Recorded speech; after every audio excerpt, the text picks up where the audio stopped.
Chapter 001. The Grand Performance begins. In the realm of consciousness, high above the heavens, where the sun hangs in the sky and countless stars twinkle, the gazes of innumerable powerful beings traverse the boundless expanse, focusing on the pinnacle of the night sky. There, enveloped by 8 terrifying auras of chaos, stands a figure of remarkable grace, sword-like brows and starry eyes, a visage both noble and striking, exuding an unparalleled grandeur that surpasses all in history. Today, the 9-live celestial sovereign is set to attain enlightenment as a saint, ascending to the zenith of the ninth sky, a fortuitous event for the human race. 8 empresses offer their protection to the 9-lives celestial sovereign alone. Such fortunate attention is indeed enviable. It is only fitting these 8 empresses owe their ascension to the sovereign's unwavering support. And now is the time for reciprocity. Indeed, all beings eagerly anticipate the 9-lives celestial sovereign's successful tribulation. There is no doubt of his failure. His life is nothing short of legendary. Against the demon race, he has vanquished countless formidable foes. Against the devil race, he has obliterated the realm of demons. He has pierced through forbidden zones, quelling the tides of dark turmoil. Challenging heaven and earth, countless prodigies have fallen before his invincible path. He is unmatched among his peers, frequently slaying foes beyond his rank. Moreover, he has cultivated the 9-lives eternal scripture to an extraordinary level, surpassing even its original creator, possessing 9 lives. Invincibility. This label has been indelibly marked upon Liu Yi, etched deeply in the hearts of all. Even if this sanctification tribulation could claim a life, Liu Yi is destined to succeed. It begins. Liu Yi gazes skyward, witnessing the infinite stars above the ninth sky, swirling like grains of sand in a mirage, coalescing into a colossal vortex resembling an eye. The ominous aura of calamity surges like turbulent waves. The heavenly Tao forbids Liu Yi from becoming a saint, forbidding anyone from surpassing the heavenly Tao. Though Liu Yi has rendered great service and favors to this heavenly Tao, he will still confront it with all his might. You cannot stop me. Liu Yi smiles as he speaks. Yet the heavens above are empty. Who is he addressing? It is the cosmos itself. Rumble. Thunder reverberates, a response from the very heavens to Liu Yi. If you wish to test me, then come forth. You know well that even if I transcend you, we remain steadfast friends. In this world, there are only you and I. The clouds of calamity coalesce, gathering the tribulation energy from the entirety of the ninth sky to forge this monumental trial. It begins.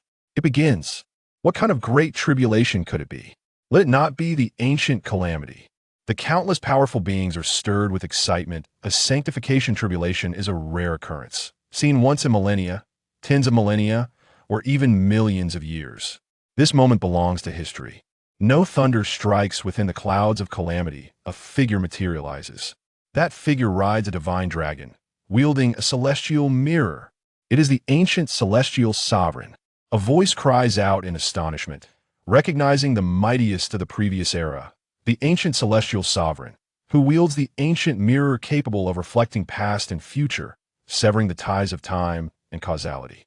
Oh no, it truly is the first-ranked ancient calamity. Has the 9-lives celestial sovereign grown so powerful to engage in a clash with the imprints of all-powerful beings who have transcended since antiquity? How audacious! The 9-lives celestial sovereign is invincible. Liu Yi, upon seeing the ancient celestial sovereign materialize, is momentarily taken aback. It has been a long time. In ancient times, the venerable Gu Tian nodded lightly. It has been a long time since we last met, fellow Taoist. Although they had never truly encountered one another, their paths had crossed through the vast river of time. Shall we engage in battle? Indeed. Without further ado, the 2 venerables unleashed their formidable powers, their strikes representing the pinnacle of celestial techniques. The void trembled and collapsed, reverting to primordial chaos. The 8 exquisite figures retreated, exchanging glances that revealed unspoken meanings. The fierce battle escalated rapidly, entering a critical phase. Gu Tian conjured the art of time, splitting into multiple forms that ventured into various temporal realms in search of different Liu Yi. If any incarnation of Lu Yi perished in a given time period, it would inflict harm upon him. Yet, there was no cause for concern. Lu Yi, from his humble beginnings to his current prowess, was an undeniably formidable prodigy, possessing no weaknesses even in the annals of the past. Suddenly, the wounds of the Tao manifested upon Lu Yi. His body trembled as 8 deep gashes appeared. How is this possible? A gasp arose, for what did this signify? It meant that Lu Yi had been slain 8 times in the past. But how could this be? At any stage in time, Lu Yi was an invincible presence among his peers. Your dedication and integrity are commendable, fellow Taoist, Gu Tian remarked with a smile. Lu Yi responded with a faint smile of his own. Your mastery of the arts is truly admirable. Yet, Gu Tian's amusement was abruptly interrupted as Lu Ye's brow furrowed. How swift was the exchange among the venerables. In an instant, Gu Tian seized the opportunity, striking Lu Yi with a powerful seal that caused him to sway slightly. Though he was uninjured, Lu Ye's frown deepened. Am I poisoned? The thought was unfathomable. He was a venerable. Even the Tao itself could not wear him down. What poison could possibly affect him? And when had it been administered, without his knowledge? Is a Gu, the yin-yang devouring Tao Gu. In an instant, Gu Tian recognized the origin of the yin-yang devouring Tao Gu. The yin-yang devouring Tao Gu. Lu Ye's eyes widened in disbelief as he cast a wary glance at the 8 figures surrounding him. The yin-yang devouring Tao Gu could consume all paths of the Tao. Such a Gu was intangible and rare, able to be implanted only during the convergence of yin and yang. The Gu worm split into yin and yang. The yang Gu devours the Tao, nourishing the yin Gu. Clearly, Lu Yi had been afflicted by the yang Gu. Those who had the opportunity to employ such a Gu against him were undoubtedly aware of his 8 beautiful confidants. Lu Yi was furious. In a fit of rage, his offensive power surged to its peak, instantly overwhelming Gu Tian. Yet, Gu Tian remained unfazed, as if he were witnessing a grand spectacle, his expression one of amusement. My dear fellow Taoist, how does it feel to be so loyal and righteous, yet fall victim to such schemes? Gu Tian inquired with a smile. What does he know of loyalty and righteousness? To bully the weak and dominate is hardly a testament to virtue. A voice, previously ethereal, now resonated with anger. It was the illusory spirit empress, Shangwan Huanling, who spoke. Indeed, to view matters solely from one's own perspective, disregarding the thoughts of others, cannot be considered loyalty or righteousness. This is filled with emotion and righteousness, yet is nothing short of a farce. He has betrayed his master and slaughtered the innocent. Our actions must be aimed at vanquishing this demon. Young master, do not blame me. I have ascended to the status of an emperor. I no longer wish to be a mere handmaiden. I have endured enough of serving in that capacity throughout my life. So why not perish instead? Senior brother, if it weren't for you, do you still remember Feng Wuxia? Had it not been for you, I should have been with Feng Wuxia.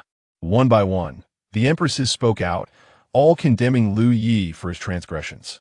Their exquisitely beautiful faces twisted with hatred, humiliation, and distortion. Lu Yi's expression turned cold. His heart ached fiercely, akin to being pierced by countless fallen divine nails. No, it had never hurt this much, even when initially bound by those nails. Thus, perish, perish. Once you are gone, we shall be free. I never wished for your control over me without you. I can do as I please. Even as an empress, I am still under your thumb. I have had enough. Die, die, die. 8 sunworms erupted simultaneously. The second calamity of the ages birthed an unparalleled powerhouse. Internal strife and external threats, coupled with a wounded resolve, drove Lu Yi to madness. In his frenzy, he unleashed an even more terrifying combat prowess. He yearned for blood. He wished to vanquish these 8, whose hearts were as vile as their minds, who remembered only the wickedness of his deeds. He would rather endure injury than refrain from attacking. Yet, when the 8 women summoned the divine artifacts he had forged for them, Lu Yi nearly succumbed to despair. Friend, now is not the time for distraction. Another breathtakingly formidable celestial appeared, unleashing a lethal strike that left Lu Yi grievously wounded. His body shattered, his path obliterated. Lu Yi's resolve was as unyielding as divine metal, and he continued to fight, but the calamity of the ages was indeed merciless. He was battling against all the past powers who aspired to attain enlightenment. Each one was a pinnacle celestial, unrivaled in their era. Moreover, Lu Yi was continuously devoured by the yin-yang devouring pathworm. The emperors surrounding him were bewildered.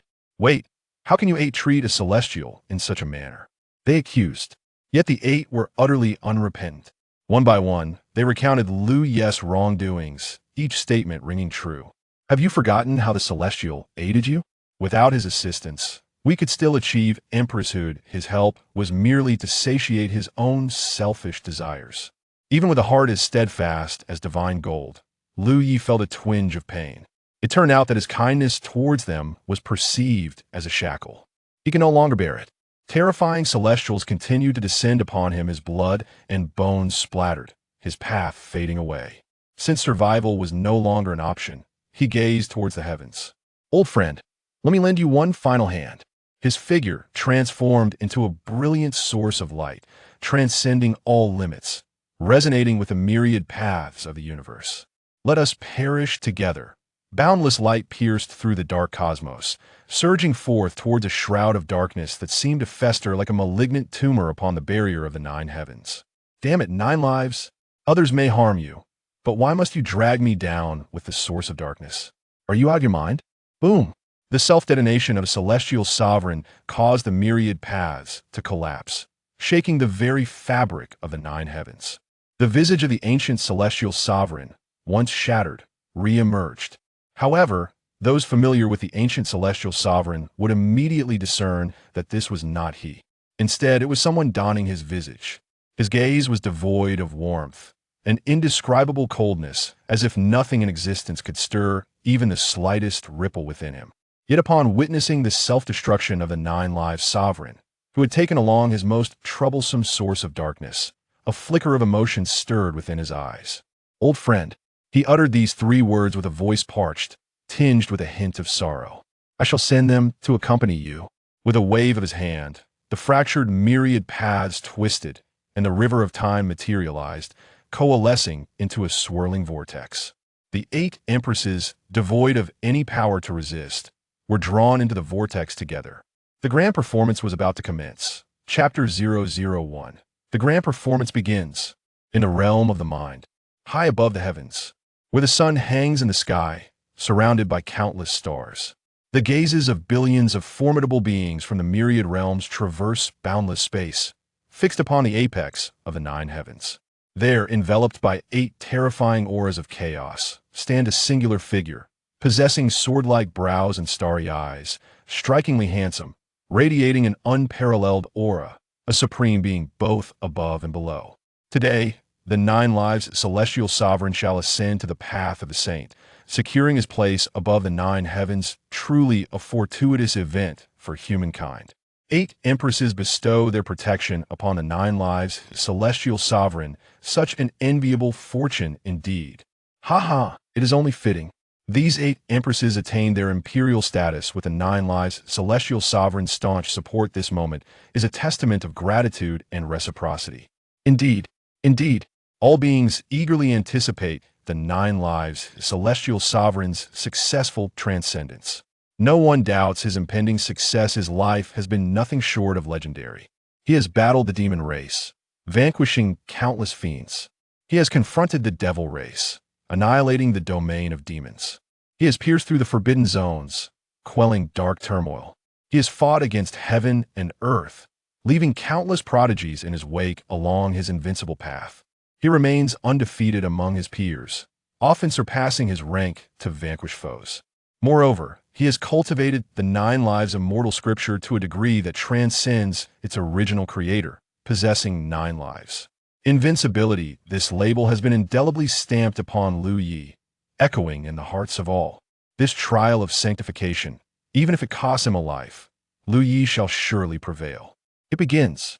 Lu Yi gazes skyward, witnessing the infinite stars above and the 9 heavens swirling like grains of sand in an ethereal sea, coalescing into a colossal vortex, resembling a singular eye. A torrent of calamity surges forth, akin to tumultuous waves. The heavenly path does not permit Lu Yi to attain sanctity. It forbids any being from transcending its dominion. Though Lu Yi has contributed to this celestial order, he remains resolute in his endeavor. You shall not hinder me, Lu Yi proclaims with a smile. To whom is he speaking in the empty expanse above? To the heavens themselves. Rumbling. Thunder reverberates, a response from the cosmos to Lu Yi. Ha ha, since you wish to test me, then come forth. You know well that even if I transcend you, we are still dear friends. In this world is only you and I. The calamity clouds gather, consolidating the entire essence of tribulation from the 9 heavens into this great trial. It has begun. It has begun. What kind of tribulation awaits? Let it not be the ancient calamity. Countless powerful beings are stirred with excitement. The tribulation of sanctification is an exceedingly rare occurrence, seldom seen for millennia, tens of thousands of years, or even millions. This is a moment destined to witness history. There is no thunder instead. A figure materializes amidst the calamity clouds. That figure rides a divine dragon and wields a celestial mirror. It is the ancient celestial sovereign. A voice cries out in astonishment, recognizing the strongest being of the previous era, the ancient celestial sovereign, who holds the ancient mirror, capable of reflecting the past and future, severing the ties of time and causality. Oh no, it truly is the first-ranked ancient calamity. Has the 9 lives celestial sovereign grown so powerful to engage with the imprints of all formidable beings who have transcended throughout the age show magnificent? The 9 lives celestial sovereign is invincible. Lu Yi, upon seeing the manifestation of the ancient celestial sovereign, is momentarily taken aback. Long time no see. In ancient times, the venerable Gu Tian nodded gently and remarked, "It has been a long time since we last met, my friend." Although the two had never truly encountered each other face to face, they had crossed paths through the currents of time. Shall we engage in battle? Indeed. Without further ado, the 2 celestial beings unleashed their might. A mere strike from these powerful beings was enough to unleash the pinnacle of worldly techniques, causing the void to collapse into primordial chaos. The 8 breathtaking figures retreated, exchanging glances that conveyed profound meanings beyond words. In an instant, the battle escalated into a fierce confrontation. Gu Tian, wielding the art of time, manifested multiple silhouettes, each venturing into different temporal realms in search of various Lu Yi. If even one of those Lu Yi perished in any given time frame, it would inflict grievous harm upon the original. Yet, there was no cause for concern. Lu Yi, from his humble beginnings to his ascendance, was an exceptionally formidable prodigy, devoid of weaknesses even in bygone eras. Suddenly, a wound from the Tao manifested upon Lu Yi. His body trembled violently as 8 distinct scars appeared. How is this possible? A gasp echoed through the air. What did this signify? It meant that Lu Yi had been slain 8 times in the annals of time. How could this be? In every phase of the past, he was an invincible presence among his peers. My esteemed friend, your profound emotions and integrity are truly admirable, Gu Tian remarked with a smile. Lu Yi returned the gesture with a smile of his own. Your mastery of the arts is indeed impressive, my friend. However, Gu Tian's demeanor shifted momentarily as Lu Ye's brow furrowed. How swift were the exchanges among beings of the celestial realm. In the blink of an eye, Gu Tian seized the opportunity, landing a powerful imprint upon Lu Yi. Though Lu Yi did not sustain any injuries, his expression tightened further. Poisoned? He found it utterly inconceivable he was a celestial being. Even the Tao could not diminish him what poison could possibly affect him. Moreover, when had it been administered, and why was he completely unaware? Is a Gu, the yin-yang devouring Tao Gu. In an instant, Gu Tian recognized the origin of the sinister Gu, the yin-yang devouring Tao Gu. Lu Ye's eyes widened in shock as he cast a disbelieving glance at the 8 figures surrounding him. The yin-yang devouring Tao Gu could consume all paths of existence. This type of Gu was intangible and rare, only capable of being implanted during the conjunction of yin and yang.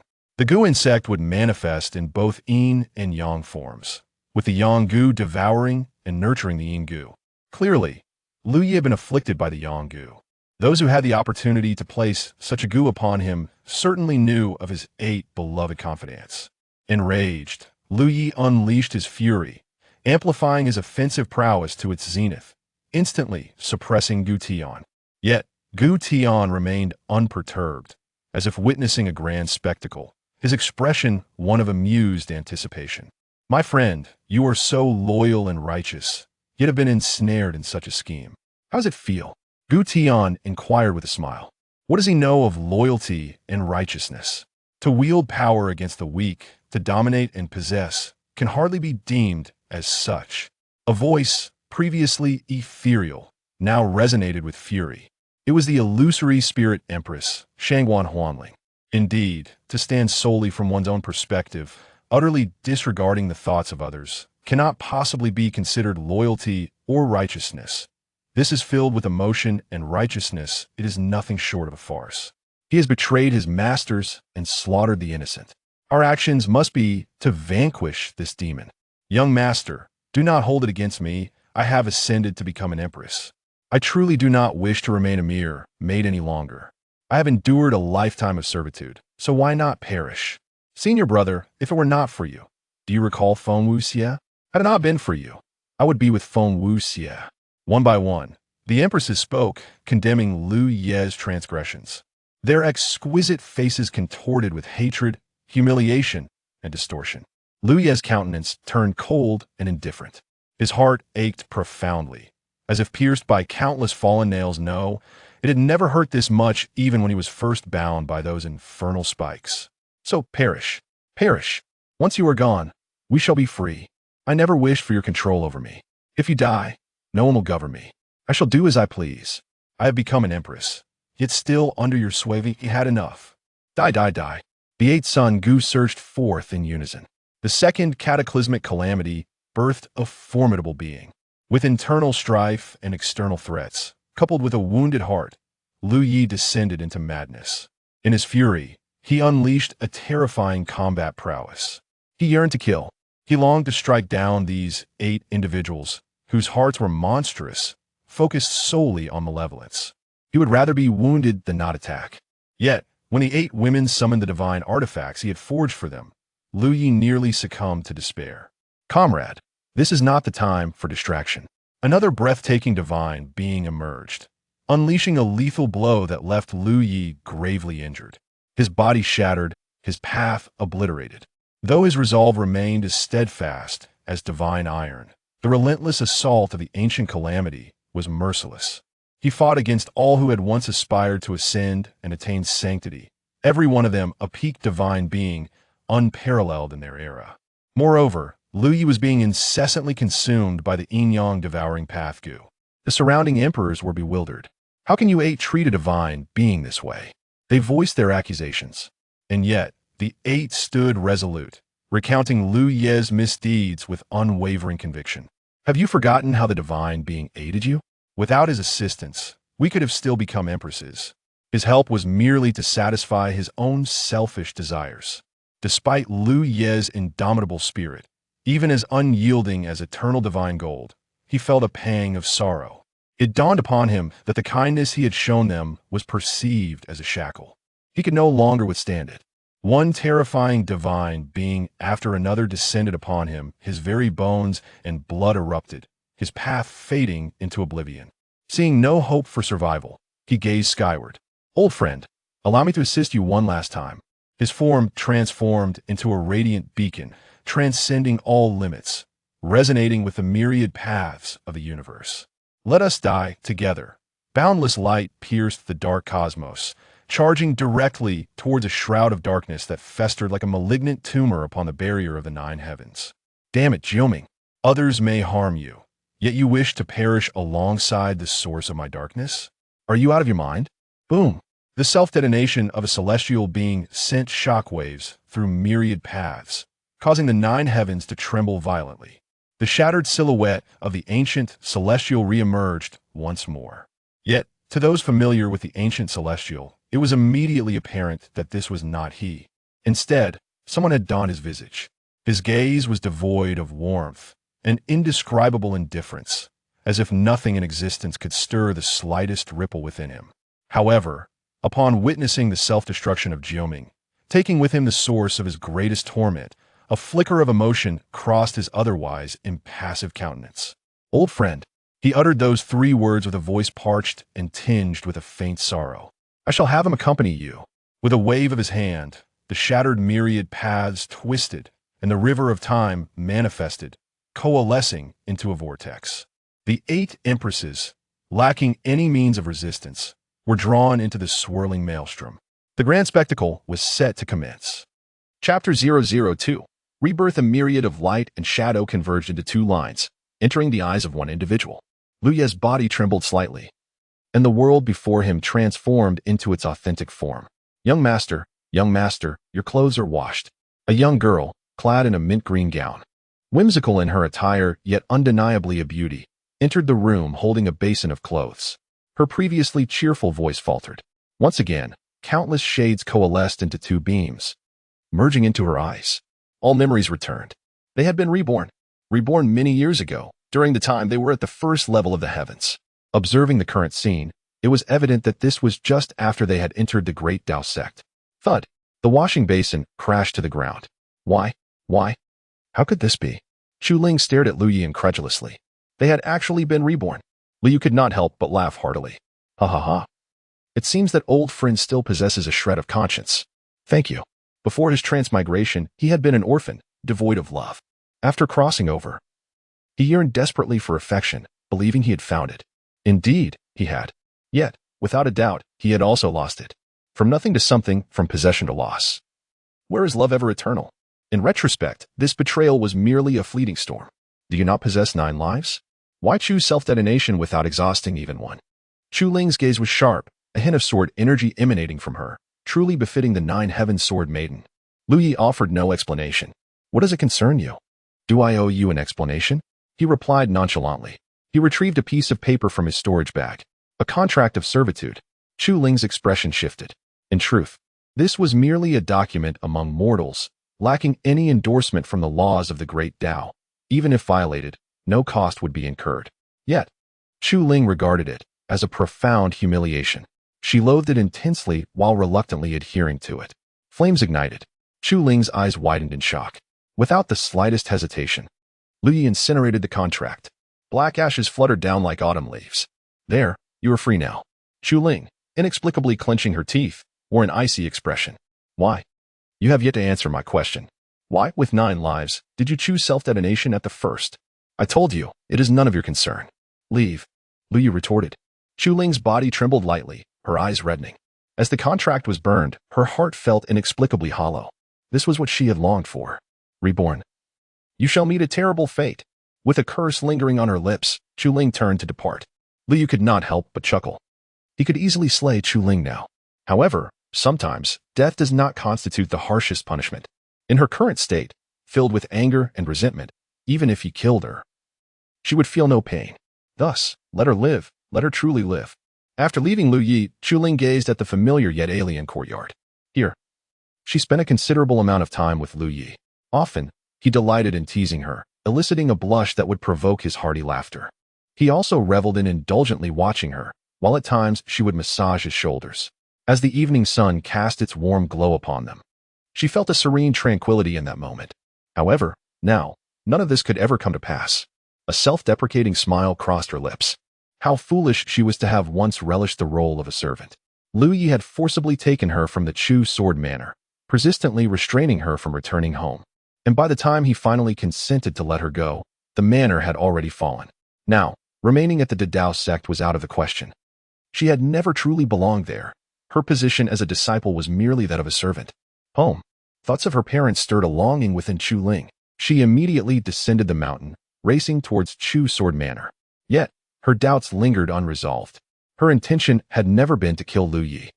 It was widely known that he possessed 9 lives, and the consensus among the 8 of them had been to spare his final life, rendering him a mere husk to repay years of transgressions. Yet, upon the loss of his first life, Lu Yi had self-destructed. Never mind it. She simply wanted to return home. Lu Yi understood that Chu Ling would undoubtedly seek to return home. Chu Sword Manor was a den of darkness. And with her innate sword body, if nurtured properly, Chu Ling could become a formidable force, safeguarding the manor. However, the manor would not share this perspective. They already had a young master possessing the primordial sword embryo and had no need for another with an innate sword body to rise. Moreover, the ancestral master of Chu Sword Manor had forged a demonic sword that required a sword body for its sacrificial rites, thus Chu Ling was inevitably chosen. He saved her and compelled her to remain by his side, concealing the truth from her to spare her the pain of realizing that the love from her parents was but an illusion. Lu Yi understood that even illusory love is still love. Those who have never even experienced such an illusion are the most pitiable. As the demonic sword neared completion, without Chu Ling, it would remain in waiting until the very end if no suitable sacrifice could be found. They would have no choice but to use the young master of the manor. The day the demonic sword was completed would also mark the demise of Chu Sword Manor. Surely now, upon her return, the entire manor would rejoice. They could hardly imagine that there truly existed a fool who had escaped death only to return to embrace it. Truly, it was destined for her to perish. Bang! Before he could even begin his training, the door to his room was shattered by a fierce kick. Splintering wood flying everywhere. Clad in a striking red outfit, his fiery sister, Yu Hongling, stormed in, her face ablaze with fury. My door. Lu Yi seethed with rage. You could have entered without destroying it. Why shatter my door? How am I to find peace to train or sleep with such a breach? In an instant, Lu Yi vanished, a hand reaching to grasp Yu Hongling's throat. She responded with a cold snort, raising her palm to meet his. With a mere flick, Lu Yi seized the neck of Yu Hongling. Gripping her tightly, he declared coldly, Today, I must restore my door. If I fail, I shall end your life. After years of cultivation, few dared to shatter his door. Without it, he felt utterly vulnerable. Yu Hongling, her face a portrait of defiance, fixed her gaze on Lu Yi. Her delicate features flushed crimson. She showed no sign of submission, nor did Lu Yi exhibit any intention of releasing her. Strangle her. Strangle the wretched creature. The sensation of suffocation intensified as Lu Yi's grip threatened to snap her neck. The icy glint in his eyes enveloped her in a nightmarish aura of death. Could he truly desire her demise? This was the same brother who had always indulged her, who had endured her whims. No, she must not perish. She had yet to reunite with Feng Wuxia. She had been reborn for the purpose of sharing a love that envied not even the immortals. A mocking laugh echoed, and Liu finally cast Yu Hongling aside. Upon my return, if the door is not repaired, you shall surely regret it. Mark my words. Chapter 003, The Poison of the Heavenly Corpse. Coughing, Yu Hongling pressed her slender fingers against her elegant neck, which was a true embodiment of a swan's grace. Long, straight legs and delicate, fair arms complemented her rounded and proportionate neck. Yet now, a stark, purplish-red imprint marred her beauty, a shocking reminder of her plight. Like a dying fish, she gasped for breath, struggling to recover for what felt like eternity. Tears cascaded down her cheeks like pearls. She had approached Lu Yi with fury. Only to endure such treatment, how could she bear it? Had she shattered the door previously, Li would have merely punished her by making her assist in its repair.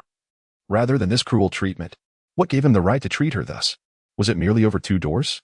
She was not only his junior sister, but had also been his partner and beloved in a past life. Could a minor grievance erase all affection? Determined, she resolved not to craft that door. She would not yield. The cold, murderous gaze of Lu Yi flashed in her mind. Humph, if it must be done, then so be it. Fueled by anger, Yu Hongling began her task. Lu Yi retreated to a secluded spot, a cherished place for his cultivation, where the scenery was exquisite. Though the spiritual energy was moderate, it brought him solace, sufficient to hasten his progress. However, he soon discovered a figure clad in flowing white. Her elegant hair adorned with a cloud-like crown, already waiting there.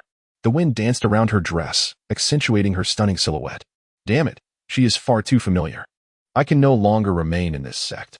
I must find an opportunity to descend the mountain. Yet, having encountered his master by Qiulan, he steadied his mind and bowed respectfully. Indeed, he acknowledged his own shortcomings, and this too was part of him. Bai Qiulan turned to Lu Yi and asked, Why do you possess only one life? She posed this question with genuine curiosity. Lu Yi, smiling, replied, In accordance with my master's teachings. It is due to my inadequate skills and cultivation. In my quest for a breakthrough, I unified my 9 lives into a single existence, hence I possess but one life. Understanding dawned in Bai Qiulan's eyes. Everything suddenly made sense. Since my master has discovered a means to restrain the chaotic power of the dark moon, let the events of the past be regarded as a mere dream, never to recur. Should you harbor any ulterior motives, I shall not hesitate to cleanse our ranks. She stated coldly, I shall remember your words, master. By Qiulan departed, her elegance unmatched, her skin as fair as snow, and her gaze imbued with the depth of autumn waters.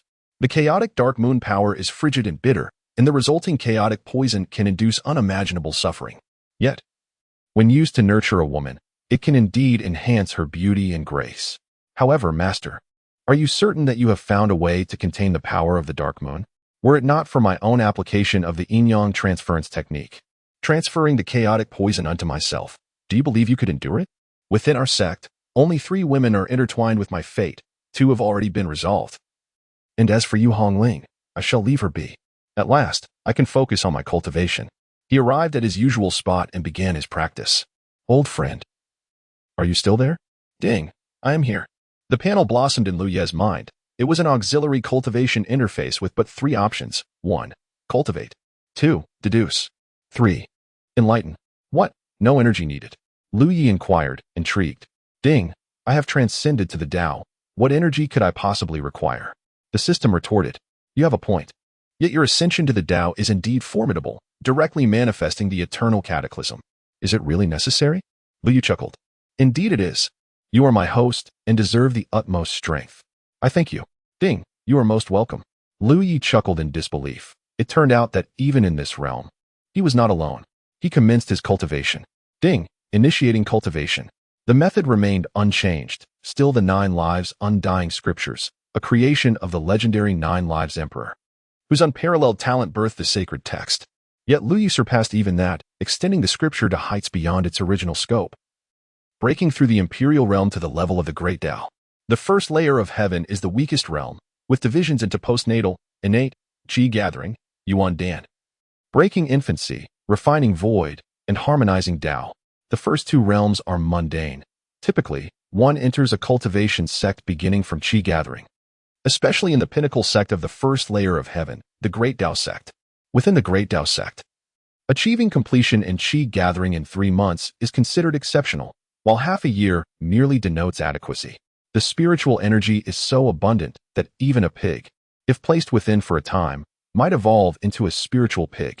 As of now, having entered the Great Tao sect just a month prior, Lu Yi has reached the 5th level of qi gathering. And now, as the stars shift and the days turn in 2 days, Lu Yi broke through to the 6th level of qi gathering. In 5 days, he ascended to the 7th level, and on the 11th day, he reached the 8th level of qi gathering. In merely 15 days, he ascended to the 9th layer of qi gathering, his vital energy abundant and refined, his foundation more solid than in his previous life, rendering him even stronger. In his past existence, he had taken 2 months and 4 days to achieve perfection in qi gathering, astonishing the Taoist sect, which then regarded him as a prime candidate for cultivation. Initially, they intended for him to directly apprentice under a venerable elder, but Lu Yi declined the offer. Soon thereafter, he completed the qi gathering phase. In truth, he could have advanced to the 10th, 11th, or even 12th layers. In his previous life, Lu Yi had similarly pushed himself, breaking through to the 18th layer in one breath before opting to use a returning essence pill to assist him, ultimately forming a celestial grade Yuan Dan. Yuan Dan is categorized from 1 to 9 stars, with anything above 9 being Earth grade, and beyond that, celestial grade, and above that, sacred grade. This entire classification stems from the relentless competition of various eras. Lu Yi could also have condensed a sacred Yuan Dan. However, at that time, he was crystallizing the Dan alongside Yu Hongling, and since there was only one perfect returning essence pill, he graciously bestowed it upon her. Unfazed, Lu Yi chose to continue his cultivation. With his innate talent and the insights gained from his past life, he required no medicinal aid to form his Dan. The Yuan Dan began to take shape within him. Suddenly, a significant portion of his vital energy solidified, leaving only half to engage in the Dan formation. A flicker of surprise crossed Lu Ye's face. Acting decisively, he interrupted the Dan formation. With a cough, he spat out a mouthful of blood, his energy waning. What was happening? His brow furrowed in confusion. Ding. The system responded. Heavenly stiffness poison. Heavenly stiffness poison. A twitch crossed Lu Ye's lips. How insidious, indeed. He could hardly fathom the delightful scenario of his power being halved while battling formidable foes during the cataclysmic tribulation. It was undoubtedly the handiwork of those women. Now, he comprehended their curiosity about why he, possessing 9 lives, had only managed to live 1. They were intent on extinguishing him 9 times over. What a grudge they must harbor. It is often said that a day as husband and wife breeds 100 days of kindness. Yet, here he stood, ensnared in their malice. Ding. The deduction commenced. Li knew that the heavenly stiffness was a formidable force. A celestial being who had sought to live a second life but had failed, instead succumbing to a state of decay, becoming a zombie. Was it a one-time occurrence? A systematic curse? Half of his energy eternally rigid? There were methods to break this curse, yet they were beyond Lu Ye's current capabilities. Fortunately, he was presently in the chi-gathering realm. Half of his vital energy could be disregarded. It merely obstructed his meridians, causing considerable discomfort. He deduced a feasible approach. As he contemplated the strategy, his brow knitted in concern. To break through the Yuan-Dan realm, he would need to alter the structure of his vital energy, transforming it into true essence, thereby allowing the poison to dissolve autonomously. However, with only half of his vital energy at his disposal, the Yuan-Dan he formed would likely barely qualify as Earth grade. An idea struck him. He could utilize the perfect returning essence pill. The perfect returning essence pill. It was exceedingly rare, indeed. Otherwise, he would not have had only one during his previous life, which he had given to Yu Hongling.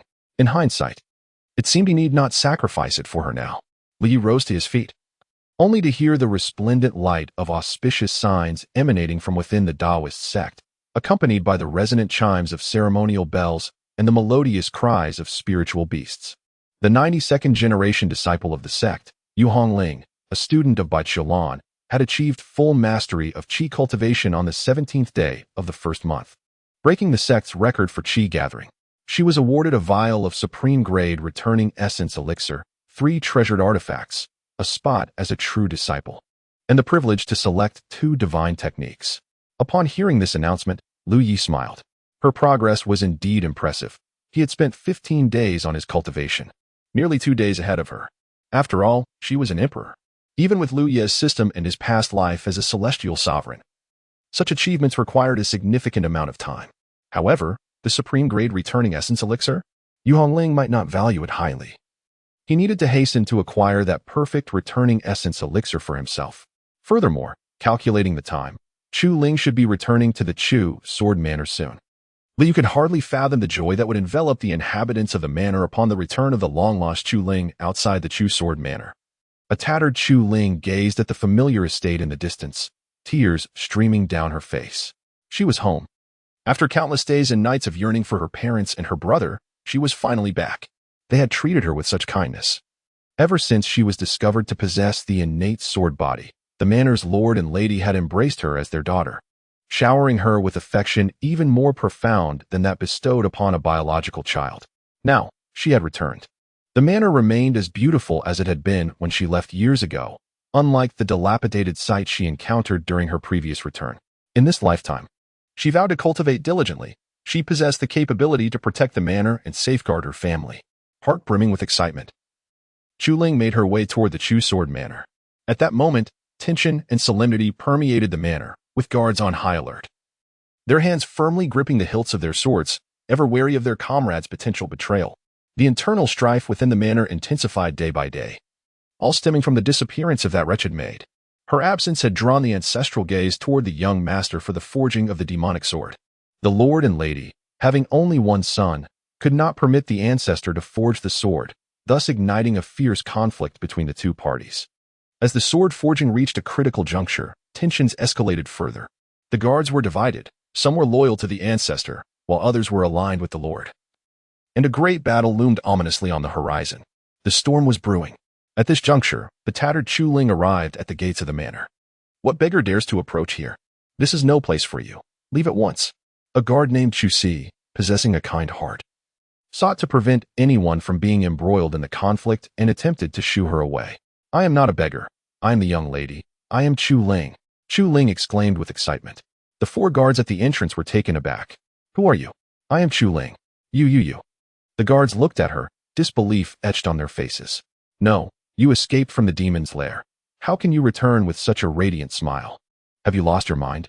Impudent girl, who dares to impersonate a young lady? Leave at once, or do not blame me for my ruthless blade. Chu Si exclaimed, drawing his long sword with a fierce glare. The 3 individuals turned their eyes towards him, their expressions turning perilously dangerous. Chu Si, do you not remember me? I am Chu Ling. You used to carry me when I was little and treat me to delightful delicacies. Have you forgotten? I have only been away for a short while. Just look at my face. Chu Ling has returned. Suddenly, a guard rushed into the Chu sword manor. Exerting all his might to shout, Chu Ling has returned. The innate sword body, Chu Ling has returned. Ancestor, ancestor, Chu Ling has returned. Instantly, an aura of excitement erupted throughout the manor, and every person who heard the news turned pale, hurrying towards the source. Chu Si gazed at Chu Ling, a look of joy and innocence on his face, unable to suppress the painful urge to close his eyes. This person, boom. A figure clad in a brocade robe left deep footprints on the bluestone ground with each step. As he exited the door, he stumbled and nearly fell. Chu Ling gasped in surprise. However, the figure steadied himself and swiftly embraced Chu Ling. My dear Linger, you have returned. I have missed you dearly. His voice trembled with joy, his fierce eyes glistening with tears. This was Chu Xiongtian, the master of the Chu sword manor. Linger. Another exclamation rang out as the matriarch, Zhang Shuiyu, rushed out to join in the embrace. You wretched girl, where have you been all this time? Not a single letter. Do you know we were all beside ourselves with worry? I'm so sorry. I was taken to the Great Tao sect, and they did not allow me to contact you. I have sneaked back. I promise I will never leave you again, father and mother. Chu Ling's emotions were equally fervent. In her parents' embrace, she felt an unprecedented warmth. Chu Shifei, the young master of Chu sword manor, gazed at the returned Chu Ling, disbelief etched on his face. He could not help but slap himself. Ouch. At that moment, his legs felt weak. She has returned. She has returned. How wonderful. The substitute has come back. He almost died. Outside the Great Tao sect, Lu Yi, having received commendation from Yu Hongling, chose to depart. His destination was an ancient tomb located over 1,000 kilometers to the west of the Great Tao sect. The tomb had yet to be revealed to the world, anticipated to surface in a month's time, when a fortuitous battle would activate the formation, allowing it to be seen once more. Inside lay the grave of a powerful figure from the void refinement stage, dating back to a long-forgotten era. The most precious items within were the remnants of the 9 lives immortal scripture and a perfect return to origin pill. Everything else had succumbed to decay over time, leaving only these 2 treasures preserved. Without pause, Liu spent 2 days journeying to this site. The area was protected by a formation, albeit dilapidated. A mere broken formation would not impede him. Even an intact one would pose no challenge. With calculated steps, Lu Yi vanished from sight. Almost 10 minutes later, Yu Hongling appeared, alone and solitary. The news of the perfect returning essence pill was something she dared not share with others. For many, such a pill might not be considered precious or even useful. However, for her family, with younger generations reaching the core formation stage, its value was incalculable. She effortlessly entered the formation. As soon as she did, her expression shifted. Had someone entered before her? Who could it be? She hurriedly advanced deeper. For her previous life as an emperor meant that she had little to fear from the traps laid by those in the void refinement realm, especially after the erosion of time. Suddenly, her steps faltered. She found herself ensnared. Yu Hongling struck forward with her palm, causing the surrounding void to tremble slightly. This formation could not have been set by someone of the void refinement realm. It was the work of the one who had come before her. The ancient tomb had not yet emerged, so it was illogical for anyone to have arrived. Now that someone had, it could only mean one thing, senior brother. I know it's you. Show yourself. Chapter 005. What is this silence enveloped the air? No one acknowledged Yu Hongling. 3 days later, she returned to the Great Tao sect in a huff, heading straight for Lu Yi's quarters. Lu Yi was currently preparing to solidify his core. Yu Hongling raised her foot, ready to kick the door down, but upon seeing the door she had just crafted, she hesitated. Yet, it was evident that she lacked decorum. Instead of knocking, she simply pushed the door open. Bang! Just as she entered, a fist came hurtling towards her. She reacted swiftly, attempting to defend herself, but was still sent flying, her blood surging, her face flushed. The door slammed shut. Lu Yi, in her fury. Yu Hongling dropped the honorific and called out his name directly. Lu Yi ignored her. This habit of barging in without permission had annoyed him in his previous life. Yet he tolerated it. Even at times when he was engaged in deep conversation with others, she would burst in uninvited, forcing him to include her in the exchange. This flaw of hers had never changed. And now, who do you think you are? Yu Hongling took a deep breath. Calm down, calm down. If I become ill from anger, who will care for me? Did you take the perfect returning essence pill from the ancient tomb? No, go away. The words she had nearly voiced were abruptly swallowed back. He says no? He won't admit it? How dare you not confess? Lu Yi, what has happened to you? Lu Yi remained silent. Answer me. Still, he said nothing. You have the ability to obtain the pill, yet you can't even open the door. Don't hide in there without a sound. I know you're home. Lu Yi, open the door. The door creaked open, and a smirk appeared on Yu Hongling's face. However, what greeted her was a fist, swift and fierce. Bang! A punch struck her bright, expressive eye, sending her stumbling backward, tears streaming uncontrollably down her cheeks. I'll fight you. Yu Hongling let out a piercing scream, truly driven to madness, bravely lunging towards Lu Yi.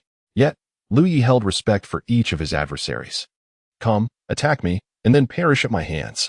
A white figure gracefully descended, interposing itself between Yu Hongling and her reckless charge towards death. Hongling, calm down. Upon hearing this, Yu Hongling halted, one of her eyes dark and bruised, clearly indicating the force behind Lu Yu's strike. Master, Wu, how could I, Yu Hongling, endure such humiliation? It was uncertain whether her tears were born of physical pain or emotional distress. Bai Qiulan furrowed her brow, gazing at Lu Yi. Why did you strike your junior sister? Lu Yi replied with a respectful indifference, because I wanted to. Bai Qiulan sighed softly. I understand you harbor resentment. But she is still your junior sister. A slight smile played on Lu Yi's lips. So she can enter others' rooms unannounced? So I must engage with her whenever she desires? Bai Qiulan's frown deepened. Forget this matter. Hongling, what is it you seek from your senior brother? Bai Qiulan inquired.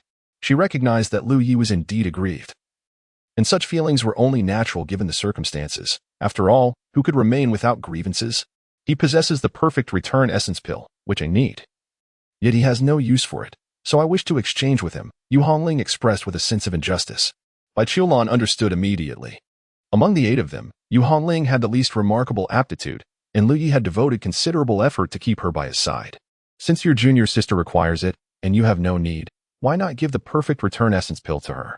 If you find yourself lacking in anything, feel free to tell me, and I shall acquire it for you.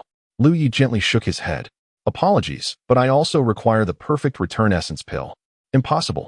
Your aptitude is exceptional. You need not the perfect return essence pill to refine the sacred pill. Yu Hongling protested, feeling wronged. Indeed, Lu Yi, your talent is extraordinary. And your cultivation allows you to condense the sacred pill without the need for the perfect return essence pill. I state my need as fact. Do not bother me with trivialities. Lu Yi replied impatiently, turning to leave. Do you truly believe that without the perfect return essence pill, I cannot refine the sacred pill? Yu Hongling was on the verge of exploding. Lu Yi paused, turning back. In his hand appeared the perfect return essence pill. Both Yu Hongling and Bai Qiulan were taken aback, particularly Bai Qiulan, who felt a surge of hope for his potential. Lu Yi then opened his mouth and, before their eyes, consumed the perfect return essence pill. He then turned and walked away. What just happened?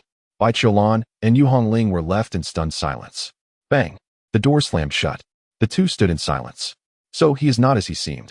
Bai Qiulan endeavored to comprehend Lu Yi, recognizing that they had indeed caused him harm, yet it was also true that he had been at fault first. Now, given a chance to start anew, couldn't everything return to its rightful course? Why must he be so heartless? Yu Hongling nearly ground her pristine teeth to dust.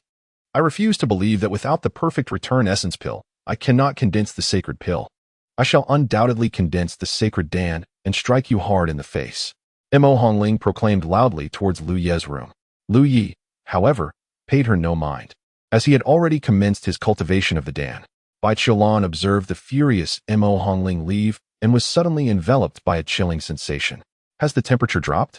She gazed upwards at the sky, where the sun shone brightly. A successful breakthrough. Indeed, the sacred grade Yuan Dan was achieved. This implies that he has rectified the flaw of not attaining the pinnacle in his initial step. Cultivation is akin to constructing a towering edifice. Each step is paramount, and any imperfection will be magnified as the structure ascends. In his previous journey of cultivation, Li had endured countless hardships due to this initial flaw. He had tried numerous methods, yet none could amend it. This is precisely why Li now possesses such confidence in forming the Dan. He has truly simulated the process countless times. After the breakthrough, he continued his relentless practice, and his strength began to soar.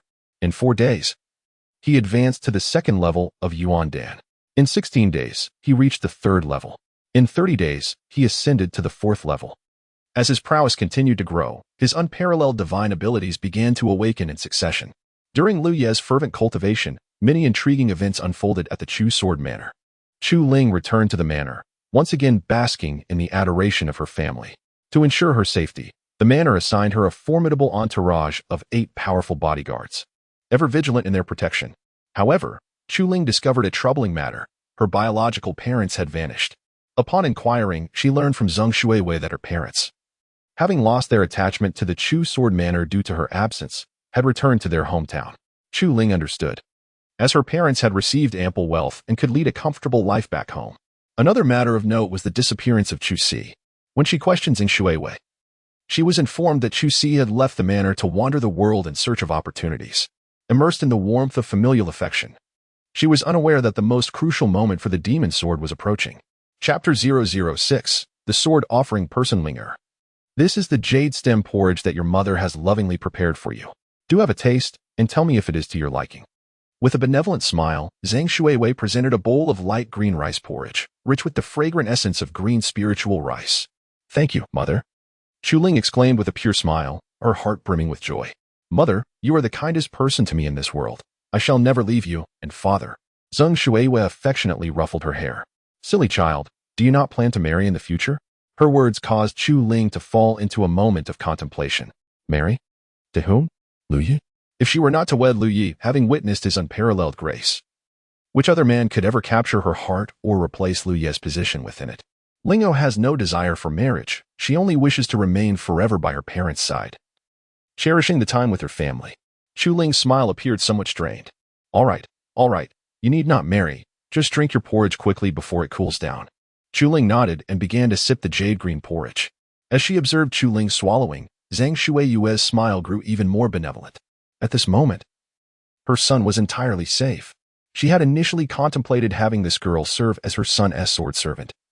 Yet she had not anticipated that the magic sword forged by the ancestor required a sword sacrificer. The criteria for a sword sacrificer were exceedingly stringent. The only ones who met these criteria were her son, Chu Shifei, and her adopted daughter, Chu Ling Shirley. She could not let her son become the sword sacrificer. Could she? After finishing the jade green porridge in one breath, Chu Ling exclaimed, Mother, it's truly delicious. If it's delicious, then drink more. After consuming 3 bowls of porridge, Chu Ling gently patted her stomach and said with a naive charm, Mother, I can't drink anymore. I'm too full. You silly girl, then rest for a while. If you feel sleepy, just lie down and take a nap. I understand. Once Zheng Shuiwei departed, Chu Ling found herself pondering the issue of marriage. Before long, an overwhelming wave of drowsiness enveloped her. No, this is not right. Chu Ling was not entirely useless. She was the one who fought most alongside Lu Yi, and the 9-heaven sword maiden had indeed earned her reputation through her prowess with the sword. This drowsiness was unusually fierce, distinctly abnormal. She hurriedly began to circulate her cultivation technique. The technique she practiced was known as the Great Slaughter Sword Cannon, a scripture renowned for its formidable offensive capabilities, which she had diligently cultivated since her rebirth. I've been poisoned. How could this be? Chu Ling reflected on all the possible scenarios in which she could have been poisoned, ultimately pinpointing the jade green porridge as the source. Her eyes widened in disbelief. The jade green porridge? Poisonous? How could this be possible? Isn't this the porridge that mother prepared for me? As the toxin spread within her body, Chu Ling, being a powerful swordswoman, naturally possessed methods to suppress such potent toxins. She utilized her true qi to contain the poison, intending to uncover the truth by feigning unconsciousness. Knock. Knock, Lingo, are you asleep? Feigning unconsciousness, Chu Ling heard Zhang Shuiwei's voice. She did not respond. After a moment of waiting outside, Zhang Shuiwei's tone shifted from gentle to cold. Enough, she has been poisoned. We can begin now. With a click, the door swung open, and a group of individuals filed in. Zhang Shuiwei and Chu Xiangtian gazed at the unconscious Chu Ling, their faces alight with joy. Take her away and deliver her to the ancestor. 2 individuals stepped forward, seizing Chu Ling and leading her deeper into the Chu Sword Manor.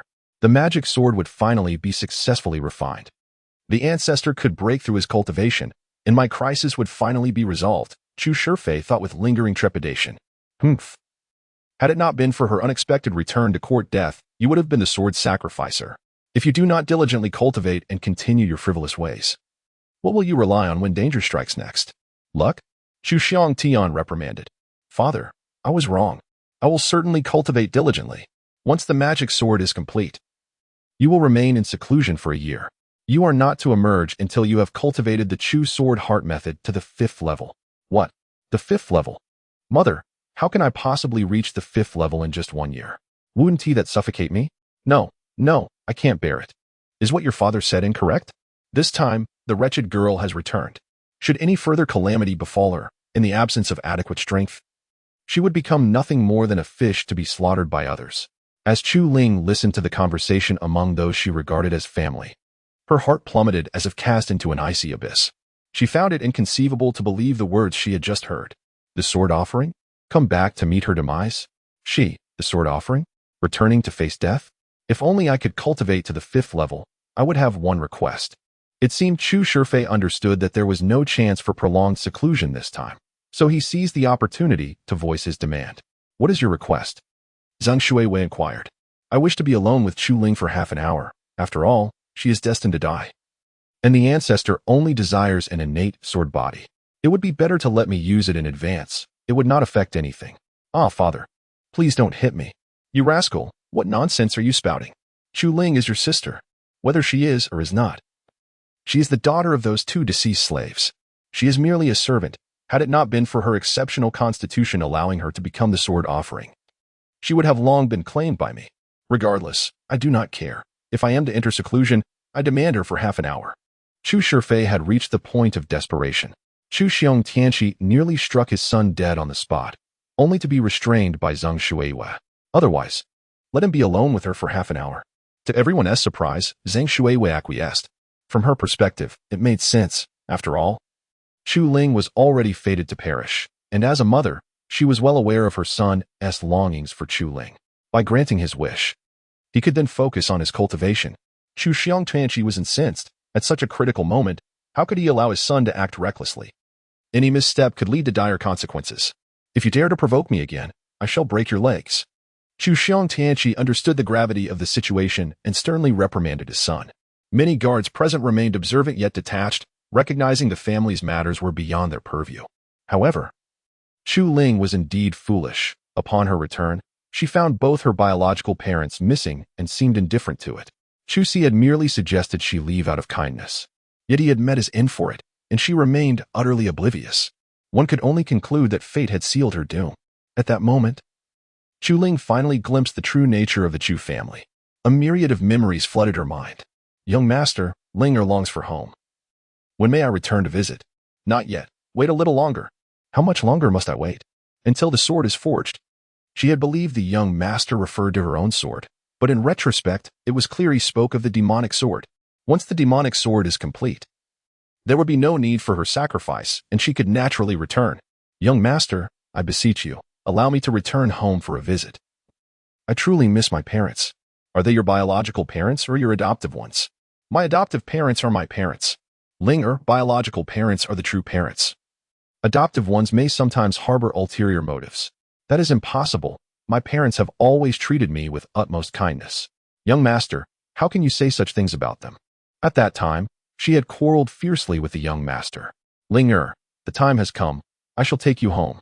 However, upon arrival, the Chu Sword Manor had already been reduced to ruins, with its inhabitants suffering grievous wounds or meeting their demise. Those who inflict harm ultimately face retribution. It serves them right. It serves them right. Lu Yi, it is all your fault. Chapter 007, Madness Old Comrade. Do you think that by now, Chu Ling has returned to the Chu Sword Manor and, if we count the days, should have already entered the sword tempering pool? Liu mused to himself. Ding. I too wish to know. Let us take a look. How shall we do so? A luminous screen suddenly blossomed before Lu Yi. The scene depicted was none other than that of the Chu Sword Manor. Can you still wield the power of the heavenly path? Lu Yi inquired, somewhat astonished. Ding. Just a tad, just a tad.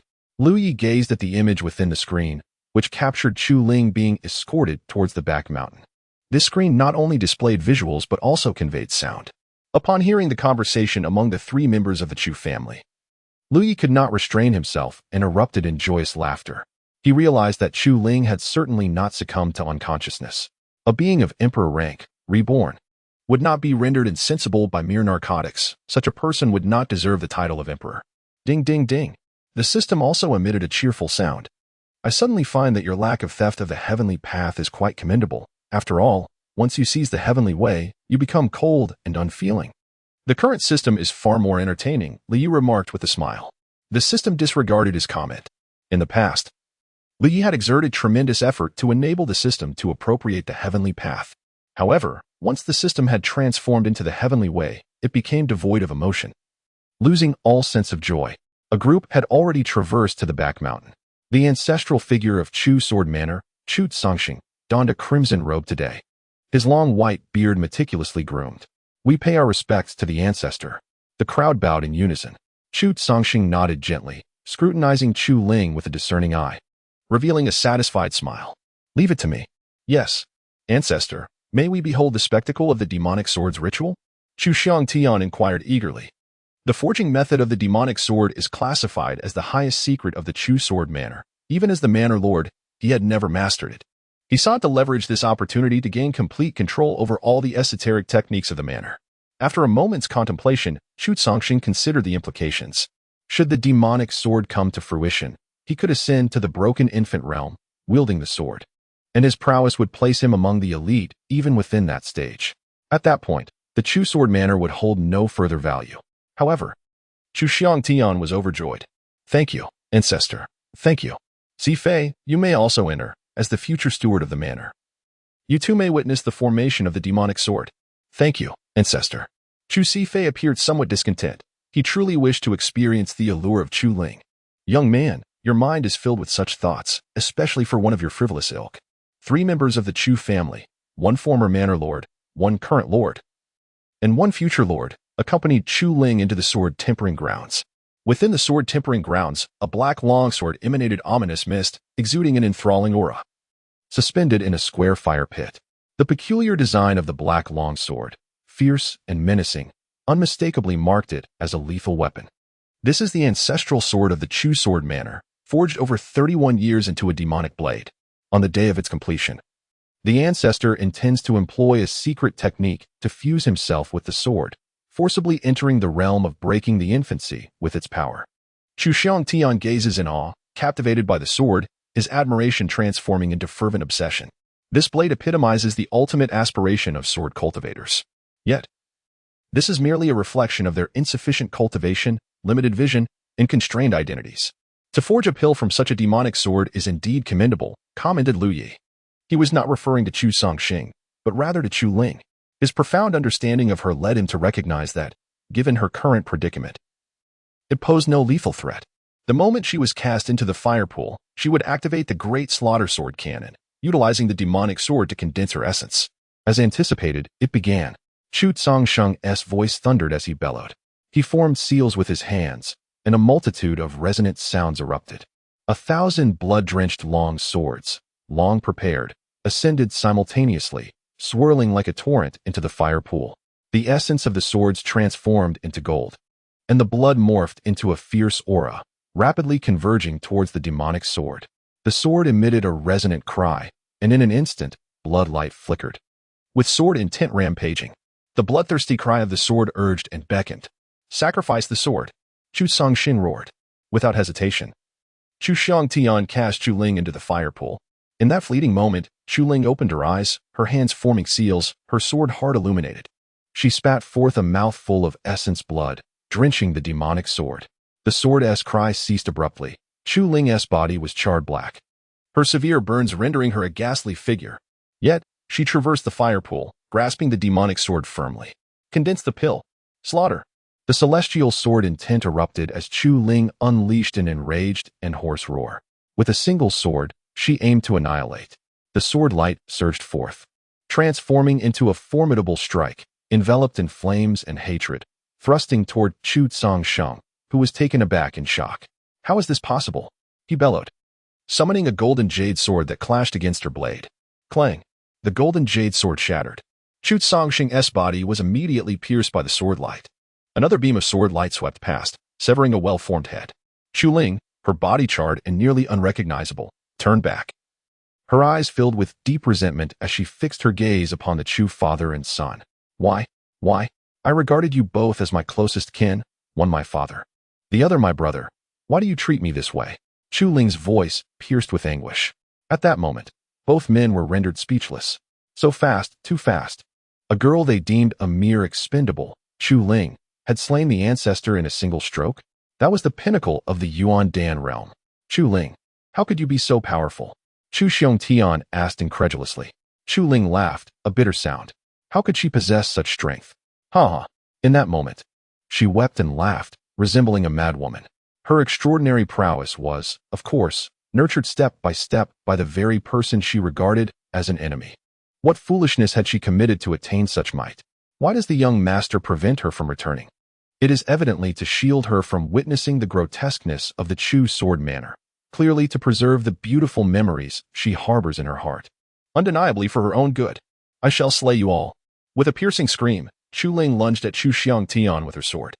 How could Chu Xiongtian possibly stand against her? In just 2 strikes, his right hand was severed.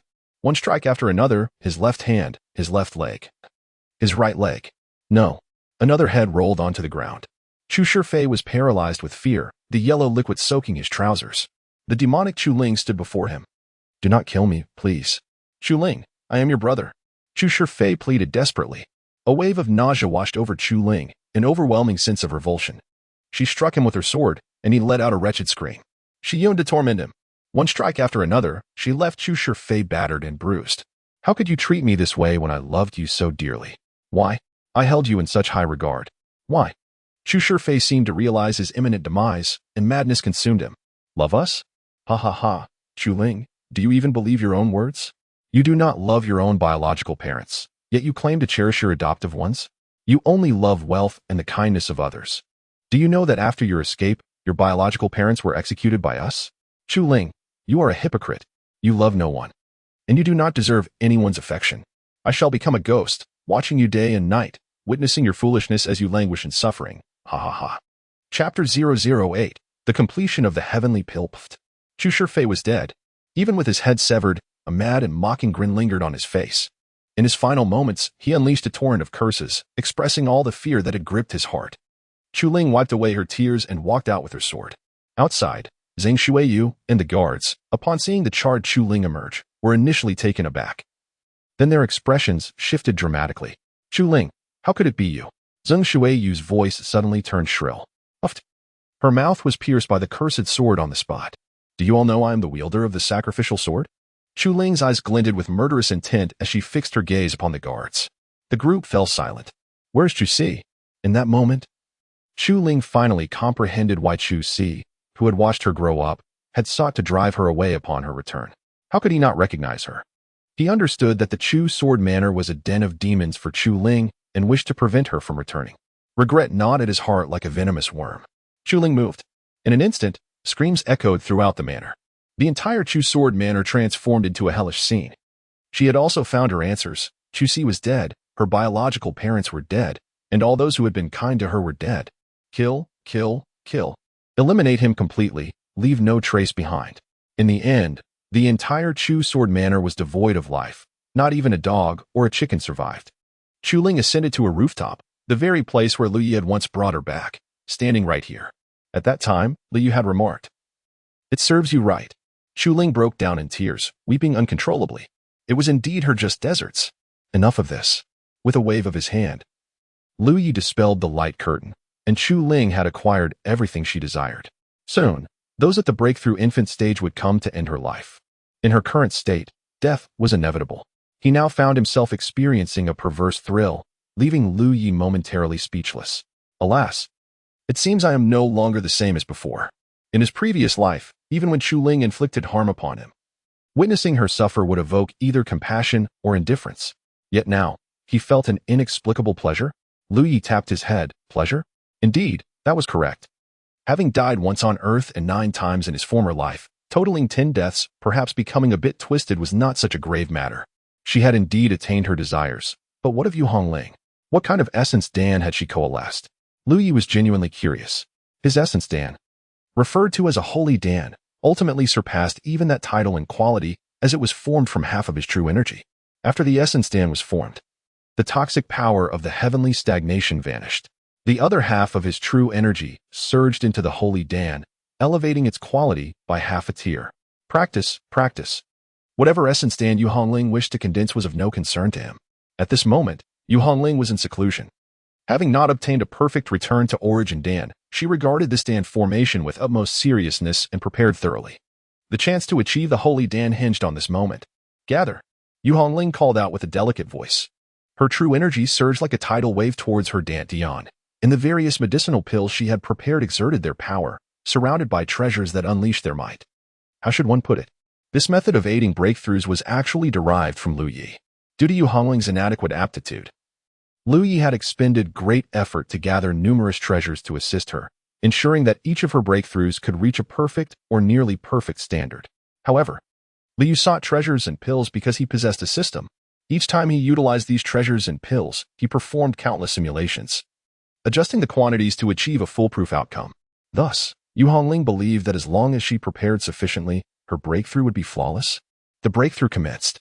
True energy converged, a surging and robust true energy evident enough to form an excellent essence Dan. At that moment, a powerful medicinal force surged forth. The flow of true energy accelerated dramatically. Another wave of medicinal power enveloped her, causing the overall true energy to spike. Yet again, a surge of medicinal force came, hastening the speed of Dan formation. Once again, a surge of medicinal energy enveloped her. Yu Hongling furrowed her brow, her fair cheeks flushed with an unusual crimson hue. Her expression shifted slightly as she hastily formed seals. Chaos. Utter chaos. Everything was in disarray. Yu Hongling felt a surge of panic. Something was amiss. In her previous life, with the assistance of numerous treasures and elixirs, her breakthroughs were almost divine, each barrier effortlessly shattered by a wave of support. Yet upon completion of her ascension, all assistance vanished without imparting any burden upon her. Nevertheless, Yu Hongling ultimately attained the status of a great emperor, though the mistakes had been made. She forcibly extracted all the assistance. A mouthful of blood spewed forth. Yu Hongling's complexion turned ashen. Yet she could not afford to hesitate any longer and hastily began to form her core. Without the chaotic forces interfering, this time, the formation of her core proceeded with remarkable smoothness. The final product was a heavenly core. How could it be a heavenly core? Yu Hongling nearly exploded with rage. In truth, a heavenly core is also a top-tier core. 99.99% of individuals in this world form stellar cores, with only 1 in a million capable of forming earthly cores and a mere 1 in a billion achieving heavenly cores. The crux of the matter was that in her previous life, devoid of understanding or knowledge, she had managed to form a sacred core. Now, endowed with the memories of her past, having once been a great emperor, she was confronted with a mere heavenly core. How could this not infuriate Yu Hongling?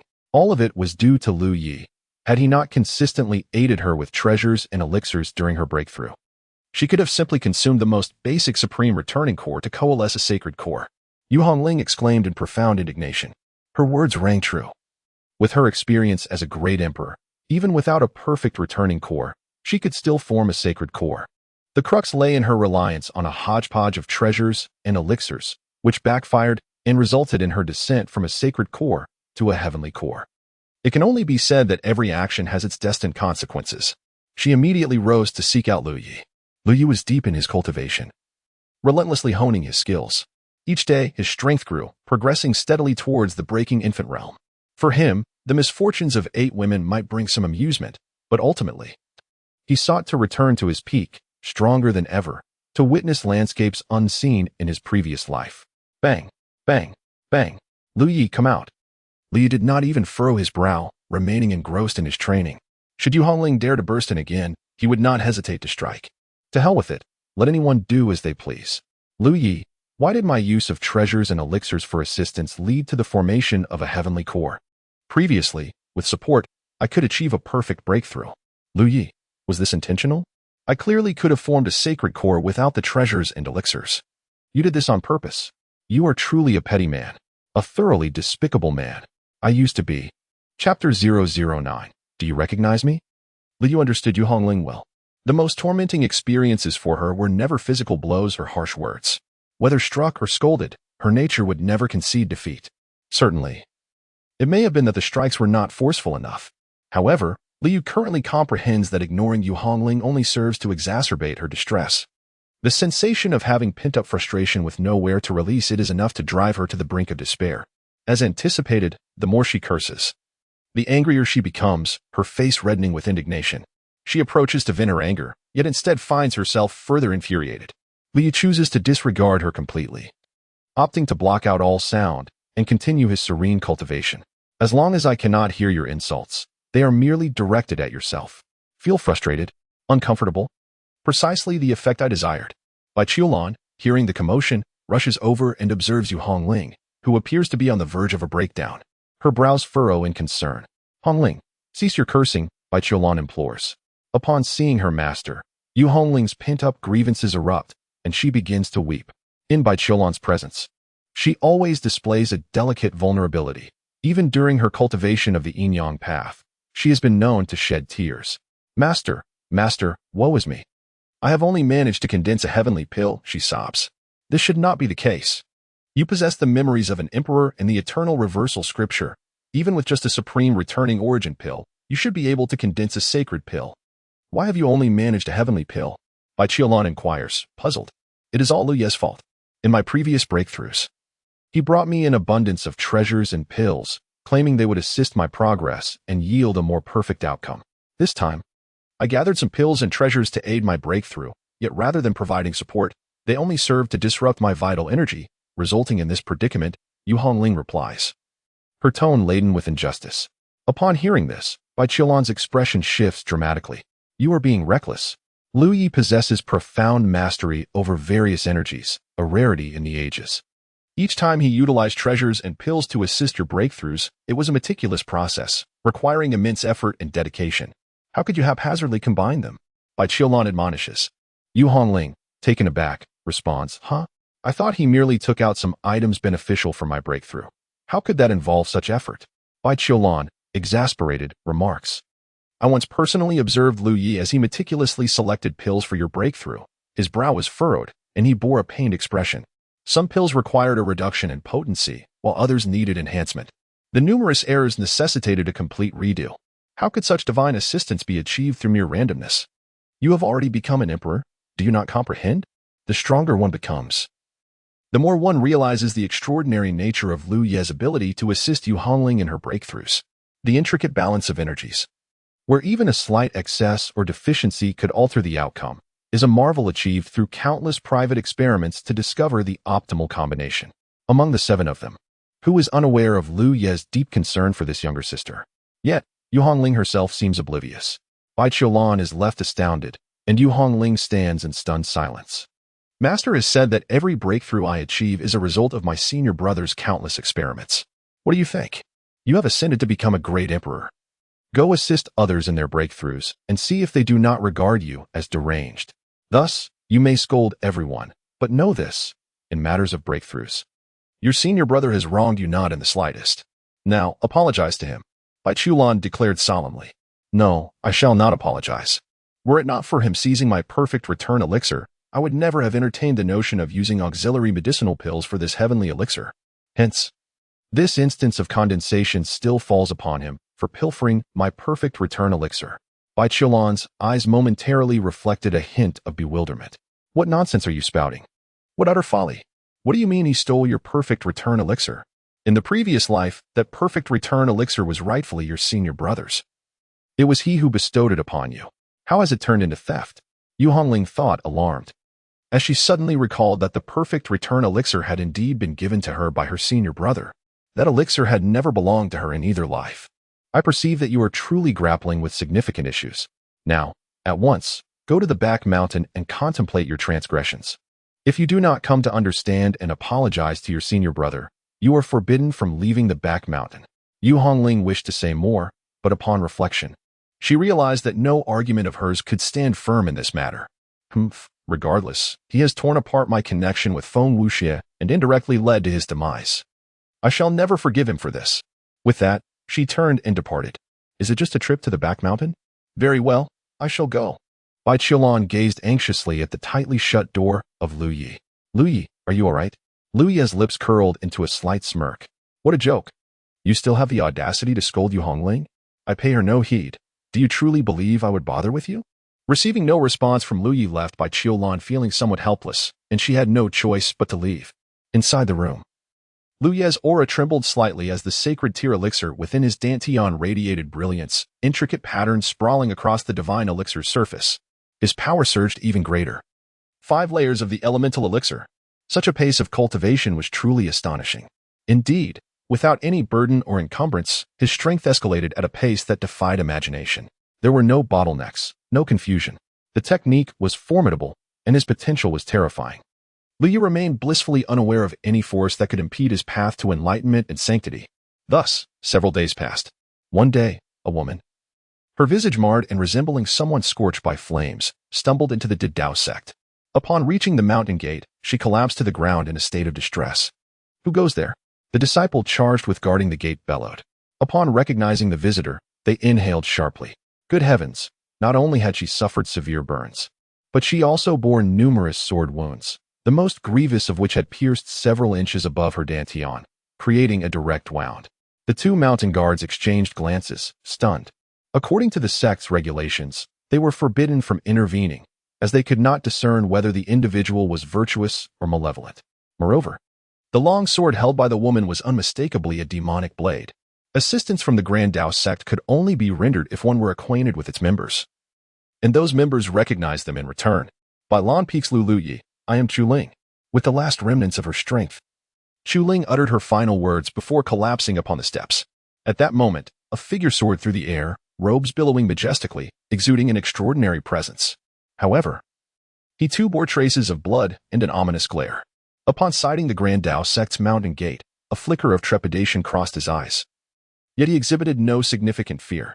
Fellow Taoist, I have pursued this wretch here, with no intention of offending the celestial might of the Grand Dao sect. Remove the scoundrel at once. The esteemed practitioner of the Sword of Severity declared loudly. Having spoken, he lunged toward Chu Ling Clang. A long sword pierced the air 3 meters in front of the Sword of Severity. Hold on, she has invoked the name of our sect. Allow me to inquire with the members of the sect. If they do not recognize her, only then may you take her away. A disciple of the Grand Dao sect interjected. Chapter 010. Unrecognized, the mountain wind whisked away the drifting clouds. The Sword of Severity felt a surge of impatience. He regarded the woman as though she were deranged. He had long been aware that the Chu Sword Manor was forging demonic blades, which held immense significance for him. However, on the day the demonic blade was completed, he was momentarily detained by other matters. Yet, given his prowess, he believed that a brief delay would not matter to him. The entirety of the Chu Sword Manor's inhabitants were no more than ants. To his astonishment, upon arriving at the Chu Sword Manor, he found a scene of carnage, a woman atop the roof, wielding the demonic sword, alternating between laughter and tears, exhibiting signs of madness, incessantly repeating, I was wrong. I was wrong. This was no mere lunatic. He then struck the woman with his sword. She neither dodged nor evaded. He struck again, and still, she did not flinch. Was this hideous creature truly seeking death? The Sword of Severity felt a twinge of boredom and resolved to slay her and depart with the demonic blade. The blade appeared to be in a peculiar state, seemingly both forged and yet inconsistent with the records of the Chu Sword Manor. Nonetheless, it mattered not. For as long as it was a demonic sword, he was satisfied. He had never anticipated that the woman, who had seemingly desired death, would suddenly find a will to live and erupt with power. This outburst startled the Sword of Severity profoundly. What terrifying sword intent, what exceptional swordsmanship. A mere cultivator at the dance stage could contend with him through sheer force of will and skill. This delighted the Sword of Severity immensely. Infinite celestial sovereign. What unexpected fortune is this? This woman, merely of the Yuan Dan realm, possessed such formidable swordsmanship. She must harbor a colossal secret. The woman then fled, muttering to herself about seeking atonement. She ran with remarkable speed. The Sword of Severity pursued her until they arrived at the gates of the Grand Dao sect. Dear fellow Taoists, this wretch has ruthlessly slaughtered 193 souls of the Chu Sword Manor, leaving no life spared, not even the chickens or dogs. Such malevolence is beyond comprehension. The Dao sect is a prestigious and righteous school, the leader of the cultivation sects in the realm. Its disciples are known for their gentle and humble demeanor. How could they possibly be acquainted with such a fiend? Perhaps I should take her away first, suggested Master Li Jian with a smile. The mountain guard disciple chuckled. There is no need to adorn the Dao sect with any extravagant praises. The righteousness and wickedness of our sect are not for a mere infant stage cultivator like you to judge. Stay here. If the people inside do not recognize her, you may take her away. However, If they do, you are on your own. This encapsulated the confidence inherent to the Dao sect. Though the two mountain guard disciples were merely at the Yuan dance stage, they commanded respect at the mountain gate, compelling even those in the infant stage to remain obedient. Even when reprimanded, Master Li Jian dared not show his displeasure. He could only wear a forced smile, silently hoping that the people inside would not recognize the madwoman. Soon, news reached Bailon Peak. Knock, knock, is junior brother Lu Yi there? A woman has been gravely injured and is being pursued. She lies outside the gate, claiming to be Chu Ling. Do you know her? If you do, then save her. If not, let her be taken away. Upon hearing this, Lu Yi thought, Chu Ling? She is still alive? I do not know her. He replied, understood, farewell. The disciple hurriedly departed. Suddenly, Bai Qiulan appeared, her eyes wide with disbelief as she gazed into Lu Ye's room. Let her die? And it's Chu Ling. That was Chu Ling. No. She couldn't just stand by. Despite being a rival, she could not bear to watch someone she once shared a bed with perish. In an instant, Bai Qiulan vanished. The disciple, moving with great speed, had already chosen to use a communication stone while departing. Senior brother. It has been confirmed that junior brother Lu Yi does not know her. The gatekeeper disciple nodded in acknowledgement, understanding that if he did not know her, there was no value in offering protection. He turned to Master Li Jian. You may take her away. Do not tarnish the Dao sect's reputation. Master Li Jian was overjoyed, his face breaking into a smile as he nodded repeatedly. Rest assured, I shall take her away immediately. I apologize for the disturbance. He reached out toward Chu Ling, but just as his hand was mere inches from her, a wave of blue cold air surged forth, striking directly at him. Li Jian reacted quickly, hastily raising his defenses, yet he found himself frozen in that very stance. What a joke. Bai Qiulan possessed the strength of the refinement void stage, combined with her tying power and her rebirth. She could easily dispatch not only an infant stage rogue cultivator, but even someone of the same rank in the refinement void stage. Greetings, Master Bai. The gatekeeper disciple bowed upon seeing Bai Qiulan. She nodded slightly. You may handle the body. May I take this person back to the sect? The gatekeeper disciple dared not object to Bai Qiulan and quickly assented. Bai Qiulan looked at Chu Ling's current state and gasped. How could she have become like this? Her injuries are severe. What could have happened to her? Confused, Bai Qiulan immediately took out a pill and fed it to Chu Ling. Her tying power was too cold to effectively aid in healing. Thus, she decided to seek help from her senior sister, Sun Ruowei. Such grave injuries. Sun Ruowei was taken aback, hastily initiating an examination, her astonishment evident with every click of her tongue. It was a miracle that she was still alive. What immense obsession and willpower must have sustained her. Nevertheless, as long as there was breath, I could save her. Sun Ruowei emitted a verdant divine light, enveloping Chu Ling, while producing elixirs to administer to her, alongside talismans that flew forth and adhered to Chu Ling's body. The injuries within Chu Ling swiftly stabilized. Large patches of blood scabs fell away, revealing skin that gradually obscured the marks of fiery burns, though her appearance remained quite disfigured. After various methods of treatment, after a span of half a day, Chu Ling softly murmured and finally opened her eyes. A flicker of confusion danced in her gaze, but soon recollection surged forth, igniting a wave of euphoria. Young master, she exclaimed, springing up abruptly, wincing at the various pains that crossed her brow. Linger, you're awake, Bai Qiulan sighed in relief.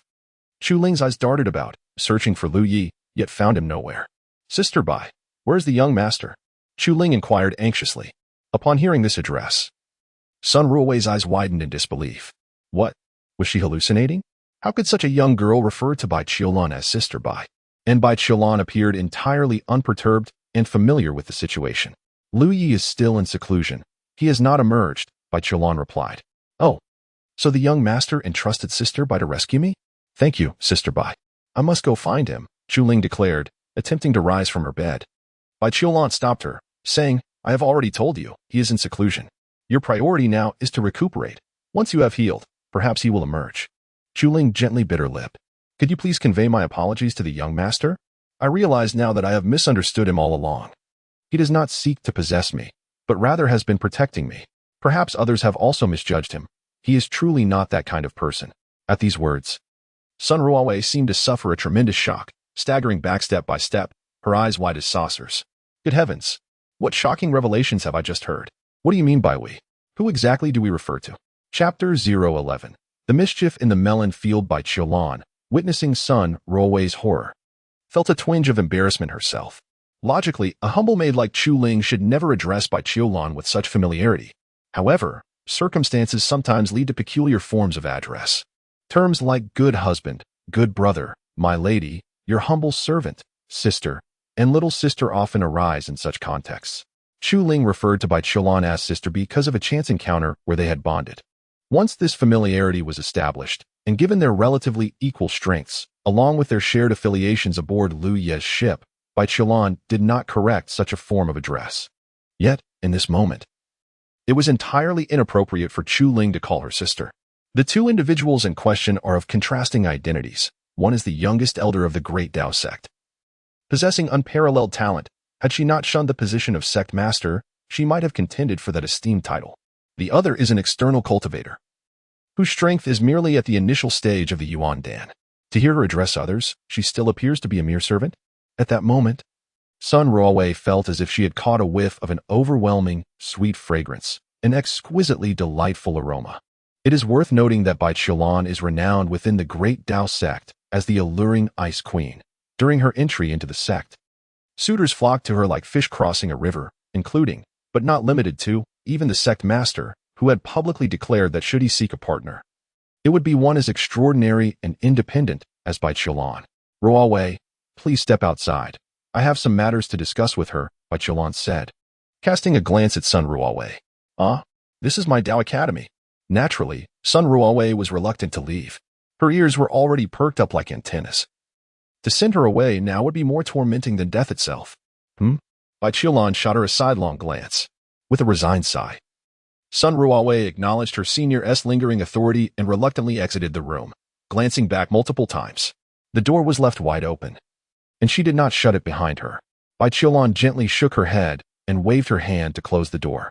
Sun Ruowei hurriedly pressed herself against the door, straining to eavesdrop on the thrilling conversation within.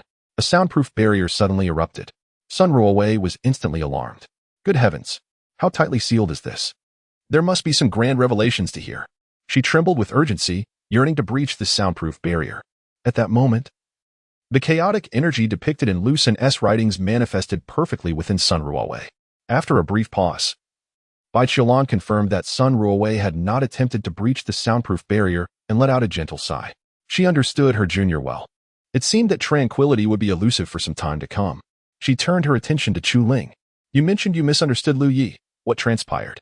Bai Qiulan inquired. Chu Ling's eyes were filled with desolation. Earlier, I stated that the gentleman had imprisoned me, preventing my return home. By the time I finally made it back to the Chu Sword Manor, it had already been annihilated. At that moment, the gentleman had even remarked that the destruction was deserved. As she recalled the events of the past, tears streamed down her cheeks. I always believed that he confined me merely to possess a beautiful servant. The fall of the Chu Sword Manor left me homeless, destined to follow him forever as he achieved his goals. Yet upon our return, I made my way back to the Chu Sword Manor at the first opportunity. This time, he did not stop me. Who would have guessed? Who would have known that upon my return Chu Ling was now inconsolable? Bai Qiulan gently patted her back. Having shared a bed on numerous occasions and fought side by side, their bond was undeniable. Moreover, she, along with Hong Ling and Chu Ling, had known each other the longest, and Bai Qiulan had always regarded Chu Ling as a younger sister. Witnessing her in such distress was painful for her heart. Who would have known that upon my return, I would discover that everything was false, all a facade. Their kindness towards me was merely a fade. From the very beginning, their intent was to use me as a material for forging the demonic sword. I am the chosen one, destined to serve as the sacrificial sword, a mere scapegoat for my sworn brother. After my departure, they ruthlessly murdered my biological parents in a fit of rage. There was a guard who had shown me great kindness in my childhood. Upon seeing my return, he urged me to leave immediately, yet the very next day, he met his demise. It was evident that my master sought to shield me from witnessing their grotesque true nature, wishing to preserve the beautiful memories I held, which is why he continuously prevented my return. My master has never wronged me. He has been devotedly protecting me from all angles. In a fit of despair, Chu Ling wept uncontrollably. What had she done? She had dared to poison her master with a deadly venom, her heart as cold as ice. Upon uncovering the truth, Chu Ling felt utterly bereft of the will to live. She perceived herself as a mere jest. She had long harbored resentment, fighting desperately to return home, only to find it transformed into a den of demons.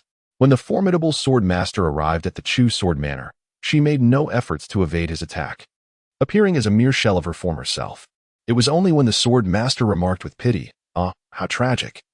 It seems there is no one left for you to cherish in this world, so I shall send you on your way," that she suddenly awakened to a realization. No, there are still those she holds dear in this world. Her master. She must have caused him great harm, perhaps even irreparable damage. She yearned to atone for her sins, to beg for her master's forgiveness, to mend the wounds she had inflicted upon him. With unwavering determination, she hastened to the Grand Path sect, barely clinging to life. Bai Qiulan, upon hearing Chu Ling's words, was struck with profound astonishment. So this was the truth. She had been aware of Chu Ling's plight and had once chastised Lu Yi for it. Lu Yi, in response to her reprimand, had maintained a playful demeanor, never offering a rebuttal. In hindsight, it appeared he wished to shield any knowledge of this matter from others, fearing it would cause Chu Ling further suffering. In their previous lives, he had been meticulously protective of her. Moments ago, he had learned of Chu Ling's grievous injuries outside the sect. Had he merely acknowledged her, she could have been saved. Yet, he had chosen to deny their acquaintance. With a sigh of compassion, Bai Qiulan regarded Chu Ling, realizing that gaining Lu Ye's forgiveness would be a formidable challenge. Do not dwell on such thoughts for now. Your immediate focus must be on healing. Once your wounds have mended, strive to cultivate diligently, so you may aid Lu Yi, becoming the sharpest sword in his arsenal. In time, those wounds can be soothed by the passage of time.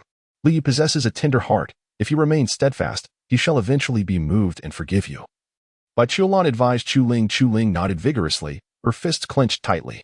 Deep down, she understood that her master had never regarded her as merely the strongest sword by his side. Rather, he cherished her attentive care above all else. She was determined to earn her master's understanding. There was yet another matter. Chu Ling turned her gaze towards Bai Qiulan. From now on, do not refer to me as Sister Bai, simply call me Senior Bai. In the past, when the chaotic and toxic energies surged within me, Li undertook desperate measures to save me. Unfortunately, one mistake led to another, and now, as I strive to rectify my past, I have gained mastery over the chaotic lunar powers, ensuring that such incidents will never recur. Therefore, the bond between Lu Yi and me is irrevocably severed. Chapter 012. Wastefulness in the Heavens. Cultivation. Cultivation. I am fervently immersed in my training. Lu Yi remains utterly indifferent to Chu Ling's fate. If she perishes, so be it. His current focus is solely on diligent cultivation, disregarding all else, aspiring to surpass everyone and reach heights unattainable by those women. In this way, he shall no longer be troubled by anyone. Time will obliterate all karmic ties, and elevation will bury all regrets. The sacred pill grows increasingly radiant, expanding relentlessly. He compresses his true essence again and again. He aims to establish an exceptionally firm foundation. One step weak, every step weak. One step strong, every step strong. At this moment, he perceives a figure outside the door. However, he pays it no mind. He knows without looking that it is Chu Ling, surprisingly alive. Fortune indeed favors her. Chu Ling has already healed her wounds, sitting cross-legged at Lu Ye's door in meditation. Qixiao Peak. Bailan Peak and Qixiao Peak are among the peaks of the Great Tao sect, which boasts 9 main peaks and 72 auxiliary peaks. To occupy an auxiliary peak, one must be at the very least a practitioner of the void refinement realm, illustrating the formidable strength of the Great Tao sect in the first layer of the heavens. Since Qixiao Peak lies behind Bailan Peak and due to the confinement of Yuhongling in the back mountain, some individuals on Qixiao Peak can glimpse Yuhongling in her secluded location. Yuhongling harbors a breath of resentment. She would never admit her mistakes to that insufferable senior brother. But, truth be told, does he truly care for her? She is not entirely foolish. After being reminded by her master, she began to reflect upon her own breakthrough, recalling the intricate layers of energy that had gradually aided her ascent. The more she analyzes, the more alarmed she becomes. It is profoundly challenging, for Yu Hongling is not Li Yi himself. To assist him perfectly in his breakthrough would require calculations of the utmost precision. This encompasses not only the properties of medicinal pills and treasures but also the fluctuations within her own condition. What an immense volume of calculations that entails. She had never considered this before. Even if he is good to me suddenly, a hint of melancholy crosses Yu Hongling's face. Had Feng Wuxie not perished, she and he might have forged a connection. Her senior brother is quite admirable, albeit a bit fickle. The crux of the matter is Feng Wuxie's demise. It was her senior brother who prevented her from rescuing him, ultimately leading to his untimely death. Feng Wuxia's passing remains an indelible thorn in her heart.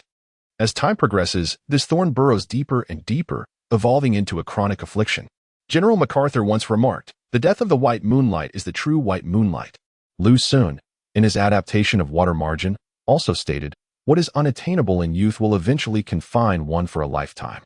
In this predicament, the more she thought of Yu Hongling, the more uncomfortable she felt, so she resolved to begin her cultivation. The technique she practiced was known as the Eternal Reversal Scripture, created by the fearless emperor. At this moment, she assumed an elegant stance, executing the fearless fist with grandiosity. Clad in crimson, her martial arts harmonized with the essence of the way. Amidst the verdant mountains and trees, she appeared to dance gracefully. On Xixia Peak, a youthful figure with an imposing demeanor and bright gaze observed this scene, his heart racing with youthful admiration. How beautiful! How striking! This Taoist sect possesses such an extraordinary woman. He suddenly leapt into the air, a long sword descending beneath his feet, soaring towards Yu Hongling. Yu Hongling? She paused her cultivation and glanced at the young man. "I am Linghu Wushuang, the newly initiated disciple of Xixia Peak. I have witnessed your exquisite martial arts. May I request your guidance?" Linghu Wushuang inquired. Yu Hongling contemplated briefly. Linghu Wushuang was a name from long ago, one that emerged after her senior brother declined the position of the Holy Son, subsequently becoming the Holy Son of the Taoist sect. He had cultivated to a formidable level, yet perished in the turmoil of darkness while halted at the eighth heaven. One could say he was indeed a remarkable figure. However, Yu Hongling had encountered numerous prodigies. She was well acquainted with emperors. "You little brat, you stand no chance against me, so let it be," she retorted, a hint of disdain in her voice. It seems you're not even older than I am. Thus, you are merely a little brat before me." Observing Yu Hongling's lack of intent to engage in combat, Linghu Wushuang did not press further. After all, it was rather inappropriate to fight upon their first meeting. "What brings you to the back mountain?" "It is the area with the weakest spiritual energy, not suitable for cultivation," Linghu Wushuang questioned. "I was punished by the master," Yu Hongling replied with boredom. "Ah? What misdeed have you committed?" In Linghu Wushuang's eyes, being punished so soon after entering the sect was a serious matter. If the master truly bore anger towards her and refused to impart teachings, her path to cultivation would become exponentially more arduous. I did not err. It is the master who cannot distinguish right from wrong and favors that wretched senior brother of mine. Once I am released from confinement, I shall tickle her until she admits her fault." Yu Hongling exclaimed indignantly. "Linghu Wushuang, are you this fierce so soon after entering? Can you really dare to tickle the master? No wonder you were punished." However, Linghu Wushuang had come primarily to become acquainted with Yu Hongling. Initially captivated by her beauty, he soon discovered that her charm extended beyond mere appearance to a spirited and delightful personality. "How does your senior brother favor you? Since it's dull in the back mountain, why not share with me?" Linghu Wushuang suggested with a smile. "Very well, I shall share with you. Recently, I accidentally broke the door belonging to that wretched senior brother, and he actually seized my neck, demanding I repair it. When I refused, he threatened to strangle me, truly to death." Yu Hongling complained. How could such a person exist? Over a mere door, he would resort to violence against his own junior sister? Linghu Wushuang felt a surge of indignation ignite within him. This is simply preposterous. This is the path of the Great Way, not some devilish cult. Even such cults prohibit fratricidal violence. Indeed. Furthermore, after we mended him, I sought him out for a matter, knocked on his door, and without a word, he struck me squarely in the eye, transforming it into a panda's visage instantly, the remnants of which still linger.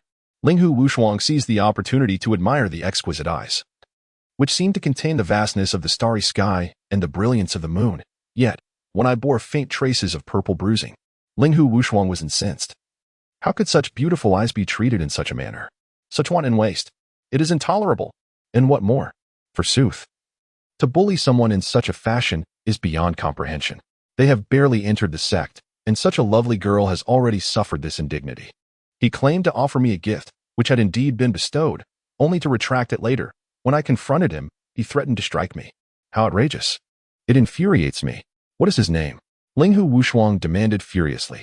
Lu Yi. A fine name indeed. Junior sister. You wait. I shall avenge you and triumph over Lu Yi. Forcing him to acknowledge his wrongdoing, Linghu Wushuang bellowed. Who would have thought that the agitated Yu Hongling would suddenly fall silent upon hearing his words? Junior sister. What troubles you? Yu Hongling replied. You intend to confront Lu Yi? Do not jest. You cannot even best me? yet you wish to contend with Lu Yi? In a previous life, some questioned Lu Yi's character and integrity, even speculating if he had been possessed. However, one thing was beyond doubt: his strength. It was formidable, truly formidable. Best to reconsider. You cannot even withstand a mere finger of his. Chapter 013. A shift in perspective. Knock, knock, knock. The sound of knocking resonated. Lu Yi opened his eyes, unable to suppress a soft exclamation. Linghu Wushuang. What brings him here? According to the timeline, he and Linghu Wushuang had yet to intersect. Their first encounter would occur during the Grand Disciples competition, where he was crowned champion and Linghu Wushuang claimed the runner-up title. Reflecting on the dark turmoil, it had been nearly 4,000 years since he had last seen this lad. However, such is the nature of cultivation. A powerful being's casual retreat may span hundreds or even thousands of years. In his previous life, Liu mused that on Earth, individuals in their 50s or 60s often appear wise, but cultivators, living for centuries, must possess extraordinary sagacity. Yet, in reality, it often proves otherwise. Many powerful beings exhibit less wisdom than ordinary individuals who have navigated the trials of life. A cultivator's existence revolves around training, and more training, followed by ventures into desolate mountains or unfrequented locales to excavate ancient tombs, seek relics, and pursue spiritual treasures. Then it is back to training once more. There simply isn't ample time for political machinations or scheming. The principle is straightforward. Might is right, and thus lies the truth of the cultivator's world. As he opened the door, Li regarded Linghu Wushuang. Brother, what brings you to me? Li inquired with a smile. Are you Lu Yi? Linghu Wushuang scrutinized Lu Yi. He was clad in azure garments, his youthful visage strikingly handsome and vibrant, radiating an exuberance of youth, adorned with a warm smile. Although his gaze bore a certain depth, it was far from the terrifying description given by Yu Hongling. Indeed, I am Lu Yi. It seems you are familiar with me? Naturally, I am well aware of the esteemed Linghu Shixiao, whose prowess in condensing the heavenly pill in just 2 months and 12 days is truly admirable. Linghu Wushuang could not help but smile. After all, he was still a youth. No, to be precise, it was 2 months and 11 days. I did not practice on the first day of entry. That makes it even more impressive. Wait. Linghu Wushuang suddenly realized and straightened his expression. I have come to challenge you. Spare me your frivolous smiles. Lu Yi was taken aback. A challenge? Such an unfamiliar term. It had been a considerable time since anyone had dared to challenge him. Very well. Lu Yi was more than willing to offer guidance to Linghu Wushuang, for he too was a valiant individual. However, Linghu Wushuang felt an odd sensation. Something was amiss. Yes, Lu Yi was overly friendly. Never mind, let us get to it. Linghu Wushuang summoned a long sword, and the two retreated to the courtyard, maintaining a respectful distance. What is your realm? Linghu Wushuang inquired, unable to discern Lu Yi's true level. Yuan Dan, feel free to come at me. Lu Yi replied, then I shall not hold back. In an instant, the longsword shimmered with a white light and lunged forward with remarkable speed. Lu Yi raised his hand to gently deflect the blade, closing the distance swiftly. Delivering a punch, which Linghu Wushuang attempted to intercept with an open palm, the sword spinning in response. Before the sword could reach him, Lu Yi's foot struck Linghu Wushuang's calf, simultaneously transforming his punch into a grip that seized Linghu Wushuang's wrist. With a swift motion, he threw Linghu Wushuang into the air. Linghu Wushuang hastily regained his balance and retaliated with a sword strike, only to find the air vacant. Lu Yi did not pursue his advantage. Linghu Wushuang narrowed his eyes. This was merely a friendly spar, which was commendable. His calf throbbed. The speed of his opponent was astonishing. Once more, Qixia's sword technique. The white light metamorphosed into crimson radiance, arriving in an instant. Lu Yi evaded, as the long sword sliced through the air. Just as Linghu Wushuang prepared to alter his attack with a horizontal cut, Lu Yi's hand pressed down upon the sword, causing it to tremble violently. At the same time, he executed a swift side kick. Linghu Wushuang's body once again tilted, his eyes widening as a fist loomed larger before him. Yet, just before impact, Lu Yi transformed his fist into a claw, shifting position to grasp Linghu Wushuang's collar and hurled him away. Linghu Wushuang struggled to maintain his balance, narrowly avoiding a fall. His lower body was still compromised. Linghu Wushuang felt a surge of silence envelop him. Lu Yi remained silent. His movements conveyed all that needed to be said, and he knew Linghu Wushuang would comprehend. My skills cannot compare to yours, Linghu Wushuang confessed, somewhat frustrated. Of course, if you were as strong as me, wouldn't my years of effort have been in vain?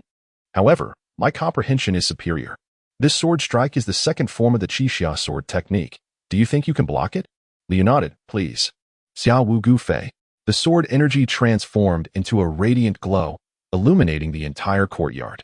Suddenly, the brilliance faded, and the sword, swift as a startled swan, arrived in an instant. Lu Yi struck with a punch. Bang! The sword energy shattered under the force of his blow. At this moment, the outcome was unmistakably clear. Linghu Wushuang exclaimed, "Why have I never heard of your name before? With your strength, you should not remain unknown." Lu Yi replied with a smile. To cultivate and act is a form of practice. To cultivate and remain still is also a form of practice. Countless methods of cultivation and myriad paths to the ultimate truth all lead to the same destination.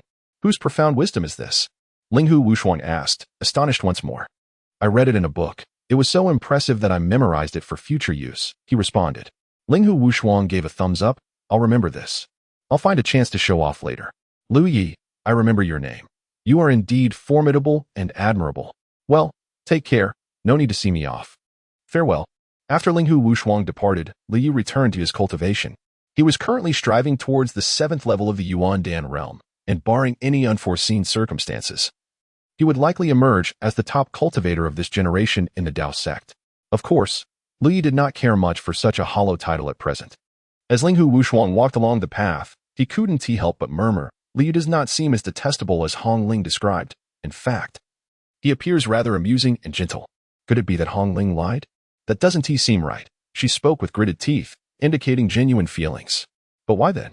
At that moment, a lady approached, clad in a flowing emerald gown, her beauty exquisite, with fair skin and captivating large eyes. Though she was not as tall as Yu Hong Ling, her beauty was certainly on par. Are there so many enchanting women on Bailon Peak? However, this beauty, despite her delicate appearance, exhibited a cold demeanor, passing by without even a glance, as if he were merely a tree by the roadside. Such a stunning girl. Yet so blind to the world. What a pity. Linghu Wushuang continued to watch the enchanting maiden until she reached Lu Yu's doorstep. Straightening her gown, she knelt on the ground, her gaze lowered submissively. Kneeling before him. What on earth? Am I dreaming? This beautiful girl, not only stunning but also possessing the strength of the Yuan Dan realm, knelt right outside Lu Yi's door. It is said that beneath a man's knees lies gold, yet a woman's knees can alter the heavens. And here she was, kneeling before Lu Yi. Linghu Wushuang was utterly dumbfounded, his astonishment lingering for several minutes. Just moments ago, he had a very favorable impression of Lu Yi. And now he was subjected to this shocking scene. If he had such a beautiful companion, he would gladly kneel before her every day. Wait a moment. Linghu Wushuang suddenly realized that this girl was kneeling at the doorstep. With Lu Yu's cultivation level, he must be aware of it. Yet, he did not open the door. He allowed this breathtaking girl to remain kneeling there. My heavens, my Taoist ancestors, what is happening? In that instant, Linghu Wushuang's entire worldview was turned upside down. Chapter 014. Alas, this is also true. Chu Ling knelt before Lu Ye's door, yearning for his forgiveness. She understood that he despised disturbances. Thus she refrained from interrupting him. Aware of his gentle nature, she believed that in due time he would pardon her. All she needed to do was wait. While he secluded himself, she remained vigilantly by the door. When he emerged, she would follow closely behind. Wherever he went, she would be there as well. On the rear mountain of the Bailon sect, Linghu Wushuang wandered despondently to the side of Yu Hongling. Casting a glance at him, she felt no surprise. This boy dared to spar with her senior brother? It was akin to an ant challenging a chariot. Unaware of her brother's true identity, he merely saw him as a frog gazing at the moon from the bottom of a well. Had he known who her brother was, he would have appeared as insignificant as a mayfly aspiring to touch the sky. I have lost, he admitted, breaking the silence that hung between them. How rare it is to have the opportunity to spar with my senior brother. This will be a boast of yours for many years to come, Yu Hongling remarked. Linghu Wushuang sighed deeply. Indeed, he is formidable, yet still pales in comparison. However, once I become stronger, I shall challenge him again. He is not as cruel and heartless as you describe. In fact, he has treated me quite well. Humph, do you know him better than I do? He is kind to men but particularly cold and ruthless towards women. Yu Hongling rolled her eyes. You are correct in that regard. After our sparring session, I was supposed to leave, yet I hadn't gone far when I saw a strikingly beautiful girl kneeling at Lu Ye's door. He had not even stepped out to assist her. He truly is merciless towards women, and the reason for her kneeling remains a mystery, Linghu Wushuang reflected. Yu Hongling's expression shifted at his words. What did she look like? Ling Hu Wushuang pondered for a moment. She is exceedingly beautiful. Of course, I know she is beautiful. Who at my senior brother's door isn't? She wore a flowing emerald green gown, wielding a sword, with large, bright eyes that appeared exceptionally obedient. Upon hearing this description, Yu Hongling gradually exhaled in relief. Chu Ling. She had feared it was yet another seductress seeking her senior brother's attention. Wait. Yu Hongling suddenly froze. How could she harbor such thoughts? What business did she have with this seductress pursuing that insufferable senior brother? Was she perhaps feeling jealous? Shaking her head vigorously, she murmured repeatedly, I am not jealous. I could never be jealous. I will not be jealous. Is Ling Hu Wushuang also one of Lu Ye's women? At that moment, his worldview faced a significant upheaval. This revelation was almost too much for him to bear. Did it mean that the more cold and cruel one was to beautiful women, the more they were drawn to him? Was the pursuit of a partner not about heartfelt companionship, but rather about brutality? Enough. I must cultivate. You should leave at once. Do not disturb me unless it is urgent, Yu Hongling commanded, dismissing him. Ling Hu Wushuang was still contemplating the notion of violence when she heard Yu Hongling's words, prompting her to act upon her thoughts. Junior sister, I can assist you in your cultivation. Engaging in sparring will undoubtedly illuminate our shortcomings. I believe my strength exceeds yours to some degree. Shall we practice together? Yu Hongling cast a glance at Ling Hu Wushuang, her eyes questioning. Do you not believe I am stronger than you? Ling Hu Wushuang was immediately incensed.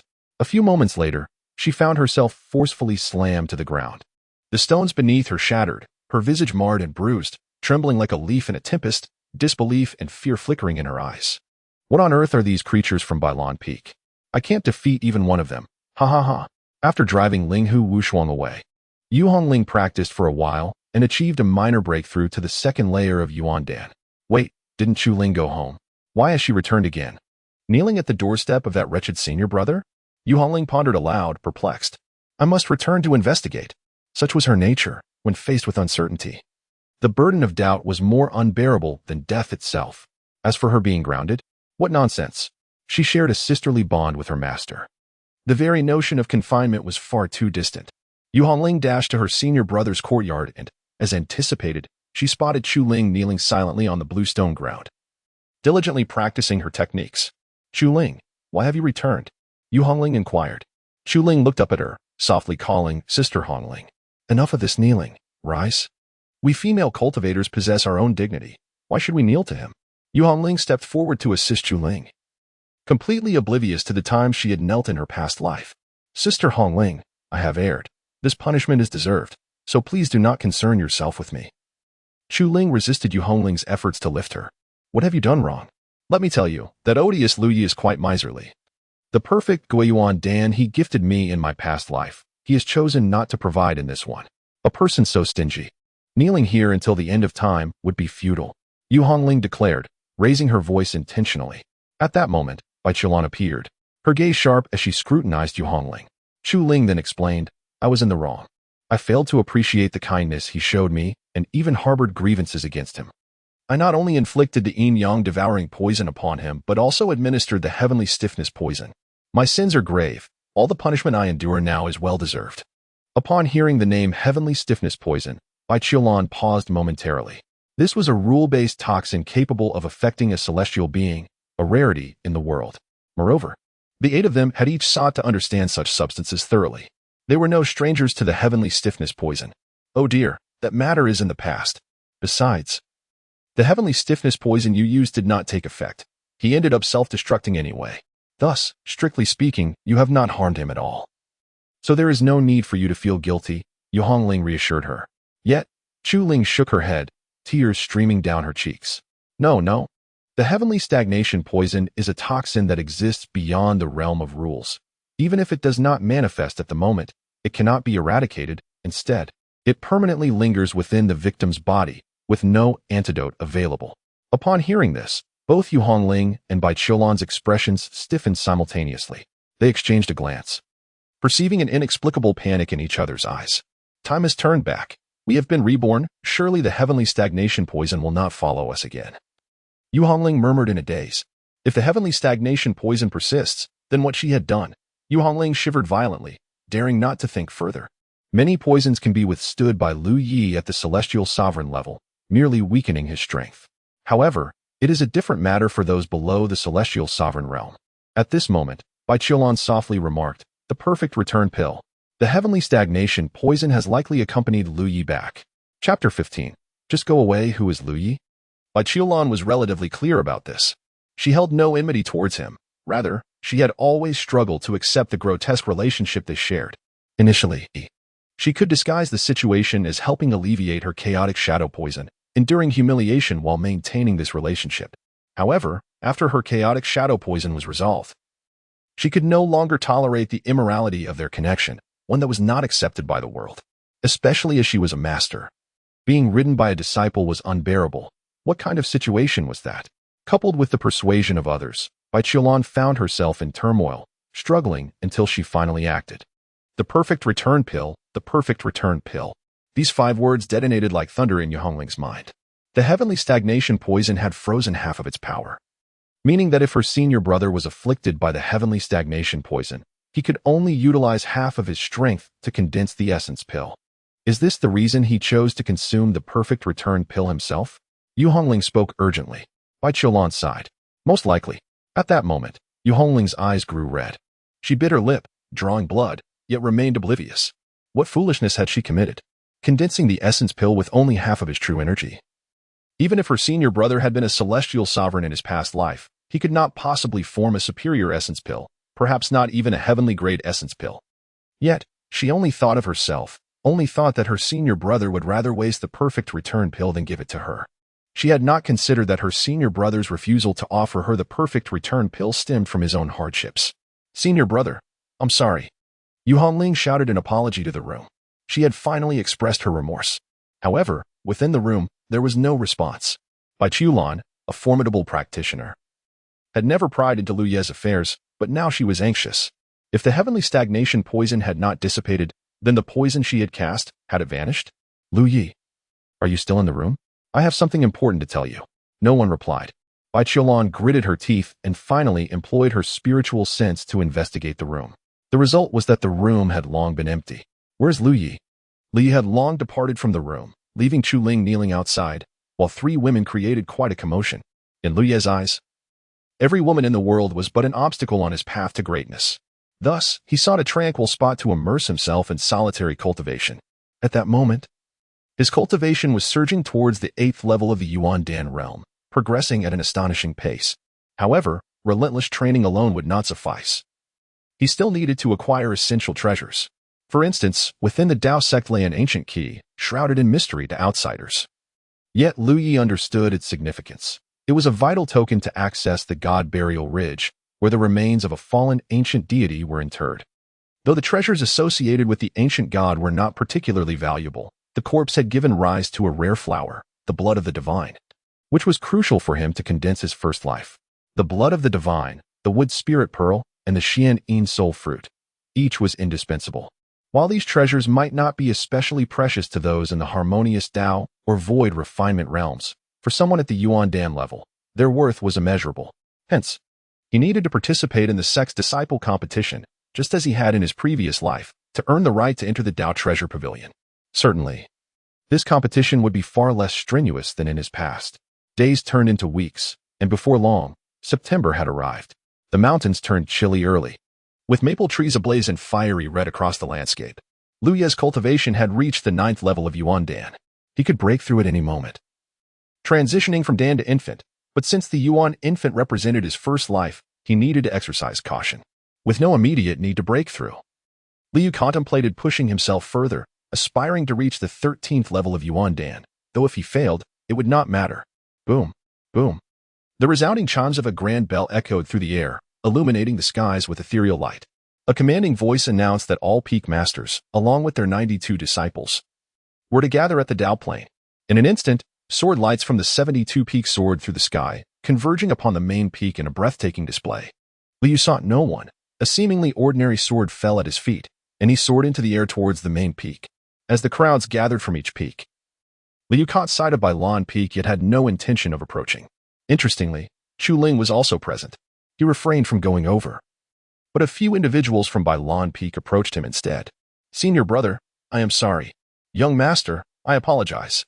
Bai Qiulan nearly joined in with the others in their apologies, only to stop herself, drenched in cold sweat. If she were to utter husband, "I am sorry," in broad daylight, it would surely create an uproar. Chu Ling and Yu Hongling were both stunningly beautiful, and with Bai Qiulan alongside them.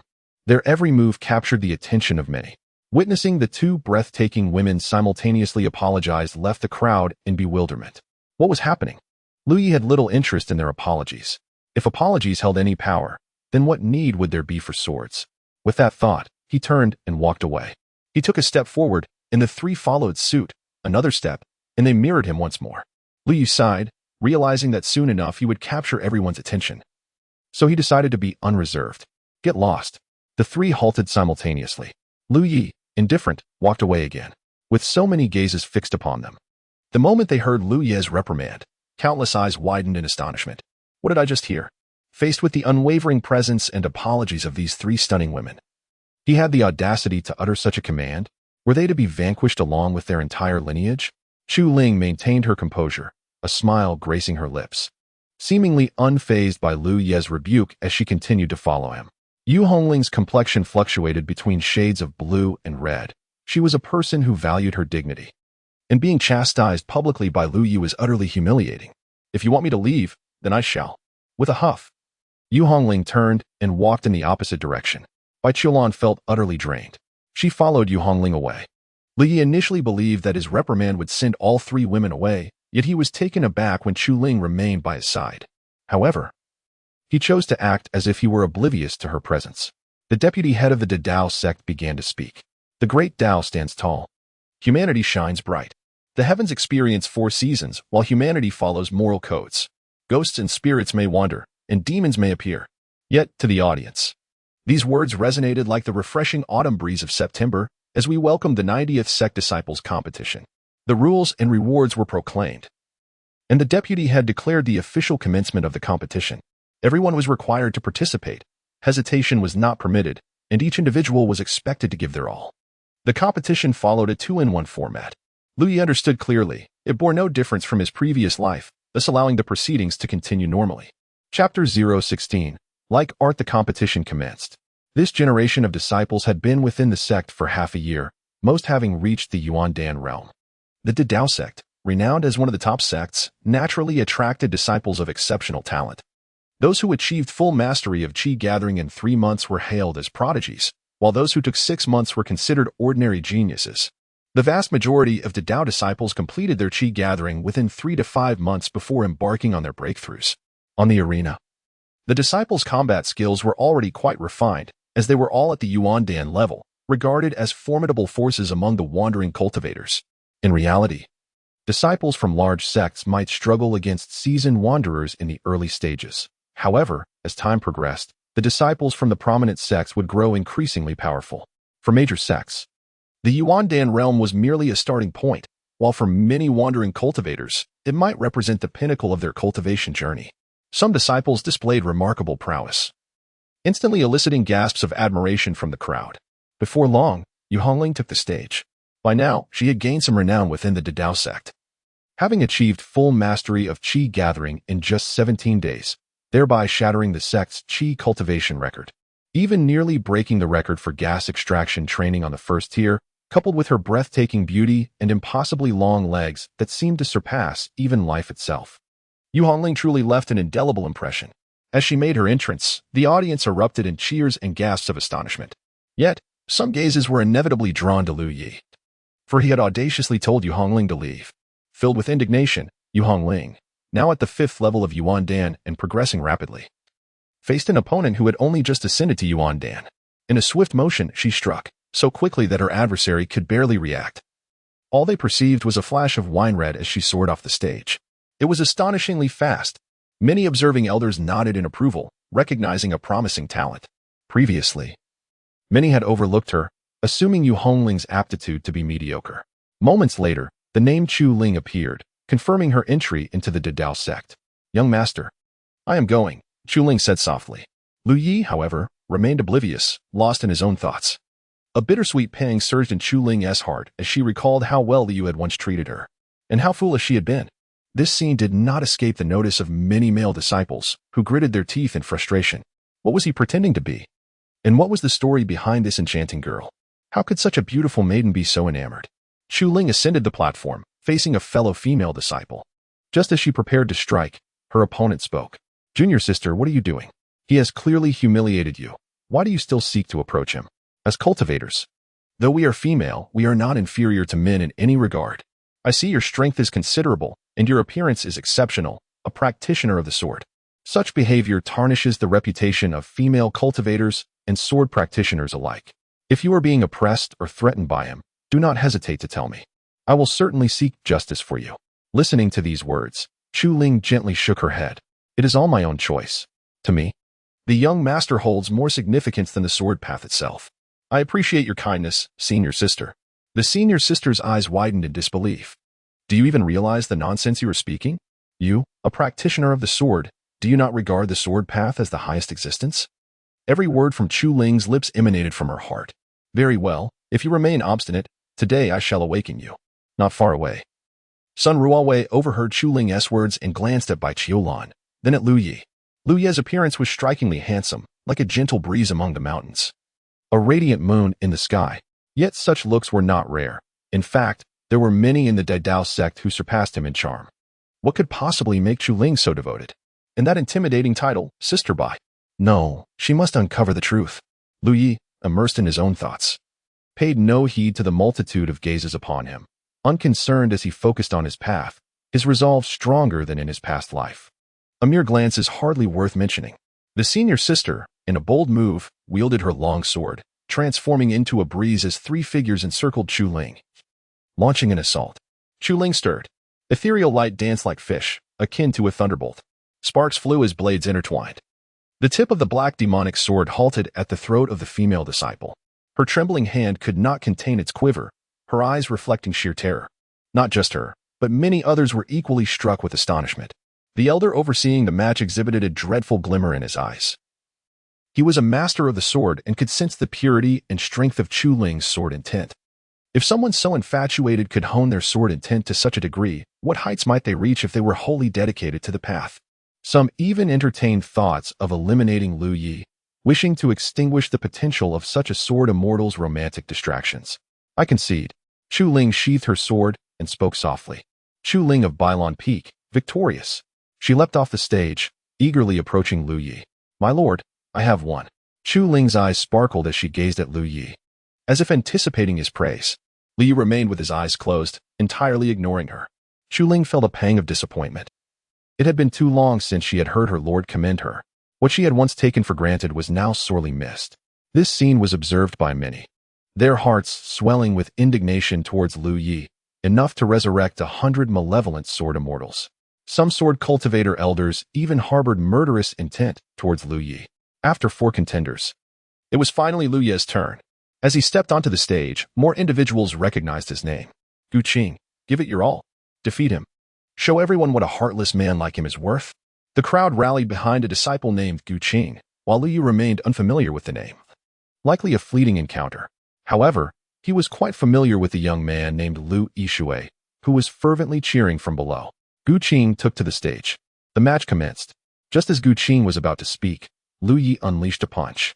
A transparent fist imprint, as large as a grinding wheel, shot towards Gu Qing with astonishing speed. Gu Qing gasped in shock and bellowed in rage, swinging his long knife with all his might. The blade shattered, sending both him and the weapon hurtling off the stage, a mouthful of blood spewing forth with gratifying abandon. The surrounding clamor fell abruptly silent. I concede. Lu Yi descended from the stage, nonchalant and dashing, leaving the crowd speechless.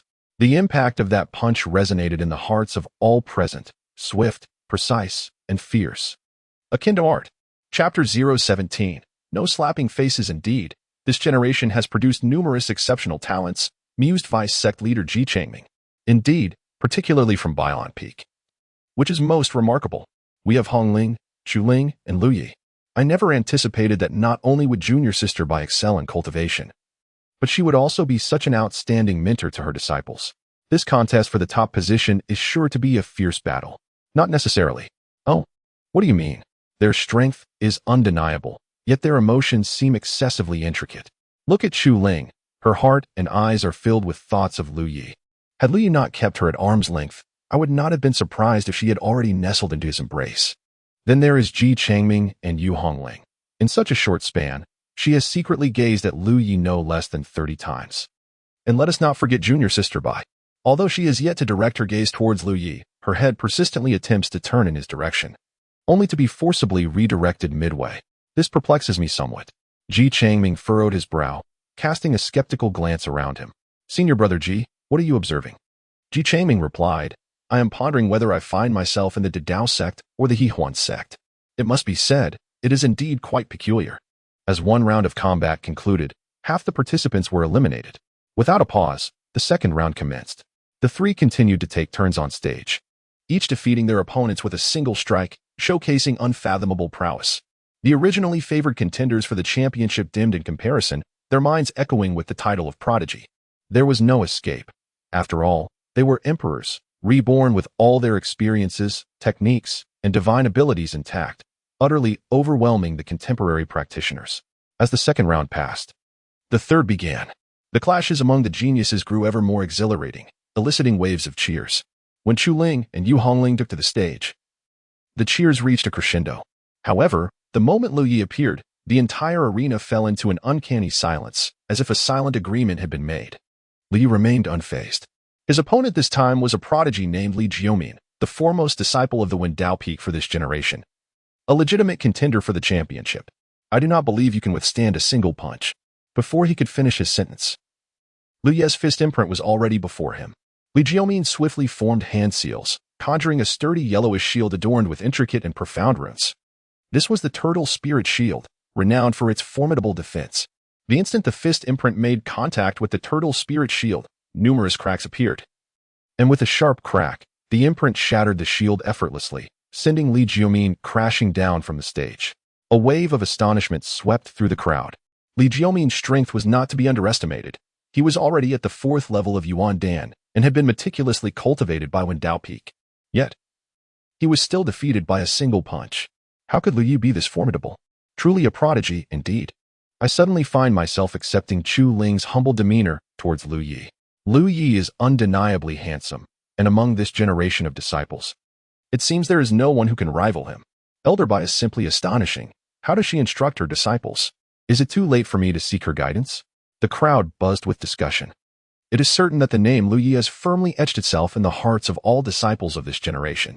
A single punch shattering the Turtle Spirit Shield, impressive. As the 4th round commenced, only a handful of fighters remained. The battles unfolded swiftly. This time, Lu Yi faced off against Yu Hongling. The eyes of the disciples gleamed with excitement. Here it comes.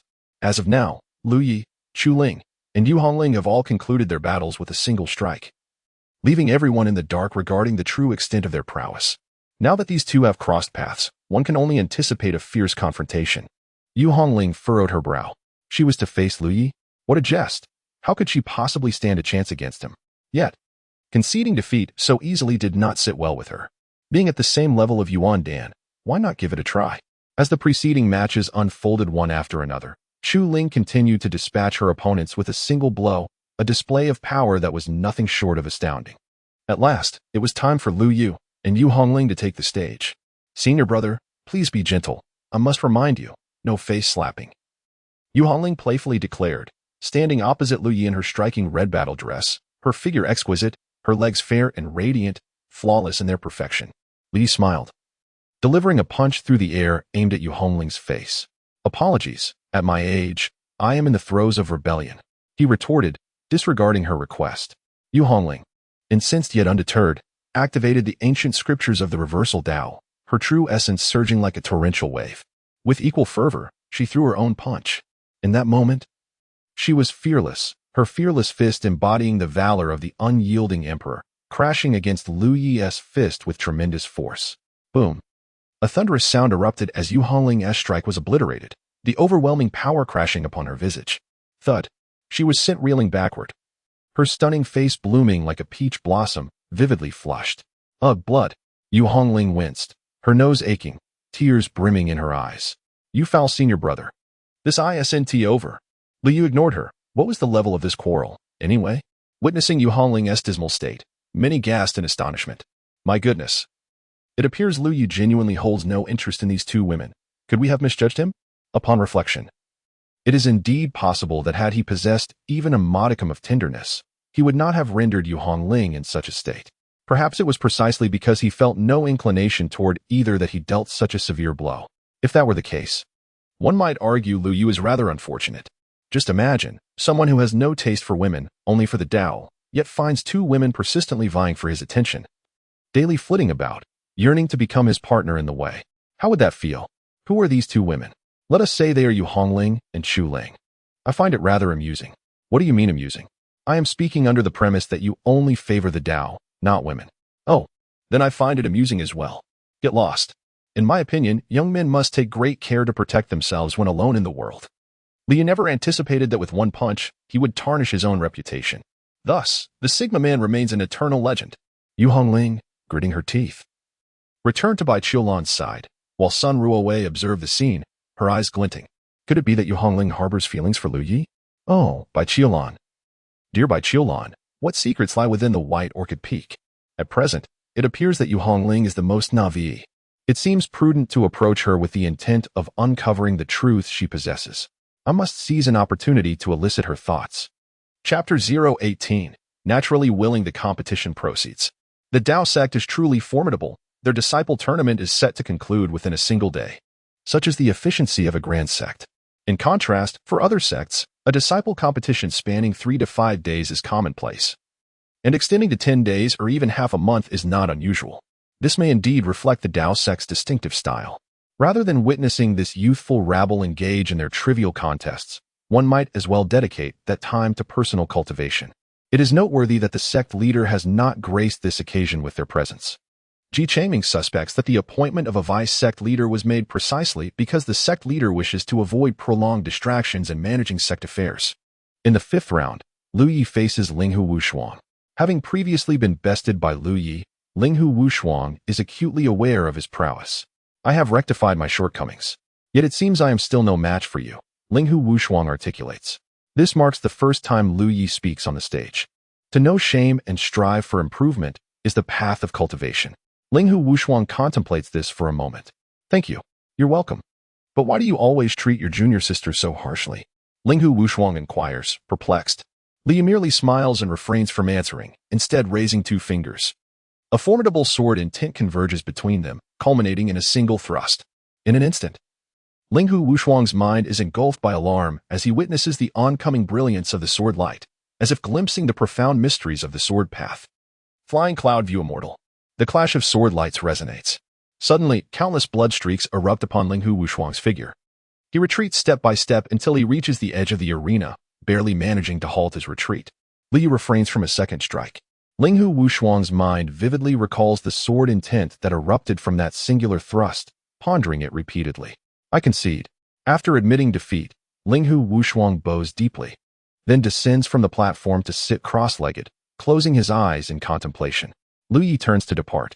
The elders, wide-eyed, were expressions of disbelief. This sword intent? Astonishing beyond measure. Inconceivable. Previously, Lu Yi had showcased his strength through sheer force, resolving conflicts with a single blow, exemplifying the might that breaks all techniques. Yet this dual-fingered sword thrust reveals to all the terrifying depth of Lu Ye's swordsmanship. A disciple of Bai Qiulan? I must seek her out. She is not solely a sword cultivator, and such a sword genius deserves my guidance. Nonsense. You cannot even best me. It is I who should teach him. That sword energy is astounding. I feel unworthy to instruct him. No, I must consult my master. They will surely be overjoyed. A flurry of activity ensues among the sword-wielding elders. Some hasten to find Bai Qiulan, while others seek their own masters. If it was previously deemed normal for Lu Yi to exhibit formidable strength, given the Tao sect's reputation, the emergence of 1 or 2 exceptionally powerful prodigies is hardly surprising. However, the swordsmanship exhibited by Lu Yu earlier transcends the mere classification of a formidable talent in combat prowess. It represents an extraordinarily rare seed of swordsmanship. Having cultivated for only half a year to reach such an extraordinary level, which is simply beyond description, Bai Qiulan was swiftly encircled. Junior sister Bai, you have witnessed it. Lu Ye's true forte lies in swordsmanship. You are not particularly well versed in this art. Why not allow Lu Yi to become my disciple? If you agree, I, the solitary sword peak, am willing to offer all resources for the next 3 years to Bailan Peak. I am prepared to extend this to 5 years. Junior sister Bai, you know my aspirations. It is exceedingly difficult to find a successor for my Cangji in Heavenly Canon, now that I have discovered such a promising talent. If I do not secure him for the solitary sword peak, our lineage may well face extinction. Junior sister Bai, I am willing to allocate resources for 20 years entirely to you. Bai Qiulan, observing the figures clamoring for Lu Yi, felt a sense of helplessness. What do you have to teach? Lu Yi's mastery extends far beyond mere swordsmanship. His prowess in all disciplines is unparalleled. To suggest that you could be his masters is a farce. He could easily assume the role of your ancestral master instead. Brothers, I apologize. But Lu Yi belongs to Bailan Peak and cannot be surrendered. Bai Qiulan firmly declined. Oh, junior sister. It is a waste for Lu Yi to be at Bailan Peak, a place devoted to magical arts. Besides, you already have Chu Ling. Let Lu Yi come to us. Absolutely not. Lu Yi is unequivocally not to be given to you, with no room for negotiation. Bai Qiulan resolutely refused. Lu Yi observed this scene, raising an eyebrow. This was unexpected. Shouldn't Bai Qiulan regard herself as a hot potato, eager to rid herself of any potential complications? Junior nephew Bai, I shall take Lu Yi. A powerful aura suddenly descended as a figure appeared, causing all the swords present to hum in resonance. Seemingly welcoming the master of swordsmanship, the elder, clad in a black robe and bearing an ancient sword, spoke with an undeniable authority. Greetings, Master Battle Sword. Greetings, Uncle Master Battle Sword. Greetings, Elder Battle Sword. The crowd bowed to the venerable sword master. A figure of the harmonization realm had come to claim a disciple. The onlookers were astonished, never anticipating that a mere competition among disciples would attract the attention of an elder of such caliber. If Li Yi were to join the ranks of the harmonization realm, he would undoubtedly ascend to a higher echelon, becoming a junior disciple to the sect leader and the heads of various peaks. Brother Battle Sword, I believe Li Yi is more suited to my swordsmanship. A light laughter emanated from the void as yet another elder materialized. Brother Tao, I too feel that Lu Yi is more aligned with my swordsmanship. Another elder appeared. 3 elders were now vying for Lu Yi's allegiance. Bai Qiulan's expression darkened slightly, for reasons she could not fully comprehend. She was deeply reluctant to see Lu Yi become a disciple of another. There lingered a hint of panic within her, one she was unwilling to acknowledge. If Lu Yi were to align himself with another, would that not sever all ties between them henceforth? No, this cannot happen. Bai Qiulan's gaze sharpened. Esteemed elders, according to the sect's regulations, you are permitted to select disciples only upon their initial admission. Time does not permit delays. It is truly unbecoming of venerable elders to contend for a disciple simply because they perceive my student's exceptional talent. Bai Qiulan declared resolutely. You are not a sword cultivator. How could you possibly mentor a formidable sword cultivator? That is no justification for your attempts to seize him. A throng of sword cultivators fervently began to persuade Bai Qiulan. Yet she remained unyielding. Regardless, I am determined to accept Lu Yi as my disciple. Should he consent, I shall promptly report to the sect master for a decisive ruling. Indeed, Bai Shiji is obstinate. Let us seek the sect master. Lu Yi, I now inquire. Do you wish to depart from Bailan Peak and join the tutelage of another sword cultivator? The sword combat master inquired. Instantly, numerous gazes converged upon Lu Yi. Yu Hongling clenched her fists anxiously, while Bai Qiulan's gaze, tranquil as water, rippled with an undercurrent of emotion. A faint smile graced Lu Yi's face as he softly replied. Naturally, I am willing. Chapter 019, The Fray of Seizing Naturally, I am willing. These 4 words reverberated like thunder, exploding in the hearts of those present. Yu Hongling's eyes widened in disbelief as she glanced at Lu Yi and then at her master. Bai Qiulan trembled slightly, her fist clenched, her eyes reflecting shock and a hint of confusion. Lu Yi's unwillingness to remain her disciple elicited a tumult of anxiety within Bai Qiulan. Ha ha ha, splendid. Since Lu Yi harbors no objections, I shall immediately seek the sect master's decree. The sword combat master laughed heartily, his figure vanishing in an instant. The other 2 elder masters hastily proceeded to the main peak. Several peak masters, wielding swords, gritted their teeth and followed suit. Uncertain if the sect master would approve of the elder masters competing for a disciple, or if he would instead assign Lu Yi to another peak. Bai Qiulan cast a deep glance at Lu Yi. Master, Yu Hongling's voice brimmed with urgency. We cannot allow senior brother to join another peak. Though the reason eluded her, she felt an overwhelming resistance, a profound aversion to the idea of Lu Yi changing his sect. With me here, no one shall take him away, Bai Qiulan declared fiercely, her figure disappearing in an instant. As the formidable cultivators departed, the onlookers began to ponder, a shared thought rising within their minds. Lu Yi is destined for greatness. Regardless of who ultimately claims Lu Yi as a disciple, he will undoubtedly attain prominence. However, was it truly wise to so overtly express his desire to leave Bailon Peak? As the saying goes, once a master, always a father. Although the cultivation world may not adhere to such conventions rigorously, a modicum of subtlety is still required. When the elder master inquired whether Lu Yi wished to leave Bailon Peak, his response was astonishingly effortless. With such a demeanor, even if he were to join another peak, would they not regard him with trepidation? At this moment, he fled from strength without hesitation. Yet should he encounter even greater power in the future, would he not flee once more? Whenever you utter a word, it is not considered a breach of decorum to heed the arrangements made by the elders. This individual possesses undeniable talent, yet his emotional intelligence is markedly lacking. Whether he can achieve greatness ultimately depends on the tolerance of his mentor. The competition continues.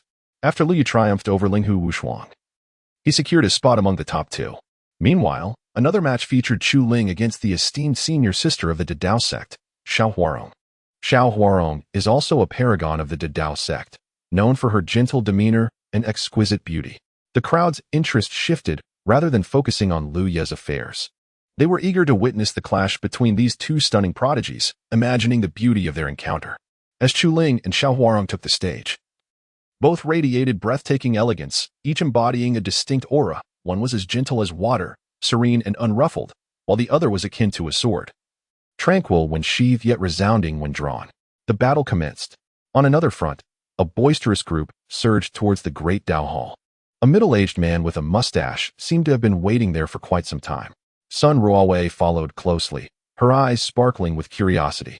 Let me see what the situation entails. Master, there is a disciple named Lu Yi whose swordsmanship is extraordinary. He is truly suited for my legacy. My lineage is on the verge of extinction, and it is unthinkable for an old man, who has devoted his life to the sect, to take his unique skills to the grave. The sword battle sovereign's words brimmed with emotional intensity. Sword battle, senior uncle. How can you speak so of the sect leader? Lu Changfeng, the sect leader, replied with a mix of amusement and exasperation. Am I not speaking the truth? If junior brother Bai were a sword cultivator, I would remain silent, but he is a practitioner of techniques. Although I have not witnessed the sword strike that Lu Yu executed with his 2 fingers, my disciple demonstrated it to me. Such a strike is unparalleled among the great talents of the vast wilderness. This cannot stand. He must join my fold. Your swordsmanship is all about relentless combat. Yet I see that Lu Yi is not one to engage in reckless bravado. He should cultivate my hidden sword technique, concealing the sword within himself. Striking to resound throughout the realm, this is the path he ought to pursue. Are you out of your mind? He incapacitated his opponent with a mere finger. And you claim he is not one for aggression? I beg to differ. Enough. Let us speak reasonably. Liu must join my solitary sword sect.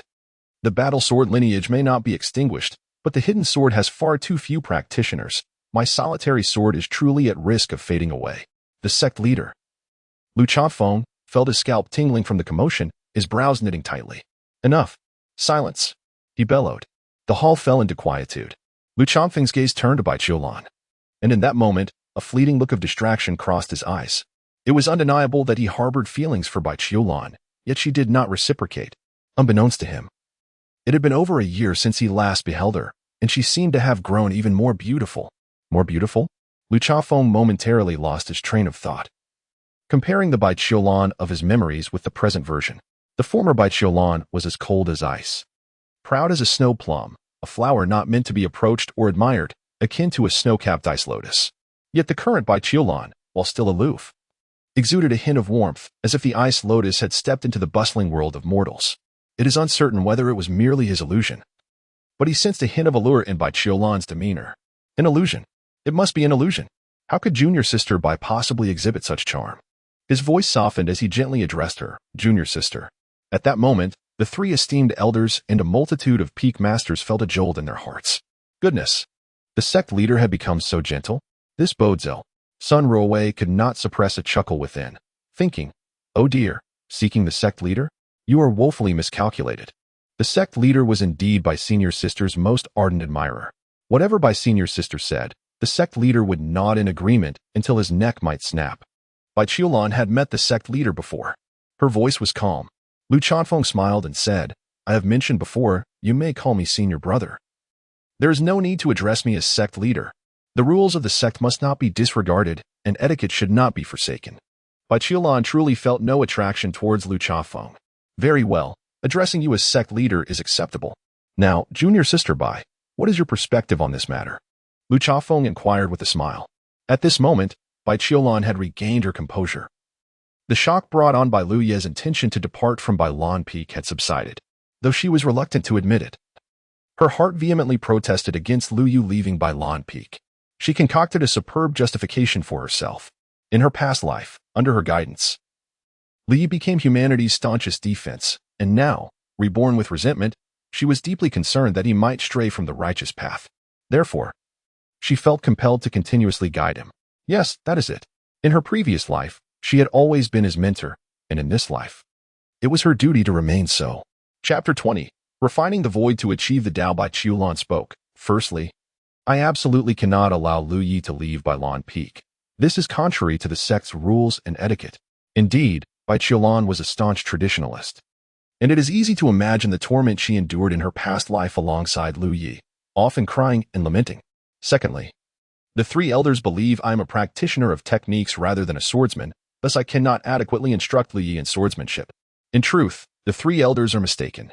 Techniques, I can teach. Swordplay, I can teach as well. If the three elders do not believe me, let the sect leader arrange for me to duel with them using swords. Should I win, Lu Yu shall belong to Bai Lan Peak. Should I lose? Bai Qiulan's expression was frosty as her white dress danced lightly in the wind. I will never lose.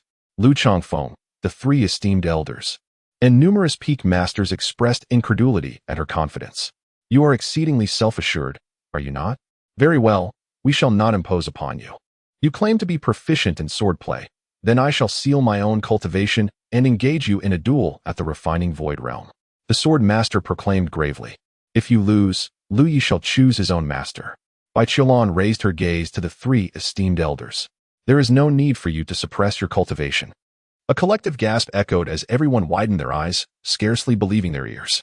No need to suppress your cultivation? These three esteemed elders are all at the Tao integration realm, and you wish to duel with swords? Are you out of your mind?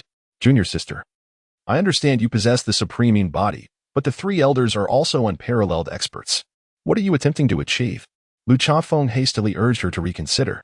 The three venerable elders displayed a complexion marked by shades of blue and red, a sign of their indignation. Were they being accused of bullying the weak? Brother, there is no need for further persuasion. If you desire Lu Yi, let us engage in battle in the heavens. With that, Bai Qiulan ceased her words and vanished, reappearing in the sky above. Very well, if it is to be a case of the mighty oppressing the weak, I shall bear this infamy for the sake of a disciple. The elder of the solitary sword resolved to abandon all pretense, and his figure disappeared. A crowd hurriedly followed suit. Lu Changfeng was nearly driven to the brink of despair. Uncle Gujian, you must not harm Sister Bai. None among them had faith in Bai Qiulan, and understandably so, how could one expect her to succeed? After all, one was at the void refinement stage while the other had attained harmony, and the former employed sorcery while the latter wielded the sword. The absurdity was staggering. Nephew, you need not use your sword. As long as I am injured, I shall no longer mention the matter of accepting a disciple. The elder of the solitary sword declared. Bai Qiulan's expression remained serene as she raised a finger towards the sky. In an instant, the heavens roiled with wind and clouds. A formidable, cold, and domineering sword intent erupted, sending chills through the air and stirring the mists.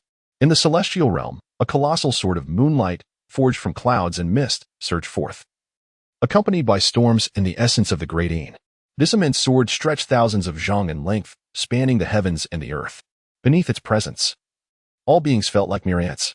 Countless disciples of the Tao and formidable warriors gazed upward, awed by the grandeur and overwhelming sword aura of this long sword. The grating divine sword, the master has made her move. The battle between Yu Hongling and Chu Ling also came to a halt as they looked up at the grating divine sword. This was a powerful sword technique, specifically crafted for the great Een divine body. Indeed, it was created by Lu Yi himself. Even a practitioner at the void refinement stage would find it exceedingly arduous to wield this great Een divine sword, even in its nascent form. Yet, here was Bai Qiulan, employing it with remarkable proficiency. When the grating divine sword manifested, the expressions of the three venerable elders shifted dramatically. How is this possible? Lu Chafeng exclaimed in astonishment. When did Bai Qiulan learn swordsmanship? Such profound sword intent, such terrifying sword might. How has she mastered it to this extent? Uncle, be cautious. Bai Qiulan's complexion turned pale as she suddenly pointed at the elder of the solitary sword. Boom! The long sword roared with a thunderous sound, tearing through the sea of clouds, embodying the might of a great Kunpeng as it fiercely descended upon the elder of the solitary sword. Indeed, it was like a mountain crashing down. The elder of the solitary sword bellowed, summoning a torrent of sword energy that surged around him, creating a formidable wave of sword light that was reminiscent of the depths of an ocean. This sword was the solitary sword. The two colossal beams of sword light collided with a resounding crash, crushing and shattering amidst flames and thunder. The great divine sword forcefully shattered the solitary sword. And although it was left in tatters, it continued its relentless advance towards the elder of the solitary sword. Boom! The elder of the solitary sword spat blood and was forced to retreat. The great divine sword dispersed on its own. Uncle, you have lost. Bai Qiulan spoke in a voice as cold as ice, and the arena fell into an eerie silence. Everyone's eyes were wide with disbelief, unable to fathom that Bai Qiulan had indeed triumphed over the esteemed Elder Gujian, mastering the art of combat through the fusion of the void refinement and the Tao. A deathly stillness enveloped the surroundings. Even the wind ceased its whisper. No one had anticipated such a turn of events, nor the outcome of this duel. Bai Qiulan's challenge to the Elder was born of frustration, yet she emerged victorious. May the next esteemed Elder offer their guidance, Bai Qiulan proclaimed. The Elder Sanjian and Elder Zhangjian exchanged incredulous glances, each reflecting mutual astonishment. After a moment of contemplation, Elder Zhangjian sighed. Very well. Your demonstration of swordsmanship is sufficient to establish your capability to instruct Lu Yi. Our original intent was to prevent the precious gem from gathering dust, since you can teach. We shall not hinder your brilliance. Indeed, I share the same sentiment. Thank you, esteemed elders, Bai Qiulan replied. Thus, the contest over Lu Yu reached a conclusion. The formidable prowess Bai Qiulan exhibited instilled a sense of awe, particularly among her peers. They had assumed all were merely practitioners of the void refinement. Yet she had effortlessly surpassed the Tao in the blink of an eye. Is such a feat even conceivable? Junior sister Bai. Your swordplay cannot possibly belong to the Taoist sect, inquired Lu Changfeng with curiosity. In response to the sect leader, it is not of the Taoist sect's sword technique. It is a treasure I chanced upon, Bai Qiulan explained. I perceive that you possess extraordinary talent for swordsmanship, junior sister. I have a collection of various sword techniques, which I have gathered over time. Perhaps you would do me the honor of visiting my personal library? Lu Changfeng proposed, hoping to invite Bai Qiulan for a meeting. Bai Qiulan cast him a glance and replied, Sect leader, there is no need. I have little fondness for swords. My interests lie elsewhere. Lu Changfeng's rejection was painfully evident. As someone who specialized in techniques, to profess a disinterest in them was a clear dismissal. Not at all, not at all. It has been quite some time since I last saw you, junior sister. Today, you seem more amiable, suggesting your cultivation has progressed, Lu Changfeng remarked. After listening to Lu Changfeng, Bai Qiulan clasped her hands in salute. Since there is nothing further, I shall take my leave. As Bai Qiulan returned to the competition arena, she found that the battle between Xiao Huayong and Chu Ling had concluded, with Xiao Huayong predictably defeated. In truth, her ability to exchange blows with Chu Ling was commendable in itself. Consequently, the contest for first place lay between Chu Ling and Lu Yu. Chu Ling ascended the stage joyfully, awaiting Lu Ye's arrival. Truth be told, had Lu Yi not needed something from the Taoist treasury, he might have turned and walked away. A murderous intent simmered within him. As he stepped onto the stage, his fingers interlaced once more. Killing intent? Chu Ling paused, the smile on her face faltering into one of forced cheer. Young master, you exude an aura of lethal intent. Chu Ling's gaze fixed upon Lu Yi. And for the first time in an extended period, he truly regarded her.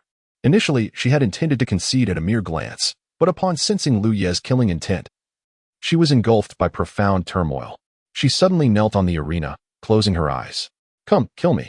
I have taken a life, and today I shall return one. After all, her existence had become devoid of meaning. It would be better to perish, to die at Lu Ye's hands, which could be seen as her final resting place. This scene left everyone present bewildered. Why was such a spectacle unfolding? What had Chu Ling done to owe Lu Yi so greatly that she would resort to such actions? Had this woman lost her sanity? My goodness, what was the nature of their relationship? The spectators buzzed with incredulity. Who would so fervently seek death? Lu Yi, observing the scene, furrowed his brow and finally spoke. We share no affection now. I will not kill you, but could you not simply distance yourself from me? Damn it. He thought, I can't bring myself to kill her. if they were to engage in battle. Lu Yi had a 90% chance of obliterating Chu Ling with a decisive strike. Yet, in her current state, any move he made would surely invite intervention. He could not comprehend it. Since they had severed ties, wouldn't it suffice for her to live her life and for him to live his? Why must there be continued entanglement? No, my lord may kill me, but I will never leave your side. Chu Ling's words were resolute. Damn it, she is insane. He suddenly swung his hand, and a burst of energy sent Chu Ling flying, causing her to spit blood as she left the arena. Victory was his. Yet Lu Ye's mood was far from jubilant. The victor is Lu Yi. The deputy sect leader announced the outcome of the match. This Grand Tao sect could no longer be a sanctuary for him. Lu Yi resolved to depart and seek solitude elsewhere once he obtained his objectives. A pack of lunatics. If I cannot confront them, I shall simply evade them. Bai Qiulan had returned. Sun Ruowei trailed behind her, chattering incessantly. When did you become so powerful? You can even defeat those in the harmonization realm? I feel as though you're hiding many things from me. Are we still good sisters? Hurry, confess. After the sect leader's remarks, I too noticed the changes in you. You seem to have acquired a certain allure. Sun Ruowei scrutinized Bai Qiulan closely. Allure? She exclaimed, her eyes widening in surprise. Bai Qiulan's demeanor remained that of ethereal grace, untouched by the mundane world. Yet, there was now a hint of seductiveness in her expression, akin to a celestial being transformed into a woman. Bai Qiulan raised an eyebrow, preparing to respond when suddenly a wave of bone-chilling cold enveloped her entire being. Her hand clenched into a fist, the true essence swirling around her, releasing tendrils of icy air. She furrowed her brows tightly. Sun Ruowei, standing beside her, noticed the change in her countenance. What is wrong with you? Just a trace of cold air had left Sun Ruowei, who was closest to her, feeling as though her very essence was frozen. How could Bai Qiulan be experiencing such a phenomenon? It's nothing. Bai Qiulan suppressed the chill, yet unease gnawed at her heart. At this moment, before her nascent soul, a droplet of gray-blue liquid coalesced, exuding an aura of extreme coldness that caused her diminutive nascent soul to furrow its brow incessantly. I have matters to attend to. I must take my leave, Bai Qiulan uttered, feeling a sense of urgency. The emergence of chaotic poison had occurred prematurely. The first instance of such poison should have manifested at the harmonization realm. Nevertheless, it was not a significant concern. She had already discovered a method to address the chaotic poison, merely requiring the application of the Ta'in transformation scripture upon her return to dispel it. Bai Qiulan hastily departed. Hey, wait for me, Lu Yi exclaimed, having obtained his reward. He had accurately sensed the chilling aura emanating from Bai Qiulan moments ago. A smile gracing his face. The appearance of chaotic poison at this juncture was indeed timely. With Bai Qiulan's rebirth, her cultivation had naturally advanced by leaps and bounds. To triumph over the harmonization realm while in the void refinement stage signified that she was but a step away from that realm. My dear master, the chaotic poison. I hope that in this life, you may surpass your previous incarnation and, ideally, harness your own power to render the chaotic poison into nothingness, thereby claiming the title of champion in the sect competition. Li was bestowed the esteemed title of a true disciple. The status of a true disciple surpassed that of an inner disciple. Currently, he was the first to attain this distinction. And even if others were to achieve the same status in the future, they would respectfully address him as senior brother. However, Lu Yi was indifferent to such accolades. He promptly made his way to the Grand Tao Treasure Pavilion, presenting his token. You may choose 3 treasures from below the 7th tier. Simply indicate your desired items and affix your token to the designated area, the elder guarding the pavilion said with a smile. Understood. Lu Yi was quite familiar with the Grand Tao Treasure Pavilion, which housed a plethora of treasures. With a total of 9 tiers, the items became increasingly precious as one ascended. In his previous life, he had been dazzled by the array of treasures, yet now he entered with a calm demeanor, leisurely perusing the offerings. Every artifact, with its unique properties and circumstances, was laid bare before Lu Yi. The first item caught his eye, the wood spirit pearl. The second, the key to the god burial rich. The third, a treasure furnace. The furnace was intended for exchanging for the Xian soul fruit at the Dan Peak, a type of medicinal material that the Grand Tao Treasure Pavilion did not accept. After acquiring these 3 items, Liu exited the pavilion and headed straight to the Dan Peak. As he passed through, he called out for the 9 Dragons treasure furnace, exchanging it for a single Xian soul fruit. Only the Xian soul fruit is available. Brothers and sisters, uncles and aunts, ancestors, do not miss out. No 980, no 668, just 1 Xian soul fruit. The Nine Dragons treasure furnace is worth it. Though he had not shouted for a long time, he felt somewhat unaccustomed, yet he was satisfied. This was not merely Lu Ye's call. Beneath the Dan Peak, dozens, if not hundreds, of cultivators were similarly calling out, including many alchemists of the void refinement stage. Occasionally, one might even encounter an alchemist of the harmonization realm among the throngs. Chapter 022. Chaotic Poison. The Nine Dragons treasure furnace was renowned, and under Lu Ye's vigorous call, it inevitably attracted the attention of many. Many alchemists cast admiring glances. The young lad possesses a voice full of vitality. He is undoubtedly a promising candidate for an alchemist. Is it solely the Xianin soul fruit that you desire? Would you consider exchanging anything else? No, I only wish for the Xianin soul fruit. Lu Ye's stance was resolute. He would not accept even a pill containing the Xianin soul fruit as a substitute, only the fruit itself. After all, this is the Grand Dao sect, rich in resources. Within merely half an hour, someone hurriedly approached, bearing the coveted Xianin soul fruit. I will trade with you. I will trade with you.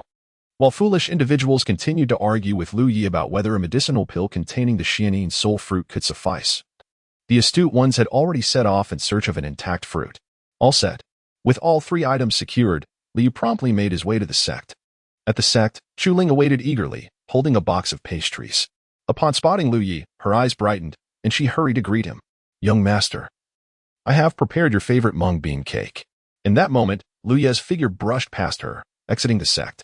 A common magic sword soared into the sky as Lu Ye stepped upon it, transforming into a streak of light that vanished at great speed. Chu Ling felt no disappointment. In an instant, her demonic sword soared forth, and she too stepped upon it, pursuing Lu Yu. At the Bai Qiulan Dao Academy, Sun Ruowei paced anxiously at the entrance. How could it be that such terrifying coldness erupted uncontrollably? Had there been a mishap in her cultivation? It was evident that Bai Qiulan's cultivation chamber had succumbed to frost. Emanating a fearsome aura of Taiyin power, Yu Hongling rushed over in haste. Witnessing the scene, she could not help but exclaim, why has the Taiyin poison manifested so early? It should not be occurring until the Dao integration realm. Upon hearing this, Sun Ruowei quickly inquired, Hongling, what is the Taiyin poison? Do you know? Realizing her slip of the tongue, Yu Hongling hesitated, but, knowing that Sun Ruowei was the closest friend of her master, she decided to divulge the truth. Due to the peculiarities of our master's constitution, the Taiyin power continuously accumulates. When this power gathers excessively, it condenses into a liquid state, which is profoundly cold and inflicts excruciating chills upon the afflicted. That is the Taiyin poison, Yu Hongling explained. What can be done? Is there a remedy? Sun Ruowei asked, her voice tinged with urgency. Yes, our master has discovered a solution. Do not worry, my dear disciple, I am merely astonished that the Taiyin poison, which should erupt only in the Dao integration realm, has manifested prematurely before our master has even reached that stage. Upon hearing this, Sun Ruowei instinctively sensed something amiss. The Dao integration realm, a level pursued by countless cultivators, is not easily attained, even within the esteemed Grand Dao sect. Yet, Yu Hongling, merely at the Yuandan realm, spoke of the Dao integration realm with such familiarity and without a trace of reverence. Is there truly a solution? Sun Ruowei pressed for confirmation. Indeed. The remedy was found by my senior brother. In a previous life, the Taiyin poison troubled our master for many years, and my senior brother dedicated many years to seeking a solution.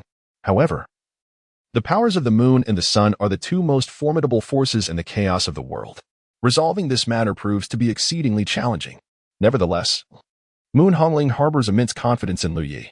Upon hearing that there is a solution, Sun Ruowei cannot help but breathe a sigh of relief. That is good, indeed.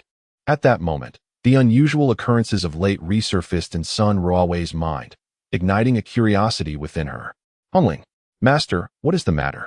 After a moment of reflection, Sun Ruowei inquired, what is the situation with that Chu Ling? What is her relationship with Lu Yi? Moon Hongling's expression momentarily stiffened. She is not naive. Why does master inquire about this? If I recall correctly, you are not acquainted with either Chu Ling or Lu Yi. Who says I do not know them? Chu Ling was nearly on the brink of death not long ago, and it was I who saved her. In fact, I am her savior. Furthermore, I found Chu Ling to be quite obedient. I initially intended to take her as my disciple, but she currently has no plans to take a master. After all, she has entered the Grand Dao sect, and I even assisted in that. Yet, such a remarkable girl now stands so humbly before Lu Yi. I truly cannot comprehend it. And it pains me greatly. Moon Hongling nodded, entirely disregarding Sun Ruowei's concerns.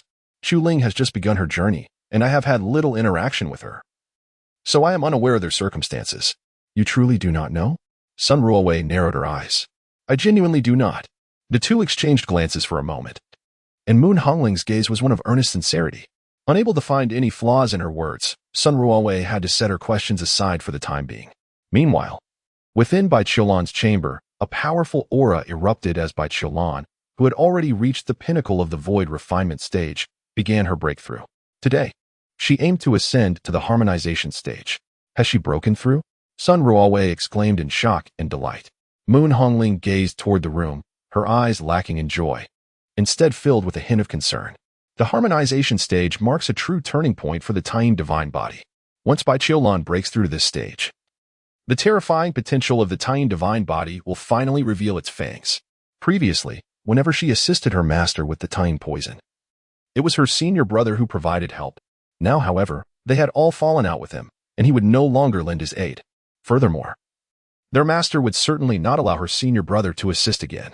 How then would they handle the Taiyin poison? Inside the chamber, Bai Qiulan was advancing toward the harmonization stage. For her, what is insurmountable for other cultivators is not particularly difficult. Only the drop of chaotic yin poison weighs heavily upon her. Why is this happening? Bai Qiulan's expression darkened. Beside her primordial infant, a drop of chaotic yin poison transformed into a potent Taiyin aura under the operation of the Taiyin transformation scripture. The Taiyin aura circulated through her limbs and meridians, with a significant amount entering her primordial infant, enhancing her aura. Bai Qiulan halted her cultivation. The remaining Taiyin aura coalesced once more, reverting to a drop of chaotic yin poison. Bai Qiulan, undeterred, activated her techniques again. The chaotic yin poison dissipated once more. Her breath surged once more, and as she paused to cultivate, the power of the Taiyin coalesced again, manifesting as a drop of chaotic yin poison. Why was this happening? Bai Qiulan opened her eyes, panic and disbelief evident in her gaze. How could this be? In her previous life, she required Lu Ye's assistance during the early stages, and they practiced secret techniques together. Her Taiyin and Yang energies harmonized, and when the chaotic yin poison dispersed, it simply vanished without any intention of recoalescing. Later on, after enduring countless hardships, she obtained the Taiyin transformation scripture, which liberated her from reliance on Lu Yi, enabling her to eliminate the chaotic yin poison independently. Now, this was the Taiyin transformation scripture. Why did it not disperse the chaotic yin poison as before? A sense of dread began to creep into her heart. After repeatedly channeling her techniques, she finally reached the Dao fusion stage. During her breakthrough, that stubborn drop of chaotic yin poison was completely consumed. Chapter 023, Primordial Morning Mist. It had vanished. Bai Qiulan finally let out a long sigh of relief. This drop of chaotic yin poison had finally disappeared. It should have been merely the first drop, rather obstinate. Or perhaps the reason lay in her insufficient mastery of the Taiyin transformation scripture, which hindered the poison's eradication. It must be so. However, deep within her heart, a trace of unease lingered, one she was reluctant to acknowledge. Congratulations, junior sister, on your breakthrough to Dao fusion. How do you feel now? Sun Ruowei inquired eagerly. Rest assured, I am perfectly fine, Bai Qiulan replied with a smile. Yet Sun Ruowei remained unconvinced, seizing Bai Qiulan's small hand to check her pulse. A chill has entered your body, and your vital energy is weak. How can someone at Dao fusion have such a pulse and still claim to be fine? Sun Ruowei exclaimed, her eyes wide with disbelief. Bai Qiulan broke free with a light laugh. It's just a minor issue. Yu Hongling refrained from asking questions, standing quietly to the side. It seemed that Sun Shirbua had sensed something and was intent on probing further. Yu Hongling recalled the shock on Sun Ruowei's face when she learned that both she and her master were women of Lu Yi in her previous life. Even until her last breath, Sun Shirbua's final words had been a bewildered, "No. How can you all be so chaotic?" Given that such events would not transpire in this lifetime, there was no need to let Sun Shirbua investigate further. What of Lu Yi? Bai Qiulan inquired. Shi Xiang has been missing since securing first place. He must have left the sect to undergo training in the outside world, Yu Hongling replied. To the burial god Rich. I presume, Sun Ruowei interjected. How do you all know where Lu Yi is training? And what is this burial god Rich? The name sounds formidable, yet I have never heard of it before. Master, should we go take a look? Yu Hongling asked. There is no need, Bai Qiulan responded. Yu Hongling hesitated, wanting to speak but holding back her words. Bai Qiulan, understanding her, grasped Yu Hongling's shoulder, and in an instant, their figures vanished. Where did they go? Sun Ruowei stared at the empty sky, watching as Bai Qiulan and Yu Hongling left without a trace. The newly ignited 8 trigrams flames were abruptly extinguished, as if the kindling had been removed. By the heavens, Bai Qiulan, how could you treat me this way when I considered you a confidant? Do you not understand me at all? Your secrets have been laid bare, and I demand the truth. Your deception pains me more than death itself. Bai Qiulan, return to me. I wish to sever ties with you. Bai Qiulan has returned. Oh, I forgot to bring you along. Sun Ruowei was taken to the clouds, where Bai Qiulan and Yu Hongling appeared unfazed. What have you two been concealing from me? Sun Ruowei inquired eagerly. Bai Qiulan and Yu Hongling exchanged bewildered glances. We have said nothing. Then why did you avoid me just now? We simply forgot to take you with us. Nonsense. How could you forget such a significant person? Do you take me for a fool? Ah, are you really that significant? I see you as graceful, charming, and beautiful, hardly someone of great stature. Sun Ruowei? How infuriating.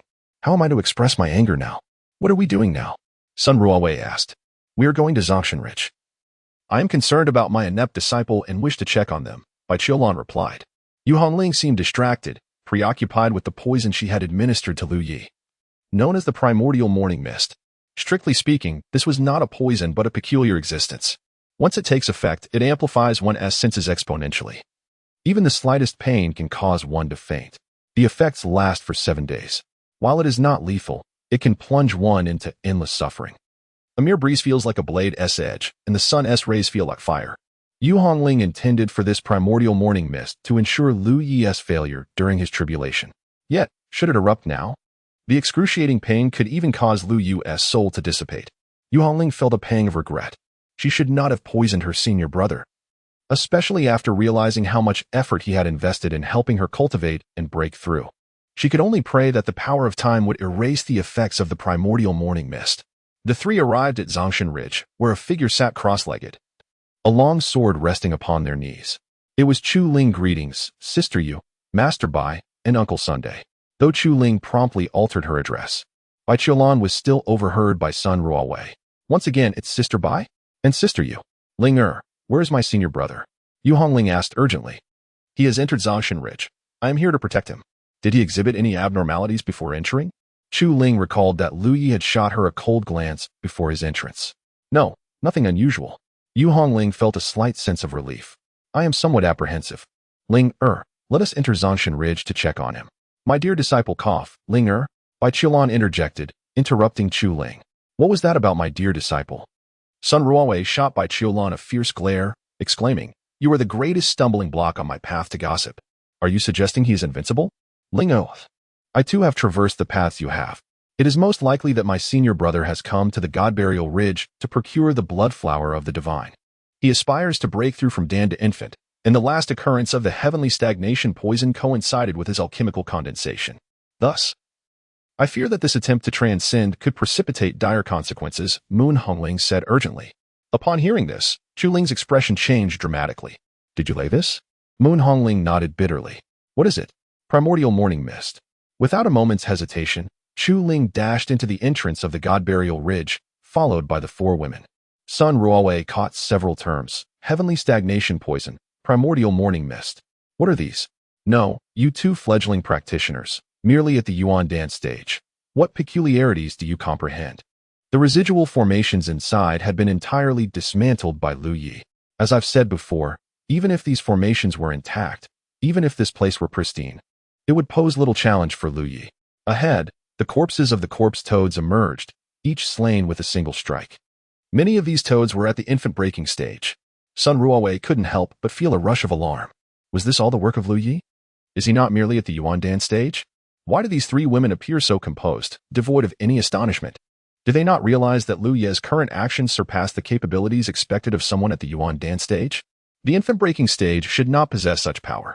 After traversing numerous corpse toad remains, navigating through toxic mists and mazes, the quartet finally encountered Lu Yi. Chapter 024, Breaking Dan to become an infant, breaking Dan to become an infant. Lu Yi sat peacefully beside the ancient divine corpse, engaged in the process of transcending. The 3 treasures had been gathered. At the moment of his transformation, Liu sought to condense his second life. The nascent infant is also classified by quality. ranging from the weakest to Earth Infant, Heaven Infant, and Holy Infant. In his previous life, Li had ascended from Heavenly Dan to Holy Infant due to the 9 lives undying scriptures. This time, by transcending from Holy Dan, he could naturally condense a Holy Infant. Cracks began to appear on the radiant Yuan Dan. Li sensed the arrival of several individuals, but he exhibited no reaction. He understood that they would not strike against him. The 3 had previously harbored grievances, which had been expressed in his past life. To attack him now would lead to a truly unending cycle of vengeance. Yet, for a fleeting moment, Li found himself anticipating their intervention. Moon Hongling let out a sigh of relief. Thankfully, the primordial morning mist had not erupted. Suddenly, Lu Ye's entire being quivered. The shattering Yuan Dan unleashed unimaginable agony. As if his body, soul, and essence were fracturing at that instant. A white mist began to envelop him, tendrils swirling around Lu Yi, and his fists clenched tightly. Pain. An excruciatingly terrifying pain. Lu Ye's thoughts became chaotic, and all his perceptions expanded rapidly. Even his breath seemed to exude the sensation of molten lava coursing through his trachea. Ah! Yu Hongling let out a piercing scream. The primordial morning mist, the primordial morning mist, Master, the primordial morning mist has truly followed us here. What shall we do? What shall we do? Panic and urgency filled Yu Hongling's eyes. No one understood the effects of the primordial morning mist better than she did, for it could bring unfathomable agony. Lu Yi could not endure this. No one could withstand such torment. It could drive a person to the brink of death from pain. Master, what should we do? Please save him. Save senior brother quickly. Young master. Chu Ling's eyes brimmed with heartache as she beheld Lu Yi, his veins bulging, his body trembling incessantly. She understood well Lu Yi's capacity for suffering. To inflict such pain upon him, what could it possibly be? Bai Qiulan felt a profound discomfort in her heart as well. Just as she was about to step forward, Lu Yi opened his blood-red eyes wide. Get out, he roared. Senior brother, this is the primordial morning mist. You cannot withstand it. Allow Master to assist you. Let her temporarily freeze you with the power of the lunar force. Get out. The intense agony contorted Lu Ye's face into a mask of rage, resembling a malevolent spirit as he bellowed at the women. Yu Hongling attempted to speak once more. Suddenly, a glimmer of cold light erupted. Tears welled in Chu Ling's eyes, yet her exquisitely beautiful visage remained icy. The young master has commanded us to leave. We must all go. The demonic sword pointed at the 3 women, as Chu Ling resolutely obeyed Lu Ye's words. Get out. Lu Yi roared again. Step back. At this moment, Sun Ruowei also began to persuade them. She was oblivious to what the primordial morning mist entailed. Yet Lu Ye's current demeanor resembled that of a beast cornered with no escape. A streak of sword light suddenly flared, and Chu Ling had taken decisive action. Sun Ruowei gasped in shock and hastily shattered the sword light. Leave, retreat. She forcefully pulled Yu Hongling and Bai Qiulan away, with Chu Ling following closely, sword in hand. The group exited the deepest part of the tomb. Soon, a resounding crash echoed, akin to a fist striking the earth with tremendous force. Though there were no anguished cries or wails of torment, the heavy thuds bespoke the excruciating pain Lu Yi was unleashing within. He could not endure it. Master, please save him. He cannot bear it. Tears streamed down Yu Hongling's face. Under normal circumstances, a person assaulted by the primordial morning mist would be unable to withstand such suffering without doing anything at all, let alone Lu Yi in his current state. It is crucial to understand what Lu Yi was attempting at that moment. He was breaking through to a new realm. The act of breaking through the Dan stage to birth an infant was inherently perilous. Yu Hongling could scarcely fathom the torment Lu Yi was enduring. Master, I have killed Lu Yi. I have killed him once more. It should not have been like this. She did not wish to kill him. She no longer harbored hatred toward him. He clearly possessed 9 lives. Why? Yu Hongling's emotions shattered. She could not comprehend that after all the twists and turns, Lu Yi had met his demise at her hands alone. She did not wish for Lu Yi to perish. She could not imagine life without him. Bai Qiulan gently waved her hand, causing Yu Hongling to immediately faint, cradled in by Qiulan's embrace. As she listened to the resounding roars from within, her expression was one of profound distress. It was unimaginable what kind of torment could reduce Lu Yi to this state. She was acutely aware of the severity of pain. During the onset of the chaotic venom, she had contemplated self-detonation countless times to end her suffering. Such agony was truly beyond human endurance. It was only later that Lu Yi had come to her aid. Lu Yi grew stronger, offering her increasing support. And as her own power intensified, the chaotic venom became ever more formidable, until she began her cultivation of the Taiyin transformation scripture, at which point the suffering was finally mitigated. She hoped he was all right. She desperately wished for his safety. Time passed, moment by moment. The thunderous clamor within finally ceased. And Bai Qiulan's figure instantly surged into the depths of the tomb. Within the ruins, devastation reigned, the ancient god's corpse reduced to mere fragments. Lu Yi regained his composure, his breath resonating like that of a dragon. Lu Yi, how are you? Bai Qiulan inquired urgently. Lu Yi opened his eyes. An aura belonging to the breaking infancy realm emanating from him, far more profound than that of an ordinary practitioner at the same level. I am unharmed, master. May I inquire what poison you administered to me? A hint of a smile graced Lu Ye's face as he asked earnestly.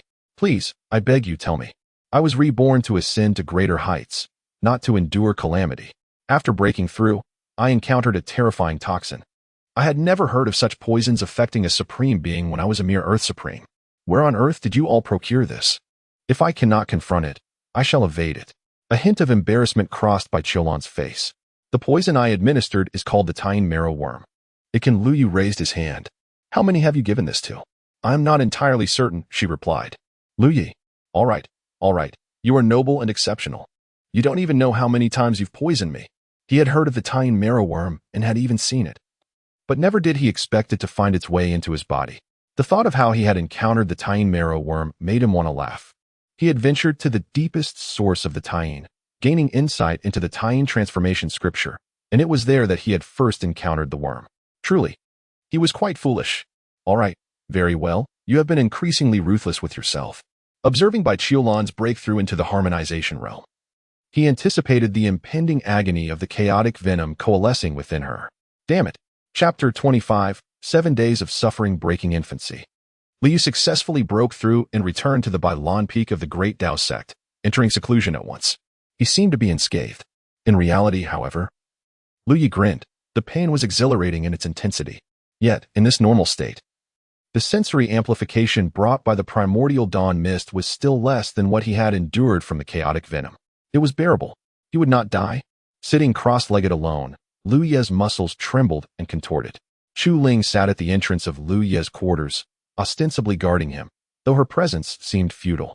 Yu Hongling awoke, initially disoriented, but then suddenly alert, sitting up in bed. Master, how's my senior brother? She inquired anxiously. Bai Qiulan's voice was gentle as she reassured. Hongling, do not fret too much. He is out of danger. Has 7 days passed? Yu Hongling asked, her face pale. It has only been a little over a day. Not yet 7. That cannot be right, she exclaimed. The Yuanshe morning mist lasts at least 7 days before dissipating. Thus, the heightened sensations should endure for a full week. Sun Ruowei quietly stepped back, straining to listen intently. It lasts 7 days. While he undoubtedly experienced anguish during his transformation, now that he has successfully broken through, there should be no further suffering. What issue could arise from a duration of 7 days? Bai Qiulan questioned, puzzled. The Yuanshe morning mist is exceedingly domineering. Even in the absence of pain, its presence can evoke intense discomfort. Just a single breath feels like molten lava engulfing one's throat. A single cultivation session is akin to 1,000 needles piercing the skin. And even a gentle breeze feels like skin being flayed. Master, consider this. There are only a few poisons capable of affecting my senior brother. How could it be so simple? Bai Qiulan fell silent. Indeed, few substances could impact someone of Lu Ye's caliber. Yet, your senior brother appears remarkably unperturbed, Bai Qiulan noted. Yu Hongling furrowed her brow tightly. Why is this so? Does my senior brother often endure suffering? She asked. How could that be? He is so strong. Who could inflict pain upon him? Bai Qiulan's first thought was denial. Lu Yi had been invincible throughout his life, battling heaven and earth, with countless prodigies kneeling beneath his feet. Even in the fiercest battles, he would not experience extreme suffering. Then why is he capable of enduring it? Yu Hongling said, her voice tinged with desperation. Isn't this a good thing? If he can withstand such pain, it is indeed fortunate. At the very least, it is not Yu Hongling who has harmed Lu Yi. She had come to realize that she had long since fallen deeply in love with him. Before her rebirth, she had been preoccupied with Feng Wuxia, yet now, after her rebirth, she scarcely mentioned him, her heart and mind wholly consumed by Lu Yi. Bai Qiulan couldn't bear to imagine the anguish Yu Hongling would suffer if Lu Yi were to perish because of her. Is he truly unscathed? Indeed he is. Yu Hongling sprang to her feet. No, I must guard my senior brother. She rushed to Lu Ye's door, and at that moment, Chu Ling glanced up, only to see Yu Hongling plop down beside her. Chu Ling, I will keep you company as we guard him, Chu Ling replied. Bai Qiulan looked at the two naive girls and could only shake her head in resignation. It's over. Yu Hongling is finished. Sun Ruowei's eyes sparkled as she stared intently at Bai Qiulan's back. Had she overheard something? There were only a few poisons capable of affecting Lu Yi? How could anyone inflict pain upon someone so powerful? Is it not true that Lu Yi has only just broken through to the infant realm? How is it that both of you speak as if he has already attained the harmonization realm? What could possibly account for this? Bai Qiulan felt the searing gaze on the back of her head and could not help but rub her temples. In an instant, her figure vanished. Hey, don't run. Sun Ruowei's figure also disappeared, evidently unable to catch up with Bai Qiulan. After circling around and shaking off Sun Ruowei, Bai Qiulan found herself in a familiar place where Lu Yi often practiced.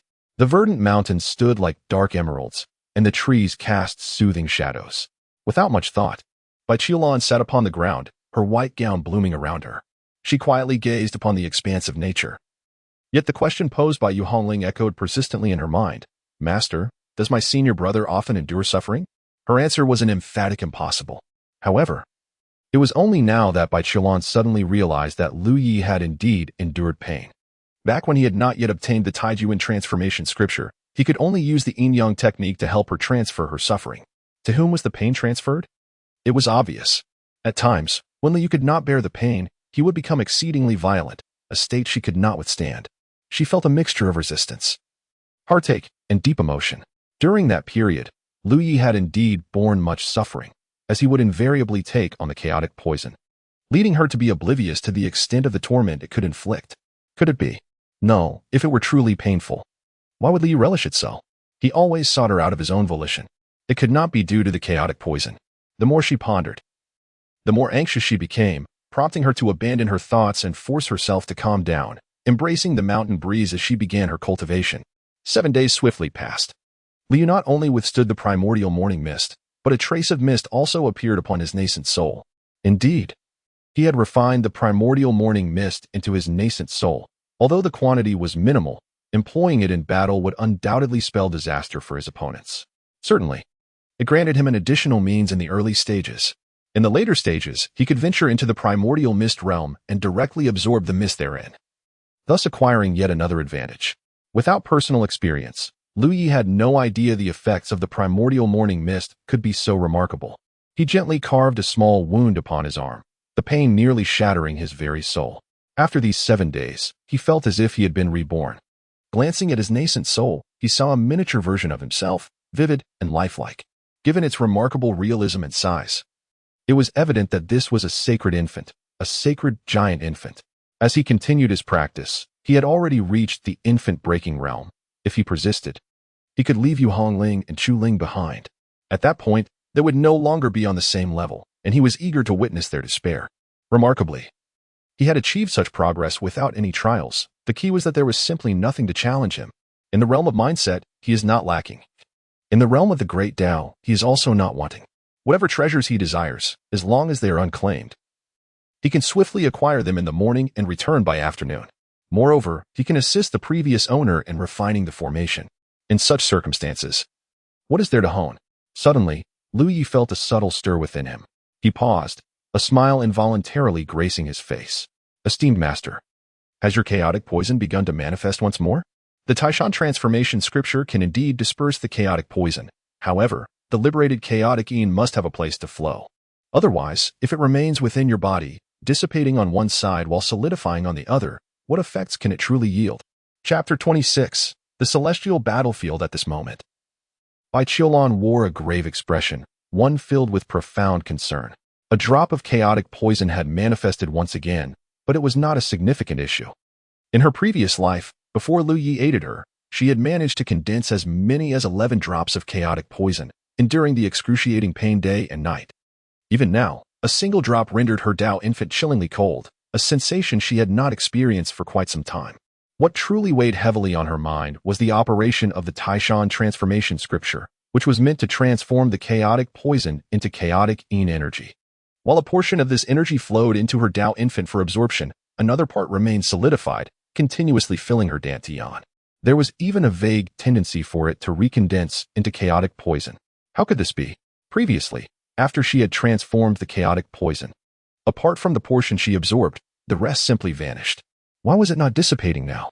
Bai Qiulan diligently channeled her techniques, the chaotic yin energy circulating endlessly. Gradually, her Tao infant turned a frosty blue, emanating a dense aura of cold. It was becoming untenable. If she continued to absorb, her Tao infant would freeze. Why was the chaotic yin energy, which should have dissipated, still present? An endless array of questions plagued her mind. Of course, it would not vanish in her previous life. The surplus chaotic yin energy was transferred from Bai Qiulan to Lu Yi through the yin-yang transformation seal. Now, without Lu Yi to facilitate the transfer, Bai Qiulan was utterly unable to expel it. This was due to her inherent constitution. The Taishan divine body could still endure, but the chaotic Taishan divine body, as one ascends in cultivation, suffers increasingly, ultimately succumbing to unending torment. This was the fate of such an extraordinary constitution. In the early stages, it could still be mitigated through the grand art of yin and yang. Later, it relied solely on Lu Ye's formidable cultivation to forcibly shatter the chaotic yin energy. But now, Lu Yi was absent. If Bai Qiulan wished to avoid excessive suffering, her only recourse was to engage in fervent cultivation, striving to elevate her realm beyond the rate at which the chaotic poison condensed, allowing her Tao infant to continuously absorb the chaotic poison. It was a competition between her cultivation and the speed of chaotic poison's accumulation. Thus, time in the mountains passed without notice, fleeting like a moment in a decade. Upon reaching the breaking infant stage, Lu Ye's cultivation advanced slightly slower than in the Yuan dance stage. However, after 6 months, he had ascended to the 5th layer of breaking infant. The speed is astonishing, yet remains shrouded in mystery.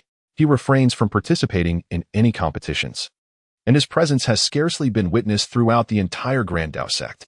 The entire Bailan Peak has fallen into silence. There is no commotion, only a calm stillness, as if waiting for a pivotal moment. Until a bell tolls. Dong. Yu Hongling's body trembles, her eyes fluttering open. It's here. The assembly of the 92nd generation disciples is called before the Grand Dao Pavilion. It has begun. A storm among the younger generation is officially underway. The Celestial Champion's ancient battlefield is set to commence. Lu Yi also opens his eyes at that moment, a faint smile gracing his lips. The Celestial Champion's ancient battlefield. In his previous life, he participated at the 6th level of Yuan Dan. In this life, he stands at the 5th level of breaking infancy. In his past existence, he challenged a Yuan Dan 9th layer expert while at the 6th layer and was pursued by those at the breaking infancy stage like a mere child, even sacrificing his life to save the foolish Yu Hongling. In this life, let us see who will become the pawn. The path of cultivation is fraught with opportunities and perils. The Celestial Champion's ancient battlefield is a unique space where countless prodigies from various eras have clashed, concealing boundless treasures and divine artifacts. This realm connects to numerous grand worlds, demonic cultivators, beast clans, Buddhist practitioners, Confucian scholars, ghost cultivators, and the divine lineage of emperors and heavenly beings. A multitude of young aspirants flock to it. The battlefield itself is divided into 9 tiers. The higher one ascends, the more abundant the resources and the denser the spiritual energy becomes. The Celestial Champion's ancient battlefield opens only once every millennium, a rare occurrence indeed, allowing those under 100 years of age to enter. Moreover, there exists the Eternal Prodigy ranking, where those who are listed may receive vast rewards, their names forever etched in the memories of future prodigies. In his previous life, he encountered both Zhu Ke and Shangwan Huanling here. Reflecting on the moments of their first meeting, a cold smile unconsciously forms on Lu Ye's face. In his last existence, the young Zhu Ke was pursued by a prodigy of the Beast clan, and Lu Yi intervened to assist her. Shangwan Huanling, stunningly exceptional, was his equal, yet was pushed into a perilous situation by her own brother. Liu understands that in this rebirth, both of their powers will have grown, and they will have gained greater awareness. But such circumstances cannot be easily reversed by mere enhancement of strength. We shall see. Lu Ye's figure soars toward the Grand Dao Pavilion, with Chu Ling hastily following behind. At the Grand Dao Pavilion, a throng gathers. Linghu Wushuang, Xiao Huayang, and Li Jiumin have all cultivated to become the new generation leaders of the Grand Dao sect, each reaching the pinnacle of the Yuan Dan realm. Chu Ling and Yu Hongling have likewise attained the peak of the Yuan Dan realm. It is evident that their combat prowess surpasses that of these 3 by several tiers. Having not seen Li for half a year, Yu Hongling gazes at him, her eyes unblinking. Li feigns ignorance. Deep inside, Yu Hongling yearns to approach him, to engage in conversation. Yet thoughts of her imminent meeting with Feng Wuxia quell her impulses. Feng Wuxia, the white moonlight of her heart, reflecting on their camaraderie in battle. Though it spanned merely 2 days, the sweetness of those moments lingers unceasingly. Is this the sensation of a racing heart? Yu Hongling must see Feng Wuxia once more to ascertain. The ancient battlefield of the celestial prodigies is stirring. Soon, it will open in the Jiulong Valley of Central Continent. This ancient battleground emerges once every millennium, brimming with abundant resources, and allows entry to all under a century of age, an ideal venue for your martial endeavors. However, it is fraught with peril and treachery, as the spirits of ancient prodigies roam within. Alongside the formidable demon spirits and the prodigious scions of various sects who engage in ruthless pursuits of treasure. Contemplate this carefully. You have the time it takes for an incense stick to burn. Those willing to enter the ancient battlefield of the celestial prodigies in pursuit of fortune. Board the great vessel. In such a prosperous era, it is certain that formidable protectors from the great sect will accompany you. For the treasures within the ancient battlefield of the celestial prodigies, even the most seasoned beings would covet them. Should one survive the battlefield, yet perish on the return journey to their sect, it would be a true tragedy.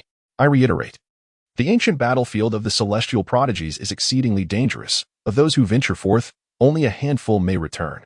Think wisely, reflect deeply. Lu Yi was the first to stride towards the great vessel, boarding and seeking a vantage point with a pleasing view. Chu Ling hurriedly seated herself beside him, while Yu Hongling pouted, taking a position behind Lu Yi. One by one, the disciples boarded the vessel. Naturally, there were those who chose to remain behind. It cannot be said that they lack ambition. Rather, their pursuits may differ, or they possess a profound understanding of themselves. After all, if one cannot compete within the great sect, how could they hope to stand against numerous forces that rival the great sect in the ancient battlefield of the celestial prodigies? As the incense stick burned down, a total of 147 disciples from the 92nd generation gathered, with 112 boarding the vessel. In the end, how many shall return? Yet, is not the path of cultivation ever thus? Chapter 27. The various sects cackling echoes through the air. A thick black mist envelopes the surroundings, suffused with demonic energy. Eerie laughter reverberates across the land, reducing countless skulls to dust. The ancient battlefield of the celestial prodigies has finally commenced. We have awaited this day for far too long. A menacing black banner flutters in the void, as countless ghastly apparitions emit silent howls that send shivers down the spine. A colossal throne of bones looms above a sea of corpses and blood. Here is your task. Annihilate the righteous prodigies, making them tremble beneath the might of darkness. Yes, waves of demonic light ascend into the heavens, plunging into a vast vortex. In the demon realm, a titanic figure shatters mountains and rivers, its vast wings obscuring the sun. This immense being resembles both a dragon and a phoenix, possessing 8 limbs and 4 wings, akin to a synthesis of myriad spirits. I have witnessed the demon emperor. The multitude of spirits pay homage. The ancient battlefield of the celestial prodigies has commenced. I require the blood of the strongest human prodigies. Those who bring it to me shall ascend to the rank of demon king, and I shall personally impart supreme demon arts. Understood. Thousands of demon clans ascend into the sky. A small sparrow, its wings dim and lackluster, gazes upwards. In this lifetime, I shall vanquish the myriad spirits and restore peace to the demon clan. In the Buddha realm, ancient Buddhas manifest. In the ghost realm, the ghost king awakens. The ancient battlefield of the celestial prodigies may appear as a contest among the young prodigies, yet it is, in truth, a struggle for dominance in a grand era. Those who seize the pinnacle may garner the favor of the world and achieve immortal greatness. In the Jiulong Valley of Central Continent, nestled amidst 9 majestic mountains, this enchanting locale boasts breathtaking scenery, with the central valley resembling a celestial dance of dragons vying for a precious gem, a marvel to behold. Here lies a sect known as the Dragon Cultivation Sect, though it now trembles in trepidation, for formidable forces have arrived, numerous, indeed, many of whom one might never encounter in a lifetime. The first to arrive are the representatives of the Central Continent dynasty. Not only do esteemed prodigies from grand sects seek to conquer the ancient battlefield of the exceptional, but also many lesser sects and wandering cultivators are present. The Central Continent dynasty stands as the pinnacle of power in the vast wasteland, encapsulated succinctly by a popular rhyme: 1 teaching, 3 dynasties, 5 sects, in heaven and earth. I alone reign supreme. These 9 dominant forces represent the most illustrious factions among the human races on the first tier. The singular teaching is known as the Eternal Sect. a historical giant not only on the first tier but across the 9 heavens. The 3 dynasties are the Central Continent Dynasty, the 9ly Heavenly Dynasty, and the Supreme Imperial Dynasty. The 5 sects include the Great Tao Sect, the Yin-Yang Law Sect, the Supreme Sword Sect, the Mountain and River Treasure Pagoda Sect, and the Calamity Sect. However, these 9 factions are not absolute. Many believe the latter part of the rhyme serves merely to complement the former. In truth, the celestial faction is called the Heavenly Pavilion, while the subterranean faction is known as the Netherworld. These 2 powers seldom venture into the outside world, with their disciples often being rare gems, thus temporarily ignorable. Yet, when the heirs of these factions appear, they are unparalleled prodigies, formidable contenders for the imperial throne of the future. The Yin-Yang Law Sect has arrived. A wandering cultivator gasps in astonishment as a magnificent black and white vessel descends from the heavens, shattering the clouds. Those aboard, should one be casually selected, are all strikingly beautiful, clad in long robes of contrasting colors, exuding an otherworldly aura. While the Yin-Yang Law Sect often faces criticism, it is the prowess of its affiliated sect, the renowned Harmony Sect, that garners attention. With 723 Harmony Pavilions spread across the major cities of the wasteland, their establishments are perpetually bustling, thriving in business. Behold the attire of these 2 individuals. Has the Yin-Yang Law Sect swiftly designated their Holy Son and Holy Maiden? Among the throngs dressed in black and white, one man stands out in resplendent white robes, handsome and poised, his eyes shimmering like stars. He is Yang Wufa, the Holy Son of the Yin-Yang Law Sect. Beside him is a woman of unparalleled beauty, her visage akin to exquisite crystal, pure and ethereal, evoking a sense of inadequacy in those who gaze upon her. She is Luo Yuan, the Holy Maiden of the Yin-Yang Law Sect. Time and again, the Holy Son and Holy Maiden chosen by the Yin-Yang Law Sect are the earliest and exceptionally powerful, indicating their adeptness in selection. Might this pair also become partners in the Tao? It is quite possible, for historically, the Holy Son and Holy Maiden of the Yin-Yang Law Sect unite as such, with one embodying Yin and the other Yang who could resist the allure of the Yin-Yang Tao. At this moment, a melodious sound of a sword resonates through the realms. The swords. Instantly, every cultivator's sword appears to go wild, trembling with fervor. Dozens of beams of sword light slice through the sky as cultivators clad in uniform attire stand upon their swords, soaring forth. The Supreme Sword Sect has arrived. The sword intent is formidable. I feel grateful that my sword is not human. Were it so, it would surely leap from its sheath to bow before the esteemed Taishang Sword Sect. My sword nearly shatters with embarrassment. Among all sword cultivators, none surpass Taishang. Their strength is unparalleled. By the time Lu Yi and his companions arrive, Jiolong Valley is already teeming with people. Nearly all sects have gathered, with only the 2 farthest empires yet to arrive. The arrival of the Dao sect incites waves of astonishment. Although the Dao sect does not appear to specialize in any particular domain, their overall might is truly formidable, ranking them first among the 5 sections. As the Dao sect makes its entrance, numerous powerful figures come forth to exchange pleasantries, their sharp gazes scrutinizing Lu Yi and his companions, their eyes ablaze with battle intent. This battle fervor is not limited to the Dao sect. It resonates among the various sects as well, marking the first encounter of the new generation of disciples, which prodigy does not harbor dreams of dominating their peers and rising to prominence with an invincible demeanor. Lu Yi's gaze sweeps over the assembly of young individuals, a flicker of reminiscence in his eyes. Among them are some whom he has personally vanquished, while others are destined to fall in future battles. The road to success is littered with bones, as expected. Linghu Wushuang and a few others approach, eagerly beginning to inform Lu Yi about who among them is formidable and who poses a threat. Little do they know, Lu Yi possesses far greater insight than they realize. For instance, the Yang Wufang mentioned by Linghu Wushuang, Lu Yi is well aware of the toughness of his bones. The last time he shattered his skull, it left his fist aching. As time passes, Yang Wufang, wearing a smile, strides toward the Dao sect, his focus clear. The 3 young women, Chu Ling, Yu Hongling, and Xiao Huayang. The Dao sect is not his first encounter with such figures. I have met celestial beings. I am Yang Wufang, disciple of the Yin-Yang sect. May I inquire your esteemed names? I am Xiao Huayang, she replies, her demeanor cool yet courteous. Yang Wufang nods with a smile, refraining from further engagement, as if merely seeking a name. I have encountered celestial beings. I get lost, is the immediate retort from Yu Hongling. Yang Wufang's smile falters. I am from the Yin-Yang sect. Did you not hear? I said get lost. Yu Hongling's eyes widen in indignation. Yang Wufang, suppressing his frustration, reminds himself that anger could lead to illness. Once his smile fades, it resurfaces when he turns his attention to Chu Ling. She wastes no words, her demonic sword already drawn. Come, I shall slay you.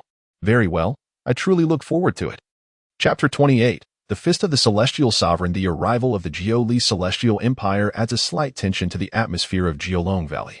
The presence of the Wushang Empire heightens everyone's vigilance. After all, the Wushang Empire has recently grown increasingly formidable, even contemplating unifying the realm.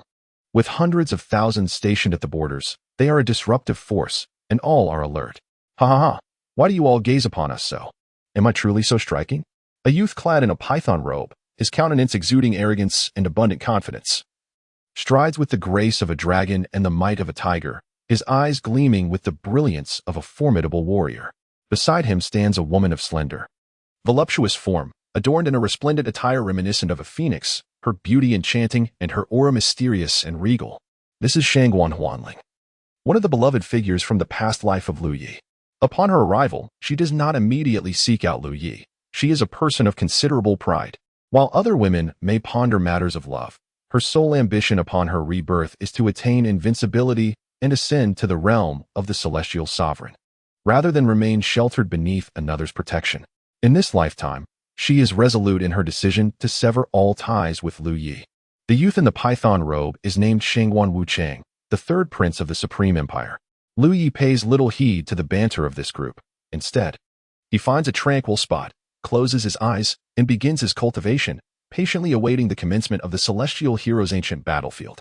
Chu Ling stands vigil beside him, and the disciples of the great Tao sect momentarily pause, mimicking his actions as they settle into meditative postures. This display from the great Tao sect elicits a wave of scornful laughter from the onlookers. With the ancient battlefield about to open, who still engages in cultivation? They are merely scrambling at the last moment.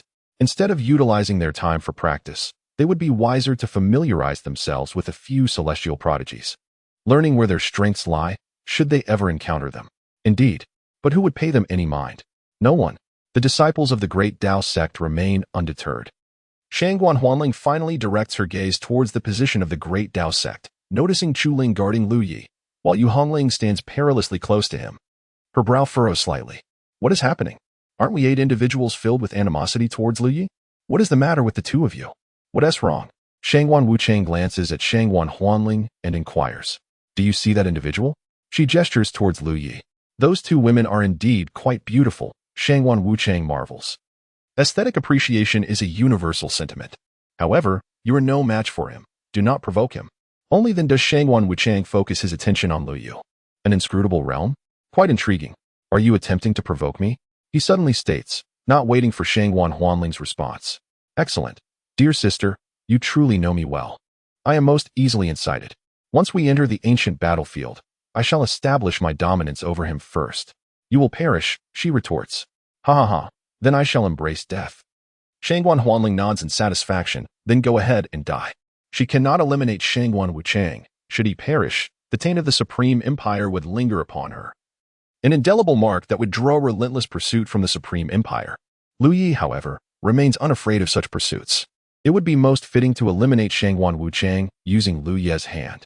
Yang Wufa also observes Lu Yi, particularly fixating on the sight of Chu Ling, clutching the demon sword and vigilantly scanning their surroundings, stirring a tumultuous feeling within him. Damn it, my woman, how can she show such reverence to other men? It is already evident on the surface. How unbearable must it be behind closed doors? Yang Wufang felt as though a heavy crown had been placed upon his head. Indeed, Yang Wufang harbored peculiarities. The girls he greeted in his heart were already regarded as his own, while others remained respectable. Yet, how could Yu Hongling and Chu Ling be so close to other men? A profound sense of humiliation welled up within him. This shame, while deeply discomforting, also rendered an inexplicable sense of joy. He had already marked Liu for elimination, though not in haste. A smile crept onto his face as he approached Shangguan Huanling. After a period of commotion, with the Tao sect taking the lead, more and more cultivators began to sit cross-legged to continue their practice, including those who had previously mocked the Tao sect. Who could have predicted that the celestial battlefield would open so slowly? For days had passed, and still no sign of its commencement. On the 5th day, a tremendous roar erupted from the heavens, as dark clouds gathered to form a vast vortex. resembling the eye of a storm. Through the swirling tempest, a magnificent world could be faintly glimpsed, bizarre and mysteriously alluring. It had begun. Eyes flew open in excitement. Without hesitation, Liu soared into the air, charging toward the eye of the storm. The others were momentarily stunned. What decisiveness! They too sprang to their feet. Rushing toward the vortex, Yang Wufang moved with astonishing speed, a beam of white light streaking across the night sky like a meteor. He was determined to outpace Liu Yi. Striving to be the first to enter the celestial battlefield, the struggle had already commenced. Liu Yi remained calm and unhurried, maintaining a steady pace. And both arrived at the battlefield simultaneously. As the space shifted, a slight sensation of weightlessness enveloped them. They descended from the sky, immense gravity pressing down upon them, rendering flight exceedingly arduous. Liu Yi glanced at Yang Wufang, who returned the gaze. However, while Liu Ye's eyes were tranquil, flickering with a mere hint of flame, Yang Wufang's eyes blazed with unrestrained fury. Is your peculiarity acting up again? Liu Yi inquired. Yang Wufang was momentarily taken aback, his eyes betraying a look of horror. How did he know? Liu Yi chuckled softly, reassuringly. Fear not, it shall not manifest again. Once I eliminate you, I shall return to normal. With hands forming seals, the energies of yin and yang materialized, transforming suddenly into a divine sword aimed at Liu Yi. Liu Yi clenched his fists and struck with a single punch. Boom! The energies of yin and yang erupted in all directions. Yang Wufang, astonished, quickly formed seals with his hands, the yin-yang diagram floating before him, swelling against the wind. Divine art, the light of yin and yang destruction. Liu Yi looked up at the colossal diagram, a terrifying light beginning to coalesce. He uttered 3 words, Celestial Sovereign Fist, and unleashed a devastating punch. The radiant light of yin and yang, imbued with a grand and magnificent aura, surged forth in the form of a colossal beam, hurtling towards Liu Yi with ferocity. This assault resembled a laser emanating from beyond the realms of existence, capable of piercing through the very fabric of the universe. Liu Yi retaliated with a punch. The imprint of his fist was not particularly vast, yet it bore an ineffable, profound significance. As the fist imprint collided with the beam of light, a shattering occurred, an obliteration akin to that of pulverized matter. The fist imprint, embodying an indomitable spirit and conviction, shattered everything in its path. Chapter 029. Instant annihilation. As others entered the scene, they were met with a sight that left them aghast. A seemingly insignificant fist imprint had obliterated the intertwined beams of black and white light, dismantling the diagram of yin and yang. Yang Wufang, the holy son of the yin and yang sect, was enveloped in a brilliant radiance, yet this diminutive fist imprint shattered that brilliance and struck him directly. Boom! Yang Wufang's body disintegrated. He was dead. In disbelief, many widened their eyes and rubbed them, questioning whether they had merely experienced an illusion or if they were seeing things. Yang Wufang was dead? How could that be possible? Li approached the remnants of flesh and blood, retrieved a storage ring, surveyed his surroundings, and swiftly departed in a determined direction. A wave of astonishment swept through the crowd. Although random teleportation was a feature of the celestial hero's ancient battlefield, the influx of entrants had resulted in several individuals being transported to this location. They witnessed the entirety of Liu Ye's lethal encounter with Yang Wufang. Until Liu Ye's figure vanished into the horizon, the onlookers were paralyzed with terror. Wait, that was indeed Yang Wufang, right? It seemed so. He was the holy son of the yin and yang sect. It appeared so. He was shattered by a single punch. It seemed so. How could that be possible? The crowd was left in a state of shock. The holy son of the yin and yang sect, a figure expected to be a paragon within the ancient battlefield, had been annihilated in a mere instant? A throng gathered, inspecting the torn garments, confirming the identity of the fallen holy son, their expressions reflecting intense disbelief. The fall of such a prodigy heralded the rise of another unparalleled talent. In the Jiulong Valley, the remaining talented disciples were still in line to enter. Meanwhile, a blood-red stone unexpectedly shattered within the yin and yang sect. This was the Blood Soul Stone, employed to monitor the survival of disciples within the celestial hero's ancient battlefield, who had fallen so swiftly. The members of the yin and yang sect looked towards the stone, and even the saintess Liu Yuan, who had not yet entered, cast a glance. That single glance rendered her speechless. The fallen was the holy son? An elder spoke, his voice trembling with disbelief. Boom! The yin and yang sect erupted in chaos. How could the holy son have perished? He had reached the stage of breaking the infant, and had even condensed into a celestial infant, a sight to behold. How could he have fallen so quickly? The murmurs of the yin and yang sect reached the ears of others, who were equally astounded. Is this for real? As the contenders for the ancient battlefield had yet to complete their queue, the holy son of your family met an untimely demise? This current holy son seems rather inept. Luo Yuan fell into a profound silence, her lips parting after a prolonged pause to utter a single disdainful word. Useless. However, even a useless individual holds the title of the holy son of the Yin-Yang Law sect. With her garments billowing, Luo Yuan soared towards the entrance, determined to uncover the identity of the one who so swiftly dispatched Yang Wufa. Meanwhile, on the side of the Supreme Divine Dynasty, Shangguan Wuchang expressed a hint of surprise. Is there truly such a formidable presence? It seems this encounter shall not be dull. His figure likewise took flight. Shangguan Huanling smiled gently, remarking that it would be far from tedious. There would be monumental surprises in store. Having been reborn, it appeared he had grown even stronger. After eliminating Yang Wufa, Li felt no tumult within his heart, for in his previous life, Yang Wufa had also perished by his hand. The two had engaged in a fierce battle that resonated through countless prodigies, employing various techniques, fighting for an entire day and night, with Lu Yi, despite sustaining grave injuries, ultimately severing Yang Wufa's existence. Now, however, it required merely a single punch. His goal was unmistakable, the stone sword cliff. The stone sword was the imperial weapon from his past life, not a divine artifact, but rather an imperial weapon of an emperor. Yet, during the dark turmoil, the stone sword was shattered, and its sword spirit was lost in battle. Consequently, he had refrained from wielding weaponry, even up to the realm of the divine, lacking any divine artifacts. Even though he possessed the ability to forge, crafting divine artifacts for 8 women, he himself remained without one. Lu Yu was a nostalgic soul. The shattering of his sword was but a mere event, for at that moment, he had transformed into the sharpest of blades. In this life, he could reclaim his weapon. And this time, his sword must not be broken again. The geographical peculiarities of Stone Sword Cliff are such that it stands upon the second level, closest to the heavens. At its summit, bizarre rocks abound, one of which resembles a sword, absorbing the essence of heaven and earth, basking in the radiance of the sun and moon, thus forming a naturally nurtured stone sword. In his past life, when Li first acquired the stone sword, he feared that a monkey might leap forth from within it. Fortunately, such an absurd occurrence did not transpire. The first level also harbors numerous treasures, such as the Celestial Spirit Pond, the 3 Fire Mountains, and the 100 Herb Valley, teeming with pristine waters. Yet, there was no haste. He would return after securing the stone sword. Should the entrance to the second level remain unchanged in this life, it would still be located at the 3 Fire Mountains. Originally a single fire mountain, it evolved into 5, then 9, as countless souls perished within, seeking divine fire. Historically, a great emperor of heavenly fire emerged, collecting 7 types of divine flames in one fell swoop. It is said that at that moment, this great emperor ascended 7 realms, leaping from the 1st to the 8th level of the broken infant stage. In truth, had he sought to break through, the power of the 7 divine flames would have effortlessly aided him in achieving the void refinement stage, yet he remained composed, meticulously compressing his power, thus only ascending 7 levels. Naturally, after this 7-level breakthrough, it was well understood that one could not advance further for at least 6 months, lest they risk their very existence. The waves of heat surge relentlessly.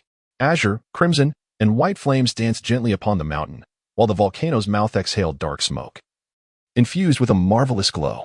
Individuals were inexplicably transported to this place, particularly those from the Mountain River Treasure Pagoda sect, their eyes fixated on the 3 extraordinary fires.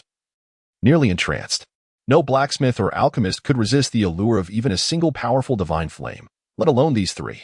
Naturally, few could endure the scorching of their primordial essence or elixir by such divine fires. Lu Yi charged forth, racing towards the second volcano under the watchful gaze of the crowd, undeterred by the blazing white flames. However, his goal was not the volcano's mouth, where the divine fire resided, but rather the mountain's waste. He ventured until he vanished from sight, disappearing altogether. What was he up to? Who knows? Shall we follow? Let us test the flames. The fire on the mountain's surface was merely the residual power of the true divine flame, its temperature not particularly daunting. A prodigy approached the spot where Lu Yu had disappeared, discovering an eye of the storm that could also transport individuals. Chapter 030. Reacquisition of the stone sword in the second layer of space. The scenery was breathtaking, adorned with rivers and blooming flowers. Lu Yi savored the splendid view for 20 seconds, his spirits lifted, before making his way to the stone sword cliff. According to his calculations, various demons and monsters would soon emerge, leading to relentless battles, resulting in countless casualties among the human prodigies. Yet, this mattered little. Those who perished could never truly be deemed prodigies. He sprinted forward, arriving at the stone sword cliff half an hour later. Beneath the cliff lay countless broken swords, either strewn across the ground or embedded in the rock, estimated to number in the thousands. Each sword represented a sword cultivator who had met their demise here. With a single step, a humming resonated from all the shattered blades. With another step, 3 broken swords flew toward him, only to be deflected by Lu Ye's sweeping sleeve. With yet another step, all the broken swords unleashed a barrage of attacks. Lu Yi retaliated with a fist, sending numerous swords flying, only for them to form a circular attack once more. The air was filled with the whistling of sword energy as Lu Yi found himself entirely encircled by the broken blades. With each punch and palm strike, he sent the shattered swords scattering, inching his way inward. Thus far, none had managed to wound him. This did not imply that the broken swords lacked strength. In fact, each blade could unleash sword energy potent enough to reach the breaking infant realm, capable of vanquishing ordinary cultivators with ease. However, Lu Yi was remarkably formidable. 10 minutes later, he broke through the area inundated with broken swords. With his legs bending, he leaped powerfully, ascending like a rocket from the ground to the cliff's summit. There, amidst the jagged rocks, he beheld a sword standing quietly, enshrouded in brownstone debris. The sword measured 4 feet in length, obscured from view by the debris, concealing its true form. Lu Yi's gaze softened. It has been an exceedingly long time since I last beheld the stone sword. When the stone sword was shattered, the thought of reforging it crossed his mind, yet he ultimately set that notion aside. The sword could indeed be reforged, but the spirit of the sword could not return. At this moment, both the stone sword and its spirit were present. He approached the stone sword, his dark robe marked with countless scars inflicted by sharp blades, strands of hair cascading down, and fine wounds beginning to appear on his exposed skin. He extended his hand, gripping the hilt of the stone sword with determination. In an instant, a torrent of terrifying sword energy surged towards Lu Yi. He closed his eyes, his heart as clear as crystal, his will unwavering. Though he had transformed into a fearsome figure drenched in blood, the hand that grasped the stone sword did not tremble in the slightest, and his feet sank firmly into the rocky ground. He could not take a step back. To do so would sever his connection with the stone sword. This was merely a test from the sword, a trial of sword energy and intent, a phase of selection imposed by the stone sword. In his previous life, Lu Yi had not retreated an inch, let alone in this life. His hand even brushed gently against the stone sword, urging it not to succumb to fear or confusion. How could a sword be bewildered or frightened? A sword cannot. Its spirit can. At that moment, the sword's spirit, in a state of confusion, began to entertain a vague thought. What nonsense are you speaking? What is this barking? Who, indeed, would harbor fear? Who would be lost? The sword energy surged with renewed ferocity, and a thick mist of blood billowed outward. Lu Yi thought, with exasperation, that he had forgotten this stone sword had yet to reveal its timid nature. Indeed, this sword was inherently timid. However, its timidity was not born of fear of foes, but rather a fear of darkness. While it may seem absurd for a sword to fear the dark, it genuinely did. The stone sword would not even permit Lu Yi to craft a sheath for it. Follow me, and become the mightiest sword in existence, Lu Yi proclaimed. Stronger than the 3 lives sword, superior to the ancestral sword, mightier than the supreme sword, unmatched by the invincible sword. The stone sword listened to these grand names. Although it did not comprehend their true might, the strength of their titles resonated with it. Furthermore, it could not make Lu Yi retreat. This man, nearly stripped of flesh, stood resolute without budging an inch. It could accept this. Suddenly, the sword energy dissipated and tranquility enveloped the stone sword once more. Lu Yi cast a glance at his own injuries, remaining largely unfazed. He formed seals with his hands, and blood began to coagulate spontaneously, shaping a profound symbol. This was, of course, the pact of ownership. With a gentle hum of the stone sword, a strong bond was forged between it and Lu Yi. The stone sword, still grappling with an indistinct awareness, pondered the circumstances of its new master, concerned whether it had chosen the wrong one. Yet, it was weary of lingering here. If it did not emerge now, another millennia would pass before the next opportunity. However, it mattered little. Should its master prove inadequate, it would eventually find its way into the hands of another. With its formidable power, it would inevitably come to rest in the grasp of someone sufficiently strong. The essence of the sword blossomed from Lu Yi's palm. Fragments of stone began to flake away from the sword's body. Beneath the stone chips, the sword revealed a brownish hue, devoid of any extraordinary brilliance, appearing instead mottled, reminiscent of rust. Majestic true essence and pure, untainted sword and tint flowed into the stone sword. From this moment forth, your name shall be Stone Sword, with the affectionate nickname Little Stone. Do you agree? Lu Yi inquired with a smile. The stone sword trembled slightly. I do not agree. Quickly bestow upon me a magnificent name. It seemed you have taken a liking to this name. Henceforth, it shall be so. No. I did not consent. Little Stone? Stone Sword? How utterly unappealing. After having been the Stone Sword for so long, now that I am about to emerge, I must still be called Stone Sword? Hey, are you listening? I refuse to be called Stone Sword. Young master, indeed you are here. Chu Ling's voice rang out from a distance, swiftly approaching. Congratulations, young master, on reclaiming the Stone Sword. Stone Sword? Huh? The sword instinctively melded into Lu Yi's body, as it was averse to darkness, choosing instead to rest upon the back of his hand. A sword imprint appeared on his hand, with the crucial stone sword obtained. The next step was to seek out other valuable items. In truth, for the younger generation, the most useful treasures were primarily located on the first level of the battlefield. For instance, pure water could cleanse one's aptitude and enhance it. The celestial spirit pool could assist individuals in rapid cultivation. Furthermore, the 100 Herb Valley, abundant with spiritual treasures and fruits, also facilitated accelerated cultivation and could yield resources when harvested and exchanged. The first great battle was poised to unfold in the first level of the spatial battlefield. He soared towards this initial battleground, intent on acquiring divine fire. As a craftsman and alchemist, possessing a quality flame was indispensable. Although the divine fire here was of mediocre quality, it would suffice for transitional purposes.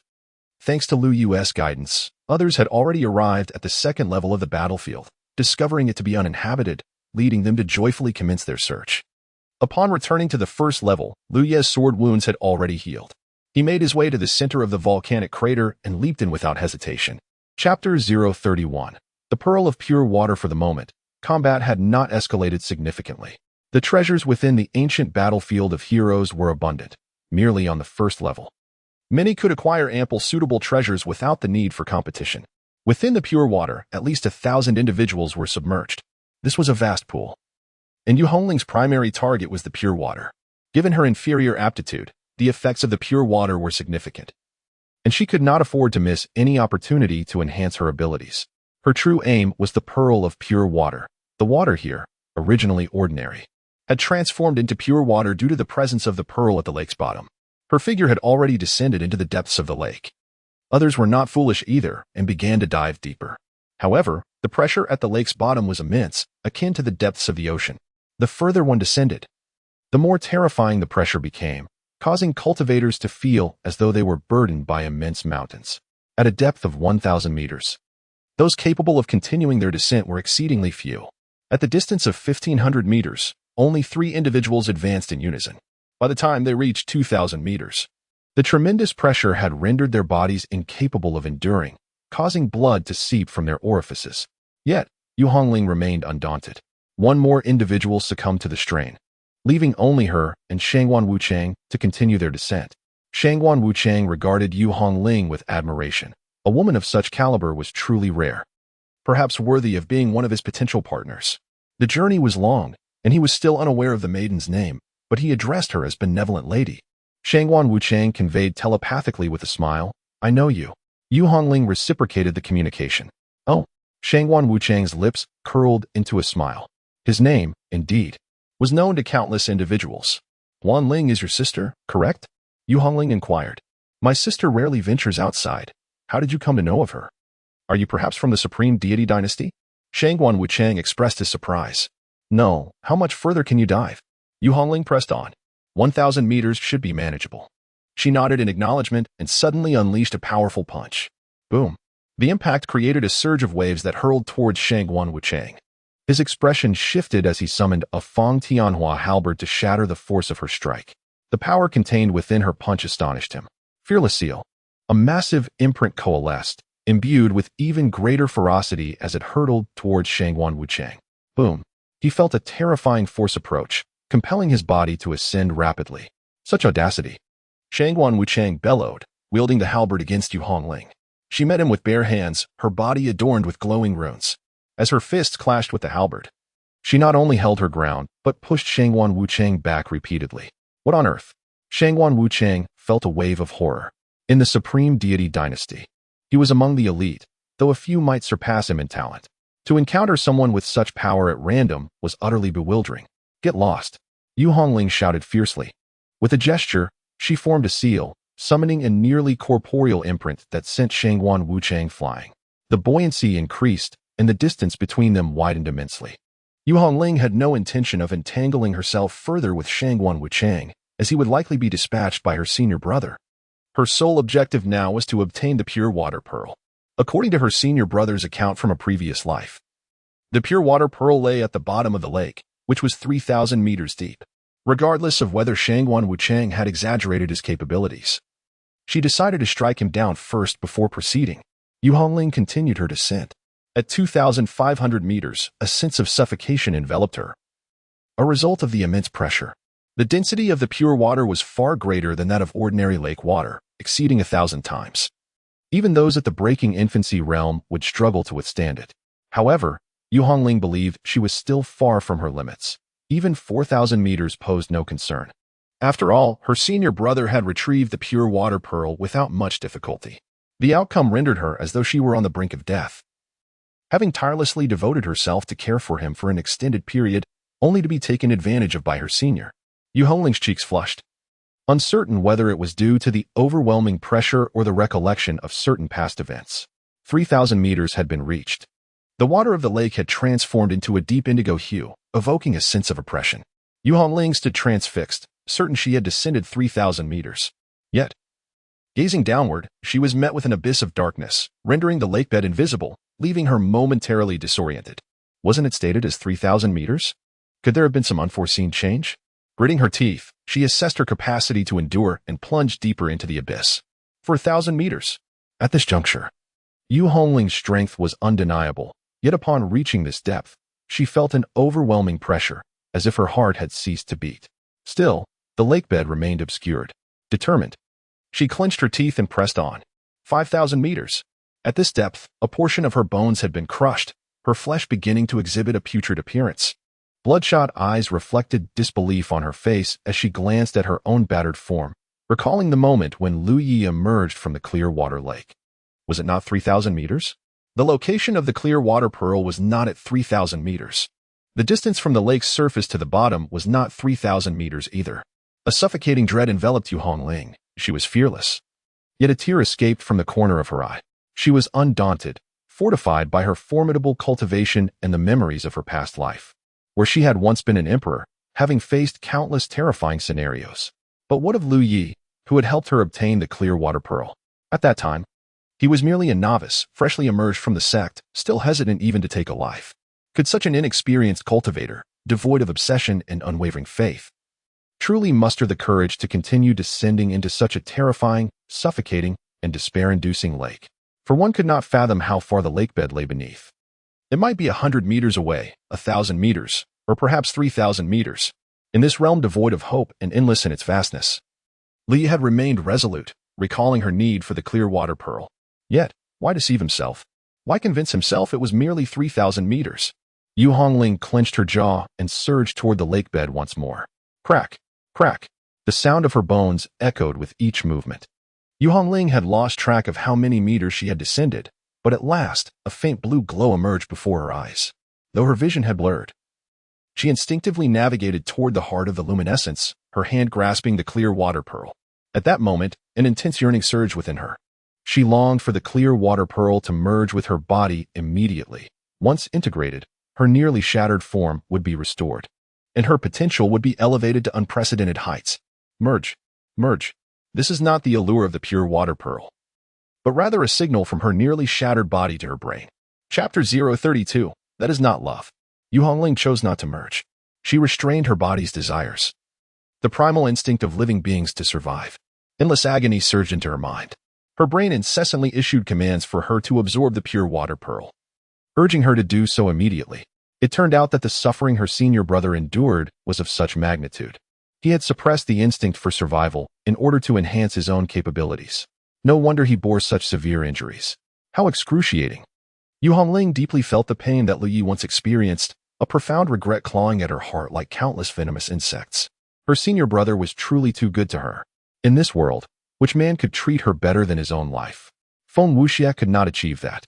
Although she had never been with Feng Wuxia, she was certain he could never do so. Yet, senior brother, that is not love. No matter how well you treat me. Without that fleeting moment of heartbeat, I can only feel gratitude, not love. Only with Feng Wuxia did Yu Hongling experience that exhilarating rush of a quickened heartbeat and warmth coursing through her body. Senior brother, in this lifetime, aside from being with you, I would agree to anything else, even sacrificing myself for you. Yu Hongling silently vowed. She began to swim upward, her strength dwindling. No. She truly could not hold on much longer. After much hesitation, she chose to refine the pure water pearl. It would be of no use to her senior brother. If it were useful to him, she would willingly offer it to him. Since it was of no use to her senior brother, once she improved her constitution, she would certainly seek out a precious treasure for him. As she ingested the pure water pearl, Yu Hongling's injuries began to heal rapidly. And the pearl was also dramatically altering her constitution, expelling countless impurities. Her cultivation began to break through. She was on the verge of breaking through to the infant stage. Indeed, when she had fought against Shangguan Wuchang earlier, she had not yet reached the infant stage, she had merely concealed her realm. In reality, had Yu Hongling been at the infant stage, a single strike could have severely injured Shangguan Wuchang. That was the rebirth of a great emperor. By the time Yu Hongling's injuries healed and she successfully broke through to the surface of the lake, Shangguan Wuchang was already waiting with his Feng Tianhua halberd in hand. I didn't get to finish our battle in the water. How about we have another bout now? He inquired, the heavy halberd swirling in the air, pointing at Yu Hongling. A cold smile graced Yu Hongling's stunning visage. You couldn't defeat me in the water, let alone now.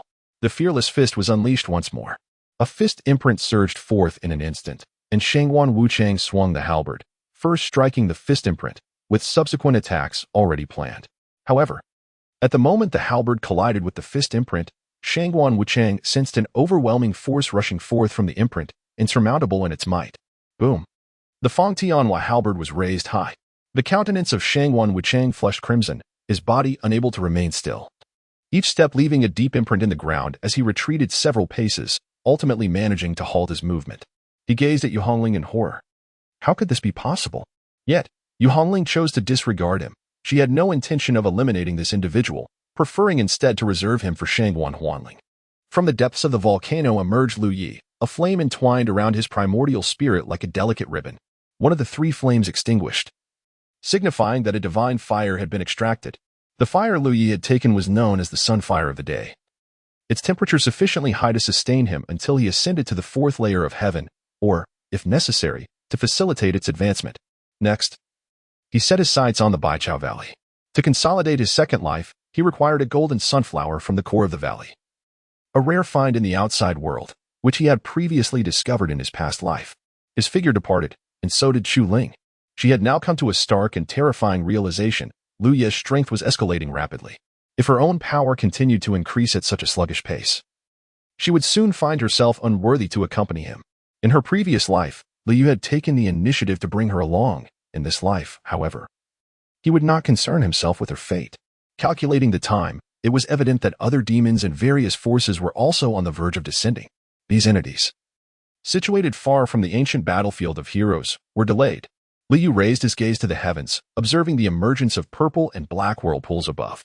Multicolored vortices appeared almost incessantly, scarcely a minute apart, followed by the cacophony of demonic, ghostly, and monstrous energies, intermingled with screams, maniacal laughter, and roars. With a mere glance, Li Yu dismissed the commotion, even feeling a degree of disdain for the raucous intruders.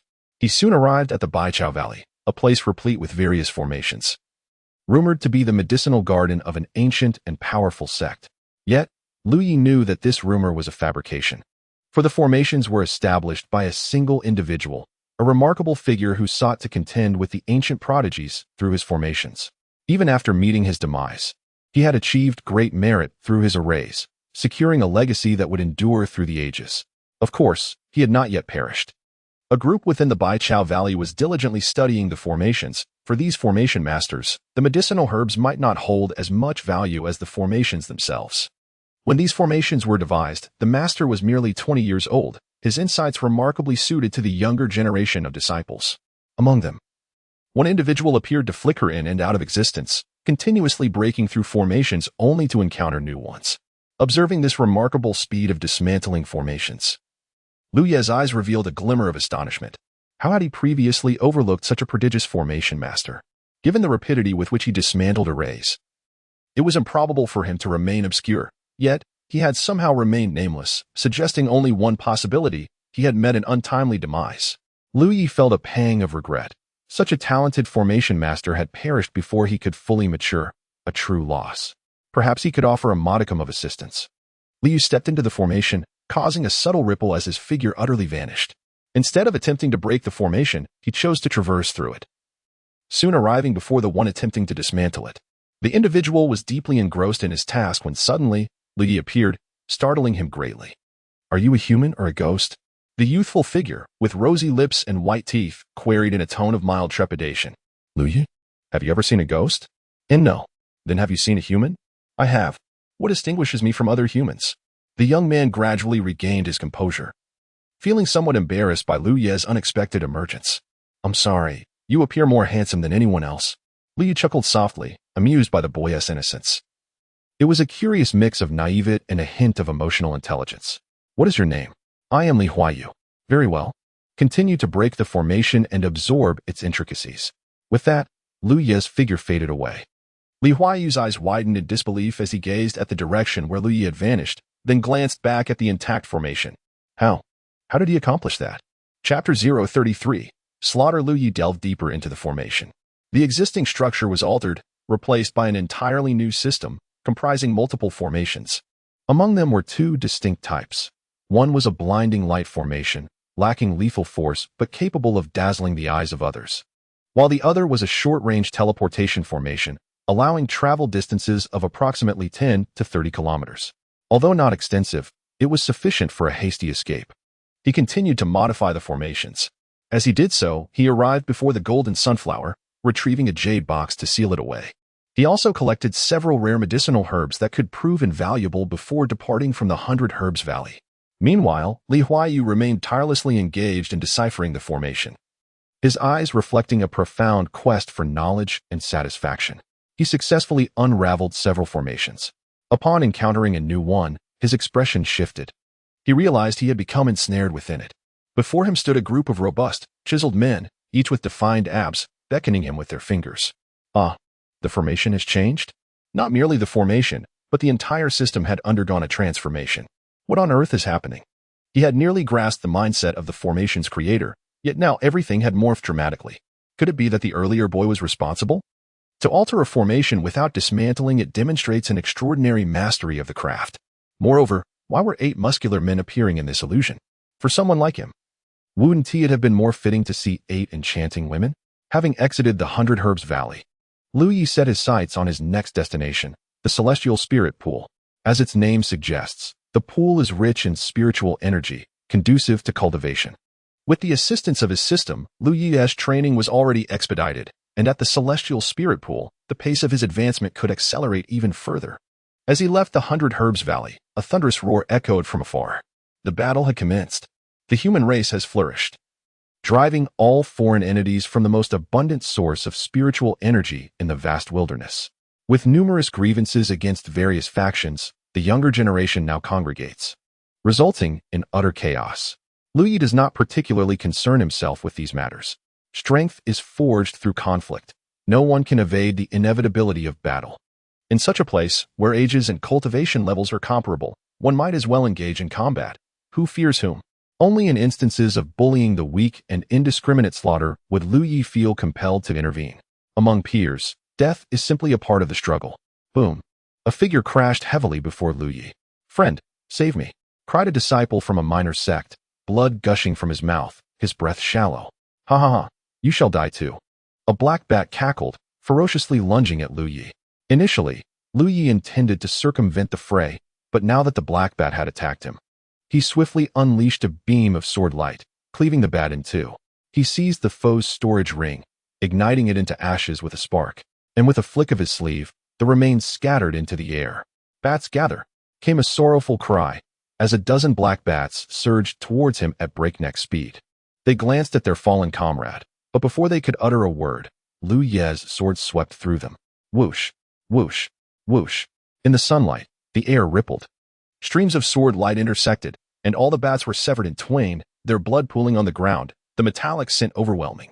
With a flick of his fingers, he collected the storage rings that fell into his grasp and turned to leave. Friend, I hope to know your name. The kindness shown today will not be forgotten by Ji Liang of the Qiankuan sect. Yet, Lu Yi did not pause, vanishing into the horizon. Indeed, the great battle had commenced. Corpses of both demons and humans littered the path. Some bodies were gruesomely mangled, while female cultivators lay stripped, their skin marred with bite marks. The brutality of the cultivation world was starkly evident at this moment. Two disheveled figures sprinted towards Lu Yi. Friend, hurry. The demon race has taken the Tianling Pond, slaughtering many.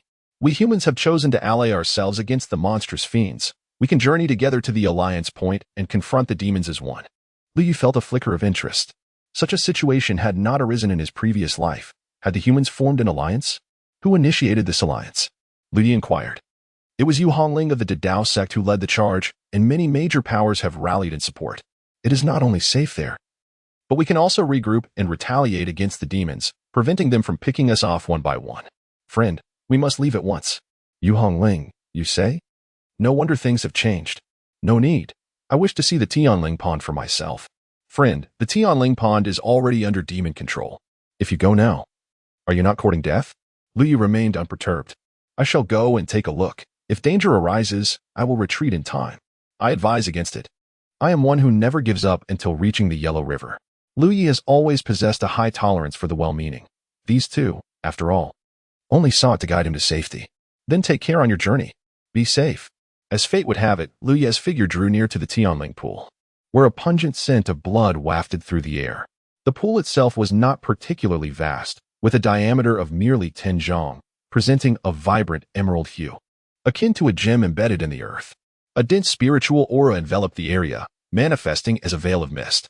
Surrounding the Tianling pool lay numerous mangled corpses. Colossal demon creatures were feasting upon the remains, while others reveled in the pool's waters, indulging in their cultivation, the sound of their enjoyment crisp and resonant. Lu Yi appeared in the vicinity, and a multitude of eyes, wide open, turned toward him simultaneously, exuding an aura of malice. Seemingly unfazed, Lu Yi continued his approach toward the assembly of demons. How intriguing! A leopard demon suddenly chuckled, leaping from the Tianling pool, its moisture evaporating as its fur began to shimmer with threads of light.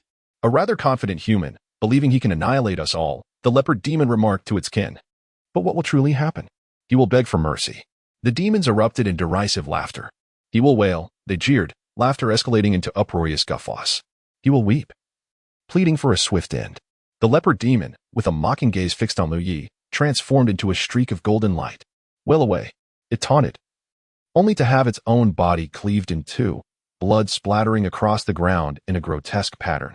Such excessive prattle, it is time for you to perish. Lu Yi strode forward with unwavering steadiness, his figure flickering as if the frames of a film were being extracted, covering the distance of 10 zhong in mere instants. Relentlessly dashing into the throng of demons. With a single sweep of his sword, 7 or 8 demons aligned in a row burst apart. The massacre had commenced. A cry akin to a phoenix's call echoed forth. A demon ignited its bloodline, transforming into a blazing fire phoenix that spiraled toward Lu Yi. The blade of his sword cleaved through the fiery creature, severing it, while trees splintered under the force, the sword energy dissipating into the foliage, its reach unknown. The demons occupying the Tianling pool transitioned from initial cruelty to shock, then to horror, ultimately culminating in utter despair. Clad in dark robes, Lu Yi wielded his sword with effortless grace, each stroke proving indomitable. No demon could withstand his blade's fury. Chaos erupted, limbs lay scattered, blood flowed freely, staining the waters of the Tianling pool a pale red. Some demons, utterly broken, fled in terror, and Lu Yi chose not to pursue, deeming it a waste of time. During the slaughter, he had recognized several familiar faces, such as the little golden leopard king, an iron-eating beast, and a descendant bearing the bloodline of the white tiger. In his past life, he had battled these foes, yet in this incarnation, a single sword stroke sufficed. Lu Yi stepped into the waters of the Tianling pool, commencing his cultivation. The waters rippled gently, an abundant and pure source of spiritual energy flowing into his being, a look of satisfaction blossoming upon his face. King Tianwu. Trouble is at hand. A remarkably powerful human has emerged at the Tianling pool, single-handedly slaughtering numerous demons. We implore you to intervene and exact vengeance for our fallen brethren. The demon clan, in a state of utter disarray, hastily scrambled into the midst of their formidable forces, their voices urgent and frantic. At this moment, the heavenly insect king had assumed a human form. Upon reaching the breaking embryo realm, demons could take on human shapes to expedite their cultivation. While the physical bodies of humans were frail, incomparable to the might of demons and spirits, humanity possessed a singular advantage that surpassed all creatures in the world: wisdom. This wisdom, akin to intellect, could also be described as the radiance of enlightenment. Over countless millennia, generations of humans had evolved themselves into beings most suited for cultivation in the cosmos. Historically, human cultivation aimed at emulating the evolution of demons and spirits, employing peculiar patterns upon their bodies, seeking reverence from living beings, striving to attain formidable physiques, and even developing limbs reminiscent of fierce beasts. Yet now, whether demons or spirits, they favor transforming into human forms to comprehend the methodologies of humanity. The heavenly insect was no exception, although it had taken on a human appearance. It still bore many sharp, blade-like appendages along its sides. Are you suggesting that the entire demon clan left at the heavenly spirit pool has perished? The heavenly insect inquired. Indeed, that human was overwhelmingly powerful. His sword light was insurmountable. With a single strike, he could slay over a dozen demons. It's utterly terrifying, truly frightening. The messenger demon suddenly found purple threads crawling across its body. Grasping its own throat, it widened its eyes in a desperate gaze toward the heavenly insect. The purple threads spread across its eyeballs, rendering it unable to utter another word. Its body stiffened as the breath of life faded completely. Dead. First, pursue Feng Wuxia. Nothing else holds greater importance than this. The heavenly insect stated with an icy demeanor. It was confident in its strength, believing itself to be on par with any prodigy. Yet it could hardly fathom that remnants of the phoenix lineage still existed in this world. The heavenly insect clan, renowned for their formidable prowess, faced a primal disadvantage against the phoenix clan, a suppression akin to a food chain. Even if Feng Wuxia were weaker, the mere sight of him instilled a shiver from the depths of its soul. How could it possibly endure this? Feng Wuxia must be eradicated. The phoenix clan must be entirely obliterated from the face of the earth. Understood. A throng of demons continued their pursuit of Feng Wuxia. Meanwhile, at the gathering place of humanity, known as the Enlightenment Cliff, the winds that blew through invigorated the mind and heightened inspiration, allowing many to enter a state of sudden comprehension. Over 100 individuals had congregated here, including formidable figures such as Shangguan Wuchang, Lao Jian from the Supreme Sword sect, and Yun Tianxing from the Mountain River Pagoda sect, among others. Many had engaged in battles with demons and spirits, fully aware of their might. Yet they harbored no excessive fear. The strength of humanity was not merely a boast. Should a random human clash with a demon or spirit, it was most likely that the human would prevail. However, demons and spirits tended to band together, presenting a formidable challenge. As Yu Hongling observed the increasing number of individuals and the presence of other strong beings, she recognized that the endeavors of Lu Yi in his past life were being preemptively undertaken by her in this one. Liu no longer needed to exert herself so tirelessly. At last, she was destined to meet that person.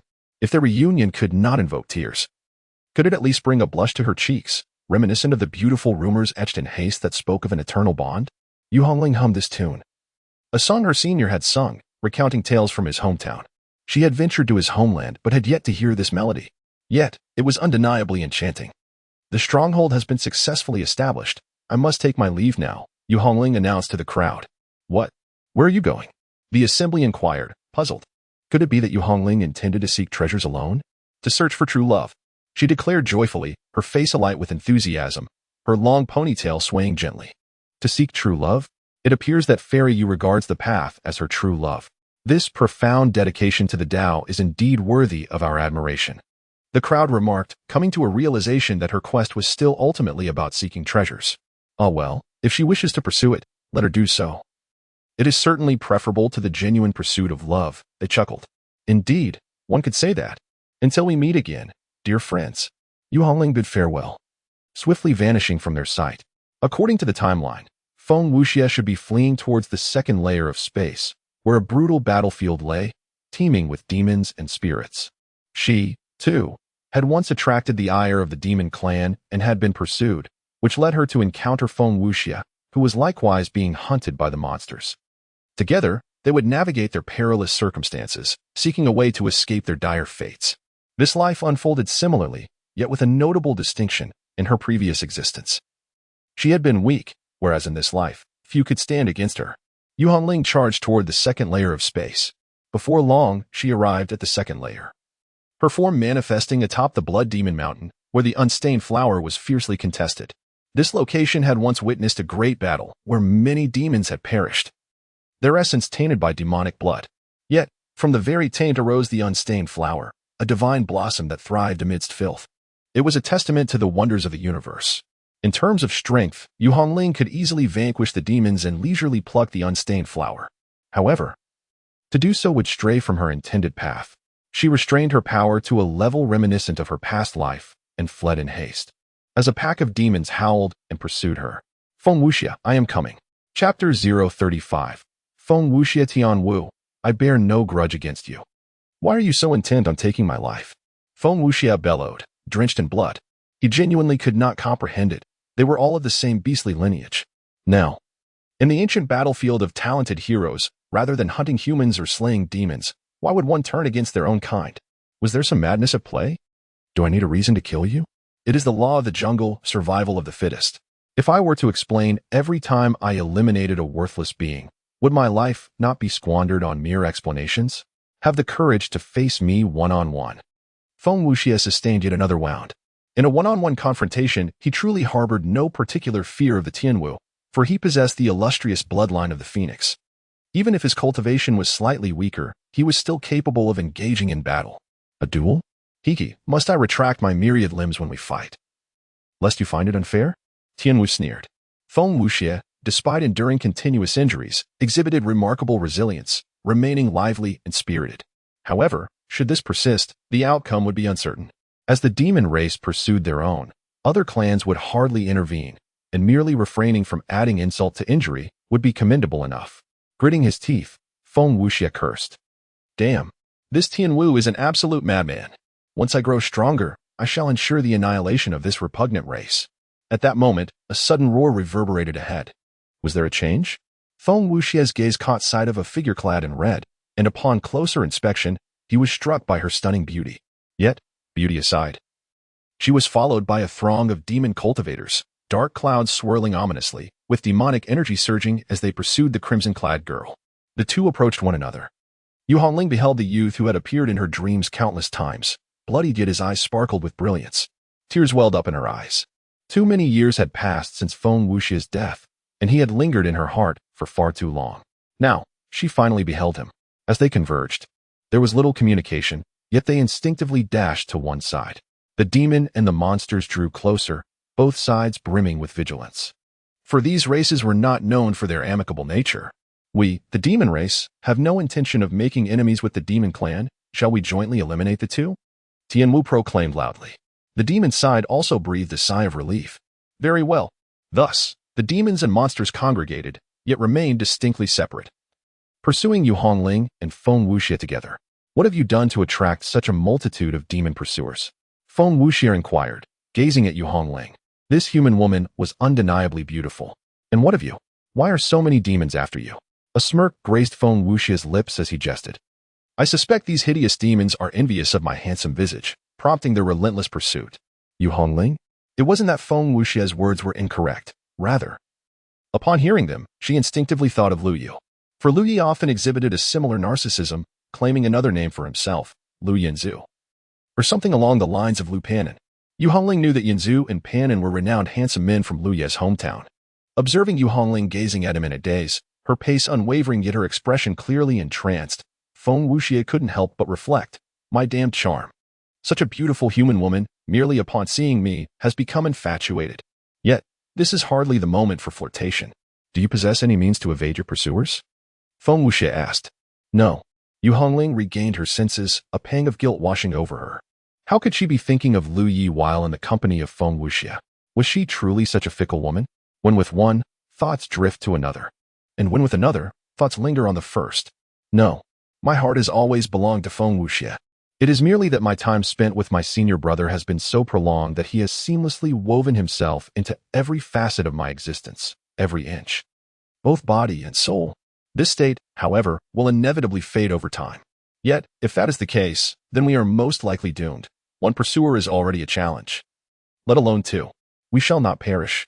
We will seek out my senior brother, and when he arrives, these assailants will be as fragile as dust. Your senior brother is that formidable? Naturally, he is unmatched among his peers. Splendid.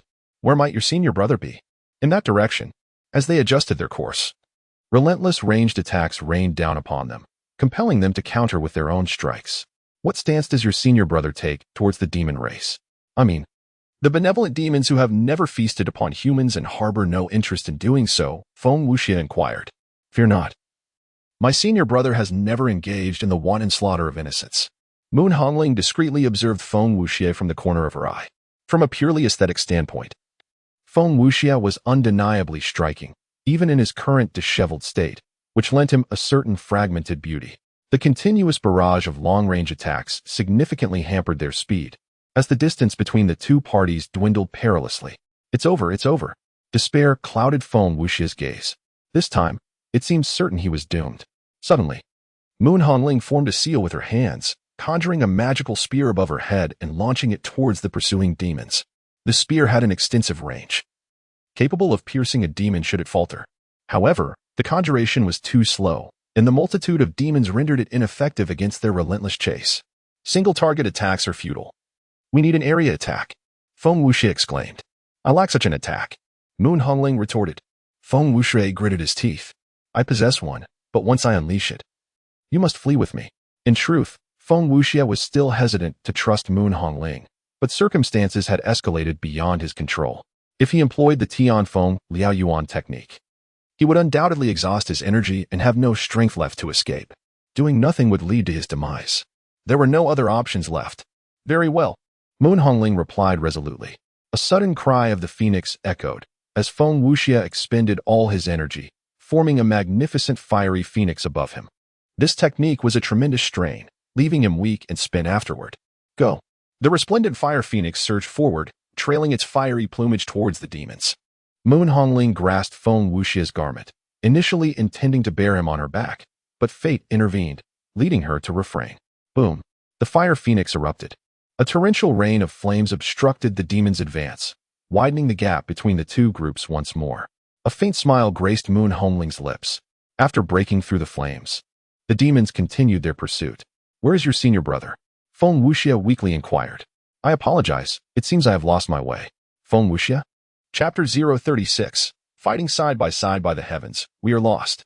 Despair flickered in Feng Wuxia's eyes as he yearned to unleash a torrent of curses upon Yu Hongling, yet he hesitated, fearing she might abandon him at this very moment. Never mind, it is not your fault. He could only placate Yu Hongling while endeavoring to regain his strength. Yu Hongling's smile deepened as the encroaching demons drew closer, and suddenly, a vast chasm materialized before them. It appeared as though cleaved by a mighty blade, with the earth on either side charred and seemingly unyielding. Without a moment's hesitation, Yu Hongling plunged into the abyss. This place is impenetrable. I shall hold back the demons. You must recover your strength quickly. Should I falter, you must come to my aid. Can you withstand it? Feng Wuxia asked weakly. Absolutely. She tossed 3 bottles of elixirs to him, her gaze fixed ahead. In a past life, it was here that they had united their strengths, repelling the relentless onslaught of demons until Lu Ye's arrival. In this life, Yu Hongling could easily vanquish the horde on her own. Yet she yearned to relive the exhilarating moments of their shared struggle. Let us fight. The chasm was narrow, and the surrounding scorched earth was as solid as iron, creating an ideal battleground. 2 demons surged forth, but with a simultaneous strike of their magical seals, they were repelled. Observing this, Feng Wuxia quickly consumed the elixirs, striving to calm his mind and restore his internal demonic energy. Yu Hongling remained composed, serving as an unwavering bulwark against the approaching demons. The Tianwu rushed forward, only to be met with a nonchalant punch from her, sending it staggering back. What sorcery is this? This human woman is formidable, the Tianwu marveled, confused by her ability to fight rather than flee. Why endure this struggle when she could simply annihilate the demons? Exhaust her, roared the Tianwu. As wave after wave of demons advanced, Yu Hongling could easily dispatch one with a single blow, yet she refrained from doing so. Time slipped away, with the demons being repelled repeatedly. Feng Wuxia's recovery was swift. His phoenix bloodline was indeed powerful. He cautiously opened his eyes to sneak a glance at Yu Hongling. finding her as unyielding as a mountain, and the thought of fleeing began to stir within him. However, he swiftly dismissed it. He could escape, but the Tianwu, like a rabid dog, would not relent until it had pursued him relentlessly. Should he abandon Yu Hongling, she would inevitably harbor resentment towards him. Weighing the options, he resolved not to flee. Yu Hongling persevered, and Feng Wuxia continued to restore his strength. After another 10 minutes, it became apparent that Yu Hongling was nearing her limits, teetering on the brink of collapse. Feng Wuxia understood that it was time for him to take action. His own strength was not to be underestimated. In a one-on-one confrontation, he feared no adversary. As Yu Hongling took a step back, he prepared to join the fray. Feng Wuxia suddenly dashed in front of Yu Hongling. "It's my turn now. Restore your strength," he bellowed. Yu Hongling paused momentarily, revealing a faint smile in a place where Feng Wuxia could not see her. This sensation caused her brow to furrow slightly. Something felt amiss. Why did it not evoke the same exhilarating heartbeat as before? What was wrong? Yu Hongling found herself puzzled. Could it be that her own strength dulled her sense of crisis? She had once stood here, truly persevering to the utmost, the moment Feng Wuxia had appeared before her. Her heart had raced with an unprecedented thrill, enveloped in an infinite sense of security. Yet now, that feeling was absent.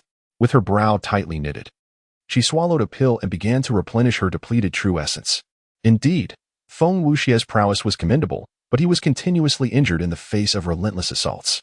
He simply could not endure for as long as Yu Hongling had. As his injuries worsened, Yu Hongling swiftly struck him unconscious with a knife-hand strike and dragged him to safety. Tian Wu's expression twisted with rage. "Surrender, Feng Wuxia, and our demon clan will not involve ourselves in your grievances." Yu Hongling appeared unfazed.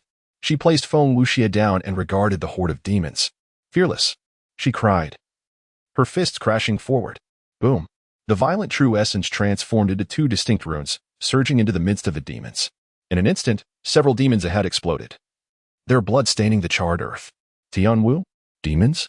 Without uttering a single superfluous word, Yu Hongling left indelible footprints upon the ground, ancient inscriptions flickering, embodying a stance of obliteration as the demons before her shattered in droves. Tianwu roared, every centipede limb erupting with brilliance, transforming into a beam of light charging forth, only to be effortlessly obliterated by Yu Hongling's punch. "Tianwu? What? You were so strong? If you were so powerful, why did you engage with us for so long? Why were you pursued by a horde of demonkin?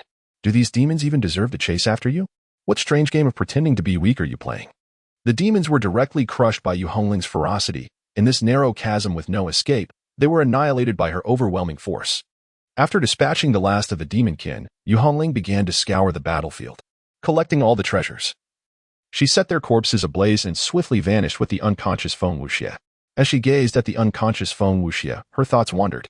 In her previous life, they had persevered together until her senior brother arrived, slaying those demons. He had not allowed them to remain together, forcibly taking her away and leaving Feng Wuxia behind. Thus, she had no knowledge of what Feng Wuxia had endured. Eventually, she had encountered him again, and they explored perilous realms together, practiced, and sought treasures side by side. When she was with Feng Wuxia, she felt an immense joy. "Now that my senior brother is not intervening, can I follow Feng Wuxia directly?"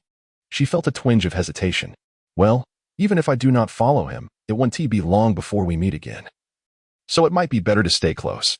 However, it is quite strange that I did not feel a flutter of excitement this time." Soon, Feng Wuxia slowly opened his eyes. The sky had darkened, and Yu Hongling had kindled a bonfire, staring vacantly at the flickering flames, unaware of what was occupying her thoughts. "Am I dead?" Feng Wuxia suddenly jolted awake.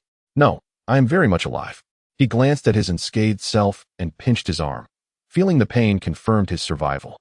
"Fairy, how did we escape?" Feng Wuxia hurriedly inquired. "My senior brother arrived, vanquished those demons, and then we escaped," Yu Hongling replied. "And where is your senior brother?" "He is a very busy person and has already left." "Ah, so we are left alone together?" Feng Wuxia said in disbelief. Yu Hongling narrowed her eyes. "Dream on. Once you wake up, I shall leave as well. Farewell." Chapter 037. Disciple of the Buddhist sect. Yu Hongling departed. Initially, she intended to explore with Feng Wuxia, but upon his awakening, she felt their interaction to be rather awkward. Thus, she opted to temporarily withdraw. However, it was not a complete departure, employing a secret technique. Her aura diminished to an almost imperceptible level. Unless one were to see her with their own eyes, no one in the ancient battlefield of Tianju could sense her presence. apart from her senior brother. She kept a watchful eye on Feng Wuxie from a distance. Phew, it's good to have left. Feng Wuxie gazed at the dark night sky, now devoid of Yu Hongling's presence, and could not help but exhale a sigh of relief. That was terrifying. The title of senior brother clearly implied a male, and it was astonishing that such a beautiful girl could be entrusted to follow me. If anything were to happen, her senior brother would undoubtedly eliminate me. Yu Hongling couldn't help but chuckle. Feng Wuxie certainly had a sharp mind. Yet, he was not entirely mistaken. In the previous life, when her senior brother discovered her affection for Feng Wuxie, he became exceedingly irate. Eventually, when Feng Wuxie found himself in peril, her senior brother adamantly refused to allow her to rescue him, binding her instead. This ultimately resulted in Feng Wuxie's demise. He had even claimed it was a trap, specifically designed to ensnare him. How could that be? Feng Wuxie and her senior brother had never interacted. There was no way a trap targeting him could have been set. It was merely her senior brother's jealousy erupting. Because of this incident, she harbored resentment towards her senior brother for a long time. A bitterness that gradually faded with the passage of time. In this life, her senior brother should not disturb her any longer. She could finally pursue her true love. Yu Hongling's trivial matters were certainly not something Lu Yu wished to involve himself in, unless unforeseen circumstances arise. Yu Hongling would meet her demise in the ancient battlefield of Tianjiao. She would undoubtedly perish. Why am I so certain? Because Lu Yi had perished there first. That was Lu Yi's first life, wasted on Yu Hongling. It would not be so again in this life. In the ethereal realm of Tianling Pond, Lu Yi ascended in his cultivation. Although the ancient battlefield of the celestial elites is replete with numerous postnatal sanctuaries for practice and treasures of heaven and earth, Lu Yi found himself lacking for nothing. His singular focus was on his cultivation. The effects of the Tianling Pond exceeded his expectations. In just over 3 days, he broke through yet another layer, reaching the 6th level of the fetal stage. It would not be an exaggeration to declare him the pinnacle of the ancient battlefield's realm. As for his combat prowess, it was beyond compare. He held little interest in slaying, be it demons or the erratic deities. His only desire was to cultivate. Yet, his decision to avoid seeking trouble did not prevent others from finding him. The Tianling Pond, being a remarkable treasure, naturally attracted many. Amipa. The sound of a Buddhist chant startled Lu Yu momentarily. Buddhism?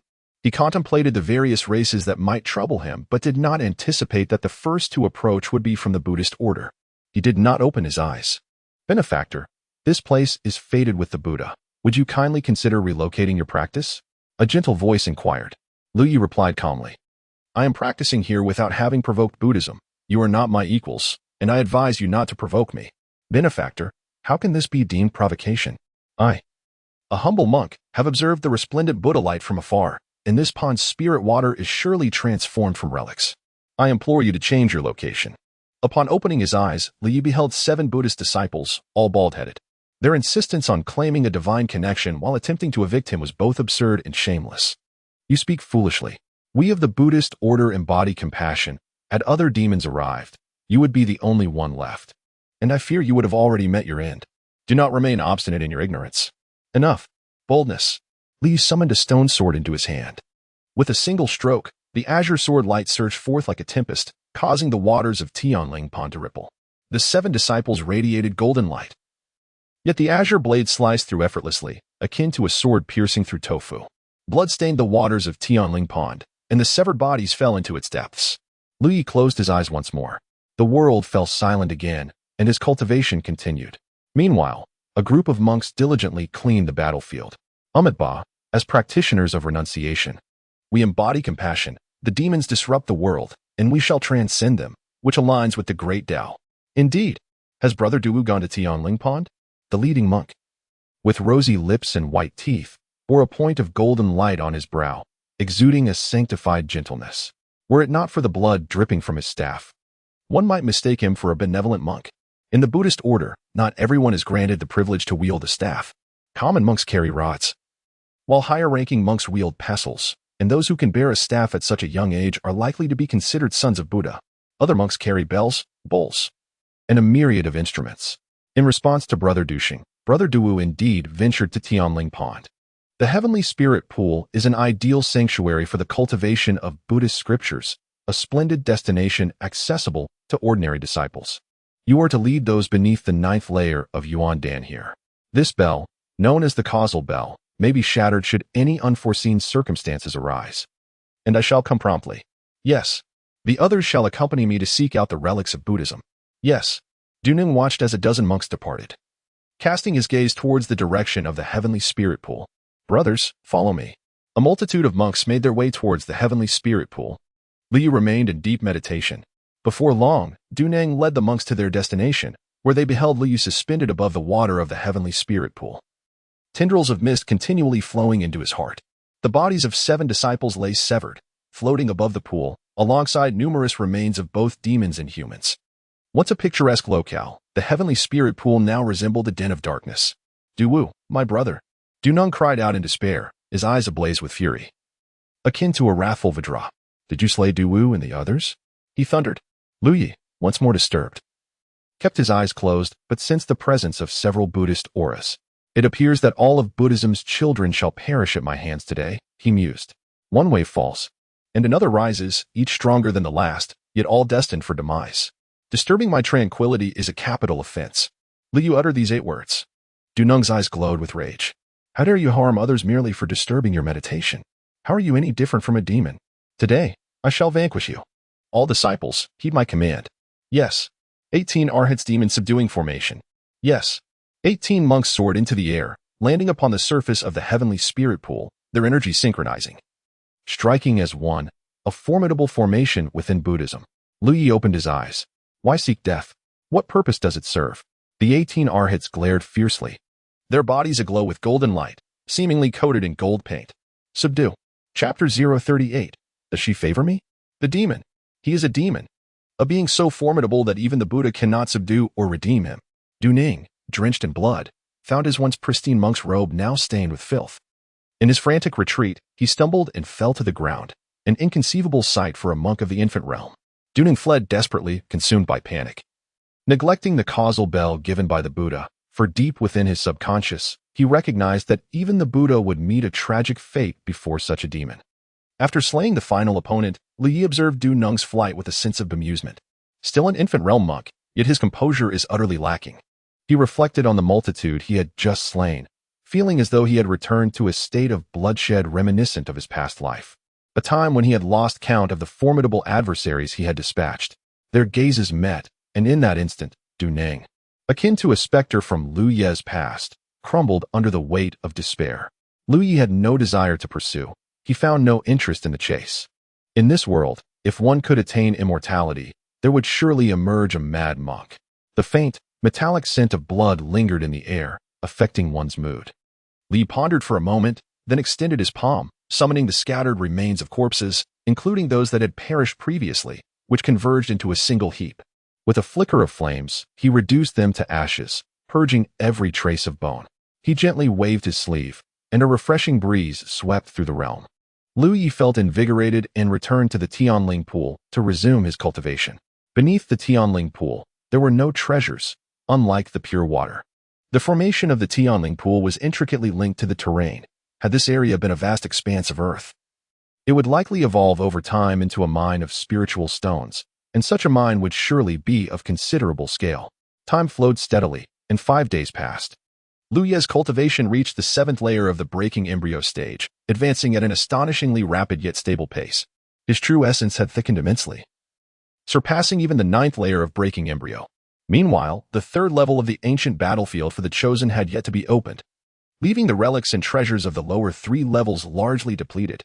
Consequently, battles became increasingly frequent. With no treasures to be found, idleness prompted a thirst for combat. Engaging with the world's elite was the only way to gain self-awareness. However, the human race proved overwhelmingly powerful. Li Wubai of the Supreme Sword Sect single-handedly vanquished 90 demons. Retreating unscathed, Feng Longxiang of the Robbery Sect struck down the 3rd ghost of the demon clan with a single punch. The Holy Maiden Luo Yuan of the Yinyang Law Sect faced off against the Dragon King of the Monster Clan without showing an ounce of weakness. Each was fiercer than the last. When Lu Yi first traversed into this world, he admittedly felt quite out of place. Having previously read novels where humanity was weak and oppressed by myriad races, he now found that in this realm, humans possessed an alarming strength, with various clans suffering grievously. In their defeat, these clans sought alliances, becoming adept at uniting against humanity. The term monsters arose from their penchant for banding together to combat human beings. Once they formed alliances, chaos ensued. The pressure on humanity intensified. In his past life, Liu was a leading figure among humans, constantly battling these monsters and slaying numerous elites. In this life, however, he remained singularly focused on his cultivation, having moved beyond the phase of self-improvement through combat. In his absence, Yu Hongling took up the mantle of responsibility, leading the charge against the demons and monsters. Her combat prowess was terrifying, astonishing countless onlookers. As battles raged on, Yu Hongling's renown grew, becoming known far and wide. The war was fierce and relentless, with lives lost each day. Besides Yu Hongling, another solitary swordsman gained fame, Chu Ling. With a sword in hand, he too swept through adversaries effortlessly. Shangguan Huanling was poised to make her mark, though she remained unrecognized, silently amassing her strength. Liu devoted himself entirely to his cultivation, and from a distance, she caught a glimpse of him, affirming the wisdom of her own strategy of patience and concealment. In the present moment, no matter how fierce the battle may be, it pales in comparison to the act of inscribing one's name upon the eternal celestial rankings, a truly astonishing feat that would shake the world. Yu Hongling, aside from engaging in fierce combat with demons, has been closely observing Feng Wuxie. The progress of Feng Wuxie is indeed remarkable. He was once merely at the Yuan Dan realm, able to confront those in the breaking infancy realm solely due to the phoenix bloodline coursing through his veins. Now, he has officially broken through to the breaking infancy realm. However, aware of Yu Hongling's formidable strength, he has refrained from joining the demon ranks, opting instead to remain hidden. Moreover, he is not a fool. He has noticed that Yu Hongling's attention towards him is significantly heightened. On one occasion, he even discovered her watching him from a distance, leaving him perplexed. What could this mean? Despite not having engaged in battle alongside the demon faction, he has heard her renowned name more than once or twice. The fact that she is now observing him from afar raises numerous questions. After that initial discovery, Feng Wuxie began to be more vigilant, noticing her gaze for the second, third, and fourth times. If the first instance was merely a coincidence, then her repeated observations could not be mere happenstance. Why then? Feng Wuxie was utterly baffled. Could it be? Suddenly, a spark of realization illuminated his mind, presenting an astonishing yet plausible possibility. Could it be that Yu Hongling has developed feelings for him? Impossible. Absolutely impossible. Yu Hongling's fame has been on the rise. She has faced numerous formidable adversaries, vanquishing both demons and deities without tasting defeat, and has slain many prodigies. How could such an extraordinary woman, having only met him a few times, possibly harbor feelings for him? Moreover, she is drawn to strength, and he is anything but strong, especially in comparison to her. Soon, Feng Wuxie found himself in a perilous situation. A demon, just as he was about to enter a mysterious stone cave, which likely concealed treasures, a figure emerged from within. The two faced one another. The figure, clad in white garments, suddenly had his eyes transformed to a golden hue. Ah! Another with the phoenix bloodline? The individual's expression brightened with delight. I was just seeking a steed, and lo and behold, a rare mount presents itself at my doorstep. The blessings of the god of light are upon me, a member of the divine race. Feng Wuxie's countenance shifted dramatically as he swiftly retreated. Ha ha ha, as the monks say. Meeting his fate, you might as well not run. Chao Hong suddenly unfurled a pair of pristine wings from his back and charged towards Feng Wuxie with astonishing speed, exuding the aura of the third tier of breaking infancy. Feng Wuxie's expression changed wildly. He transformed into his true form, a magnificent creature resembling a bird with golden red plumage. Igniting a chase, Chao Hong's speed was breathtaking, releasing strands of white silk that formed a vast net, descending upon Feng Wuxie. With all his might, Feng Wuxie unleashed flames towards the net, attempting to incinerate it. The brilliance of light illuminated the world. Boom! A bolt of white lightning descended from the heavens, enveloping the realm in dazzling white. Feng Wuxie, with wings that struck the heavens, shattered the thunder, yet found herself engulfed in a state of paralysis. Chapter 039. She cherishes herself. The silhouette of Yu Hongling flickered momentarily before pausing. She was keenly aware that Feng Wuxie could not possibly possess such limited capabilities. Indeed, an unexpected turn of events unfolded. Just as Chao Hong of the Divine Clan was about to seize Feng Wuxie's neck, her entire form transformed into flames. The flames were formless, and Chao Hong's hand passed through them, grasping nothing but air. The flames embraced him, swirling into a tempest. The wind fueled the fire, and the golden red flames morphed into a fiery whirlwind, scorching Chao Hong mercilessly. Begone! Xiao Hong bellowed. With a tremendous explosion, white light radiated outward as the fiery whirlwind erupted, scattering across the sky. Suddenly, the flames coalesced once more, reshaping into a firebird. Xiao Hong, charred and in agony, glared at Feng Wuxie with fury, shouting, "Divine restraint." In an instant, white chains manifested around Feng Wuxie, dozens of them binding her completely, leaving her no opportunity for escape, while also possessing suppressive power. Feng Wuxie cried out in despair, straining to break free. Yet, the white chain snapped and reformed repeatedly. Despite her utmost efforts, she could not liberate herself. Xiao Hong approached, delivering a fierce punch to Feng Wuxie's face. With a resounding thud, he struck again. To tame a mount of high intelligence, the first step was to instill fear. Only by deeply embedding the seed of fear and conducting numerous obedience tests could the mount be considered truly shaped. Yu Hongling observed this scene, shaking her head gently. Clearly, Feng Wuxie had greater means of destruction during their earlier battle, yet she refrained from utilizing them. Such a waste, she thought dismissively. As long as she is strong. Even if Feng Wuxie is deemed worthless, it matters not. In my past life, was it not the case that my senior brother was strong while I was weak? I lived quite happily. Her figure descended from the sky, charging toward Xiao Hong. Startled, Xiao Hong lifted his gaze and a thought flickered in his mind. A beautiful woman. Unknown to him, approached with ill intent, she could be eliminated. A sacred light materialized in his hand, twisting and condensing as he struck toward Yu Hongling. Fearless Seal. The Fearless Seal was not merely a single technique, but an entire array of seals, comprising 81 unique marks, each with its own distinct effect. As Yu Hongling grew stronger, the repertoire of seals at her disposal expanded, and her explosive power intensified correspondingly.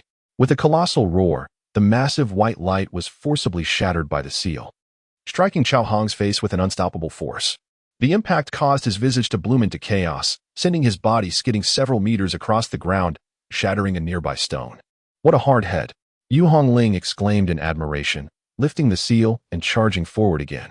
Why, as a human, do you rescue a demon? Xiao Hong roared, brandishing a large shield to withstand Yu Hongling's relentless assaults. Feng Wuxie, watching Yu Hongling's back, felt tears welling in her eyes. She had come to save her. Indeed, she harbors an affection for herself. It is certain that she cherishes her own being. Otherwise, how could a solitary individual, with such formidable prowess, choose to accompany someone as weak as myself? If she did not love herself, what reason would she have to remain by my side? Because I do, Yin Hongling declared once more, flinging Xiao Hong away. As Xiao Hong coughed up blood, fear flickered in his eyes. She is overwhelmingly powerful. This woman is truly exceptional. What appeared to be a mere mark descended upon him like the crushing weight of a mountain. You too desire to refine him as a steed, do you not? I shall relinquish him to you. We harbor no grievances, so allow me to depart. Feng Wuxie noted a momentary pause in the smile upon Yin Hongling's face. A steed? Was she indeed contemplating him as such? Yin Hongling offered a gentle smile, neither contradicting nor engaging in further discourse, and once again brought down the mark. You are utterly insane, Xiao Hong roared, utterly perplexed by this woman's peculiarities. Blood poured from him as his insides were shattered. With 3 more marks, his body would be obliterated entirely. Once Xiao Hong was dealt with, Yin Hongling turned her gaze towards Feng Wuxie. Are you unscathed? The notion of being a steed surfaced in Feng Wuxie's mind. Did she aspire to subjugate him as her mount? No, I'm fine. If all is well, I shall take my leave then. Farewell. Yin Hongling prepared to depart. Wait a moment. Feng Wuxie called out to her. Taking a deep breath, he sensed something was amiss. The power Yin Hongling now exhibited, along with her formidable reputation, was inconsistent with the strength she had displayed during their shared tribulations. It implied that her previous plight was a deliberate act, a premeditated encounter with him. Why did you save me? What is your true intention? Feng Wuxie inquired loudly. Undeniably, he had developed feelings for Yin Hongling. It was only under the influence of such affection that he continuously believed she felt the same for him. Yin Hongling hesitated upon hearing his question. She locked her gaze onto Feng Wuxie, and in that instant, she discerned the anticipation in his eyes. He was hoping for her to confess her affection for him. A slight furrow formed on her brow. She indeed had strong feelings for Feng Wuxie. Yet she sensed it was not the right moment to solidify their relationship. The exhilarating heartbeat from before did not resurface. Had it manifested, she would have recklessly accompanied him across mountains and seas. But at this moment, she simply stated, I find you quite entertaining. With that, she ascended into the air. Entertaining? You say? Feng Wuxie stood in stunned silence, perplexed by her response. However, as he mulled over her words, his eyes widened in realization. Entertaining was but a precursor to affection. This extraordinary woman had genuinely developed feelings for him. His heart raced rapidly, and a flush crept across his handsome face. He clutched his chest, feeling a surge of emotion brewing within. "Ah, here, take this small token. Should you need anything, do not hesitate to reach out." Yin Hongling returned briefly, tossing him a conch-like artifact. Speaking to the conch, I knew that another conch could hear me. After Yu Hongling tossed this object, she prepared to leave. "Wait." Feng Wuxie called out to her once more. "Yu Hongling, may I accompany you?" Feng Wuxie inquired. The perilous nature of the celestial hero ancient battlefield was overwhelming, and given Yu Hongling's formidable strength, it would be advantageous to follow her. Even utilizing some of her unused treasures would suffice for his cultivation. Yu Hongling frowned. "No, the celestial hero ancient battlefield is meant for honing one's skills, not for you to reap the benefits without effort. Farewell." With determination, Yu Hongling departed. Reaping benefits without effort, what an apt phrase, Feng Wuxie muttered through clenched teeth. He vowed to cultivate diligently, ensuring that when Yu Hongling next beheld him, her eyes would widen in astonishment. Chapter 040. Are you worthy? Hongling, may I call you that? Yu Hongling remained silent. At this moment, I was in the second layer of the demon marsh, seeking a suitable place for cultivation, fully committed to my practice. Rest assured, I will not lag behind you. How vexing. The demon marsh was occupied by the Blue Crocodile clan, who permitted other prominent clans demons to train, yet barred my entry. No matter, I shall venture to the Sunny Valley for enlightenment. Alas, the Sunny Valley was also overrun by a group of monks. Such sacred grounds should be accessible to all beings. Hongling, are you listening? I fought a demon today over a demon flame fruit. I emerged victorious. Yet the fruit was ruined. Why has the Phoenix clan vanished from this world? If they existed, I would not be so forlorn. Hongling, may I seek refuge with you? Numerous factions dominate the resource-rich areas, and as a solitary individual, I cannot contend against these great powers. Finally, Yu Hongling responded, no. Since you lack a faction, observe how the loose cultivators practice. So you can indeed hear me. I thought this artifact was malfunctioning. Hongling, can we converse? Yu Hongling was preoccupied. In truth, in my previous life, she was aware of Feng Wuxie's somewhat clingy and loquacious nature. She found this demeanor quite endearing as her own personality was assertive, and his soft and gentle disposition complemented her well.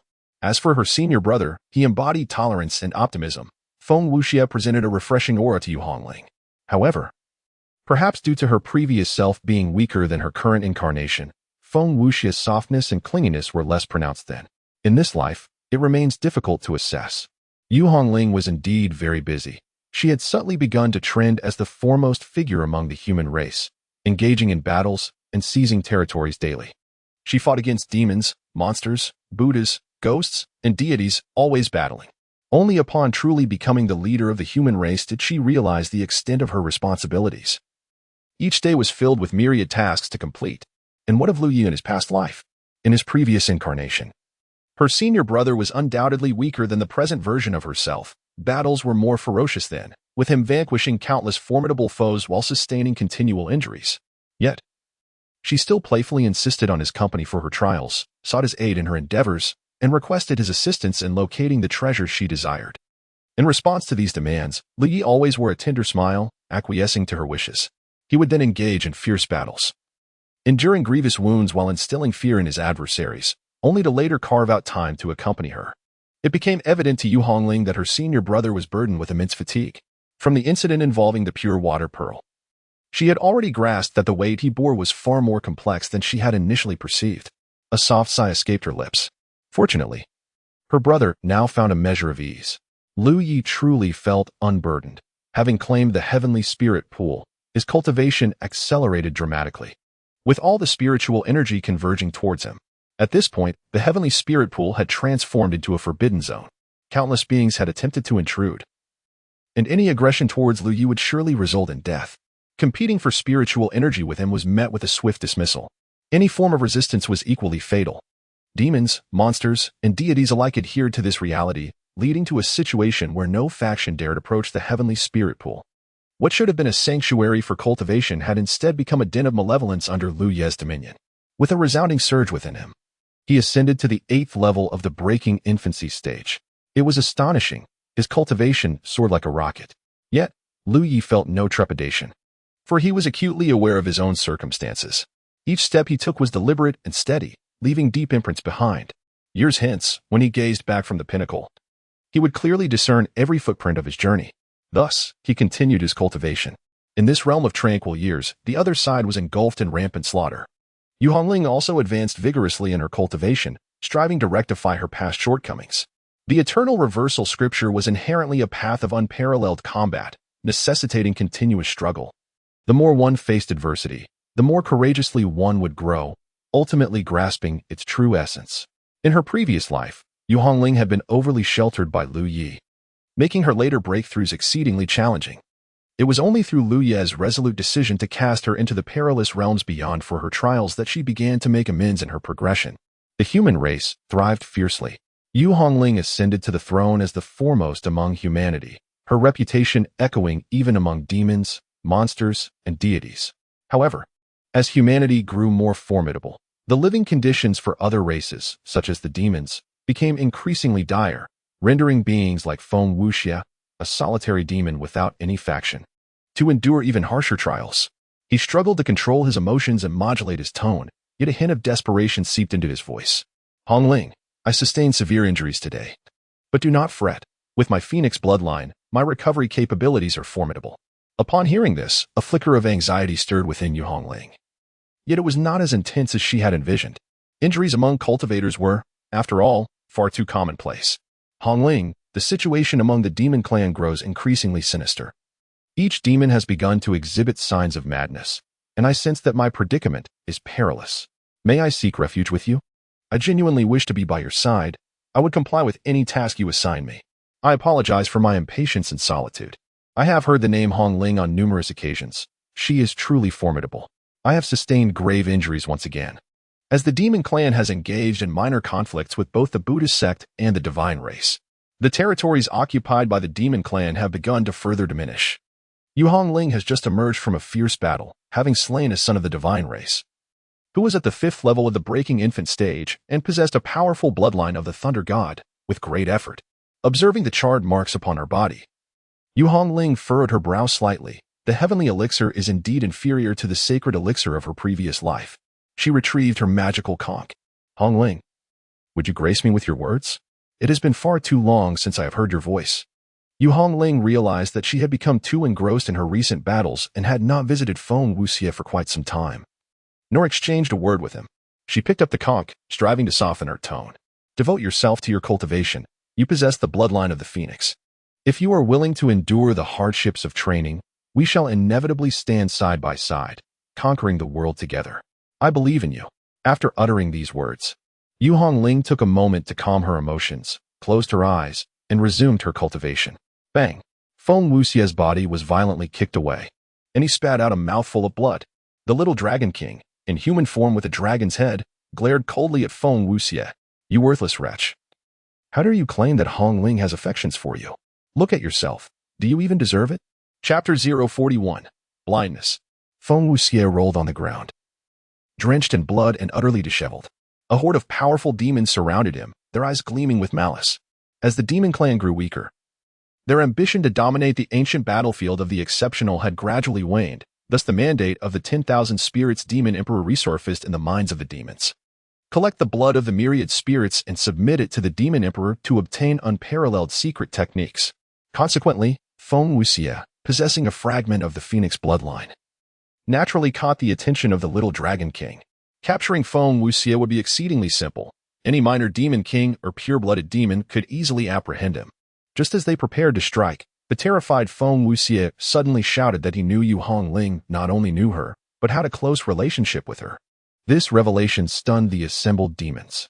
The name Yu Hongling had become almost a household term for them, a human woman so powerful that she instilled dread in the demons. Yet, this wretched creature, whose only redeeming quality was a bloodline of mixed ancestry, claimed to know Yu Hongling? Tianwu, do you understand? When Tianwu pursued and attempted to kill me, it was Yu Hongling who saved me. She was the one who vanquished Tianwu.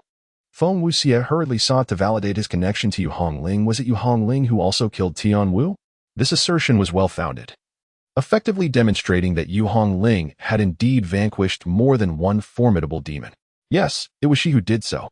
Thus, Feng Wuxia was brought before the little Dragon King.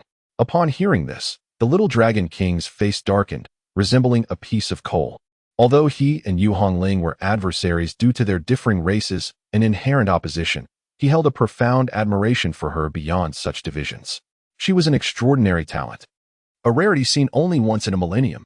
Consequently, when a worthless individual claimed that Yu Hongling harbored feelings for him, the little Dragon King was the first to express disbelief, brutally assaulting Feng Wuxia. Feng Wuxia felt as though death was imminent and knew he had to prove himself. Thus, he produced the treasured sea conch. The demon clan awaited his communication with Yu Hongling. Should she fail to respond within 5 minutes, he would face a severe beating. After a quarter of an hour passed with still no reply, Feng Wuxia would meet his demise. As the time drew near, despair enveloped him. For he was acutely aware that Yu Hongling rarely replied to him. Time was up. The little Dragon King clapped his hands, a smile gracing his face. The silence from the treasured sea conch elicited a genuine sigh of relief from him. He mused that a woman of such unparalleled grace as Yu Hongling could never fall for a coward like this. If she truly had an interest in him, it would deeply disappoint the little Dragon King. He approached Feng Wuxia, intent on extracting his blood. Just as Feng Wuxia sank into utter despair, the little Dragon King had already lifted his claw, when suddenly, the treasured sea conch vibrated gently twice. "Wait," Feng Wuxia exclaimed loudly. She replied, "She sent me a message." In his terror of death, he nearly lost his mind, roaring with fervor. The little Dragon King's claw hesitated, his gaze growing intense, his pupils narrowing. Upon closer inspection, one could see the astonishing murderous intent contained within those constricted pupils. "Kneel," the little Dragon King commanded coldly. Feng Wuxia knelt before him, trembling uncontrollably. "Listen," he urged, activating the voice emanating from the treasured sea conch. "Train diligently. You possess the bloodline of the phoenix. If you are willing to endure hardship in your cultivation, one day we shall stand side by side, conquering the world together. I believe in you." Yu Hongling's gentle, clear voice flowed from the conch. Instantly, the little Dragon King's body stiffened. The surrounding demon clan members widened their eyes in disbelief, each grappling with their own incredulity. Every one of them questioned their existence. For they had indeed heard Yu Hongling's voice. What was it like when she spoke to them? "Kill," she would bellow. "The ground shall crumble beneath you." She would sneer. "This place belongs to the human race. Leave at once, or face merciless slaughter." She would declare, "I shall crush you with a single fist." Yet now, her voice was tranquil, even laced with a touch of tenderness. The words she spoke were explosive. What did it mean to stand side by side? What did it mean to conquer the world? What did it mean when she said, "I believe in you"? Goodness, is this truly Yu Hongling? The little Dragon King's furious roar erupted as he delivered a powerful kick to Feng Wuxia's face. Bang! Feng Wuxia was hurled through the air, crashing into 2 mighty trees, and spat out a mouthful of blood. The excruciating pain rendered his body both rigid and contorted. "What is the nature of your relationship with Yu Hongling?" The little Dragon King seized Feng Wuxia's hair, his gaze filled with cruel intent. "What have you done as good friends?" "Nothing at all," Feng Wuxia gasped. The little Dragon King struck him again across the face, causing him to bleed profusely. At that moment, Feng Wuxia harbored but one thought: to survive at all costs. He possessed the bloodline of the phoenix and would inevitably become a supreme warrior. "I can assist you. Yu Hongling is a formidable enemy of our demon clan. As long as you do not kill me, I can help you lure her out," Feng Wuxia offered earnestly. Hatred had begun to brew within him. Had he not pleaded several times to accompany Yu Hongling, she would never have consented. How had he fallen to such depths? It was all her fault. All her fault. The little Dragon King paused, raising his gaze to the formidable demons surrounding him. All the demons were taken aback, then their faces broke into sinister grins. What a splendid idea. Truly a remarkable notion. The little Dragon King could not help but laugh. "Yu Hongling, is this the sort of person you find appealing? Ha ha. How blind can a woman be?" His laughter was exaggerated, shaking his entire being until tears streamed from his eyes. In the next moment, his expression turned icy. "Immediately contact the Demon Clan, the Ghost Clan, the Divine Clan, and the Spirit Clan. Do not reach out to the Baldmuck. Inform them that the hunt for the Human Clan is about to commence." "Understood." The little Dragon King looked skyward.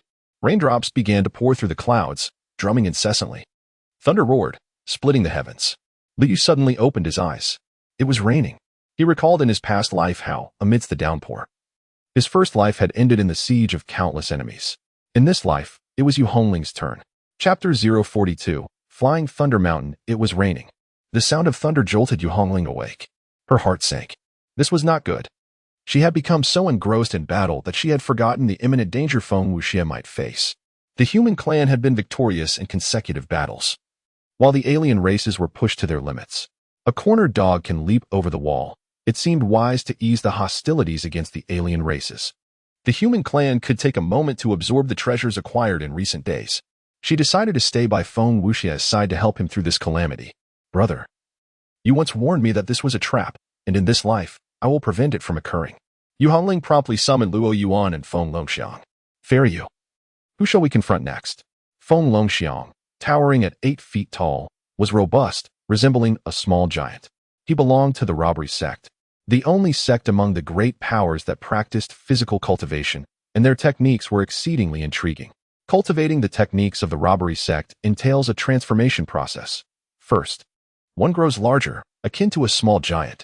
Then, one shrinks down to the stature of a youth, subsequently expanding again, resembling a small mountain, only to diminish once more to the size of a child, before inflating again to that of a great mountain, and finally condensing to the form of an infant. This cycle perpetuates, with each iteration augmenting the physical prowess by at least one level. Observing Feng Longxiang's gaze reveals his profound admiration for Yu Hongling. Luo Yuan, fixated on Yu Hongling, exhibited a glimmer of acknowledgement in his eyes, a recognition of beauty. I shall be away for a while. Henceforth, you two will be responsible for the affairs of our people. Cease all offensive actions, focus solely on defense, and thoroughly assimilate the resources we have acquired, Yu Hongling declared. Now that we are on a roll, you wish to halt? Feng Longxiang inquired, astonished. Indeed, we must pause to digest the treasures of heaven and earth, transforming them into our own strength. That is the true essence of acquiring such treasures. Engaging in relentless attacks without bolstering our own power risks leaving us utterly bereft. Yu Hongling articulated. Very well, but where are you heading? Perhaps we could let Shangwan Wuchang manage things. I could accompany you on your journey. Feng Longxiang suggested earnestly. Shangwan Wuchang's mind is too convoluted, and I do not require your company for this venture. If you two are indecisive, consult Zhu Wantian, Yu Hongling responded. Understood. After a moment's hesitation, Yu Hongling continued. If we truly find ourselves in dire straits, we may seek refuge at the Tianling Pond, imploring my senior brother to emerge from seclusion. Once he does, all our troubles will be resolved. At her words, both Feng Longxiang and Luo Yuan displayed mutual surprise. Yu Hongling's senior brother? If she is already this formidable, the power of her senior brother must be extraordinary. Is he truly that strong? Feng Longxiang felt a surge of fighting spirit within. Yu Hongling smiled, a complex expression dancing across her features. Regardless, you both should know that in moments of despair, simply head to the Tianling Pond, and do not mention that I sent you. Ah, Yu Hongling demonstrates considerable self-awareness, they mused. It was conceivable that Lu Yi had indeed intended to assist, but upon learning that Yu Hongling sent you, he might dismiss their plight. That would be quite the predicament. Having entrusted her instructions, Yu Hongling departed, producing a magical conch. Where are you now? Meanwhile, on the other side, amidst the myriad of demons and foreign entities beginning to convene, Feng Wuxie sat cross-legged, silently mending his wounds, watched closely by 2 formidable demon guardians.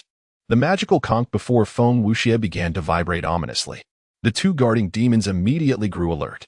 A large blade was poised at Feng Wuxie's throat. You won't divulge what you shouldn't, will you? Understood, he replied, his eyes reflecting derision and malice. I have fallen to such depths, yet you seek me out? What were you doing before? I have implored you countless times to join me, my weakness laid bare, even to the point of desperation, and what has been the outcome? There is no return, everything is irretrievable. Where are you now? Yu Hongling's clear voice echoed from the magical conch. Feng Wuxie raised his gaze towards the 2 demons. How shall I respond? The 2 members of the demon clan exchanged glances, having only recently established contact with the formidable warriors of various factions, yet still unprepared. Let us inquire with the little dragon king, one suggested. There is no time, for if I delay, Yu Hongling will inevitably grow suspicious, Feng Wuxie asserted decisively. Nevertheless, we must consult the little dragon king. I said there is no time. Feng Wuxie retorted defiantly. Even as the blade pressed against his neck emanated a fierce growl. One demon departed, while the other refrained from obstructing Feng Wuxie's communication with Yu Hongling. Clearing his throat, Feng Wuxie exclaimed, Hongling, You have taken the initiative to seek me out? His voice brimmed with astonishment. The demon who had brandished the knife against Feng Wuxie could not suppress a sneer. What manner of creature was this? Buzzing filled the air. Where are you now? I shall come to find you, Yu Hongling inquired.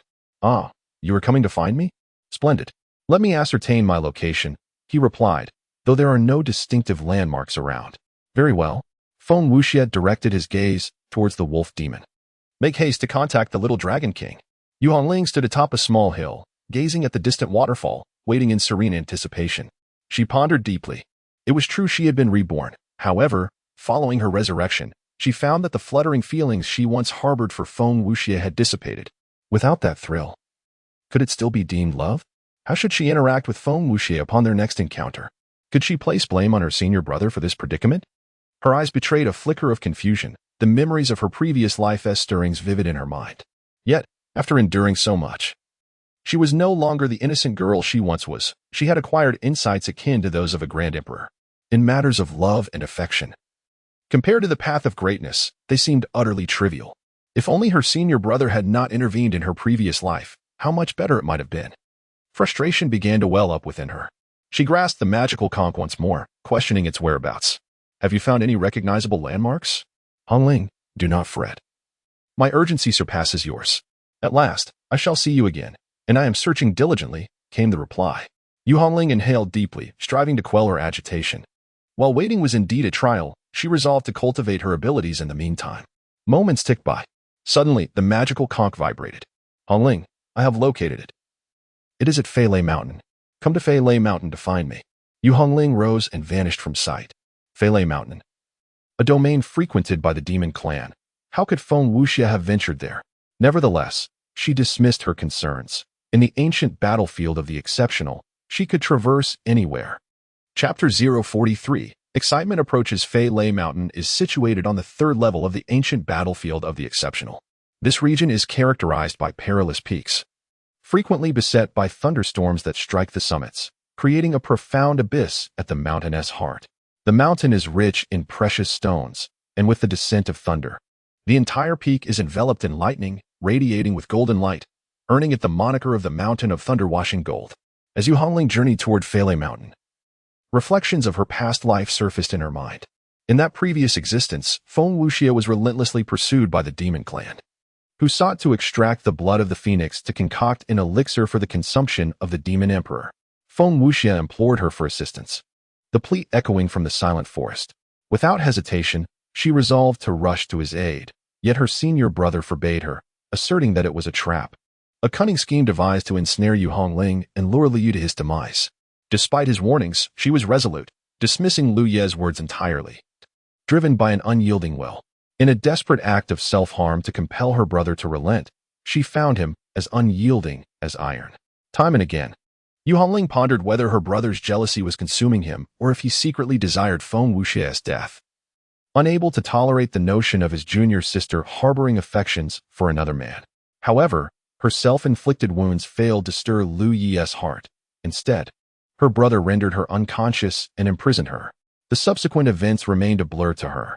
Upon awakening, she felt feeble, poisoned by her brother's treachery, unable to move. No one came to her aid. In that moment, Yu Hongling's heart was engulfed in torment. She was filled with hatred, deep, seething hatred for Lu Yu. Then, the door swung open. Lu Yu stood silhouetted against the light, obscuring his features. He tossed a bloodied artifact, a conch shell, and coldly informed her that Feng Wuxie had perished, his remains obliterated. In that instant, Yu Hongling was teetering on the brink of madness. Yet the drug coursing through her veins rendered her immobile. She could not even express her fury, only tears streamed down her cheeks. At that moment, Lu Yu, bathed in light, seemed poised to articulate a multitude of words, yet gazing at her vacant expression and the tears that flowed endlessly. All he could utter were 3 words, I am sorry. With those words, he turned and departed. Was this apology merely a token for her imprisonment? Memories of their shared past flooded her mind. Yu Hongling felt a profound sense of loss. Now, she could claim Feng Wuxie, yet her brother was lost to her. Why in this world could there not exist a path to attain both? Her brother could have 8 women. Could she not have 2? Coughing, Yu Hongling jolted back to reality. What absurd thoughts was she entertaining? Given her brother's disposition, the moment she affirmed her bond with Feng Wuxie, even without having held his hand, he would likely never glance her way again.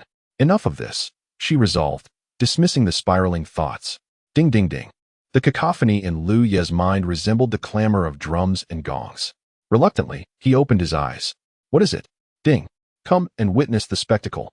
I'd rather not. Ding. You've just entered the infant realm. You have centuries ahead for cultivation. Such spectacles are rare. Do not miss it. The system, having transformed from the way of heaven back to a system, had grown restless during its period of desirelessness, now eager to partake in the unfolding drama. If you wish to see, do so on your own. I have to cultivate. Ding. How can that be? Do you enjoy watching a match alone at home? Yes. Ding. Come watch together. I will not take no for an answer. Liu found himself at a loss, vexed by this troublesome system, which would inevitably turn him back into the way of heaven. A luminous veil gradually unfurled before Liu Yi. With a soft chime, the scene split into two frames. Liu Yi could only shake his head in bemusement. This fellow even understood the concept of scene division? Consequently, the white light curtain divided into two segments. One focused on Yu Hongling, the other on Fei Lei Mountain. Yu Hongling was hastening towards Fei Lei Mountain, where demons and monsters busily arranged their formations. Observing this spectacle, Li felt no stirrings of emotion, and a hint of amusement bubbled within him. Why? Because this scenario resembled a darkly humorous play. She believed she was rushing towards love, oblivious to the fact that she was barreling towards death. Love and death. The formations had shifted. Originally, it was the 8 Desolations Lock and Kill formation combined with the Blood Demon Refining Heaven formation. Now, it was the Divine Cloud Summoning Thunder formation alongside the 8 Desolations Lock and Kill formation. Indeed, the conditions at Fei Lei Mountain were far superior to those in the Silent Woods. It also possessed the Heavenly Demon Illusion formation. Liu Yu understood. In his previous life, Yu Hongling's strength was not formidable, so as soon as she made an appearance, she could be captured. And once she was seized, Liu Yu would charge forward into the depths of danger, regardless of the perils that lay ahead. Yes, in his past life, as the foremost genius of the human race, his true intention in luring Yu Hongling was always himself. In this life, however, without Liu Yi, Yu Hongling had ascended to become the foremost genius of humanity. Her own power immensely formidable. If the glaring formation lay before her and Feng Wuxie turned out to be less crucial than anticipated, their efforts would be in vain. Concealing with the Heavenly Demon Illusion formation was indeed a clever stratagem. A smile graced Liu Ye's face. He was a polymath, skilled in alchemy, artifact forging, talisman crafting, and formations. Yet, Yu Hongling was a combat specialist. How could she hope to escape once ensnared in the formation? Yu Hongling's flight was not swift. Her expression suggested she was deep in thought. With time to spare, Liu decided to stretch his limbs, executing a series of heavenly sovereign fists that surged with vigor. Of course, it was merely a shadow of true might. If he could summon even a fraction of the genuine heavenly sovereign fist's power, it would be a remarkable feat. Even when he defeated young Wu Fei, the force he wielded was minuscule. Ding ding ding, it's coming, host, look quickly.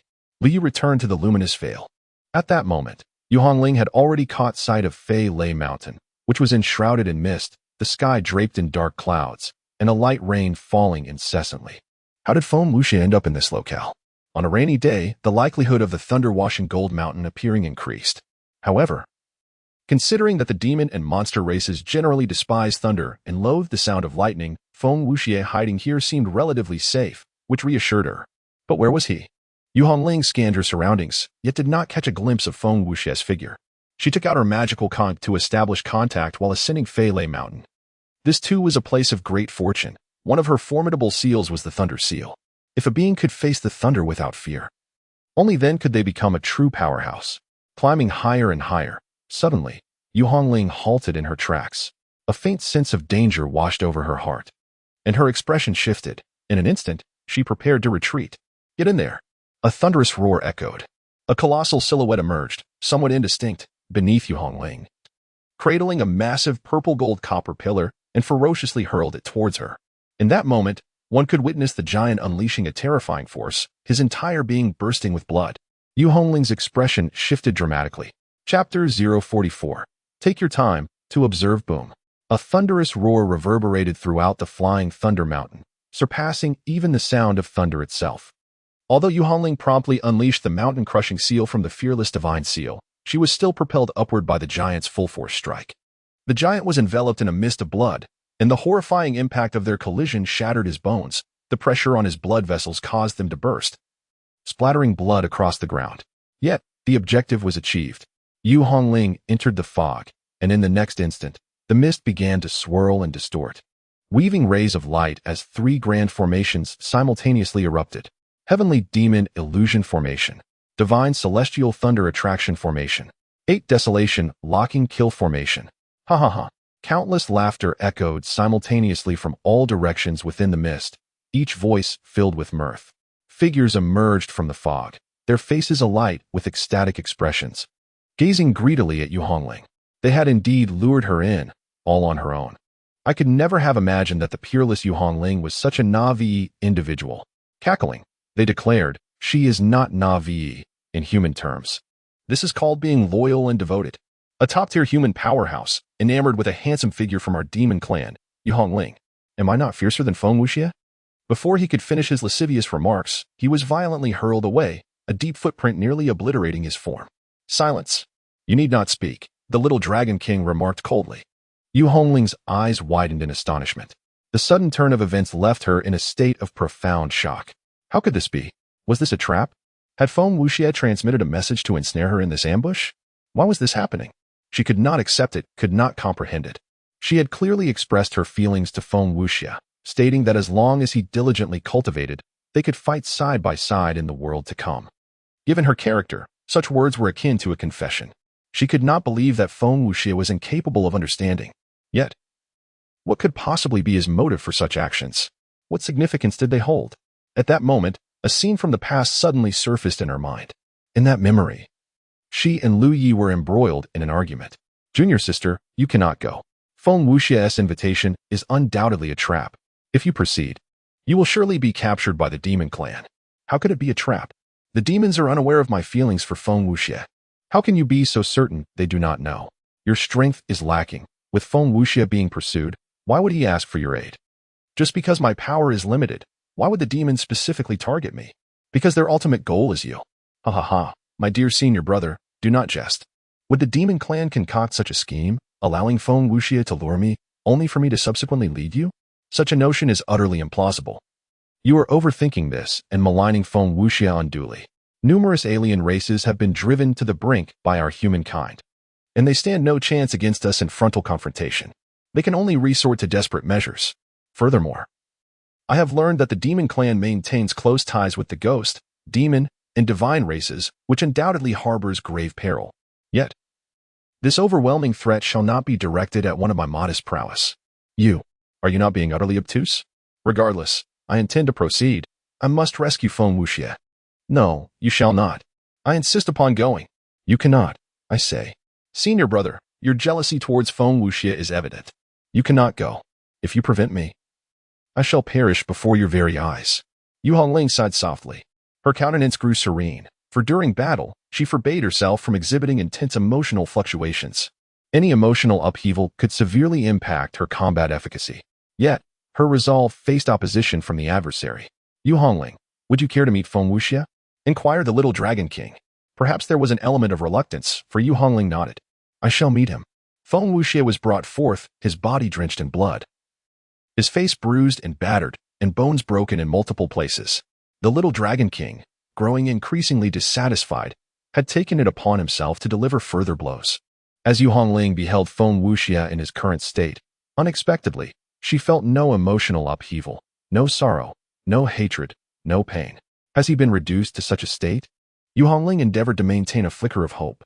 The little Dragon King chuckled. Do not misconstrue. His condition is not a result of our coercion for him to lure you here.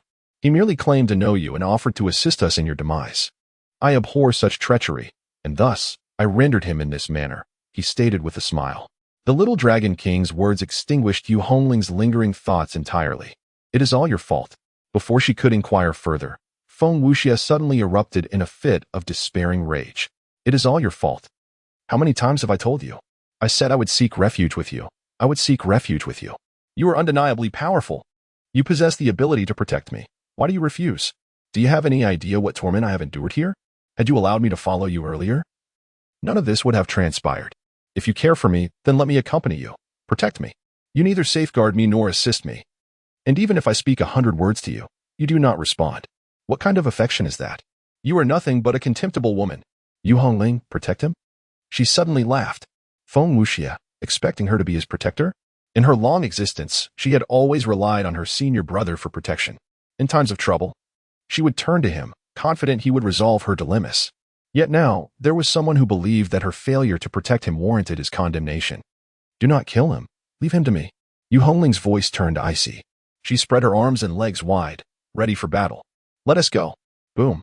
A bolt of heavenly thunder struck down ferociously as the 9 heavens thunder array unleashed its formidable power. The searing white lightning, imbued with the majesty of the heavens, hurtled directly towards Yu Hongling. Wind conduit. A streak of lightning descended, revealing powerful figures emerging from 8 directions, their energies intertwined, charging towards Yu Hongling with relentless fury. A grand battle was about to unfold. Ding ding ding. Host, why did Yu Hongling discover the truth without breaking down in tears like Chu Ling? The system echoed in Lu Yi's mind, filled with confusion. Lu Yi fell into a brief silence before responding. That is because she has yet to fall into a dire predicament. Yu Hongling's emotions have always flowed like water. In the past, I was her dam.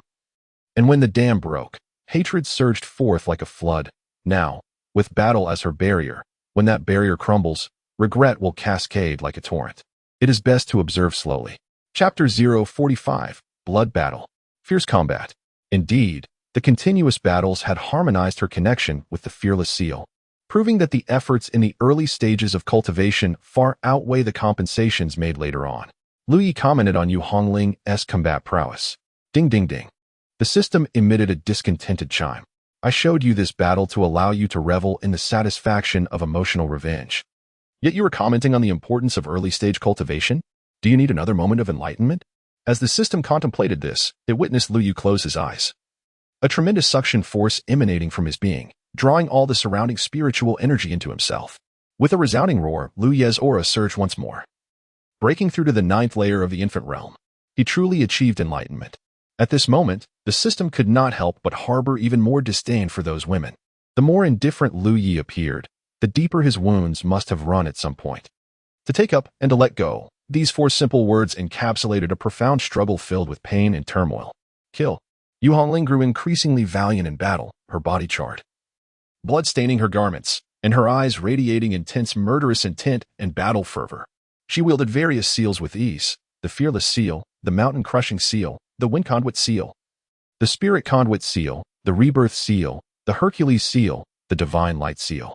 All 81 seals had been mastered, allowing a cultivator to transform into a flawless behemoth. Although Yu Hongling's current strength was insufficient to unleash all 81 fearless seals, indeed, she could not even manage half. This was adequate for the caliber of battle she faced. Boom. A celestial prodigy was sent flying, their chest caving in painfully. Yet, threads of light enveloped this celestial being, swiftly stabilizing the collapsed chest. In merely a few seconds, with a roar of fury, the celestial prodigy rejoined the fray. This was the terrifying nature of the 8 desolation locking killer ray. 8 directions united as one. The lethal damage that should have been fatal was partially borne by others, allowing for rapid recovery, perpetually rejoining the battle and locking down the enemies within the array. Yu Hongling understood that this could not continue indefinitely, and she invoked a secret technique: Fearless Divine Body. At this moment, the aura of Yu Hongling surged. Enveloped in countless strands of golden radiance, her long hair transforming into a faint golden hue. Destruction seal. Boom. A prodigy of the demon clan was reduced to mere flesh by this strike, beyond any hope of recovery. The other 7 were also injured in the fray. The combat prowess exhibited by Yu Hongling was nothing short of astonishing, instilling a sense of dread. How terrifying. To be able to slay even amidst the 8 desolations lock-killing formation? Boom. Another bolt of heavenly thunder descended, striking directly at Yu Hongling. The thunder was the most formidable of assaults. Her body was hurled into the abyss, an abyss carved by the relentless passage of time and thunder. She coughed up a mouthful of blood. The 8 desolations lock-killing formation shifted again, sending 8 more adversaries charging toward her. All around, shadows numbered at least in the hundreds, waiting for their turn to engage, while the elite figures such as the little dragon king of the demon race, the broken sword demon of the magic race, the divine son of the god race, and the Insha ghost of the ghost race had yet to make their move. The overwhelming strength of the formation and the multitude of foes were utterly despairing. Yet, Yu Hongling did not succumb to despair. She fought with fervor, her true essence within her surging with explosive energy. Simultaneously, she utilized the spirit absorption seal to forcibly siphon the true essence from her enemies to replenish her own. While the rebirth seal drew vitality from her opponents to mend her wounds, the battle raged fiercely. Thunderbolts cascaded down. The various foes beheld Yu Hongling, astonished that she could continue to slay adversaries in such dire circumstances. Her strength was extraordinary. Her combat capability was terrifying. It was not a matter of belittling women, rather. It was rare for a woman to elevate her fighting prowess to such heights. Such a dreadful offensive power was scarcely matched even by men. If this individual were not eliminated and allowed to grow, our clans would face great calamity. The Insha ghost asserted with certainty. The human race flourishes, consistently producing one or two exceptional individuals. The tide favors the humans, alas. The little dragon king gazed at Yu Hongling, his expression somewhat dazed. He felt a deep discomfort, not even knowing the reason for his unease, only aware that he was troubled. There was jealousy, anger, and sorrow. Intensify the assault. Do not allow her an opportunity to recover. The little dragon king bellowed. The 8 attacking powerhouses simultaneously jolted, unleashing their most formidable killing moves. Yu Hongling was struck by 4 attacks, spewing blood profusely. Thunder rumbled down once more. 7 figures retreated, while one was seized by Yu Hongling and thrust toward the descending thunder. Boom. The thunder obliterated the body of that demon clan prodigy, annihilating both body and spirit. Again. 8 more figures surged forward. The onslaught resembled an unrelenting tide, ceaseless and infinite. Yu Hongling's eyes were filled with a chilling intent to kill, cold and merciless. She resembled a relentless killing machine, slaughtering incessantly. Even if she could only eliminate one adversary at a time, she would do so 10-fold, 100-fold, until none remained. However, it was exceedingly challenging. Enemies, all that met her gaze were foes. Various attacks continued to rain down upon her, and thunder roared incessantly from above. She is indeed capable of recovery, yet the essence restored pales in comparison to the essence she has lost. Each strike she delivers is executed with utmost effort, revealing the tremendous consumption of her vital energy. Yu Hongling has been engaged in this relentless battle for an indeterminate duration. Fatigue begins to weigh heavily upon her, and the flow of her essence becomes sluggish. Beneath her, a multitude of shattered bodies lie strewn about, and pools of blood have formed. Unbeknownst to her, half of the allied forces of the alien races have perished. The once proud prodigies now wear solemn expressions, their faces devoid of mirth as they fixate intently on Yu Hongling. She continues to slay. Witnessing her sees a prodigy of the ghostly clan. She unleashes a rune that transforms him into a wisp of black mist, causing every onlooker's brow to twitch with apprehension. Does she truly not tire? Murmured a dazed prodigy of the demon race. Every human tires. She must be nearing her limit. The voice of the broken sword demon, once cold and detached, now carries an undercurrent of something deeper. Yu Hongling is undeniably a practitioner to be revered, even as an adversary. Yet, as the battle rages on, it is evident that within the formation, Yu Hongling is grappling with profound despair. The other alien prodigies have begun to experience trepidation. So close, so very close. At this moment, Yu Hongling is battered and on the verge of collapse, her breath growing faint. But what of it? She still possesses the will to fight, the capacity to kill. The heavens roar once more as another strike of thunder descends.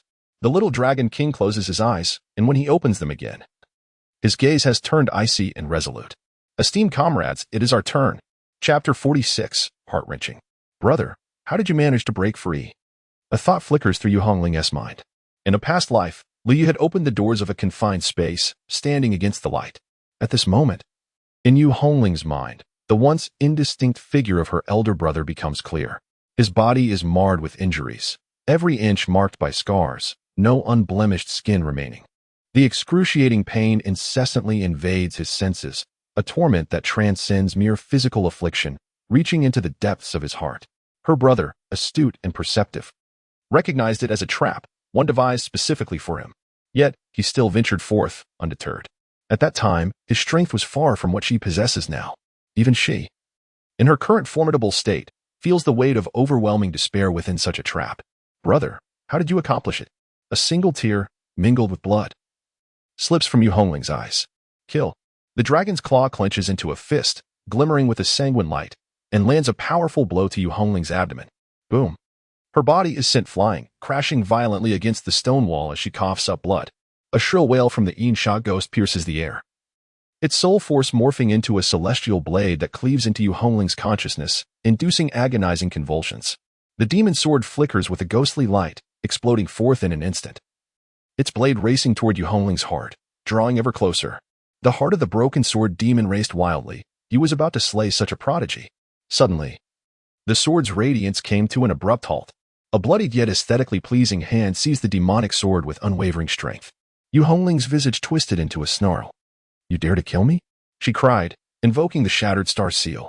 The broken sword demon's expression shifted dramatically as he forcefully twisted the demonic sword, attempting to sever Yu Hongling's hand and thus neutralize her assault.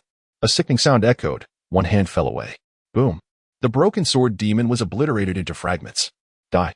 roared the little dragon king, his fist imbued with overwhelming power, crashing against Yu Hongling's temple. Her body was hurled away, a spray of liquid, whether blood or sweat, splattering the ground. Witnessing the broken sword demon's demise, the Insha ghost refrained from approaching, unleashing frantic soul attacks from a distance. The force of the little dragon king's strike was immense. Yu Hongling's eyes dulled, losing their luster, rendering her utterly dazed. She lay against the stone wall, gently shaking her head. The little dragon king let out a prolonged dragon's roar, his mouth agape as a golden divine dragon spiraled forth, seemingly intent on personally eliminating Yu Hongling, unleashing a barrage of formidable attacks. The others stood idly by, permitting the little dragon king to carry out his lethal intent. After all, it mattered not who dealt the fatal blow as long as Yu Hongling perished. The golden dragon expanded in size, coiling in the void before suddenly accelerating and crashing heavily into Yu Hongling, creating a tremendous cacophony. The golden brilliance erupted into a blinding flash, accompanied by a bolt of heavenly lightning, collectively forming a terrifying onslaught. Yu Hongling lay prostrate on the ground, her body charred, exuding a nauseating scent of burnt flesh. Her breath had become faint. This time, her end seemed inevitable. The expression on the little dragon king's face turned peculiar as he strode towards Yu Hongling. "In your next life, do not believe in love again," he declared, raising his claw to viciously strike at the back of her heart. In a moment of desperation, the scorched Yu Hongling suddenly pivoted. The dragon's claw pierced through her abdomen, yet she summoned her strength, the claw fully penetrating her body as they drew closer. "Die!" With her final ounce of strength, she struck down the little dragon king, the most formidable of the demon race thus far. A chill coursed through the hearts of the gathered powerful beings. She, who was so gravely wounded, still possessed the strength to retaliate against the little dragon king? In an instant, the seven surrounding her hesitated, daring not to advance. Elder brother! Elder brother!" A pain cry resonated from Yu Hongling's throat. She was in agony. The pain coursing through her body, unmasked by the battle, pierced into her very soul. Yet, the pain of her wounds was not the most excruciating. The true torment lay within her heart, a visceral ache that tore through her being. How did my senior escape in the first place? After he found his way out amidst layers of despair, he must have had countless words to share with himself. He wanted to recount the dangers he had faced, to reveal the true nature of Feng Wuxia, to affirm that his suspicions were indeed correct. Yet what about me? I succumbed to madness, compelling my senior's every word back into silence, forcing him to utter only 3 words in the end. "I'm sorry." The pain. It was excruciating. Yu Hongling wept desperately, her body trembling with each sob. If she had any strength left, she would have been wailing uncontrollably, but now she lacked even the power to cry out. Observing Yu Hongling's disconsolate state, the various otherworldly beings fell into silence. What was she mourning? Was it truly for Feng Wuxia? No, it could not be solely for him. For throughout, Yu Hongling had not once cast her gaze upon Feng Wuxia again. So, for whom was she shedding tears? On the other side, the scene of Yu Hongling was displayed within the light curtain. Lu Yi, witnessing this moment, finally allowed a smile to grace his face. He felt himself becoming increasingly twisted. Yu Hongling's sorrow was palpable, yet in that instant, he felt an exhilarating sense of satisfaction. So now you choose to weep? Did you not attain the love you have yearned for day and night? What then is the reason for your tears? Ding, ding, ding. The system buzzed excitedly in Lu Yi's mind, sharing in his elation. It was ecstatic to the point of explosion. Lu Yi believed that this time, Yu Hongling would surely perish. After all, he had been unable to escape himself. However, at that moment, a fiery bird caught Lu Yi's eye, and his expression darkened. Who was this fiery bird? Despite its disguise, Lu Yi recognized it as the vermilion bird. This was bad. The vermilion bird should not have been present in the last life. The various otherworldly beings looked up into the sky. Forget why she weeps. It no longer mattered. Attack. Boom.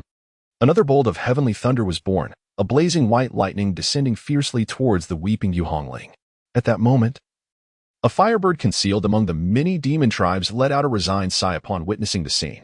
With a swift turn, the ordinary firebird transformed into a colossal vermilion bird. A torrent of flames surged forth to meet the thunder. Boom! The flames erupted alongside the lightning. A cry of the bird resonated through the heavens and earth as the gigantic firebird split into six, simultaneously charging towards the six otherworldly beings surrounding Yu Hongling. The intensity of the flames was truly terrifying. The six beings were taken aback, employing every means they had to defend themselves. Boom! Boom! Boom! The sound of continuous explosions echoed as a rain of fire erupted across the sky. A figure, as swift as a shooting star, dashed into the flames, seizing Yu Hongling and racing towards safety beyond the formation. Though I initially wished to remain uninvolved, your crying is simply too unsightly. Lu Yi, witnessing this scene, nearly smashed the light curtain with a rock. Upon seeing the vermilion bird, he sensed impending doom. Yet, she truly intervened to rescue Yu Hongling. In the wake of the survival of Yu Hongling, one cannot help but wonder if a fervent quest for apologies will ensue. It seems never-ending, does it not? Capture Zhuke and eliminate both of them. Let us proceed with vigor. Chapter 047. The First Life, Zhuke. In a former life, Zhuke was known as the Demon Emperor. This title perplexes many, for who in the nine heavens does not recognize the name? The celestial sovereign of 9 lives has mercilessly slaughtered the demon race, harboring a deep disdain for them. Yet, Zhuke, a divine beast, chooses to adopt the title of Demon Emperor. It was only when Liu faced tribulation that the truth dawned upon the people. Zhuke, in assuming this title, sought to provoke the celestial sovereign of 9 lives. Do you not despise demons? Then I shall embrace the name of Demon Emperor. Zhuke aimed to lead Yu Hongling through the encirclement. However, the 8 Desolations locking kill array was not so easily breached. 8 prodigies swiftly formed a barrier, sealing Zhuchue's escape. What audacity! You dare betray the demon race? A formidable demon, resembling an armored pangolin, bellowed. Just a servant of the myriad spirits, and you dare to claim the title of demon? Break through. A torrent of Zhuchue's true flames surged forth, enveloping the battlefield. Grasping Yu Hongling, her wings sliced through the air like celestial blades, cleaving a demon prodigy in 4. Divine Punishment Light. A powerful beam descended from the heavens, crashing down upon Zhuke. The ancient god Sion roared, weaving an intricate and resplendent divine technique. He struck with a fist, penetrating the divine art, and a colossal fist materialized in the sky. Underneath this immense hand, all living beings appeared as mere ants. It shattered the dark clouds while white lightning flickered ominously, instilling terror in all who beheld it, even from a distance. The sight of this gargantuan fist descending from the heavens was unmistakable, as if a deity had unleashed it from the sea of clouds. The myriad races hastily withdrew. Zhuke gazed upward at the terrifying giant fist, and with a drop of her essence, she infused it into Yu Hongling's mouth. Subsequently, her wings shielded Yu Hongling, and in an instant, her form whirled into a splendid firestorm, charging toward the colossal fist above. Chirp! Zhuchue's cry resonated through the heavens and the earth. Boom! The two forces collided, causing a cataclysmic upheaval, akin to a comet striking the earth. Indeed, Zhuke had made her move. Yet, soon after, she found herself besieged. The 8 Desolations locking kill array had activated. All the powerful beings from the myriad races joined in, the formation expanding into 5 layers, with 40 prodigies attacking simultaneously. They struck in a staggered and orderly assault. Zhuchue's strength was formidable, rivaling that of Yu Hongling, as both were reincarnated emperors, possessing the most elite techniques and divine powers. Although Yu Hongling had weakened slightly due to the formation of a heavenly elixir, her prowess in combat ensured the gap was negligible. Such a prodigy among the demon race. And yet aligned with the human faction? A demon could not restrain his expletives, feeling as though the world had transformed into a surreal dream. An enscathed Zhuke was simply too powerful. The twin wings transformed into a blazing heavenly sword, the true flames of the vermilion bird scorching with terrifying intensity. Yu Hongling, shielded by the vermilion bird, fought with unwavering ferocity, determined to slay any foe in her path. Even if it meant sustaining injuries herself, each adversary vanquished deemed a worthy sacrifice. In that moment, the expressions of the encircling prodigies shifted to one of dismay. The death toll was staggering. So many talented individuals had perished in this battle. The cost of attempting to eliminate Yu Hongling had been steep, and now, pursuing another foe of similar caliber from the demon race seemed utterly reckless. Indeed, a demon. What madness was this? As long as it was not a member of the human race. The emergence of such a formidable talent from the demons was something the other races could accept, for the demon's greatest adversaries were indeed the humans. The other prodigies of the demon race, upon witnessing the vermilion bird, had lost the will to engage. This was one of their own. What if the vermilion bird were to be gravely injured? Would they then need to intervene? What purpose would that serve? Despite the demon's hesitance to act, the vermilion bird still felt an immense pressure. At that moment, all other races shared a singular thought. The vermilion bird could survive, but Yu Hongling must perish. Having consumed a drop of the vermilion bird's blood, the vast life essence within had staved off the deterioration of her wounds, allowing her a moment of respite. Yet, witnessing the vermilion bird's continued struggle to break free brought tears to her eyes. She understood. She finally grasped the truth. She realized how her senior brother had escaped death, for he had sacrificed one of his lives. In such dire circumstances, her senior brother's strength would have rendered him unable to flee. He must have exhausted himself and perished once, only to be reborn through his second life, thereby vanquishing all his foes. The 9 lives celestial lord, her senior brother's first life, condensed in the nascent soul realm, was offered for the sake of his most unworthy little sister. Why had he not spoken of this? Why had he kept it from her? As she recalled her frenzied reaction upon hearing of Feng Wuxie's demise, despair flooded her heart once more. What could he have said? Faced with her distraught self at that moment, even if he had revealed his death, what hurtful words might she have uttered in return? Feng Wuxie had been correct. She was indeed a wretched woman, a heartless and selfish creature. The battle raged on. Yet its intensity began to wane as many prodigies from the demon race attempted to persuade the vermilion bird. What you hold is a member of the human race, the most formidable prodigy among them, our greatest foe. As a fellow demon, why do you seek to save her? Release Yu Hongling, and let us consider this matter forgotten.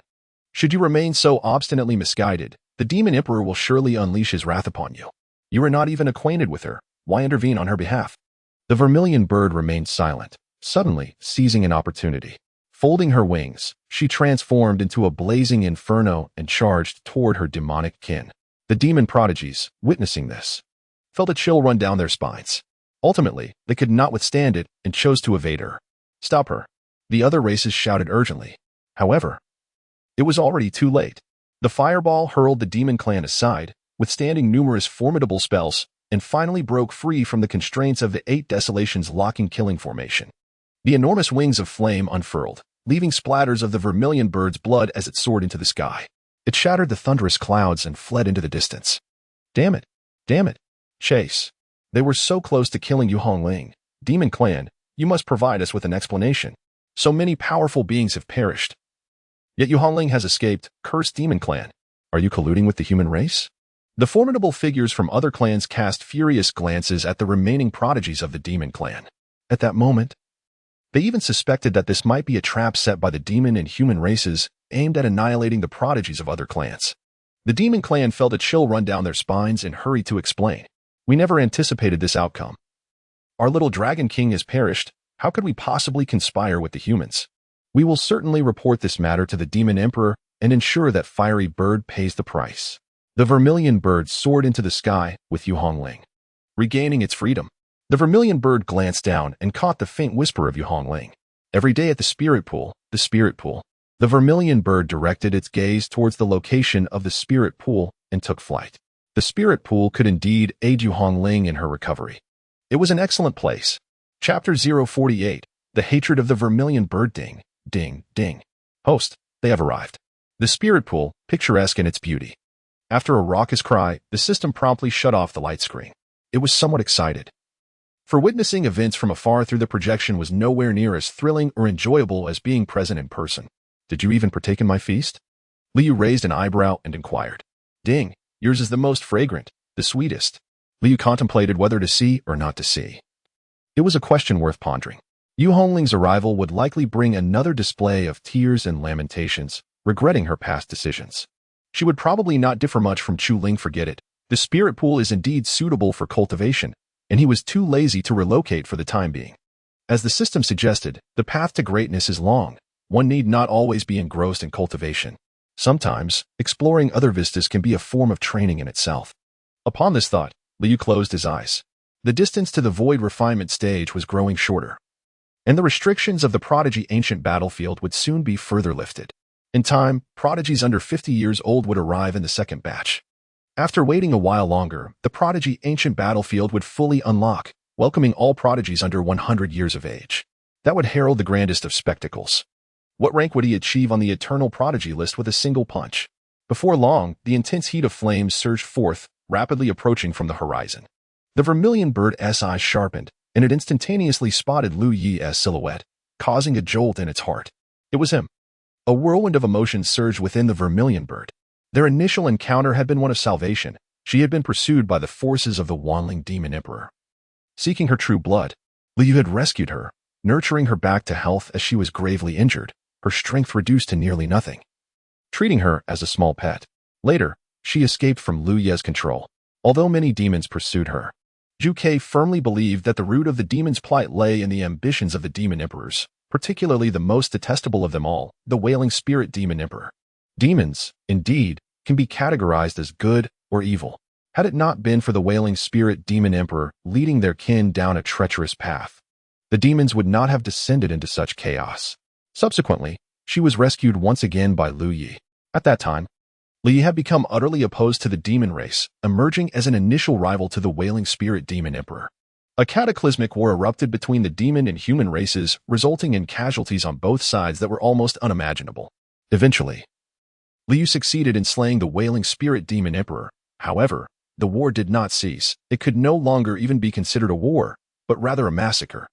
Liu declared that the Wailing Spirit Demon Emperor had not truly perished but had transformed into countless demons, each embodying a fragment of the Emperor's essence. Thus, he commenced a relentless slaughter, a frenzied killing spree that shook the heavens. Even Zhu Ke was engulfed by despair. She placed her faith in Lu Yi, believing in his righteousness.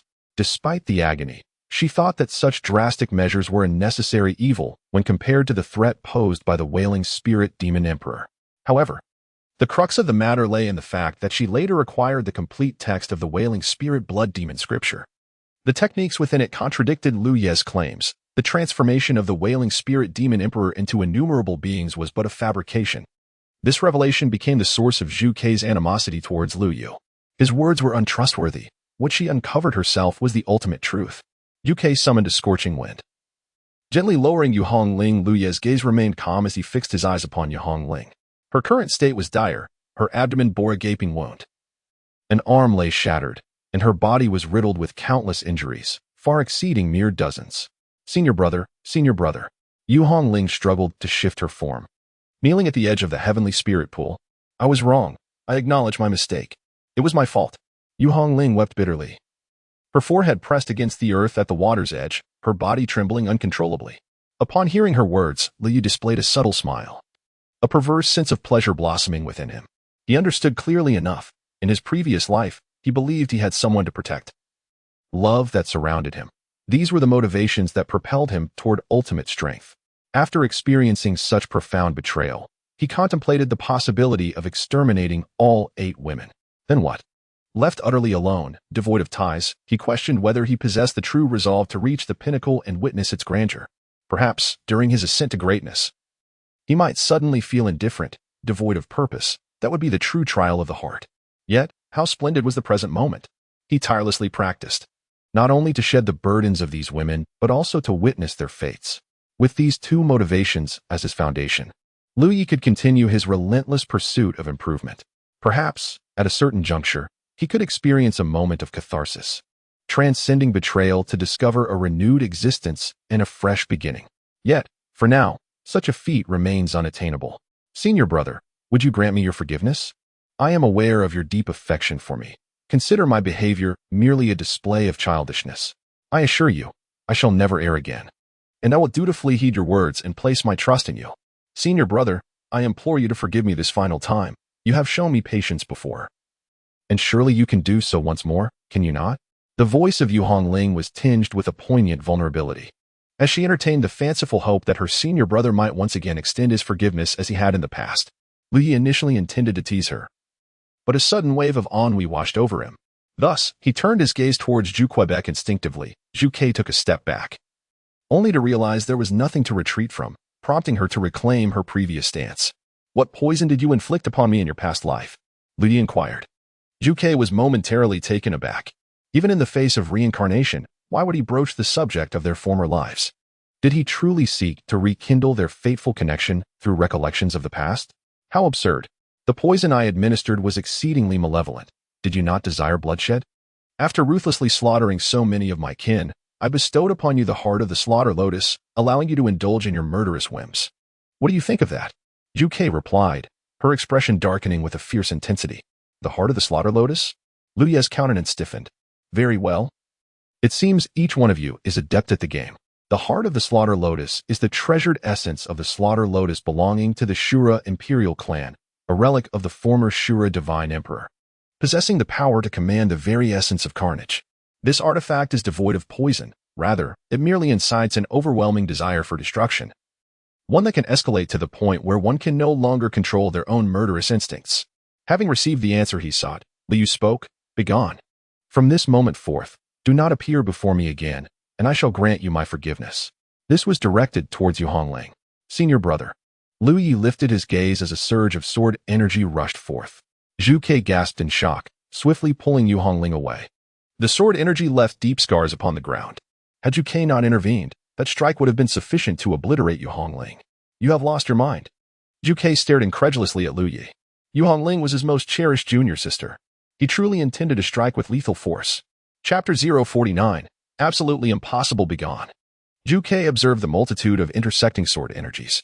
She attempted to obstruct their path, but in an instant, the sword energy obliterated Zhu Ke's true flames. Zhu Ke retreated hastily, yet one blade nearly severed her wing. Liu Yi's unwavering resolve left Zhu Ke in utter disbelief. How had Liu Yi transformed into such a being? In his past life, Liu radiated warmth and humor, captivating everyone he encountered. Apart from his ruthless dealings with the demon and alien races, he exhibited unparalleled kindness towards humanity, treating the weak with equality and compassion. Now, he actually intends to kill Yu Hongling and himself. As Liu Yi prepared to rise, Zhu Ke felt compelled to flee, for the murderous intent emanating from him was palpable. If he left Yu Hongling behind, she would surely perish. Their figures vanished. Liu Yi did not pursue. Instead, he settled back into a meditative posture, his body still not fully recovered. Yu Hongling had also met her end. Liu Yi felt a sense of relief wash over him. The love he had long envisioned had culminated in such a tragic outcome. His closest senior brother did not trust him, but chose to believe in a demon he had known for only a fleeting moment. This demon sought to bring about his demise. And yet, it led to the death of his own brother. Now, Yu Hongling must understand everything. Only through such understanding can one deeply grasp the nature of their own mistakes, and with that, the capacity for greater suffering arises. Liu Yi had expelled a breath of pent-up frustration. Moving forward, Yu Hongling would live, but in torment. To die would be to simply cease existing.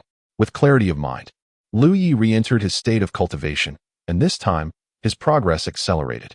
His cultivation had reached the 9th level of breaking the infant, and he was approaching the realm of great perfection. Breaking through the void refinement was not a challenge for him.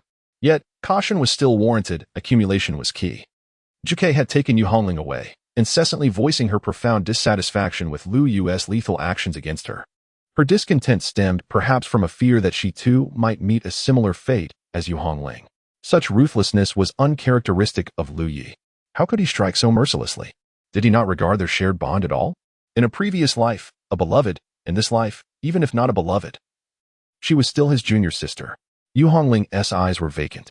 Did I ever consider, when I acted against him in my past life, that he was my beloved, my senior brother? Yu Hongling mused aloud. Her words left Zhu Ke momentarily speechless. Why had I failed to comprehend this matter in my past life? Pray tell me. Was Feng Wuxia truly the one you cherished? How could you harbor affection for such a cowardly demon? Although I have not encountered him, he is notorious for seducing many with his trace of phoenix blood. During his time among the demons, he amassed a harem, deceiving countless beings who coveted his lineage, hoping to bear. As she noticed Yu Hongling staring at her forlornly, Zhu Ke hastily silenced herself. Why did you not confide in me during our past life? Who knows which Feng Wuxia you were referring to? Furthermore, I was not involved in such battles. Had I been, I would have perished. Though Liu Yi was steeped in bloodshed, he was undeniably formidable. At that time, the demons, the devils, the Buddhist sect, the ghost clan, the divine beings, and the spirit race all converged to hunt Liu Yi, yet he turned the tide and sent them fleeing. The battlefield was littered with bodies. Yu Hongling's heart ached even more, for she had learned of Feng Wuxia's demise only then, consumed by hatred and sorrow, isolating herself for an extended period. She had failed to grasp the specifics of the situation. Had she only understood a fraction of it, What should I do for my brother to forgive me? Yu Hongling inquired of Zhuge while simultaneously questioning herself. Zhuge fell into a contemplative silence. The previous life-esque confrontation between Lu Yi and the ancient heavenly sovereign merely underscored the likelihood of his ascendance to sanctity. Yet, that potential was thwarted by their interference. To obstruct another's path to enlightenment is an act of unforgivable treachery, especially in the context of a sacred being. Such individuals are rare, emerging only once every 100 millennia. Betrayal. Zhuge could not help but shake her head. Had such a betrayal occurred to her, it would have been an exercise in remarkable patience not to have eliminated those traitors upon her rebirth. Witnessing Zhuge's reaction, Yu Hongling coughed up a mouthful of blood, her expression darkening. Zhuge hastily attended to Yu Hongling's injuries. Chu Ling was mistaken, as was I. Aha, how absurdly erroneous, how ludicrously mistaken. Could it be, dear Zhuge, that you have misjudged your senior brother? Impossible. Zhu Chue's response was vehement. I have located the original text of the myriad spirits blood demon scripture, and it contains none of the methods he claims. He is nothing but a ruthless executioner, wantonly slaughtering the demonkin. I could never misinterpret his intentions. Zhu Chue's voice rose significantly. Yu Hongling ceased her rebuttal, falling into silence. Zhuge took a moment to steady her emotions and sighed softly. Let us not dwell on this further. Focus on your recovery. Only by regaining your strength can you hope to seek Lu Yu's forgiveness. Yu Hongling nodded solemnly, beginning her healing process. However, the severity of her injuries rendered a return to her peak condition a formidable challenge. Zhuge gazed up at the sky, the echoes of Yu Hongling's words resonating in her mind. Had she too misjudged Lu Yu? Impossible. It could not be so. Meanwhile, the news of Yu Hongling single-handedly battling against 100 elite members of the other races, ultimately slaying over half of them before being rescued by a demon, spread like wildfire across the ancient battlefield of the elites. Every individual who heard such tidings stood in stunned disbelief. Could it be that our ears have deceived us? How could this be? Yu Hongling had stated she had matters to attend to, yet she charged alone into the enemy's formation, engaging in fierce combat to achieve such astounding results? Truly, she deserved her title as the foremost warrior of the new generation of humanity. She was remarkably fierce. Such arrogance. Feng Longxiang bellowed. Gather everyone. By the heavens, the demon race, the devil race, the divine race, the ghost race. This is intolerable. The elite youths of humanity rallied in fervor, roaring as they launched an assault against the other races. The actions of the outsiders had indeed provoked the ire of many. In that moment, the ancient battlefield of the elites descended into further chaos. Upon hearing this news, the Buddhist sect deliberated for a moment, and one of their disciples roared in anger. The outsiders have gone too far. Though we often dwell amidst the ancient lights of the Buddha, we are still part of humanity. Brothers and sisters, arise. Let us eradicate the demons in unison. Amipa. In such dire circumstances, time passed day by day. At long last, with a thunderous roar, the ancient battleground for the celestial prodigies spanning from the 4th to the 6th layer was unveiled. Liu opened his eyes. Chapter 050. Such impatience. Wisps of morning mist accompanied the radiant hues of dawn. The invisible pressure was immense, as though the heavens themselves were collapsing and the laws of existence lay subdued. Above the 3rd layer of the ancient battleground, the clouds dispersed, revealing an endless expanse of sky, truly magnificent. The spaces of the 4th, 5th, and 6th layers opened. This time, all prodigies under the age of 50 were permitted entry into the ancient battleground. Liu rose, having sat for a prolonged period. It was time for some movement. Just like now, he intended to hunt down a demon. This demon was named Tu Wuying, whose cultivation path was rather peculiar, specializing in stealth and assassination. In his previous life, countless human prodigies, at least 100, perished at the hands of Tu Wuying, with the Dao sect suffering the most devastating losses. Why? Because of Lu Yi. Tu Wuying's brother had died at Lu Yi's hands, and thus, he sought vengeance. This was entirely understandable. Although in this life, Liu had not slain Tu Wuying's brother, what of it? Liu simply wished to eliminate Tu Wuying, in his eyes. This was equally justifiable. With the opening of the 6th layer of the ancient battleground, the advantages of the heavenly spirit pool were no longer apparent.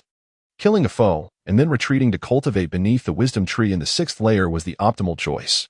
The wisdom tree was among the most precious treasures of the entire ancient battleground for prodigies. Many years ago, a prodigy possessing the seeds of the wisdom tree perished here, causing the seeds to germinate and flourish, gradually taking form.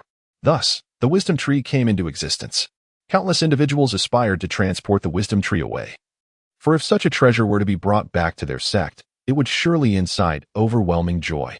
A single wisdom tree could elevate a sect to an astonishing level of prosperity.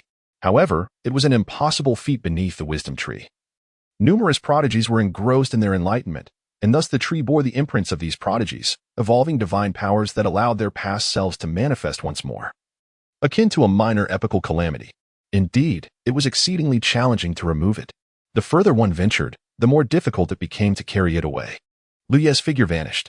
In the fourth layer of the ancient battleground, figures emerged, exuding formidable auras, their robes billowing, with flickers of divine light dancing in their eyes. Powerful beings from other tribes also arrived promptly. This time, the cohort of young prodigies in the ancient battleground remained unusually quiet. They had been inside for 7 days yet had scarcely lost any members. Could it be that they coexisted with the alien races? Someone spoke up. Coexisting with alien races? The alien races have always been insatiably greedy. There is no principle of coexistence. I fear the situation for humanity is rather dire this time. Let us not be disappointed. Such dialogues arose due to the remarkably few shattered soul stones of human prodigies outside the ancient battleground, unlike before, when only 1 in 10 who entered would survive. This situation indeed instilled a sense of unease, for either a top-tier prodigy of humanity would emerge, overpowering all alien prodigies, or humanity would retreat, hesitant to engage in battle.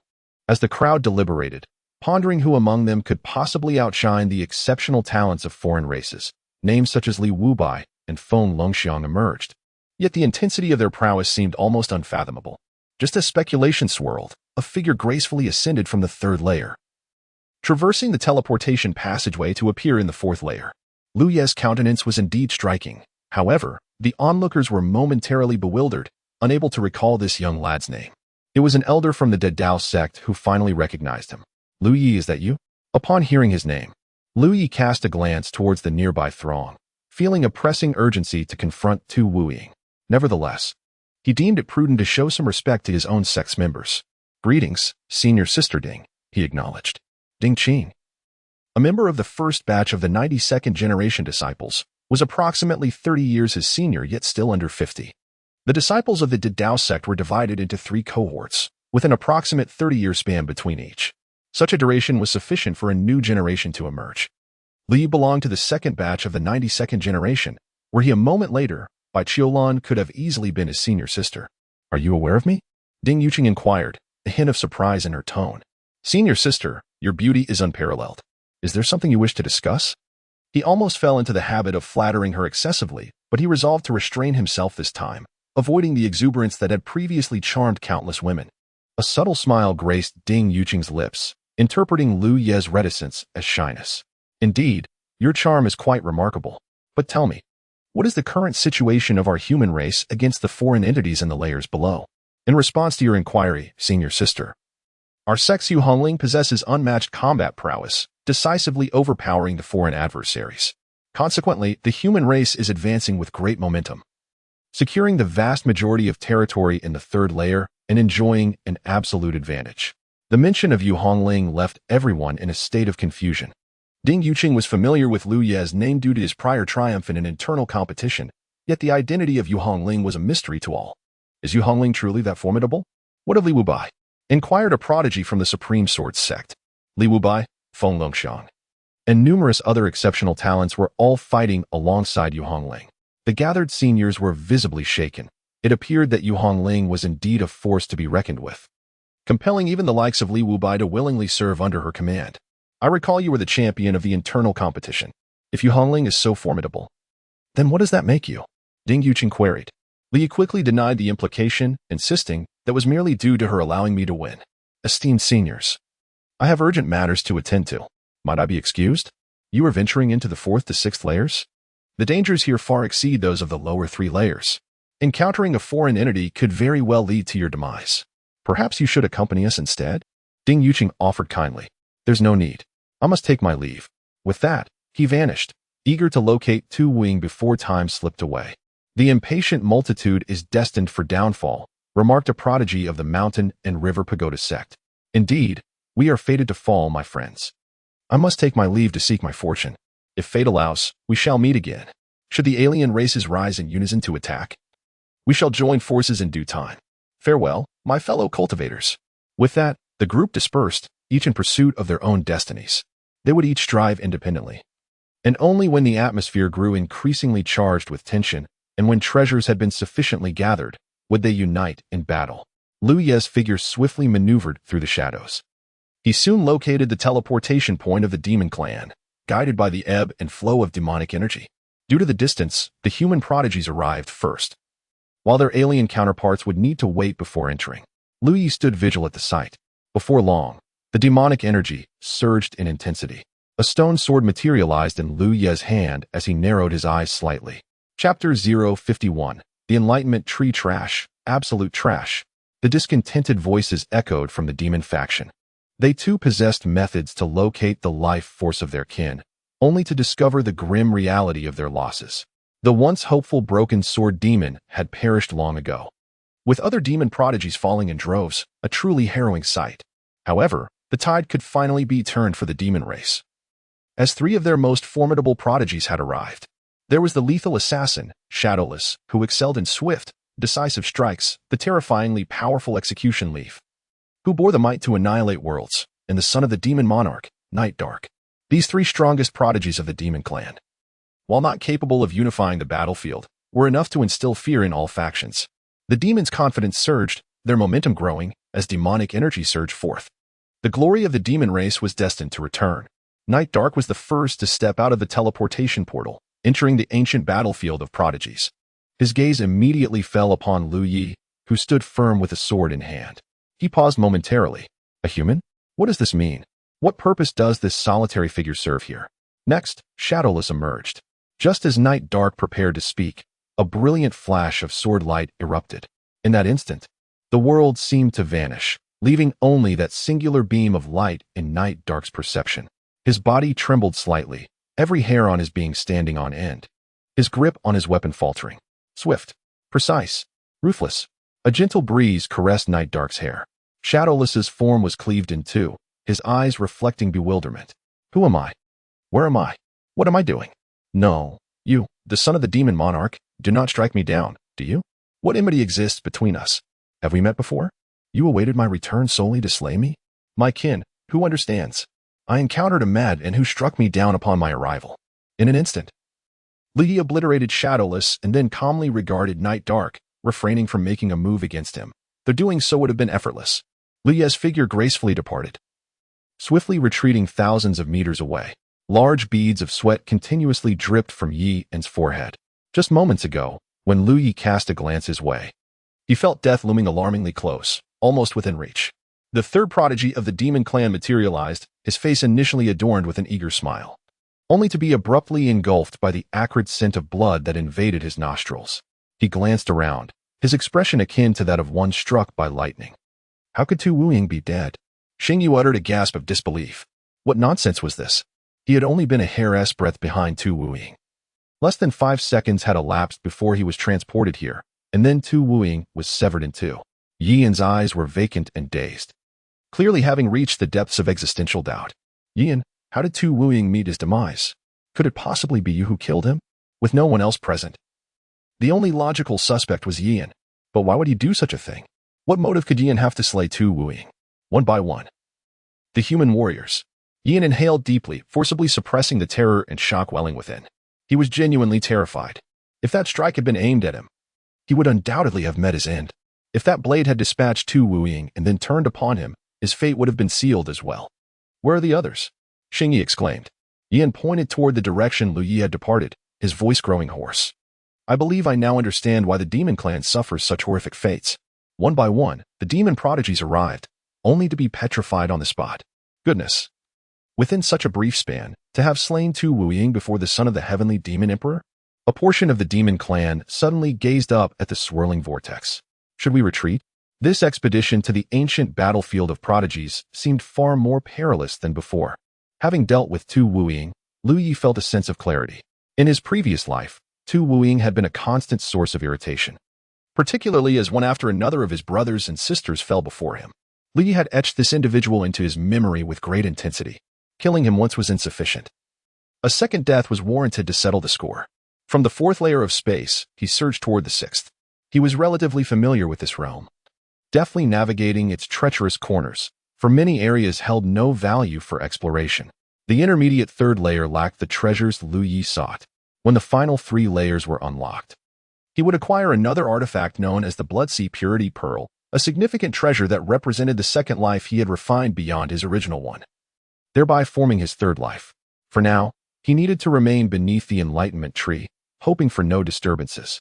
Otherwise, he would have to resort to force, which would be troublesome. Throughout his life, he had always been kind to others. Well, with the exception of demons, monsters, and deities. Ahead, a verdant tree appeared. Lu Yi approached, but a phantom blocked his path. Before it could utter a word, Lu Yi swung his sword, instantly obliterating the apparition. The enlightenment tree swayed gently, its emerald leaves radiating glimmers of light, and phantoms materialized repeatedly. 3,000 swords. With a single strike, 3,000 swords sang in unison. Dozens of figures shattered into nothingness. Lu Yi arrived beneath the enlightenment tree and gazed upward. The Wei tree, strands of light cascading down towards Lu Yi, enveloping his spirit in an unexpected tranquility. It was akin to a serene, windless lake, undisturbed amidst the embrace of heaven and earth, not stirring a single ripple. Enlightenment initiated. Ding, enlightenment activated. Under the Wei tree. With dual enlightenment, Liu momentarily questioned his humanity. Yet, as soon as this doubt arose, it was swiftly dispelled, vanishing without a trace. The Wei. Only the Wei. Various clans surged into the ancient battlefield of prodigies. The newcomers were formidable. The first wave comprised the younger generation, their power fluctuating around the infant-breaking realm, with the strongest merely at the 3rd or 4th layer of this stage. In contrast, this new contingent boasted individuals whose weakest members were at least at the 6th or even 7th layer of the infant-breaking realm. And many strong individuals were on the brink of attaining the void-refining realm. Logically, within the first heaven, achieving harmony was nearly the pinnacle of strength, rendering it somewhat inappropriate for the void-refining realm to be classified as prodigious.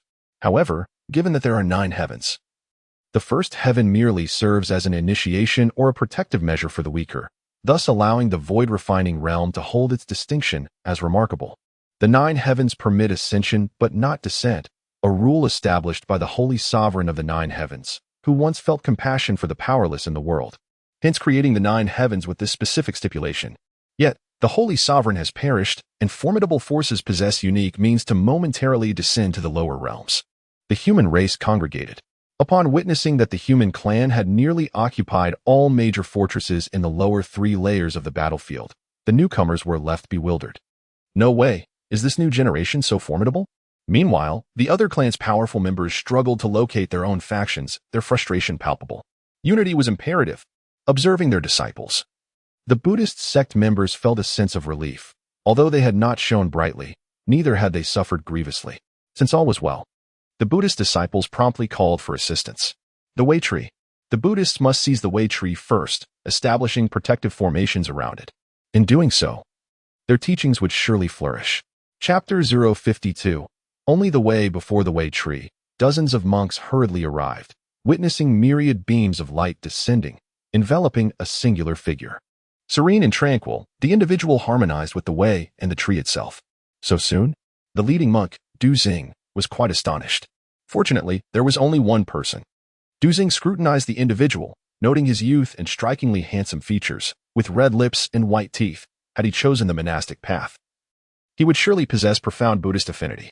Friend on the path, I perceive this tree holds connection with our Buddhist sect. Senior brother. Suddenly, a disciple of the Buddhist sect interrupted Du Xing's words.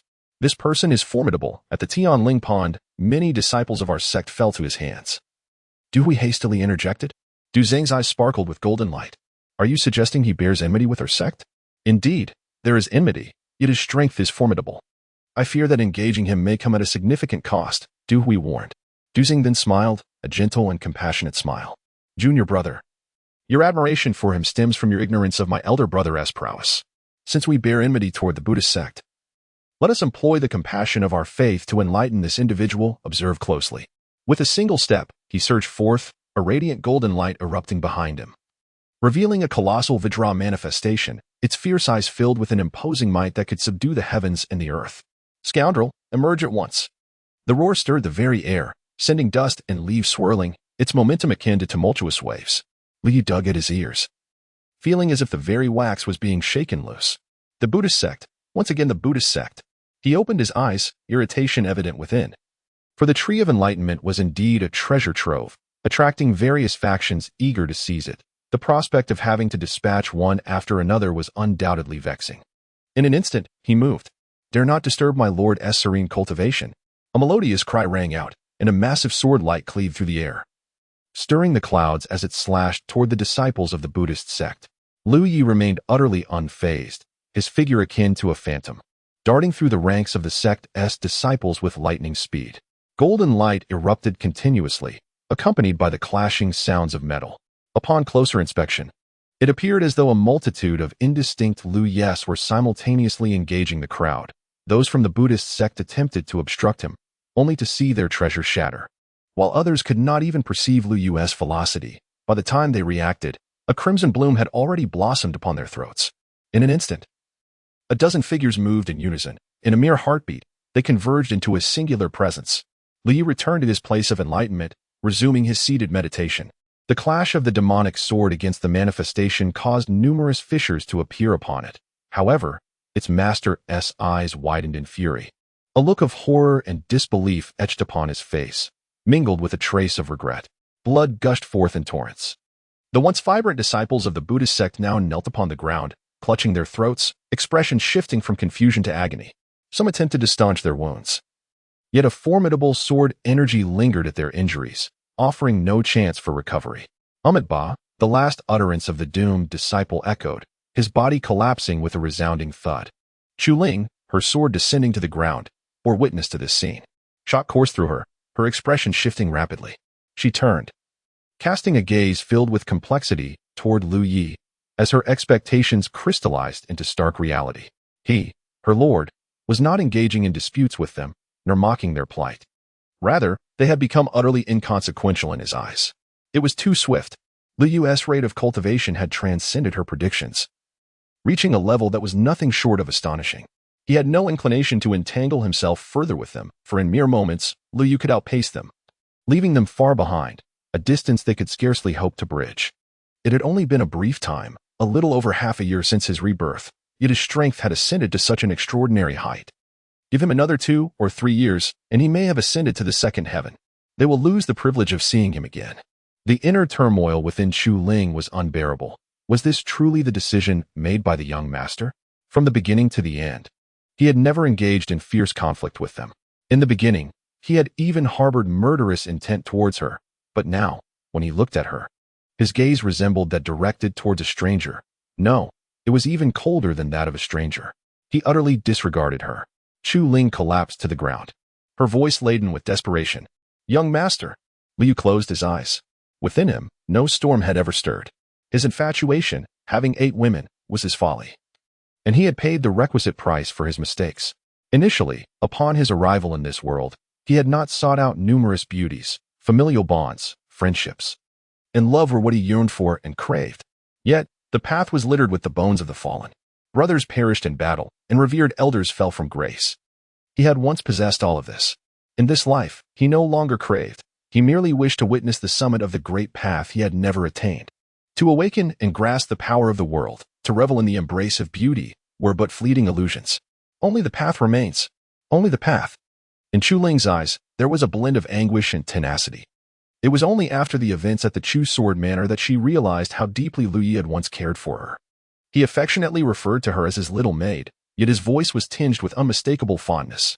Who in this world would traverse mountains of blades and seas of fire for their maid, or protect her to the point of becoming an emperor? Who would find joy in making their maid laugh, so that their own happiness mirrored that of a child? That genuine smile, now, could no longer grace the young master's face. Chu Ling pressed her hand against her heart, gasping for breath. The pain was unbearable, suffocating her. Her gaze fixed intently on the youth enveloped in myriad radiant feathers, her fists clenched tightly. "Young master, I will always be with you. Wherever you go, I shall follow. And I will catch up to you."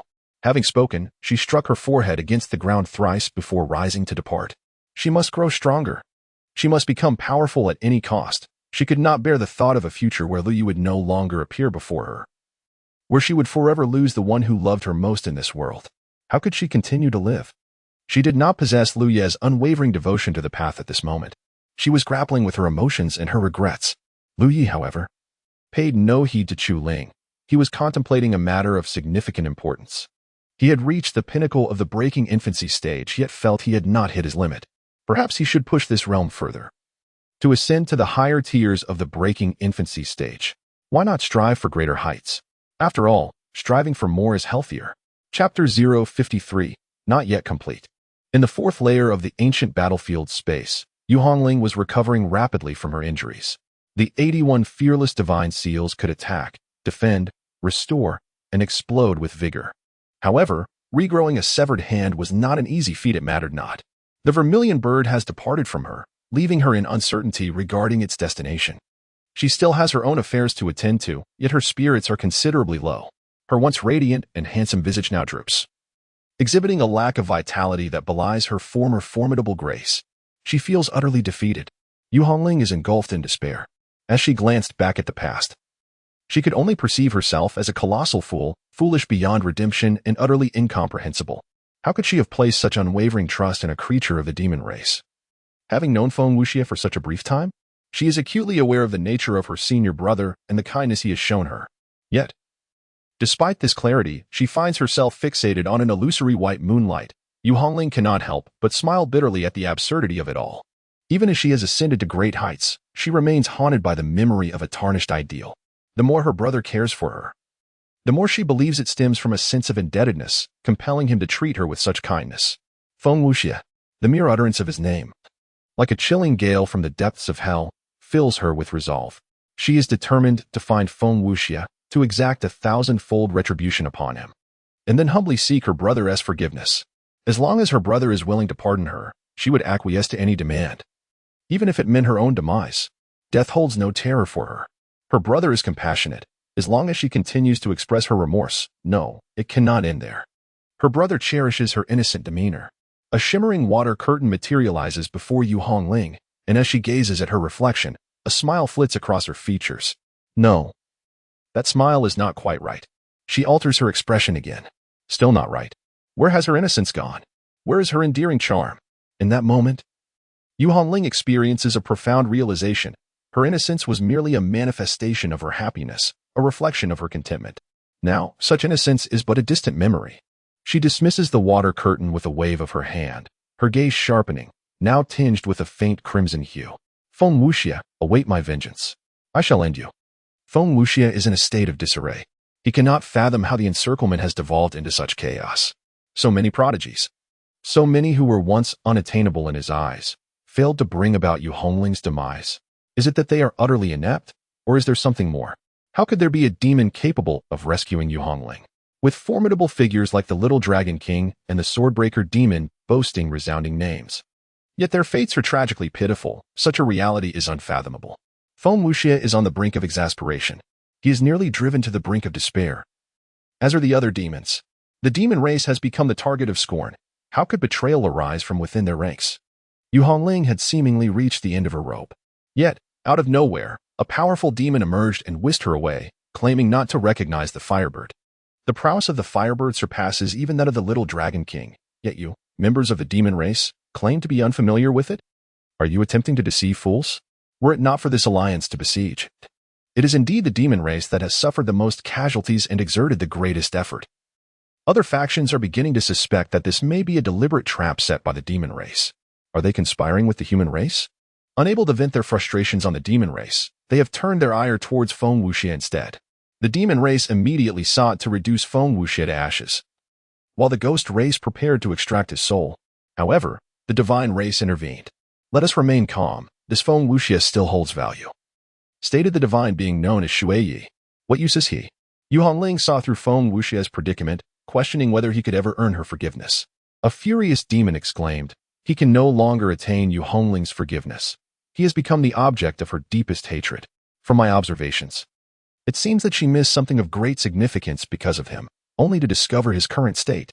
It is evident that Yu Hongling is tormented by her unawareness of what she has lost. This implies that Yu Hongling harbors an intense loathing for Feng Wuxia, one that surpasses our own.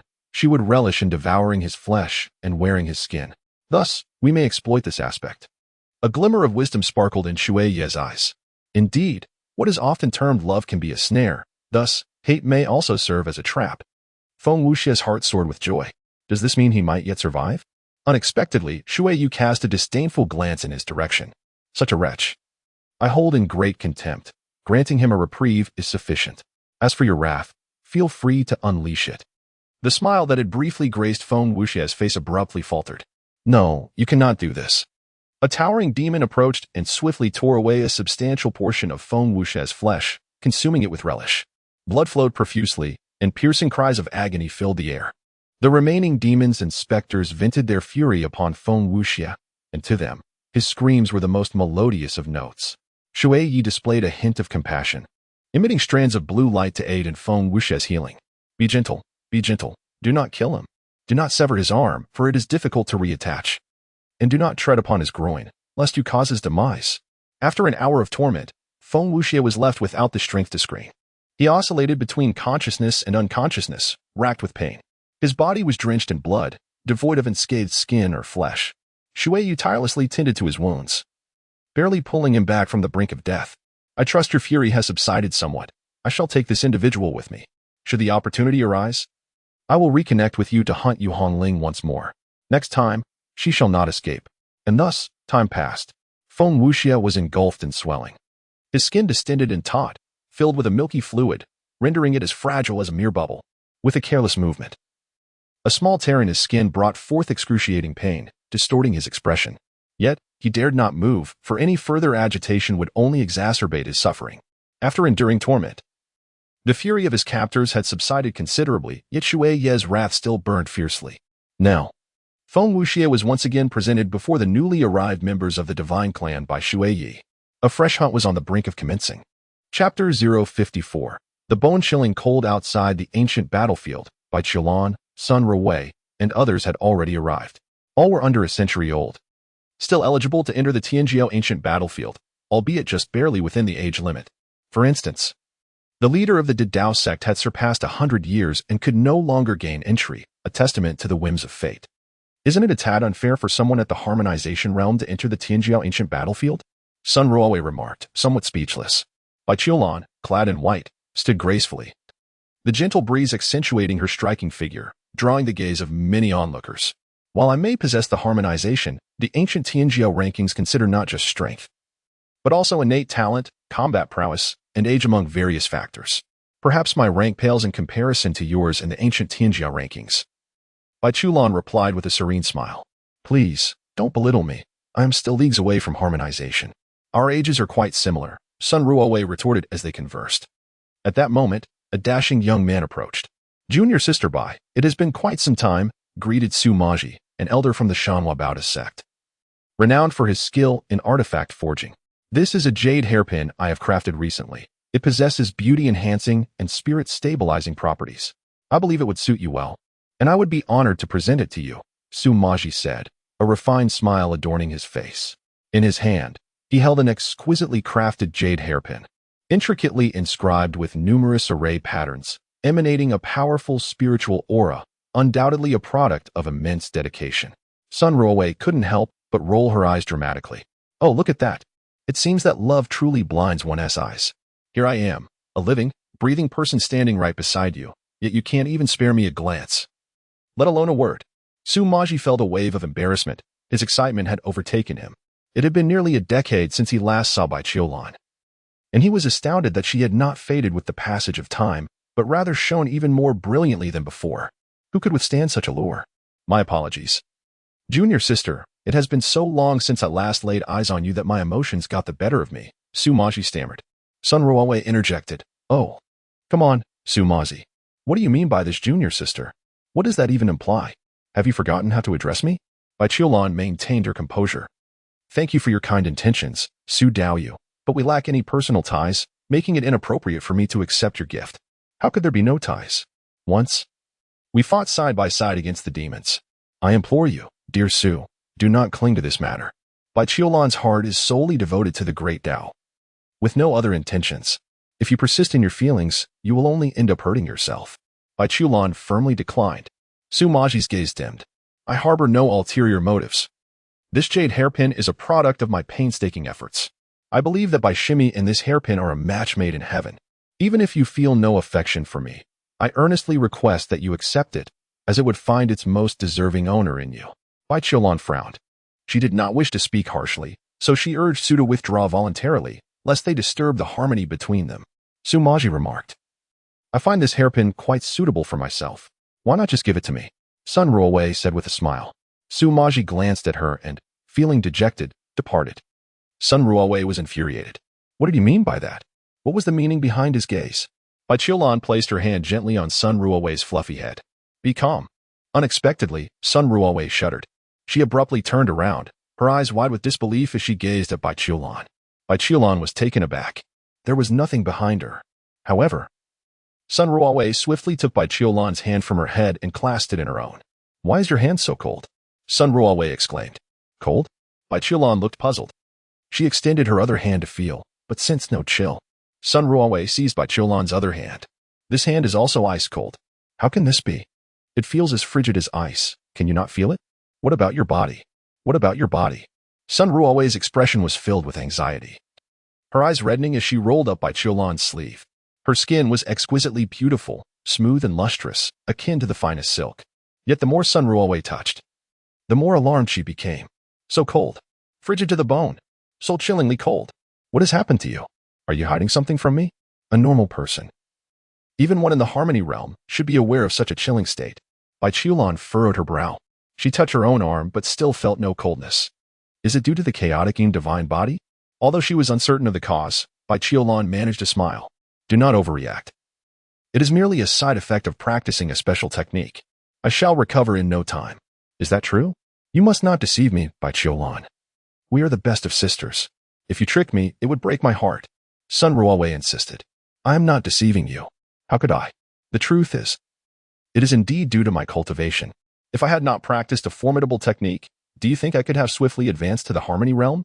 It is merely a minor side effect, and I will return to normal shortly. Really? Indeed. But this is exceedingly cold. Just touching it feels so frigid. Look. I will touch with my arm. Their arms made contact.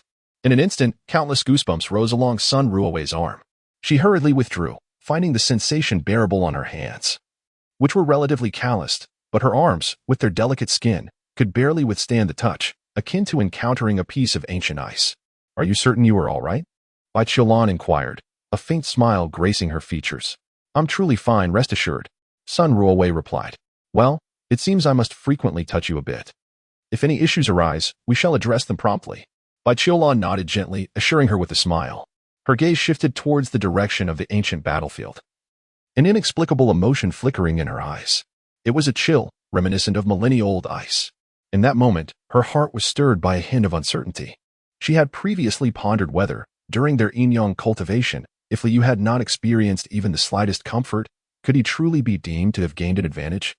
Each time, Li endured such an extreme cold sensation. Could the notion of betrayal still hold validity? Bai Qiulan found herself utterly perplexed. Chapter 055. The True Celestial Fist. They had located Feng Wuxia at last.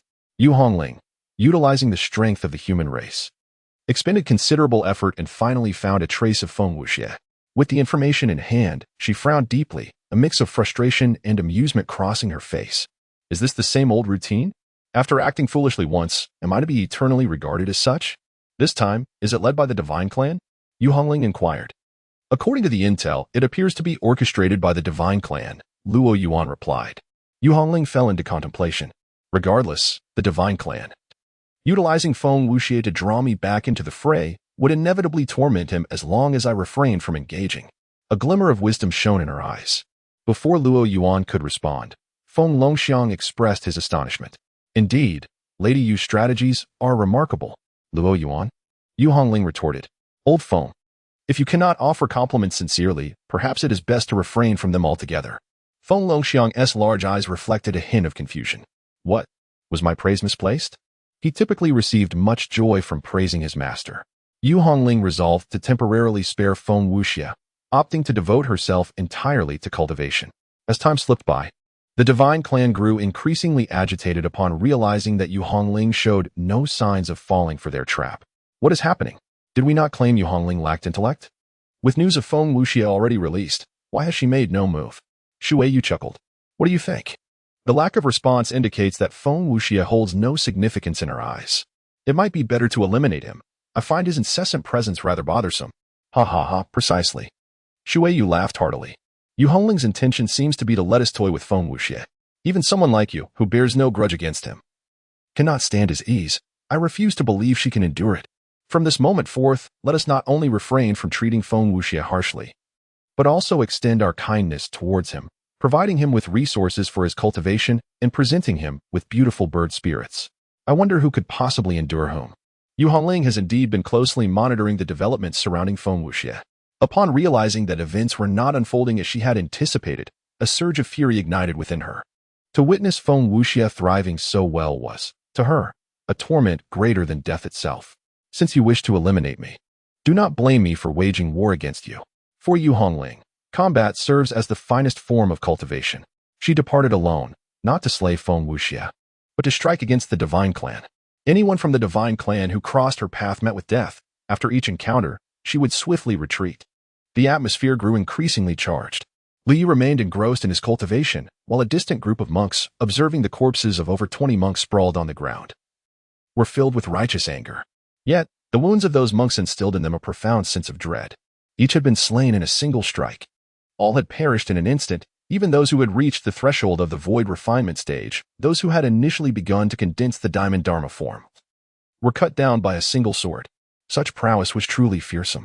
However, the enlightenment tree was a treasure coveted by the Buddhist sect, and now, with enmity between the two sides, it was only fitting that they engage in battle. Yet, the enemy's strength was unfathomably deep. Should they all attack, the Buddhist sect risked total annihilation. Amitabha, I, the humble monk, am willing to take the risk. If I fall, then the time for the enlightenment tree has not yet arrived. If I can engage in battle and prevail, then the enlightenment tree is destined to be connected with her sect. The gathered monks gazed at Dushan and began to speak. Amitabha. Dushan possessed formidable defenses and had cultivated the 6 golden body. If he could not withstand the assault, then further engagement would be futile. Yet, the youth enveloped in radiant light was astonishingly young. How could he possess such extraordinary strength? Dushan sat cross-legged, his monk robes billowing. His aura began to ascend. And what was once the aura of the 9th layer of breaking infancy now stepped forth once more. Void refinement. The heavens and earth shifted. Above, boundless golden light cascaded down. A torrent of spiritual energy surged towards Dushan as his 6 golden body materialized behind him, its pure golden form towering to an impressive height of 30 feet. The world was awash in golden light. Dushan chanted the Buddha's name with great fervor, his hands clasped together in prayer. Amitabha. Behind him, the towering golden body mirrored his every move, equally clasping its hands and chanting the Buddha's name. With a single step, the golden figure approached the enlightenment tree. I am Dushan, seeking guidance from my fellow Taoist. The voice of the golden body resonated like thunder, its radiant Buddha light illuminating the surroundings, its immense aura crashing towards Lu Yi like a tempest.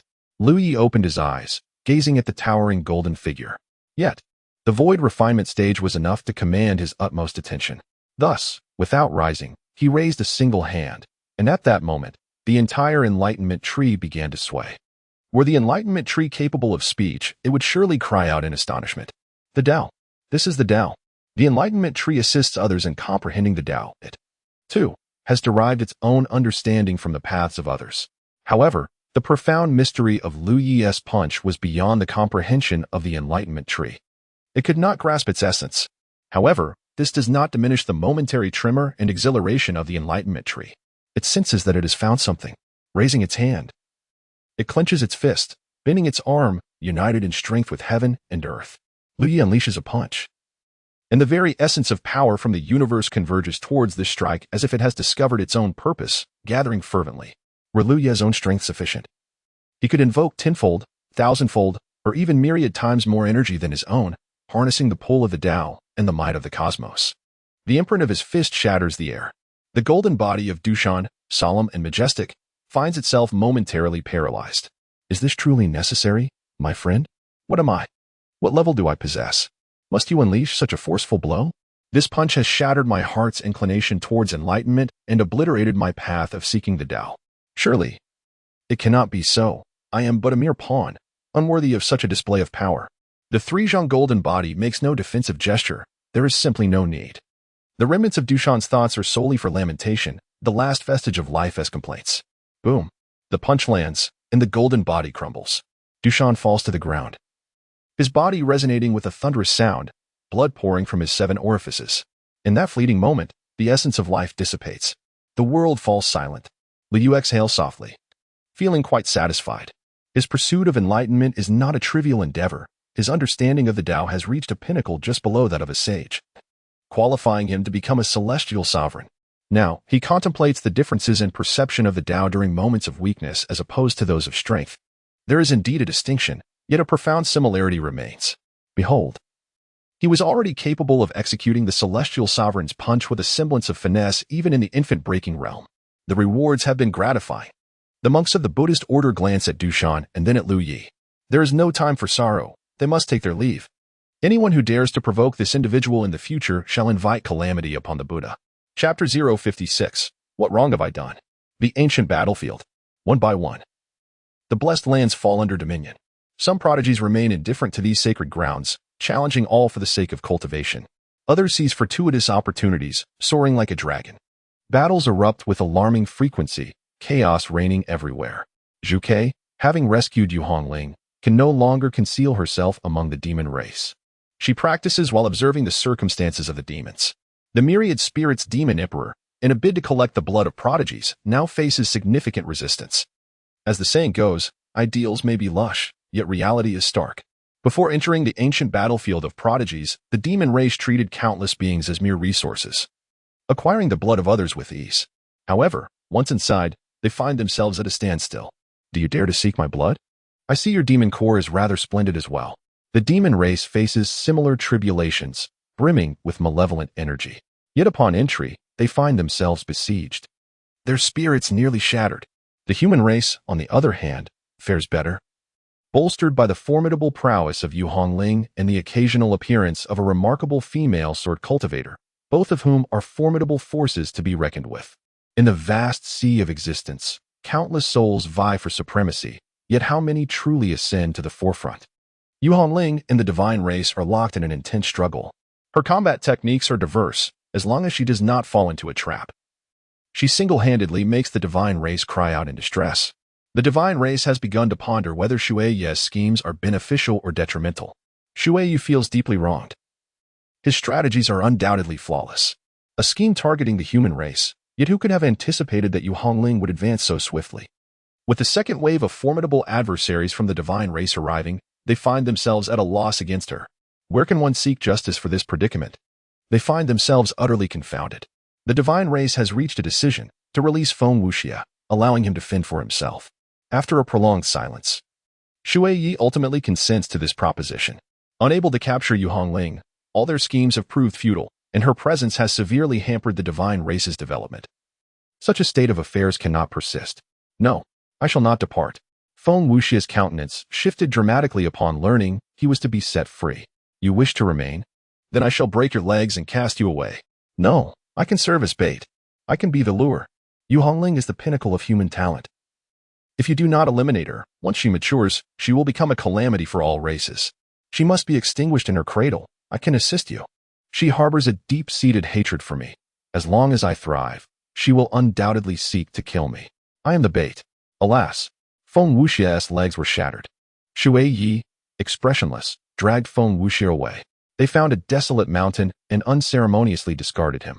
Here, indeed, there are no traps left. This matter ends here. The divine race need not serve as the vanguard against humanity any longer. Do not leave. Please do not depart. I do not wish to remain here. You may hand me over to the demon race or the monster race. Anything will suffice. Despite his lamentations, Shuai did not look back. Feng Wuxia is now crippled. His cultivation has plummeted to its nadir, and with his legs broken, it is a stroke of fortune to still possess his life. Feng Wuxia, in vain, cried out for help, unable to restrain himself from cursing. He could not comprehend what misdeed he had committed to warrant such calamity. He came to the ancient battlefield of talents to enhance his strength. He has provoked no one. It was the demon race that pursued him first, led by that hideous Tian Wu. Has he truly erred? Feng Wuxia's mental state shattered completely, and he wept inconsolably. A shadow loomed over him, obscuring his form, as a pair of crimson boots entered his line of sight. She has arrived. She has come. A wave of terror engulfed Feng Wuxia. yet he still clung to life. Even the lowliest of creatures have the instinct to survive. He merely wished to live. There is no shame in that. It is all my fault. They seek to slay me, yet I only desire to survive. What crime have I committed? At that moment, I was engulfed by fear and overwhelming terror. The demon clan had become deranged. Unable to triumph over the human race, they sought to fulfill the task set by the 10,000 spirits demon emperor. Beginning their collection of the essence of myriad spirits, they intended to seize even this fragment of phoenix blood from me. I do not wish to perish. I merely yearn to survive. Tell me, what must I do? What can I do? If you found yourself in my predicament, could you perform better than I? Initially, Feng Wuxia merely pleaded, yet as he spoke, his agitation grew. This matter cannot be blamed on him. He is merely swept along by fate, a victim of circumstance. Never having possessed autonomy in this affair, the breeze gently caressed the strands of Yu Hongling's hair. She did not gaze at Feng Wuxia.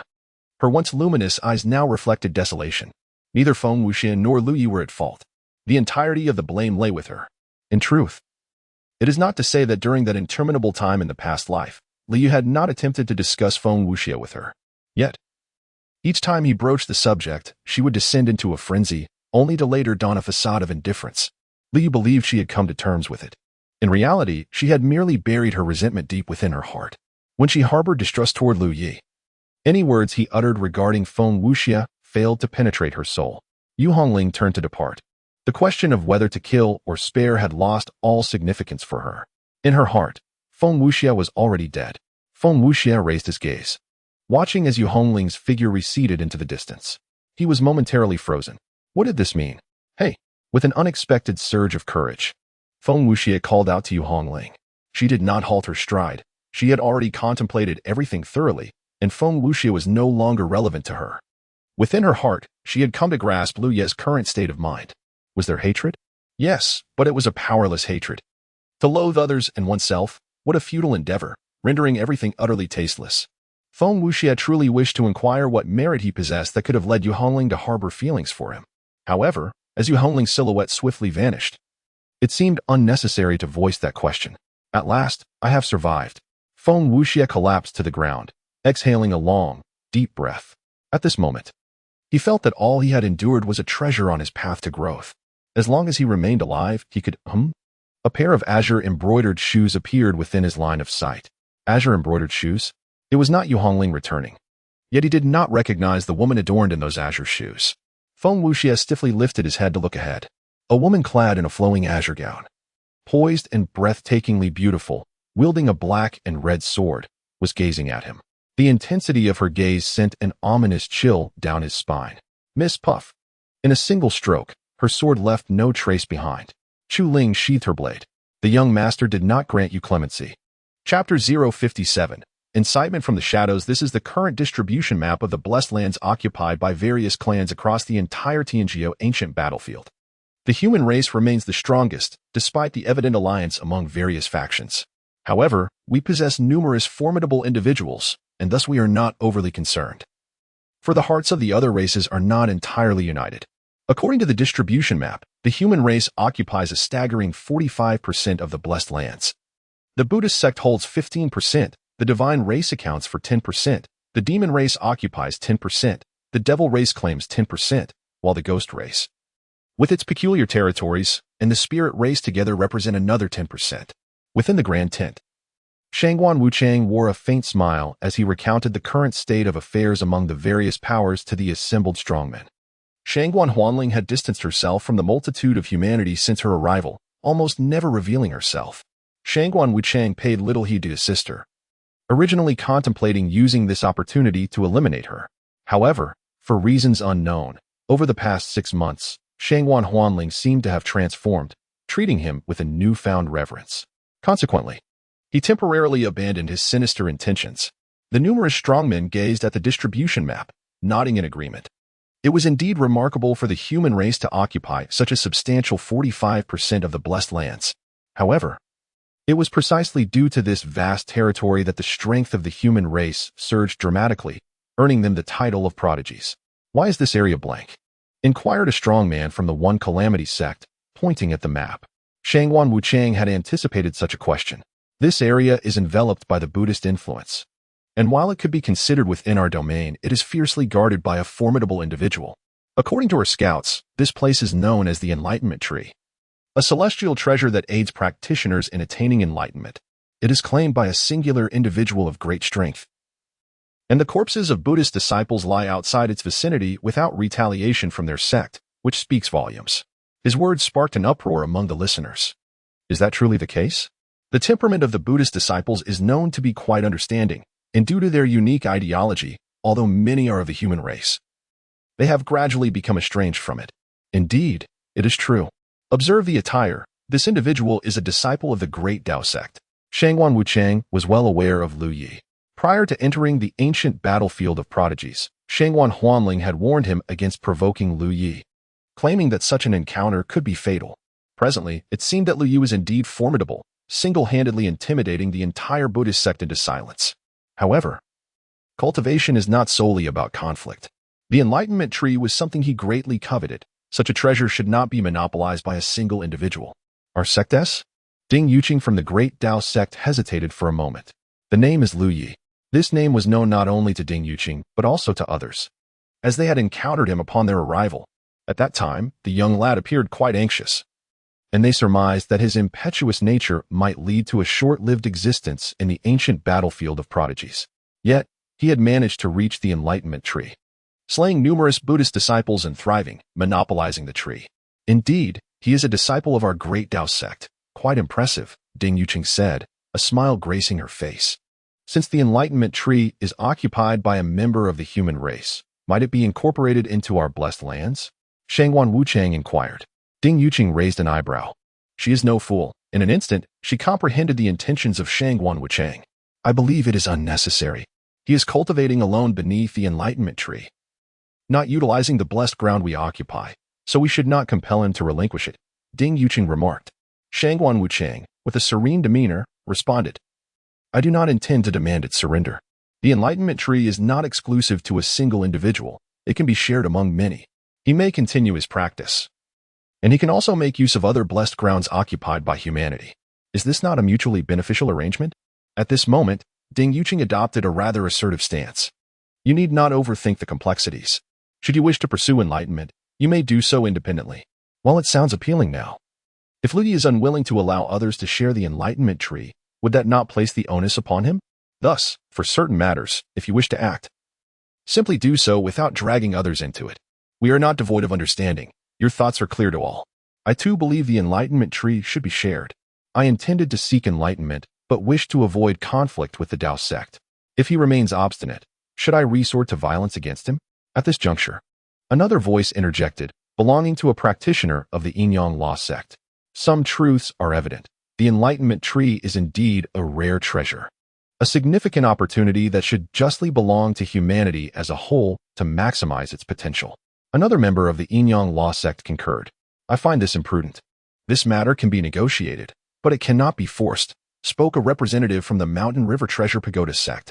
Though the Jiuli Heavenly Dynasty held an adversarial stance towards the Supreme Divine Dynasty, they too coveted the miraculous Enlightenment Tree and expressed agreement with Shangguan Wuchang's perspective. Opinions were divided. Let us inquire further. I too believe the Enlightenment Tree should not be the possession of a single individual. At that moment, a previously silent youth suddenly spoke, drawing the attention of all present. His presence commanded attention, not only due to his strength but also his esteemed identity as a member of the Wangu sect, known as Guqi Tian. Even within the ancient battlefield of celestial prodigies, the Wangu sect had not been particularly eager to participate, attracting few visitors, as their unique cultivation methods rendered the resources sent from above sufficient for their needs. However, this time, two individuals had arrived, one male, Gu Qingtian, and one female, Lu Qingyan. And if he is unwilling? Ding Yuqing inquired. Gu Qingtian smiled gently. That is simple. I shall defeat him until he complies. Ding Yuqing's anger flared. Do you intend to bully the weak with your strength? Lu Qingyan chuckled lightly. My friend, if he alone occupies the Enlightenment Tree, suppressing the entire Buddhist sect into silence, would it truly be considered bullying the weak if we were to engage him in combat? Of course, if this statement offends you, I can rephrase it. Lu Qingyan's expression gradually turned cold. We shall indeed be seen as exercising power over the weak. What can your Tao sect do about it? You would be lost in the fray. Suddenly, A delicate voice resonated from outside the grand tent. A figure clad in red rushing forward with the force of a tempest, unleashing a spell aimed at Lu Qingyin.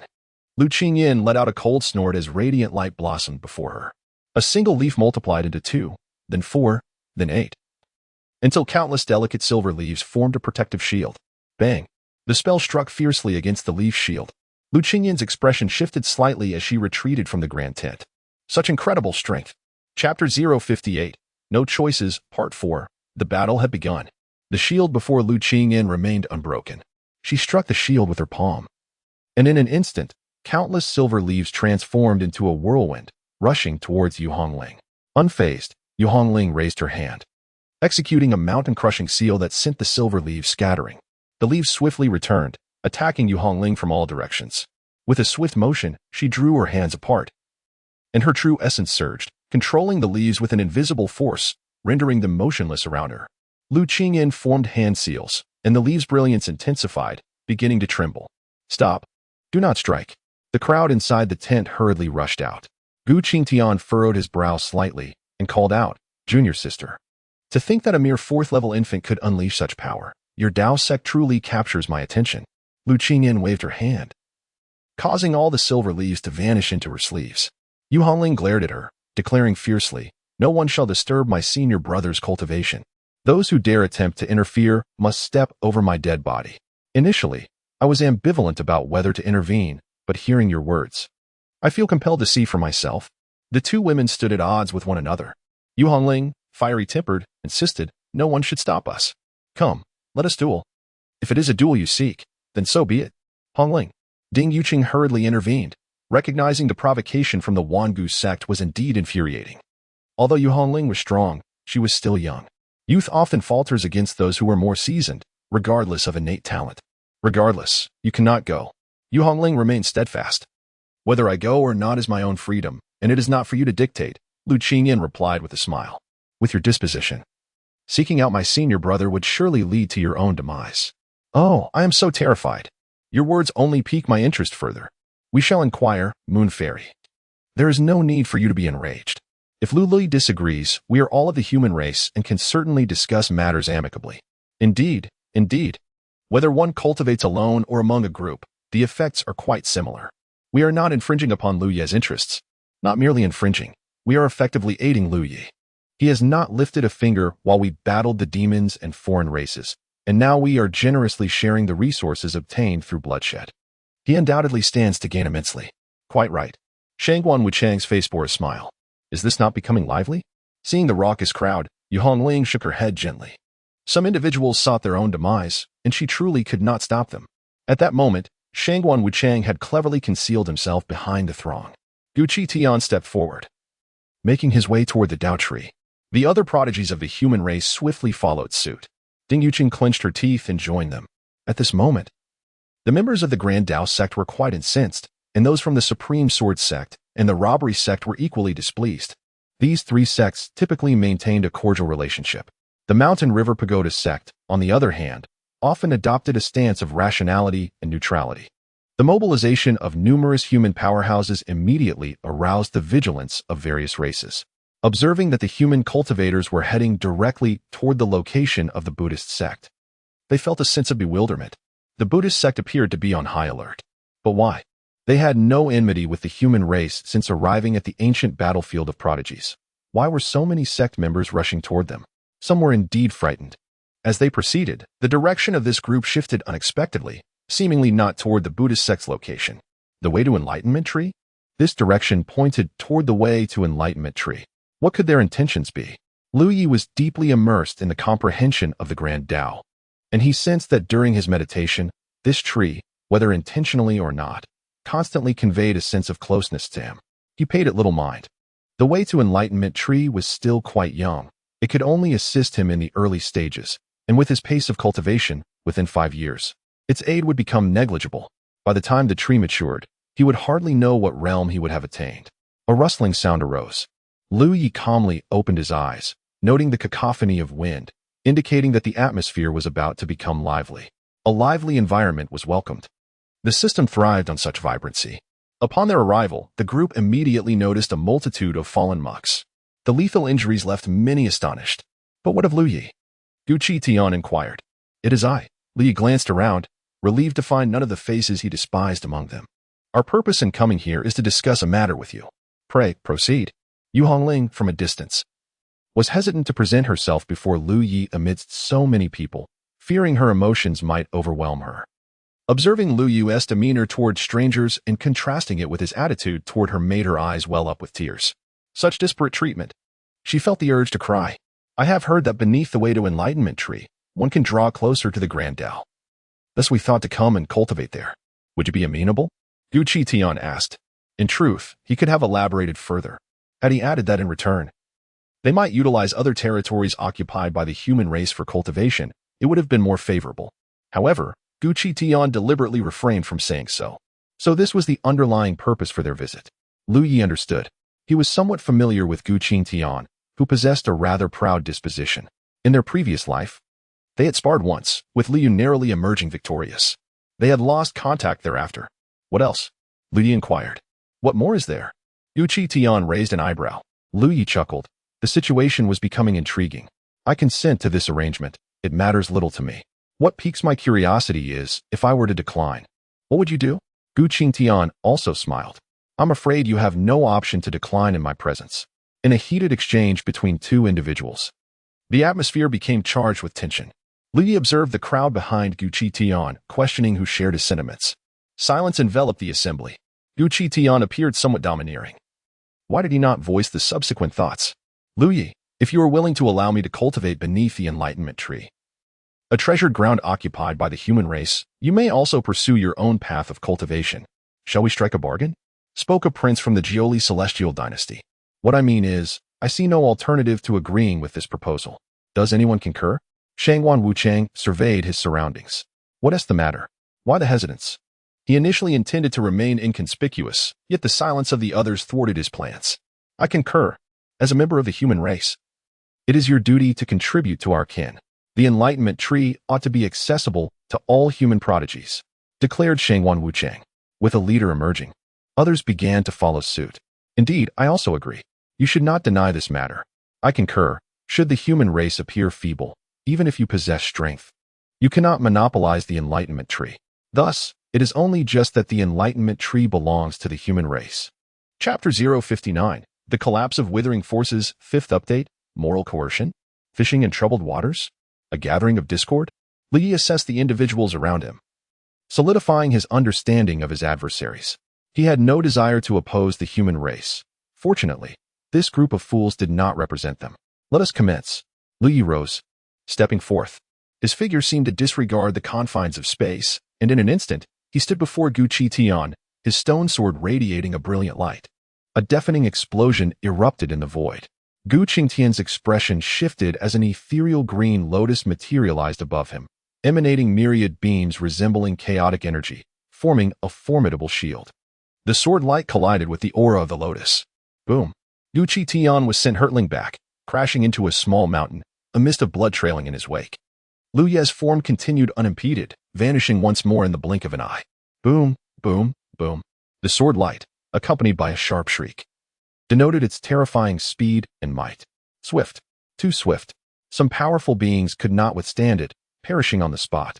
One man, one sword. This was the retribution for their transgressions. Lu Yi, Ding Yuqing's countenance changed dramatically as she cried out. We cannot kill them all.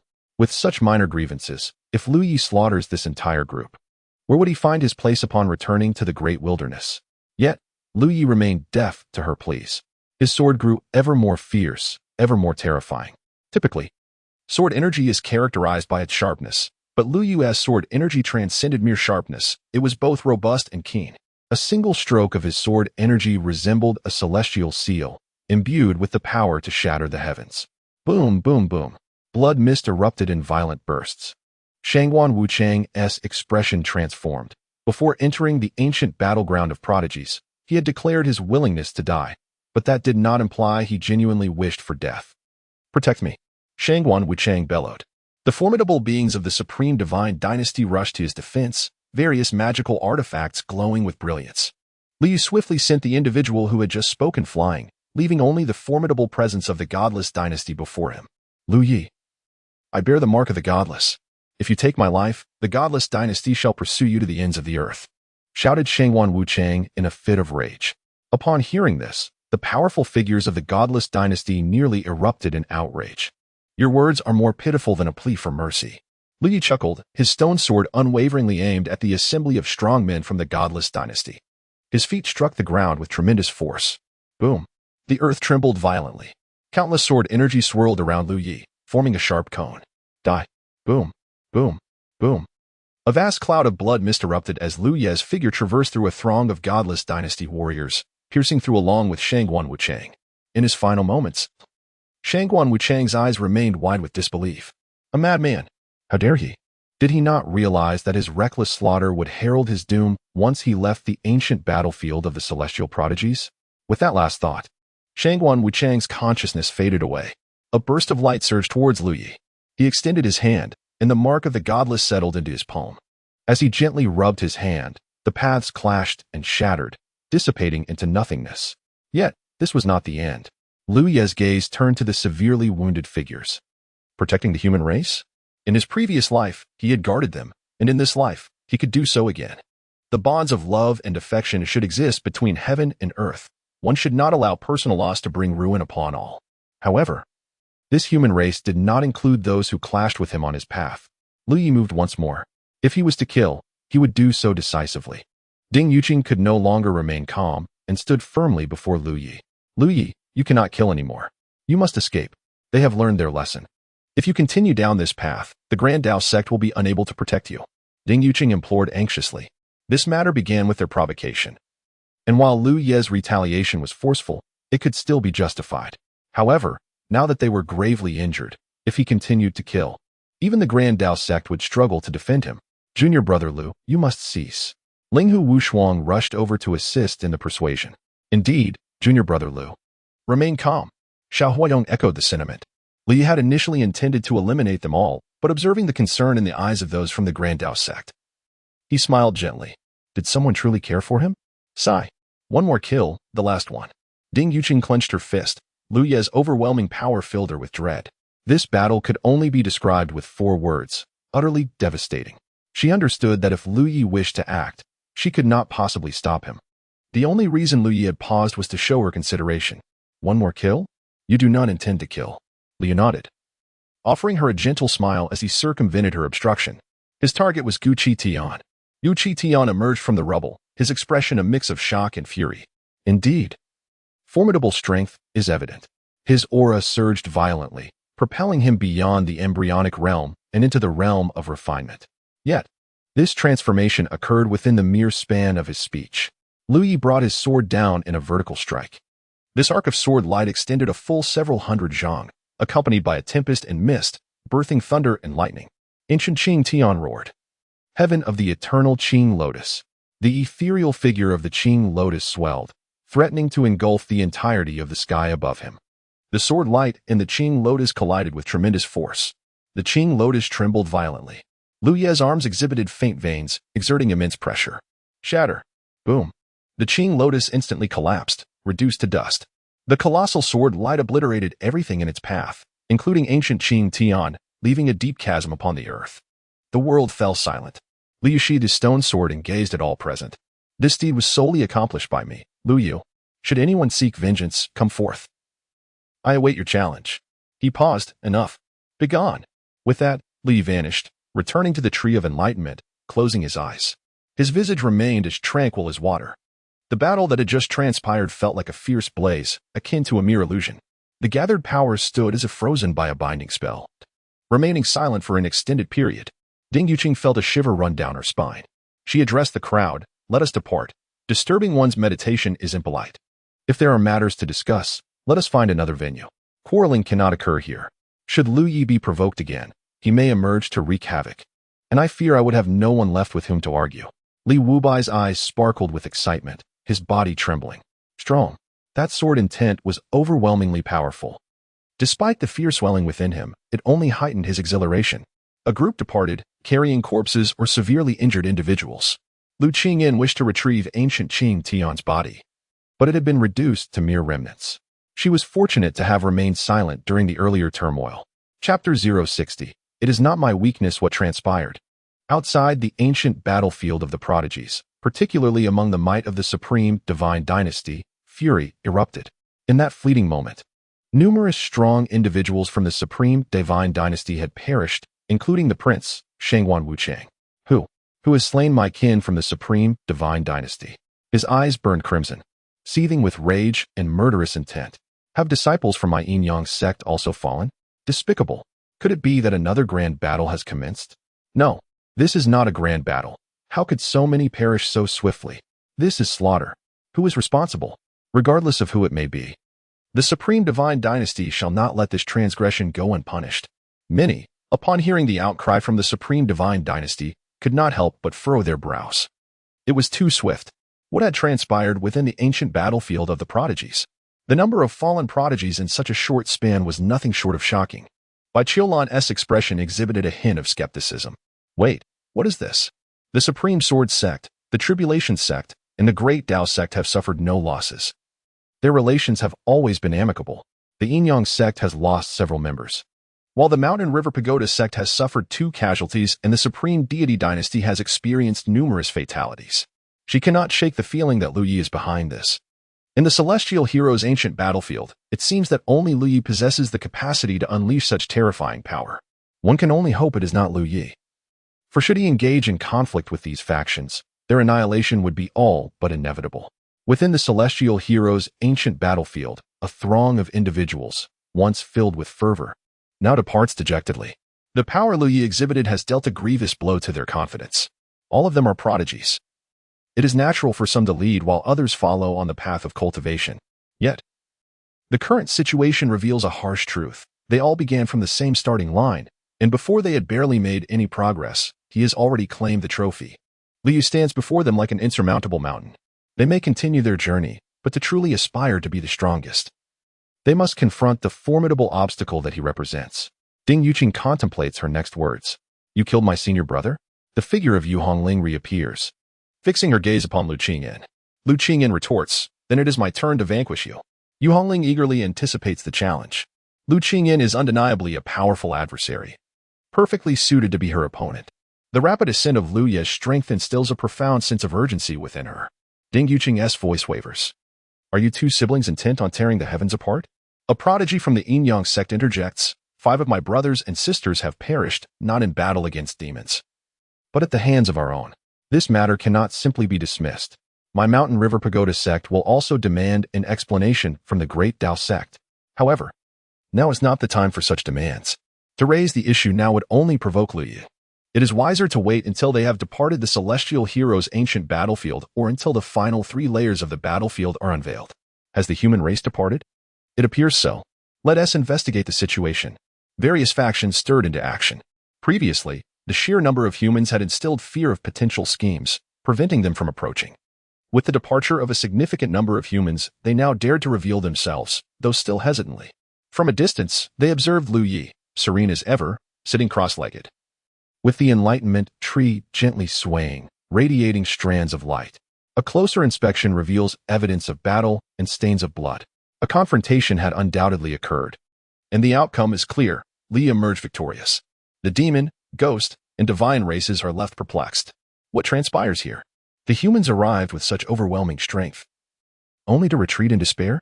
In contrast, the demon and Buddhist factions sighed in relief, understanding that it was not their weakness, but rather Lu Ye's extraordinary might that was at play. It was he who slew Tu Wuying, murmured the son of the heavenly demon emperor, Yian. It was he. The powerful figures of the demon race exclaimed in unison. No wonder the enlightenment tree resides here. Faced with such a treasure, Yian earnestly cautioned the members of the demon clan to refrain from attacking the human beneath the enlightenment tree. It seems they were haunted by a psychological shadow. With such an unparalleled genius emerging from the human race, what shall we do? Everyone understands the terrifying potential of an extraordinary talent. The rise of such an entity is invariably accompanied by countless bloodshed and flames.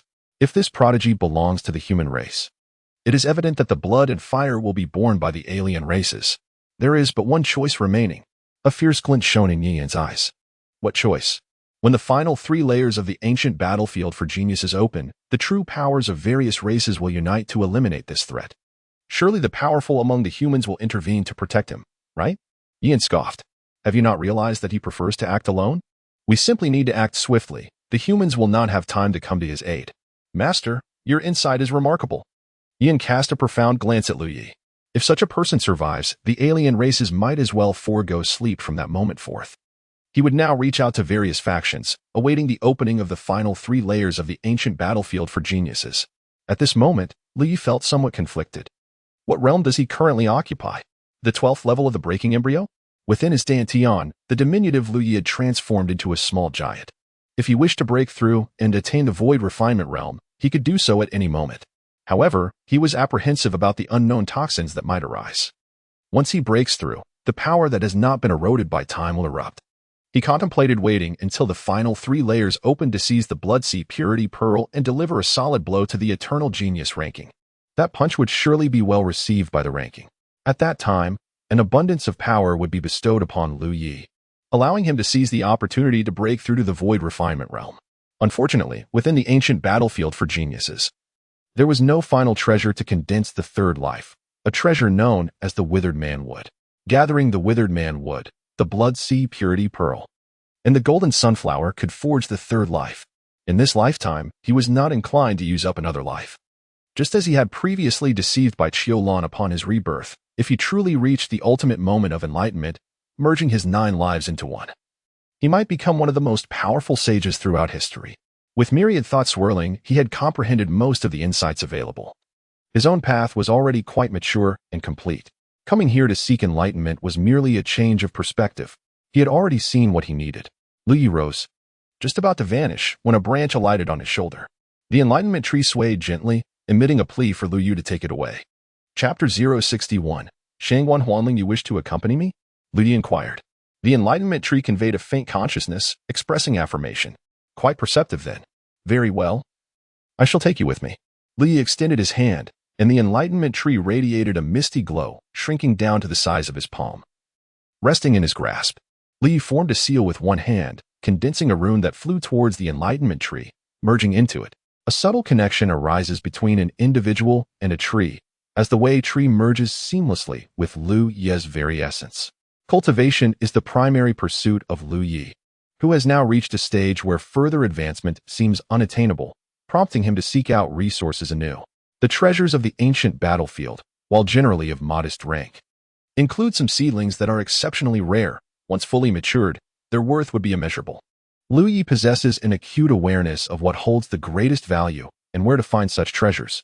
For instance, within the 5-layer battlefield lies a sapling of the Fusong tree and a single Fusong fruit, both of which would incite a frenzy among countless formidable beings.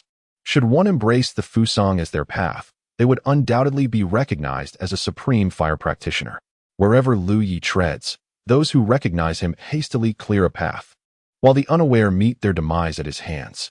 The phrase tyrannical dominance is unmistakably embodied in Lu Yi at this moment. However, a slight furrow of concern soon mars his brow as he realizes that many of the coveted treasures have already been claimed by others. The loss of 1 or 2 such artifacts could be deemed normal, as everyone possesses their own fortuitous encounters. Yet, for nearly all items of interest to Lu Yi to have been taken is decidedly abnormal. Who could it be? It is not until Lu Yi arrives at Mount Wanzhong that the answer begins to unfold. This mountain, resembling a great bell, resonates with the wind, producing echoes of the Tao. It is, in fact, a spiritual treasure that, following the demise of its master, has fused with the mountainside over time. Within this realm, treasures are distinctly categorized: magical instruments, magical treasures, acquired spiritual artifacts, innate spiritual treasures, acquired paramount treasures, and innate paramount treasures. In the first heaven, the ultimate treasures of various sects are predominantly acquired spiritual artifacts, with innate artifacts being exceedingly rare and powerful. Upon Lu Yi's arrival at Mount Wanzhong, the entire mountain quakes, shedding great masses of stone to reveal a gleaming bronze sheen beneath. A figure cloaked in black is seen weaving intricate hand seals to gather the Tao bell. Lu Yi scrutinizes this figure. Unfamiliar? Impossible. With a gentle sweep of his hand before his eyes, his pupils transform into a golden hue, and he gazes intently once more. It is Shangguan Huanling. Sensing a ripple of energy, Shangguan Huanling turns and, upon laying eyes on Lu Yi, her expression shifts dramatically. In an instant, Lu Yi unleashes a blade of sword energy. You dare to seize my treasure? You have chosen the path to your own demise. The sword energy rushes forth, accompanied by a terrifying howl. Shangguan Huanling, acutely aware of Lu Ye's dreadfulness, more so than anyone else among her 8 companions, dares not exhibit the slightest negligence. Thus, she transforms into a mist of blood in a heartbeat. Boom. The crimson radiance vanishes at a speed that rivals teleportation. Lu Ye is left bewildered. What audacity! The blood demon transformation, escaping without even a confrontation, leaves him momentarily dumbfounded. Who engages in battle only to employ such a self-destructive technique as the blood demon transformation at the very first encounter? He begins to comprehend why the treasures he covets have vanished, for most have been spirited away by Shangguan Huanling in advance. He does not pursue her. He knows he cannot catch up unless he too resorts to the blood demon transformation. Even when utilized, it remains challenging to control the direction. Nevertheless, this bell should rightfully belong to oneself. As the earth trembled, after stowing away the bell, Liu resumed his search. Within a cave, Shangguan Huanling appeared pallid. Her aura severely diminished. She swiftly affixed several concealment talismans at the cave entrance, lowering her own presence to the utmost degree, finally allowing herself a sigh of relief. How could this individual emerge from beneath the enlightenment tree? No, she could no longer collect treasures in this manner, should she encounter Lu Yi again. Her survival would not be guaranteed. However, she had already amassed a sufficient bounty. It was time for cultivation. Numerous treasures appeared, enveloping Shangguan Huanling. Streams of spiritual light began to surge from these treasures, entering her being. This technique, known as the Heavenly Devouring Scripture, allows one to consume the essence of all things. The treasures she acquired were of exceptional quality. The more potent the source energy, the faster her cultivation would progress. Before long, Shangguan Huanling reached the 6th level of the breaking infancy stage. 7th level, 8th level, 9th level. Then, with a shift in hand seals, her realm began to plummet. 8th level, 7th level, 6th level. As she oscillated between levels, her aura grew increasingly stable. Upon concluding her cultivation, she officially attained the 8th level of breaking infancy, signifying an astonishing rate of advancement. I have always said that without you, I could still ascend to the throne, perhaps even stronger than in my previous life. Shangguan Huanling, feeling the powerful fluctuations of true essence within her, could not suppress a subtle smile. Perhaps some had begun to regret betraying Lu Yi, but she held no such remorse. In her past life, she always felt that Lu Ye's assistance was merely a shackle upon her. She was fully capable of achieving great strength on her own, yet Lu Ye's obstinate attachment confined her, rendering escape impossible. She had truly loved Lu Yi, but eventually, his affection became suffocating. All treasures came to her without the need for pursuit. She need not endure any hardships. Yet, this life was far from what she desired. The freedom to roam the world as she pleased was the existence she yearned for. She was finally free. In this rebirth, treasures proved far easier to acquire than she had imagined. So, what merit did Lu Yi possess? By what right could he bind her to him with his own accomplishments? Lu Yi did not encounter Shangguan Huanling again. Indeed, she had taken a significant number of genuine treasures from the 4th to 6th levels. The Heavenly Devouring Scripture was indeed a formidable scripture. After cultivation, it was as if one could devour all. Some treasures were also collected by Lu Yi. These beings exhibited a disconcerting level of compliance. While gathering treasures, Lu Yi encountered the divine and demonic races among other entities more than once. Their behavior struck Lu Yi as somewhat unusual, far too uniform. Had they united once more? Lu Yi shook his head. It was of no concern to him. Calculating the time, the final 3 layers of the ancient battlefield of the celestial prodigies are about to open, likely within the next day or 2. In his previous life, he secured the 33rd position on the Eternal Prodigy ranking. It was not due to his inadequacy, but rather because the names in the top 10 were exceedingly extraordinary, shrouded in chaos, rendering them indistinct.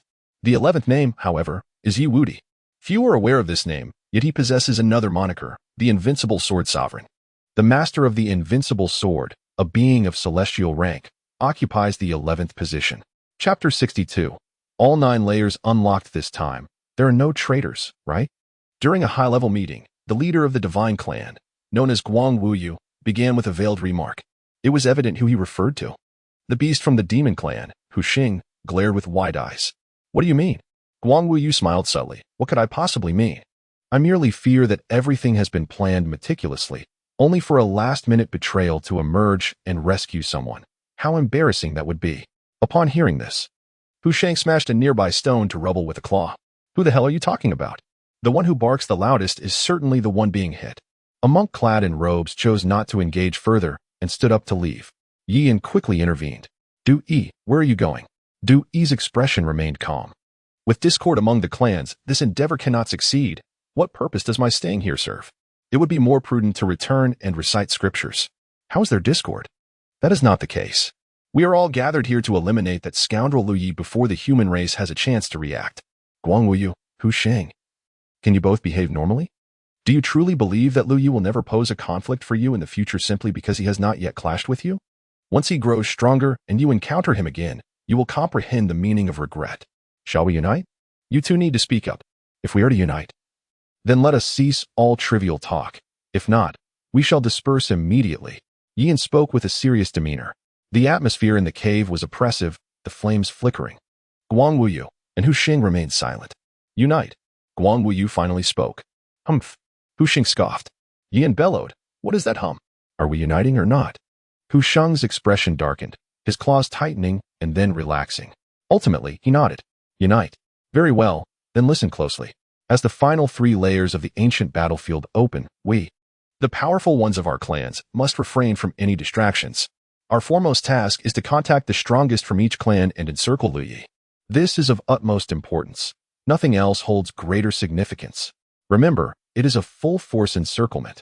Approach this as if it were the last battle for your clan's survival. You must all summon your utmost abilities to persuade your strongest members. Under no circumstances should you falter. Time slipped away, second by second. Suddenly, Lu Yi raised his head. Boom! A tremendous roar resonated through the heavens. Clouds roll and winds unfurl. The sky begins to stretch into infinity. The interplay of light and shadow divides the world into layers upon layers. The final 3 layers of the ancient battlefield for the prodigies officially commence. And the subtle sense of restraint that bound everyone dissipates. Enormous whirlpools manifest in the heavens, each more colossal than the last. Lu Yi's eyes glisten with brightness as he vanishes from sight, charging towards the Bloodsea Cliff.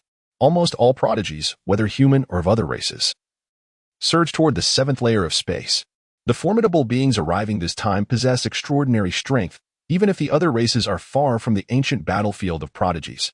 Following the emergence of the human race's strongman, the powerful figures from various races begin to appear in succession, their potent auras saturating the air. The realm of refining void. Refining void. Each powerful entity entering this realm, regardless of their lineage, can be identified as a practitioner of refining void. Anyone who fails to reach this level within a century cannot be deemed a true prodigy. Yi Yin hastens forward without delay. Upon seeing him, the members of the demon race offer a slight bow, recognizing him as the son of the demon emperor. Though young, he is a paragon of the demon race, deserving of respect for both his lineage and potential. Having encountered Prince Yi, the leader of the demon race, clad in pitch-black armor, with a pair of horns radiating a menacing aura, stands tall like an insurmountable mountain. Shimia, I have urgent news to share. Shimia nods. Please, speak, Prince Yi. A prodigious figure from the human race has emerged, one who possesses the bearing of an emperor. If we do not eliminate him today, he may become a significant threat in the future. I have already contacted the demon race, the spirit race, the ghost race, the divine race, the Buddhist sect. In the spirit race, we await your arrival to join forces against this individual. Will you heed my call? Yu Yin inquires. Upon hearing this, Shimia's eyes swirl with ominous energy. Is he truly that formidable? What is his current level? He must be at the refining void stage. Very well, lead on. Prince Yi, I shall slay him. Not just you, all the strong men of the demon race must join this battle. We cannot allow this person any chance of survival. Shimia nods in understanding. The same fervor is echoed among the other races. Hu Sheng locates the strongest member of the spirit race, known as Hua Qianshi. The Buddhist sect finds the elder Hui Jing. The ghost race reaches out to Inshai. The spirit race discovers the illusion king. The divine race identifies a divine general. Bai Chulan enters the ancient battlefield for prodigies. Master, Yu Hongling rushes forward. Upon seeing Yu Hongling unharmed, Bai Chulan cannot help but exhale a sigh of relief. Where is your senior brother? Bai Chulan inquires. Yu Hongling's eyes are already brimming with tears. Master, her voice quivers with sorrow. Bai Chulan's heart sinks. What has happened? Yu Hongling burrows into Bai Chulan's embrace, only to shiver from the cold. Master, why are you so cold? What has befallen you? It's nothing. My tiny divine power has yet to stabilize after my breakthrough. It will be fine after a while, Bai Qiulan reassures her. What about you? Why do you appear so heartbroken? Yu Hongling could no longer contain herself, tears cascading down like precious pearls. Master, I have misunderstood my senior brother. I have wronged him. Bai Qiulan, the embodiment of sorrow, recalled the trap set by Feng Wuxia. My senior brother willingly stepped into that snare for my sake, sacrificing his very life. I have caused him harm, Master. I am unworthy of his kindness, and I can never atone for my transgressions. I am despicable. The anguish in Yu Hongling's cries echoed through the air. Bai Qiulan could not help but close her eyes, overwhelmed by yet another misunderstanding. How could things have gone so awry in such a brief span of time? Sun Ruowei, her ears perked like antennas, feigned indifference. Yet absorbed each of Yu Hongling's words with keen attention. Every word was clear, but the connection eluded her. Senior brother refers to Lu Yi. But who is Feng Wuxia? Li Yi lost his life? Does not every person have but one life? Could it be that Lu Yi is truly dead? Oh heavens, is that possible? No, no. If Li Yi were dead, how could Yu Hongling still seek forgiveness? What is the meaning of this? How curious that the movements of various factions are converging towards a single location, remarked a young elder of the Didao sect, holding a compass. Chapter 063, the storm approaches. The attention of the Didao sect members turned towards him. The compass in Feng Tanqi's hand revealed ethereal lights weaving through its surface, displaying hues of black, green, white, gray, and more. This compass was designed to track and locate energy signatures, with each light representing various unusual energies such as demonic, beastly, and ghostly auras. They are heading towards the 8th layer of space, Bai Qiulan stated. Are they abandoning the treasures and blessed lands of the 7th layer? Feng Tianqi inquired. Intrigued, Bai Qiulan pondered deeply. The movement of one alien race was insignificant, yet the simultaneous movement of so many was indeed peculiar. I must investigate, Bai Qiulan declared decisively. I will join you, Sun Ruowei chimed in. And I, Yu Hongling added. Feng, you contact the other sects and inform them of this development. Maintain constant communication. Should anything arise, I will notify you immediately for a swift response. Feng Tianqi hesitated slightly. Senior Sister Bai, shall we all go together? No need. I have reached the harmonization realm. Even if I cannot contend against these alien forces collectively, they will find it challenging to capture me. Moreover, many of our brothers have come to the ancient battlefield of the prodigies in search of opportunities, and the situation remains unclear. You should seek your fortunes. Very well. But please be cautious, senior sister. Sun Ruowei's expression remained impassive. Wherever Bai Qiulan was, the group's focus would naturally converge upon her. She cast a glance at her own chest. Humph. We are all cultivators. Why cling to the petty notion that beauty equates to righteousness or that size defines truth? How abominable. Let us proceed and see. Bai Qiulan waved her hand, and 3 figures appeared atop a billowing white cloud, heading towards the gathering place of the various alien races. Feng Tianqi watched them depart, then began to reach out to other sections. However, most of the other factions paid little heed to this.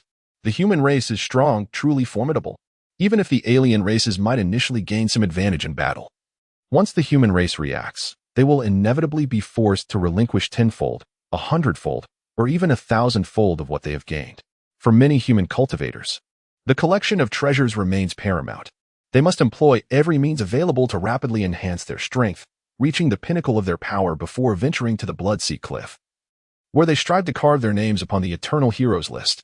The Eternal Heroes list does not simply rank individuals based on the raw power of their punches. Rather, it is determined by a comprehensive array of factors including one's cultivation realm, age, talent, and the path they walk. A cultivator at the Yuan Dan realm might strike with a punch that secures them the 999th position, while another at the refining void stage may strike without causing the list to react at all. Of course, for those of the same age. As long as one does not engage in hasty cultivation, the stronger one's ability, the greater the likelihood of achieving a higher rank. Generations of prodigies have left their marks upon the Eternal Heroes list, creating a cycle of competition that has led to the current state, where merely entering the top 100 can evoke tremors throughout the first heaven, garnering significant attention even from the higher realms. So let the competition commence. Strive with fervor. Li traversed past the 8th layer of battlefields and arrived at the 9th layer. His goal was crystal clear, the Bloodsea's pristine stone. He jested that in this new life, if he remained hesitant and indecisive, what significance would his rebirth hold? Ahead lay the Bloodsea. It stretched infinitely.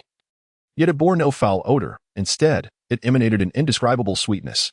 Perhaps this was due to the blood of countless fallen prodigies that had mingled to form this sea. However, this blood was not to be used, for it harbored terrifying obsessions, various desires that, over time, had not waned but rather intensified, growing ever stronger. Liu could not fathom what kind of monstrosity might emerge from this in the future. In any case, when he ascended to become a celestial sovereign, this blood sea had yet to truly give rise to any beings. He stepped forward, his feet pressing upon the surface of the blood sea as he made his way to the opposite shore. He recalled that the pristine stone would only manifest near the cliffs where the eternal heroes list resided. The sky was vast, and the sea lay tranquil like a polished mirror. Clad in a dark robe, with his long black hair simply styled, Liu moved with grace, each step sending ripples across the surface, a sight of breathtaking beauty. He lifted his gaze towards the direction of the rising sun, where a massive stone tablet loomed like a great mountain, suspended above the blood sea. The tablet was a grayish-brown, and the names inscribed upon it glimmered like vermilion ink. Yet, this was not the true eternal heroes list that resided at the pinnacle of the stone tablet. An aura of supreme authority radiated from the enigmatic blacklist, adorned with golden letters, each representing a name and an era. In this moment, Liu remains unable to perceive the situation clearly. Yet having witnessed it in his previous life, he does not feel the urgency to observe anew. Through Liu Ye's discerning gaze, the everlasting hero ranking reveals itself as a treasure of chaos, a unique product born from the nurturing of heaven and earth, a manifestation of the great Tao. To have one's name inscribed upon it is to receive the blessings of the celestial principles. Having reached a satisfactory juncture, Liu halts, his feet merging with the sea of blood, his body gradually submerging inch by inch. The blood sea regains its tranquility. Before long, a radiant golden light erupts from the southeast, the sacred Buddha light vast and resplendent, as a congregation of monks, resembling divine beings from legends, descends upon clouds of auspiciousness. From the east, a turbulent wave of demonic energy, intertwined with malevolent aura, surges forth, accompanied by relentless, piercing howls. A mere glance at the roiling black mist sends shivers down one's spine, provoking a tremor in the soul. In the northeast, a fog of monsters thickens, revealing terrifying silhouettes. Their forms grotesque and menacing. They have arrived. All have come. Your Highness Tiger, the sin has vanished. I suspect it has entered the blood sea. A cunning-looking rat spirit squeaks. Where has the final scent disappeared to? Here. The rat spirit points to the spot where Liu Yi has vanished. Excellent. The tiger prince produces a black magic stone, riddled with numerous tiny holes, reminiscent of a honeycomb. The location of Liu Ye's disappearance has been pinpointed. According to plan, we, the demon race, shall set up the four symbols great array. Very well.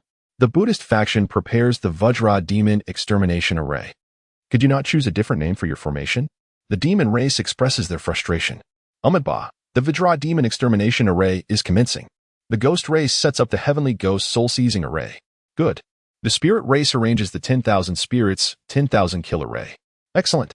The divine race readies the divine race aurora. All preparations are in order. Figures begin to bustle around the focal point of Liu Ye's disappearance.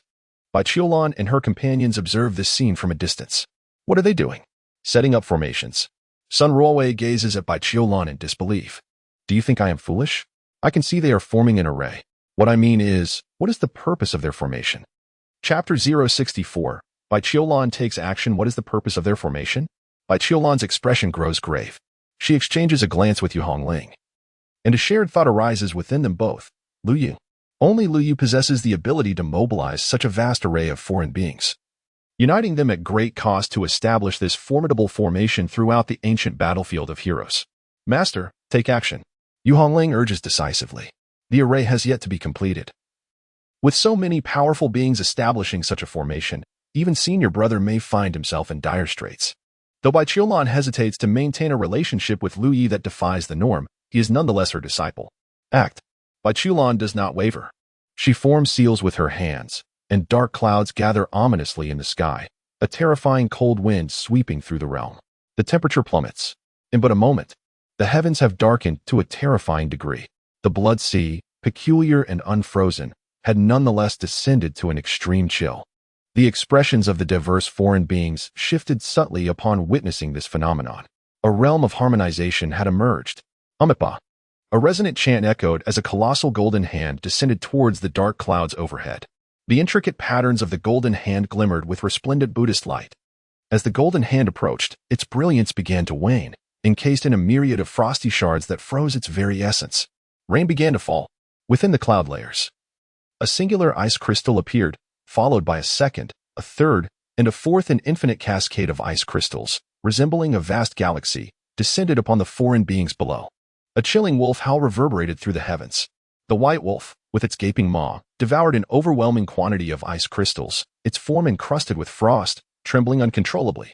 Dozens of enormous ice crystals emerged, as thin as gossamer wings. A piercing sound echoed as various divine abilities erupted, targeting the ice crystals. Upon shattering, the crystals transformed into countless minuscule shards. The fine ice shards unleashed indiscriminate assaults, inflicting significant casualties upon the foreign entities. Baiqiulan swiftly formed seals with her hands as 5 harmonization realm beings charged towards her. The speed of her sealing accelerated dramatically. Roll. A dark blade of light cleaved through the air. Yu Hongling was about to surge forward when Baiqiulan called out, "Hongling." Only then did Yu Hongling realize her current state as a nascent infant realm. Despite her past as an emperor, she could not confront a harmonization realm being at this stage. Sun Roe intervened, conjuring an ancient zither between her hands, its melodious notes resonating as various beams of light surged towards the dark blade. With a series of explosive sounds, the dark blade shattered all impediments. Go. Baiqiulan completed her final seal. Instantly, a vast expanse of white mist flooded towards the foreign beings. The dark blade was encased in ice, and the attacks from the harmonization realm beings of the other races were likewise frozen, the white mist swirling incessantly. How could this be so powerful? All the foreign elites were left in a state of bewilderment. It was not merely the presence of harmonization, they all possessed that power. Yet how could one individual dominate a multitude of harmonization beings? Moreover, the sheer intensity suggested that she was not merely contending with the harmonization realm, but was overpowering all foreign entities. Amitabha. The Buddhist sect had taken action. An immense golden bell materialized, enveloping all the foreign beings in one sweeping motion. Cracks began to form on the surface of the golden bell. At that moment, the ghostly race struck, wielding a seemingly dilapidated large umbrella. With a thunderous roar, the golden bell shattered under the onslaught of frost. In Xiai of the ghostly race, clutching the tattered umbrella, summoned all the white mist towards it. In that fleeting moment, at least dozens of foreign prodigies were encased in ice. Return what is yours. In Xiai bellowed as the umbrella closed, directing it at Baiqiulan. The white mist transformed into beams of light, hurtling towards her. Baiqiulan formed seals once more, the soft white light dissipating the beams. As the beams rapidly transformed into gentle white luminescence, they expanded magnificently until they completely vanished before Baiqiulan. With her hands clasped together, she gathered all the white light into a sphere between her palms. A sphere suddenly soared forth, only to return once more. A colossal elephant leapt into the fray, brandishing a massive black shield. The shield rapidly expanded, transforming into a formidable barrier that loomed like a city wall above the sea of blood. Assist me. One after another, beings of the Tao approached the shield's rear, placing their hands upon it to channel their power. Boom. The shield quivered violently. Yet, the material of this shield was unknown, for it did not shatter. Baiqiulan's expression shifted. With a swift motion, hundreds, if not thousands, of slender silver needles surged forth. Thud, thud, thud. The needles pierced through the wall, embedding themselves into the bodies of the Tao practitioners behind. In that moment, all those struck felt an overwhelming chill permeate the air, freezing their primordial spirits to a shade of blue. What manner of malevolent chill is this? It is far too terrifying. What is happening? Why does humanity continually produce such prodigies? Why can't they be granted one? How unjust the heavens are. Oh, vast heavens, why do you treat me so? Pay no heed to us. Continue with the formation. I refuse to believe that humanity's prodigies can prevail. Must our alien race be perpetually suppressed by humanity? I refuse to accept it. For every prodigy that humanity sends forth, we shall slay one. As long as our kin endure, it will soon be our turn. Continue with the formation. The elephant roared in fury, its arms straining. The massive wall surged forward with earth-shattering might, crashing towards Baiqiulan's position. Baiqiulan furrowed her brow. She waved her hand, unleashing successive colossal lunar divine strikes upon the shield. The shield began to crumble, yet it continued its relentless advance. Baiqiulan's lunar divine power erupted with full force, transforming her raven hair into a gleaming silver hue. Though this battle seemed devoid of significance, it bore immense importance for Baiqiulan. The light of chaotic lunar energy. A terrifying cold spread wildly in all directions. Sun Ruowei felt an intense shudder. as if her very soul were freezing at that moment, prompting her to urgently pull Yu Hongling away. The power of the lunar energy manifested as resplendent brilliance, magnificent and awe-inspiring, hurtling towards the shield. This time, the shield collapsed. The 4 Tao practitioners behind were enveloped in radiant light, their bodies swiftly transforming into ice sculptures, their eyes wide with sheer terror. Suddenly, a gleam appeared before Bai Qiulan. A dark dagger shot forth like lightning. There was no grand display, only this raw, unadorned thrust. Bai Qiulan's countenance changed. The lunar energy coalesced into a protective barrier, yet the black dagger was unaffected. As she reached to intercept, her palm was pierced. The shadow momentarily stiffened, and the dagger severed Bai Qiulan's arm with a swift slice. The lunar energy around her erupted in a violent explosion. The shadow was flung back. Yet Bai Qiulan's neck was cut open by a quarter. It was at this moment that Lu Yi discovered the Blood Sea's immaculate stone. Chapter 065, Transforming Void into Reality. The battle above was faintly perceptible to Lu Yi. However, as the sea of blood turned frigid, he realized that it must be Bai Qiulan who had taken action. The Blood Sea was rather peculiar, perhaps due to its remarkable viscosity or the chaotic energy within the blood. Lu Yi found it difficult to perceive the situation above. Nevertheless, it was of little consequence, as clarity was not particularly necessary. Securing the pristine stone from the Blood Sea, Lu Yi ascended towards the surface, eager to discern who Bai Qiulan was battling and whether he might seize an opportunity to intervene. His body surged upward with great speed, and the higher he ascended, the colder it became. Bai Qiulan was indeed ruthless. Such a potent force of the lunar essence could likely give rise to even more chaotic and toxic energies. Splendid. He hoped Bai Qiulan would engage with others more frequently. A good fight was beneficial, and if they perished, no one would assist them. Ah, how poetic. At long last, his figure emerged above the water's surface, and in that very moment, the Blood Sea abruptly hardened, akin to divine iron.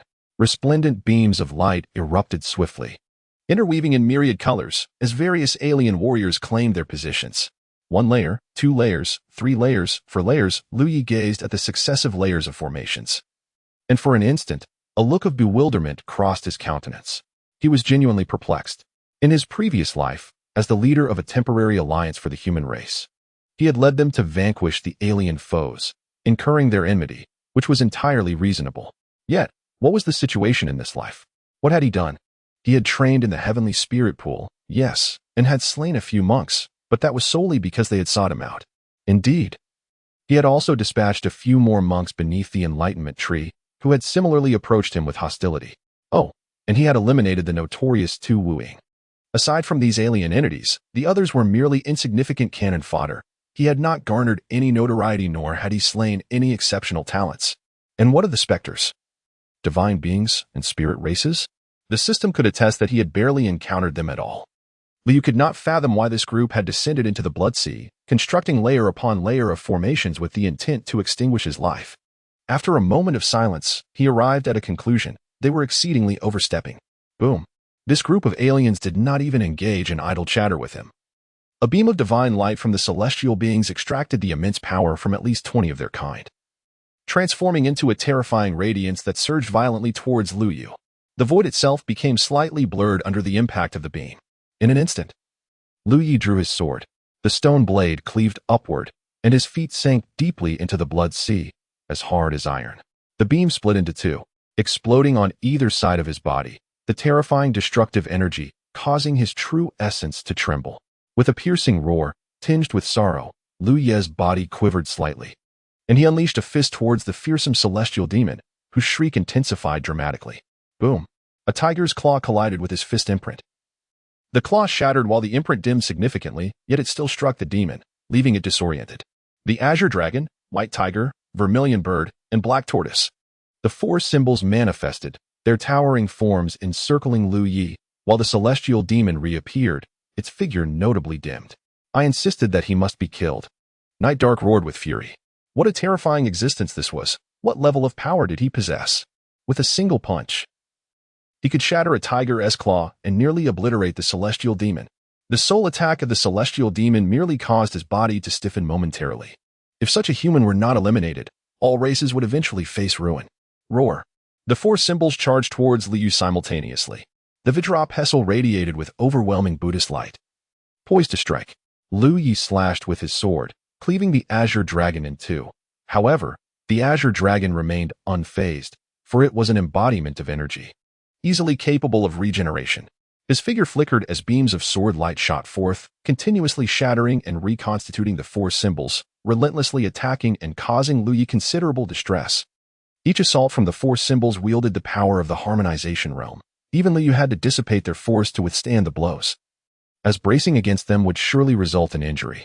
His offensive capabilities were fearsome, with sword light that could pierce any defense, and the celestial sovereign fist was equally terrifying. The demon-subduing pestle seized an opportunity and swiftly appeared before Lu Yi. Without turning, Lu Yi struck with his elbow. Boom! A terrifying roar echoed. Lu Yi staggered slightly. Ah! A shrill scream pierced the air once more. Lu Yi felt as though his head might explode. His pain tolerance was remarkable, yet he still momentarily stiffened. The divine light of the celestial race erupted once again. Boom! A beam of light, vast and overwhelming, struck Lu Yi squarely. His fist was clenched. Yet he was just a heartbeat away from unleashing it. Husband! Senior brother! Bai Qiulan and Yu Hongling cried out in unison. Sun Ruowei's mouth gaped open. But no sound emerged. She even questioned her own hearing, or perhaps the ferocity of the battle had left her dazed. Had she truly heard Bai Qiulan call out husband? At this moment, Bai Qiulan disregarded the potential misaddress, unleashing an even greater surge of power as each harmonization realm being let out a piercing roar of fury. The divine light of the celestial race crashed down upon Lu Yi. In an instant, Lu Yi's body suffered tremendous damage. Transcending the infant realm to the harmonization level was indeed exceedingly arduous. In light of this, Lu Yi's expression twisted into a grimace amid the colossal beam of light. Then let it come. The infant spirit, resembling a small giant, suddenly opened its eyes. In that moment, it transformed from the ethereal to the tangible. With a single step, it turned the unreal into reality, solidifying the infant spirit to endure within the world. As the infant spirit underwent this transformation, Lu Yi's meticulously refined true essence began to undergo a qualitative leap. Streams of true essence, once akin to a long river, now erupted into the form of a mighty azure dragon. At that very instant, a glistening blood-red lotus seed emerged from the void, only to shatter in the next moment. Puff! The aura of death surged forth, rolling like a tumultuous river. The overwhelming intent to kill felt akin to the splitting of stars. How many beings had Lu Yi slain in his past life? Countless, beyond reckoning. Battles against demons, wars against devils, conflicts in the vast cosmos, ancient wars, the temporal river-s battles, struggles in the 9 nether realms, conquests against the ancient, shattering the false heavens, exterminating gods and demons, quelling chaos. In the midst of 100,000, a million battles, Lu Yi's heart for slaughter has been refined to its utmost essence, his spirit steeped in a chilling malevolence. Known as the 9 Lives Celestial Sovereign among humanity, he is feared as the Annihilation Celestial Sovereign by the other races. His blood-red eyes opened amidst the divine radiance of the celestial beings. In that moment, there was no trace of humanity's light within those eyes. His very soul was consumed by the thirst for carnage. What kind of slaughter could a celestial sovereign endure that could be controlled by mere virtual refinement? Kill! Kill! Kill! Lu Yi lifted his gaze within the divine radiance, the crimson malevolence swirling like flames. Boom! Lu Yi surged upward, delivering a single punch. The first layer of the 4 symbols suppressing heaven array saw dozens of demonic creatures instantly dissolve into a mist of blood. Chapter 066. Total Retreat. 4th Update. It's over. Bai Qiulan felt an overwhelming dread as she beheld the blinding crimson hue. At that moment, the seed of the lotus of slaughter erupted. Retreat. Retreat. We must evacuate the ancient battlefield of the prodigies. We cannot remain here. Anyone who lingers will certainly perish. There will be no exceptions. Lu Yi has transformed completely into a monstrous entity driven solely by the urge to kill. He will employ every means of slaughter within his reach. Retreat. Bai Qiulan formed seals, enveloping Yu Hongling and Sun Ruowei with the power of the dark moon, fleeing without a backward glance. Simultaneously, she produced a communication stone. Brother Feng, you must inform all disciples of the Grand Dao sect to evacuate the ancient battlefield of the prodigies with utmost haste. Notify all humans, any sect or faction, to leave the battlefield immediately and abandon everything. Feng Chanqi, upon receiving Bai Qiulan's message, was taken aback. Sister, what on earth has happened? A most terrifying fiend has emerged. All beings remaining in the ancient battlefield of the prodigies will perish. I am not exaggerating. This is a dire situation. You must act as I instruct. If you do not leave, you will surely die. There is no possibility of survival. Move swiftly. Evacuate at once. Bai Qiulan's tone was laden with seriousness, urgency, and an underlying fear. Sun Ruowei was left in a state of shock. Her expression, previously enchanted by the mention of her husband, had now morphed into a complete daze. Is it really necessary? Is it truly so grave? It's just that Lu Yi has turned red. Why should Bai Qiulan be so terrified and tense? How long has Lu Yi even been in this realm? They only have one chance to enter the ancient battlefield of the prodigies, and they have yet to leave their mark on the eternal prodigies list. Why should they leave now? Who would willingly abandon their chance? Qiulan, it cannot be that serious. Lu Yi is merely your disciple, although formidable. He cannot warrant a complete retreat, can he? Even if he is in a frenzy of slaughter, surely there are enough adversaries for him to vanquish? You do not understand. I will explain everything once I am outside. Brother Feng, did you hear that? I heard. I will contact the various sects immediately.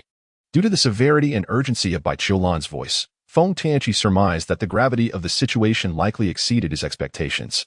He hastily reached out to the other sections. What? Now we are to retreat? The responses from the major sects were nearly identical. Their initial thought was that retreat was inconceivable. They had yet to make their mark on the eternal heroes list, and should they remain, not only could they achieve everlasting fame, but they would also receive tremendous rewards, especially the formidable beings of the void refinement and harmonization realms, who had barely spent a day in the ancient battlefield of heroes and had not yet explored or reaped any benefits. How could they possibly agree to retreat? Bai Qiulan rushed to Feng Tianqi's side at the fastest speed. Feng Tianqi was startled to see Bai Qiulan, her silver hair gleaming. She immediately took hold of Feng Tianqi's communication stone. I am Bai Qiulan. Now, I swear by my personal path that my words are without falsehood. I implore all the proud heroes of every sect, regardless of their self-confidence, to leave the ancient battlefield of heroes within a quarter of an hour, or else. Death is certain. I do not jest, nor do I deceive. Trust me, if you do not leave, you will undoubtedly perish. Junior Sister Bai, what on earth has happened? Please clarify. Why will we die if we do not leave? Even if a demon has emerged, how powerful could one in the ancient battlefield of heroes truly be? Surely, we are not without the means to contend. Yes. Even if one of us is no match, if we unite, can we not stand against it? You may not be a match, and even if everyone unites, they cannot escape the fate of death.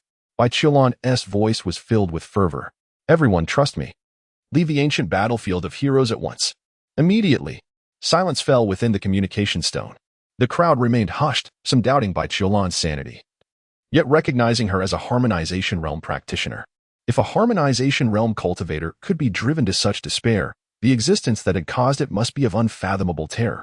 All right, all disciples of the Taishang Sword sect, retreat. Someone from the Taishang Sword sect declared. Yes, senior brother. Jia sect, all disciples, retreat. Senior brother. I wish to stay and try for a position on the eternal heroes list. Be cautious.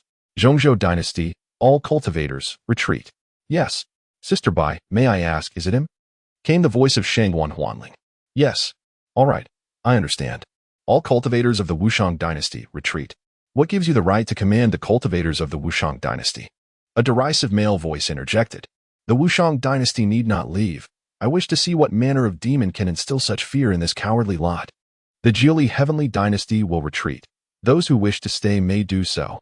The Yinyang Law sect, those who wish to leave may depart. But I doubt the foe can breach our Yinyang Qian Kuan formation. I shall not leave. Merely the Shanhua Treasure Pagoda sect, retreat.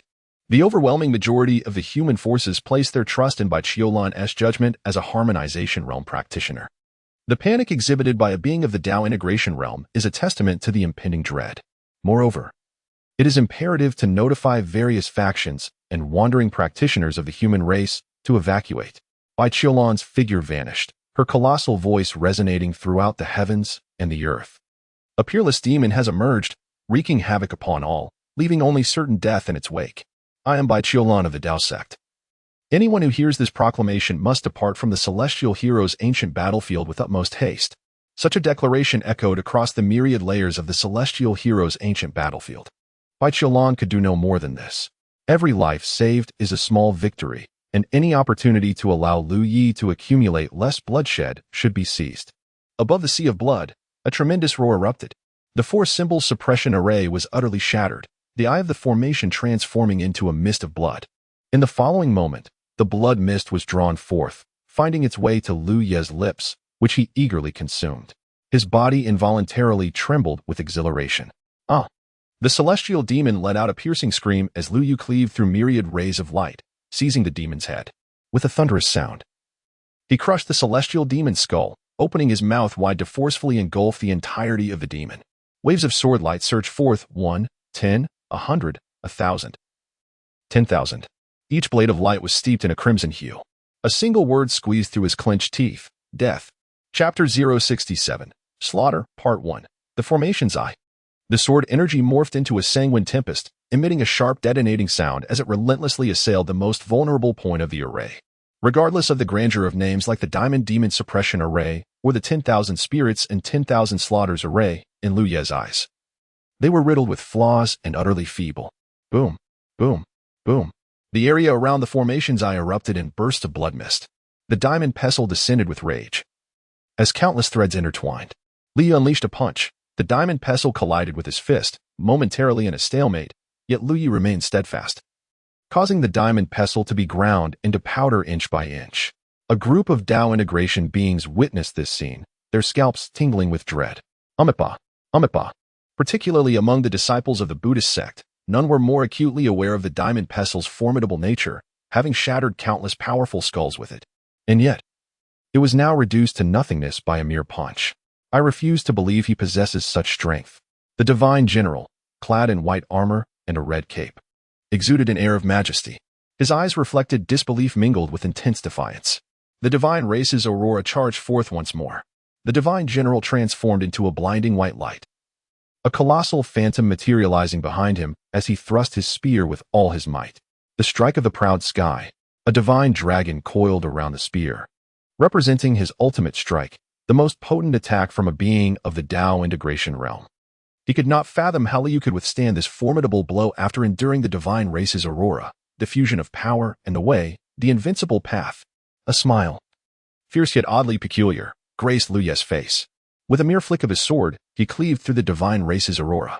In the face of this earth-shattering thrust, he extended his palm, grasped, collapse. The divine general's forward momentum came to a sudden halt. Li remained motionless, his blood-red eyes fixed upon the divine general. A cruel and terrifying smile etched upon his face. You dare to tread the path of invincibility?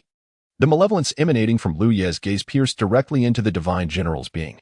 In that instant, the general beheld a vision of mountains of corpses and seas of blood, witnessed the lamentation of fallen deities, and perceived countless souls writhing in despair like ants. Upon closer inspection of these myriad beings, he was horrified to discover that each of those seemingly insignificant entities possessed strength akin to his own. His eyes glazed over with confusion, tinged with sheer terror. These were all champions of the path to invincibility. With a gentle tug of his hand, Li drew the divine general closer. His right leg lifted, unleashing a surge of formidable, tempestuous power. A knee strike erupted forth, obliterating the general's form into a thick, crimson mist. A white-hued primordial spirit emerged, attempting to flee, only to be seized by Lu Yi, who devoured it whole. Crunch, crunch, crunch. Blood trickled from the corners of Lu Ye's mouth as he surveyed the chaos around him. They're all doomed. With a swift motion, he swung his sword, unleashing a conflagration of countless sword lights. The formation was annihilated, and the alien beings were reduced to vapor amidst their incessant wails. A demon! He is a demon! Do not kill me, I beg you. Spare my life. The alien beings at the harmonization realm were seized with dread. Flee! Fear was indelibly etched upon their hearts. If a divine general could be dispatched with such ease, how could they possibly contend with this fiend? The monks of the Buddhist sect were the first to flee. The demonic presence was overwhelming. The radiance of the Buddha dimmed, necessitating a time of recuperation until the day when the Buddha's light shone brightly once more to vanquish the evil, a true path to righteousness. As the crowd scattered, retreating over 100 miles, their figures suddenly vanished, only to reappear not far from Lu Yi.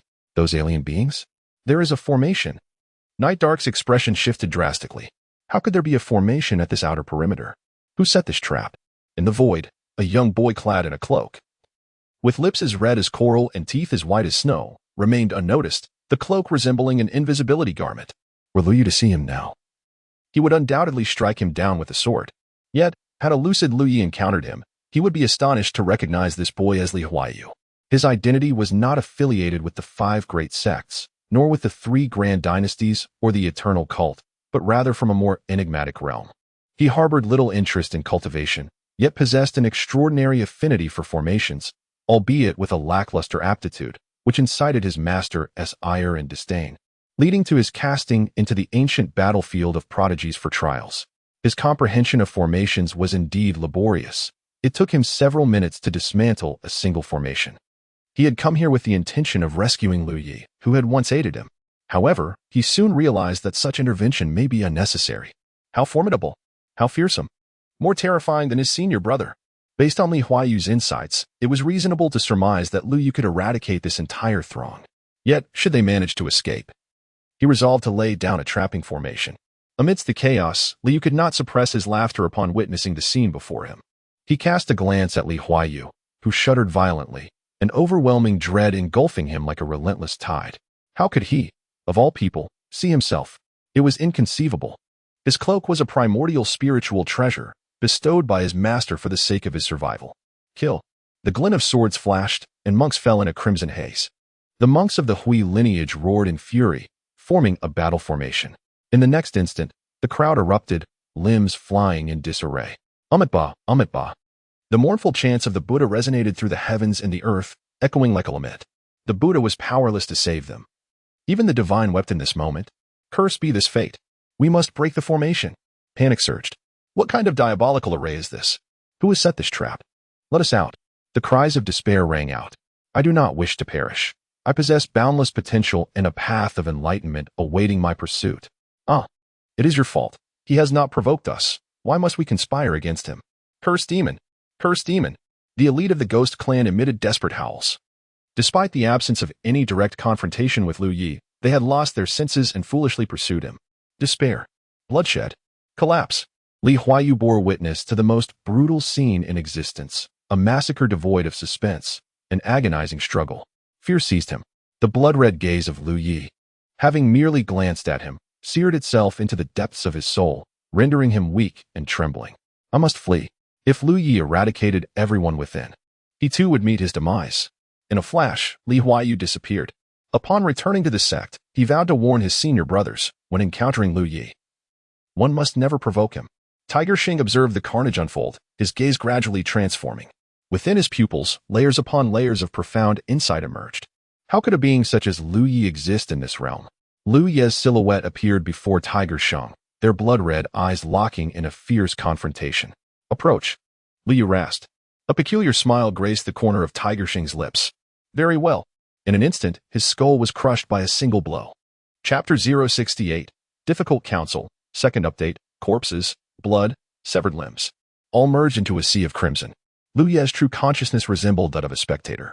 Observing his corporeal form unleash its lethal prowess as a formidable weapon of slaughter. That gaze just now, he recognized it, was the eye of the all-wise demon emperor. Lu Yi identified this as one of his most troublesome adversaries from his earlier days, a gaze he was all too familiar with. As the massacre unfolded, his own consciousness seemed to surge with exhilaration. Having been reborn, he had been cultivating tirelessly and nearly forgotten the glories of his past life. Come and contest with me. Let us vanquish the final foe of this otherworldly kin. The world fell silent. Yet the thirst for blood intensified. The carnage lotus seed amplified Lu Yi's murderous intent exponentially. Merely slaying a few was far from sufficient. It was woefully inadequate. His figure vanished, shattering the outer array with a single punch. The array of the celestial pavilion? I never anticipated that they would send someone this time. The blood-red malevolence surged, akin to flickering flames, as Lu Yi soared through the air, leaving a thunderous roar in his wake. His consciousness spread in all directions. Hurry! Let a creature appear for me to slay. Quickly! In the demon realm, upon the skeletal altar, the soul stones had already shattered significantly. As Tu Wuying entered, his soul stone broke immediately, startling the powerful beings of the demon realm. It shattered far too swiftly. The moment Tu Wuying stepped into the teleportation vortex, it was as if his garments lingered in the demon realm while he was already dead. However, thereafter, no further demons perished, which allowed the demon sovereign to breathe a sigh of relief. Tu Wuying's demise seemed to be merely coincidental. What terrible misfortune. Indeed. The concept of fortune is an exceptionally vital aspect for practitioners. Tu Wuying possessed terrifying talent. Had he survived, He could have undoubtedly become a being that even the mightiest of the heavens would fear. Alas, he was dead. Crack. 7 soul stones shattered simultaneously. The demon realm's powerful beings turned their gazes, their expressions turning slightly grave. Fortunately, they were merely ordinary demons. Crack, crack, crack. In the next moment, other soul stones began to shatter, the speed of their destruction alarming. What is happening? A demon-powerful being exclaimed in horror. Until even the soul stones of the harmonious path realm demons shattered, the entire demon realm descended into a profound silence. The elite demons were annihilated. Roar. The demon sovereign let out a thunderous roar. What does the annihilation of so many elite demons signify? It means that in several decades, or even a century hence, other tribes can give rise to a new generation of formidable beings, becoming the pillars of the first realm after the older generation ascends to the second. Yet the demon realm finds itself bereft of this batch of powerful entities, creating a significant gap in the emergence of future strong beings. What exactly transpired? Who obliterated the elite demons? Immediately contact other tribes. No. Reach out to the sovereign of myriad spirits. He must know what has occurred. It is not only the demon realm that is affected. The spirit realm, divine realm, Buddha realm, and ghost realm, these independent worlds expelled from the great wilderness, are all experiencing similar circumstances. Only the sovereign of myriad spirits understands what has transpired, for he has left traces within numerous demon beings. Many of these demons, appearing to be independent entities, can be replaced by the sovereign of myriad spirits at any moment. In the ancient battlefield of elites, the 8th layer, a quarter of an hour prior, Shangguan Huanling received a message from Bai Qiulan and hastily inquired about Lu Yu. Although she referred to him simply as he, she, and Bai Qiulan understood that he was indeed Lu Yi. Thus, she promptly agreed to let everyone from the Supreme Empire leave. However, it seemed she held little sway within the Supreme Empire. Royal brother, we must depart. I am well acquainted with Bai Qiulan. The danger she speaks of is absolutely real. If we remain in the ancient battlefield of elites until that demon arrives, we shall all perish, Shangguan Huanling urged anxiously. Shangguan Tianyin raised an eyebrow. What? Do you know this fiend? Moreover, I have no recollection of your acquaintance with Bai Qiulan. Bai Qiulan was markedly different from them, being decades older and having minimal interaction with the Wushang Empire and the Dedao sect. How could Shangguan Huanling possibly know Bai Qiulan? This is not the time for explanations, Your Highness. The situation is truly urgent. We must evacuate everyone from the Wushang Empire immediately, or they will face certain death. I am well aware of this fiend, and the terror it embodies is unparalleled. Shangguan Tianyin remained unperturbed. Then tell me, what is this fiend's name? I am quite familiar with the human and various alien powerhouses. I do not believe there exists a single entity capable of annihilating all the strong figures of the Wushang Empire, he retorted. Shangguan Huanling knew that even if she uttered Lu Yi's name, which had previously been obscure, Shangguan Tianyin would not believe that a mere Liu could vanquish anyone from the celestial battlefield. What purpose would I have in deceiving you? Shangguan Huanling sighed. Shangguan Tianyin chuckled softly. Sister, the path of cultivation is fraught with peril. If one retreats at the first sign of danger, how can one ever achieve greatness? If you fail to grasp this principle, your journey of cultivation will end before it truly begins. Shangguan Huanling was seething internally. In her past life, she had reached the realm of the emperor. Must she now allow a prematurely deceased Shangguan Tianyin to instruct her on the way of cultivation? I shall say this one last time. Those who wish to leave, follow me. With that, she turned to depart. Laughter erupted from behind her. Shangguan Huanling. If you choose not to leave, so be it. My sister may be somewhat timid, but that is of little consequence. After all, no one harbors high expectations of a girl, and a little timidity is to be expected. However, Bai Qiulan's urgency was alarming, indicating that danger was indeed present. Thus, we shall set up defensive formations and prepare for the worst. The second prince is indeed wise. Shangguan Tianyin's eyes burned with ambition. Everyone, depart. Leave at once. Once all had vacated, the entire celestial battlefield would belong to him. At that point, his prestige within the Wushang Empire could potentially surpass that of the first prince. Becoming the crown prince was not beyond the realm of possibility. In the 7th layer of space, a group from the Yin-Yang Law sect remained behind, equally engaged in arranging formations. Luo Yuan, as the saintess, found herself in a quandary. Yu Hongling had sent her a private message, urging her to leave. Yet, she was reluctant to comply.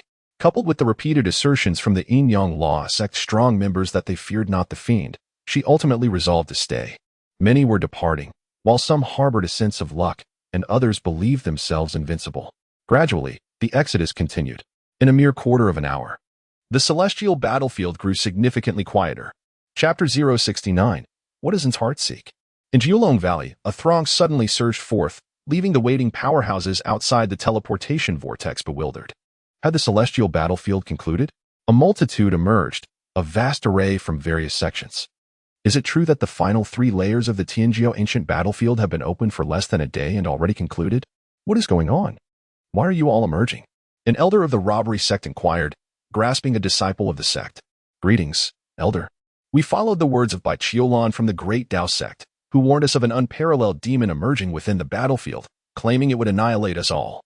Her words were emphatic and fervent, compelling us to heed her advice and withdraw from the Tianjiao ancient battlefield. The disciple replied, What unparalleled demon?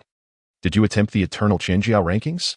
The elder pressed, We know not of any demon, nor did we have the time to try the eternal Tianjiao rankings.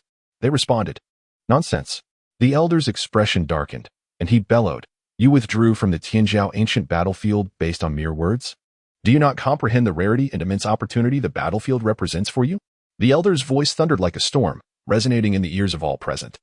In the path of cultivation, are demons not to be expected? If you flee at the first sign of danger, what is the purpose of your training? You might as well return home to till the fields, where you would surely encounter no demons. How shameful, truly disgraceful. Do you know why we are called the robbery sect? Explain to us the origin of our name. We are unafraid of tribulations, even the greatest calamities, and can navigate through countless dangers. Yet here you are, having not even encountered a so-called demon, and you choose to retreat? The Great Tao sect.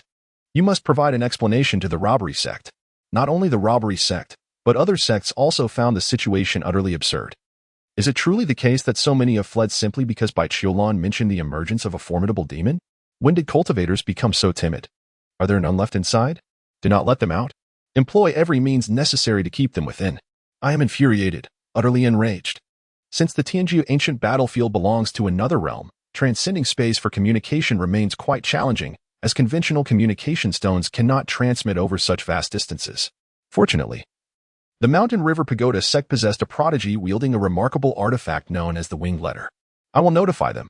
An elder from the Mountain River Pagoda sect exclaimed urgently, as the crowd continued to spill forth from the Tianjiao ancient battlefield. Each emergence elicited genuine heartache from the various sections. What a waste. Such a magnificent opportunity squandered. The Mountain River Pagoda sect produced one half of the Winged Letter and began inscribing upon it. The characters transformed into golden light and vanished, while the corresponding text appeared in the other half of the letter. Why is there no response? The elder from the Mountain River Pagoda sect was nearly beside himself with anxiety. Suddenly, a golden radiance emerged, and disciples from the Mountain River Pagoda sect within the Tianjiao ancient battlefield responded, declaring they would cease their departure. Cheng, my friend, allow me to use this Winged Letter. Please assist me in notifying our disciples of the robbery sect that they absolutely must not leave the Tianjiao ancient battlefield. What is there to fear from a demon?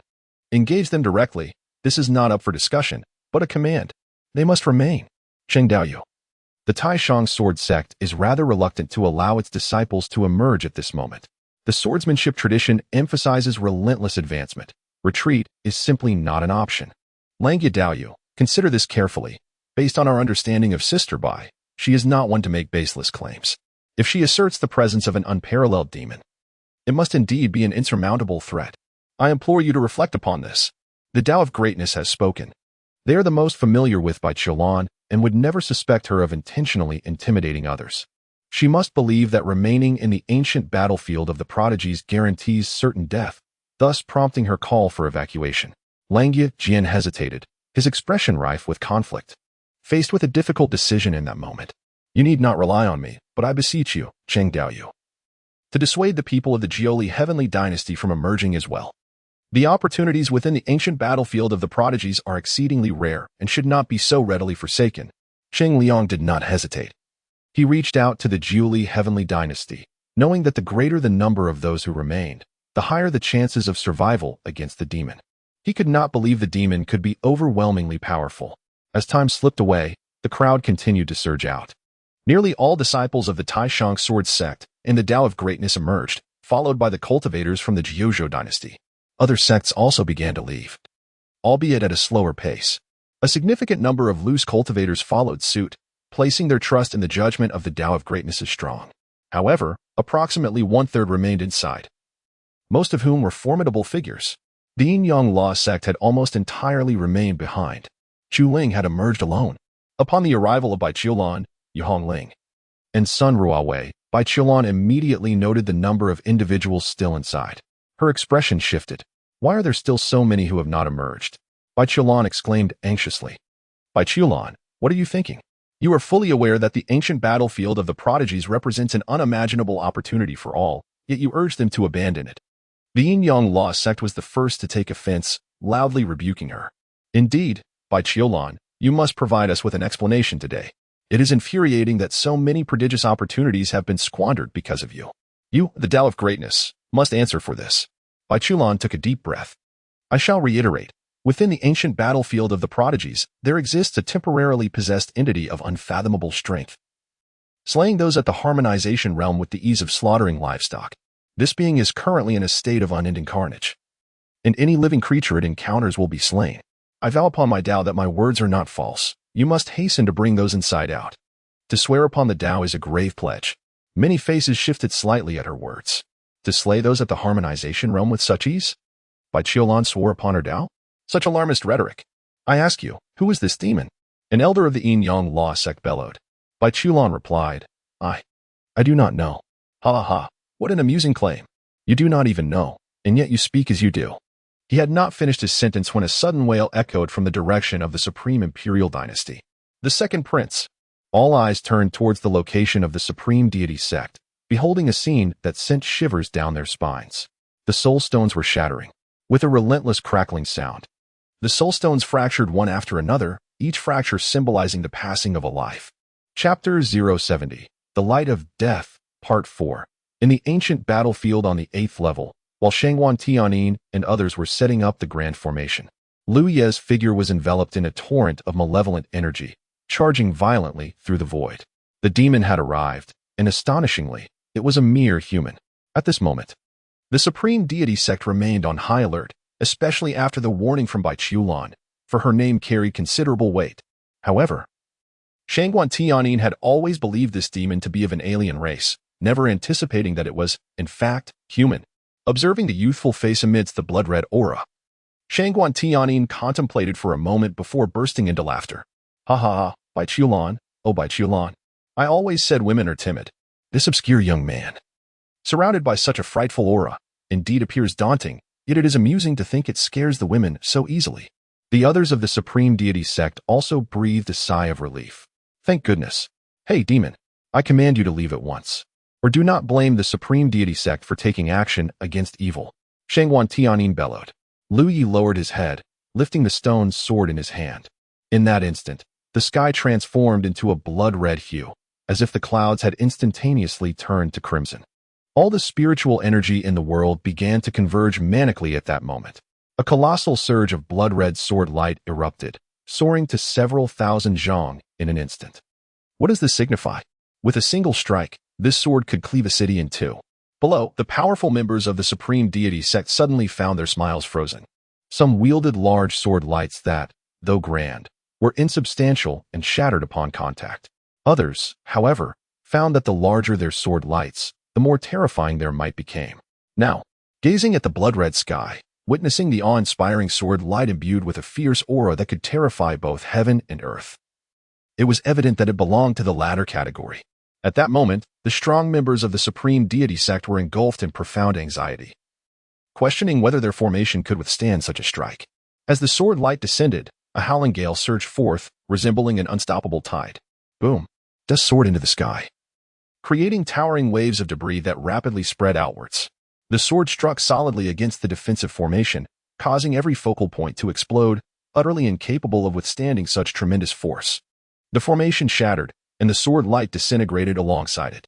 Lu Ye's figure landed upon the ground, advancing towards the Supreme Deity sect.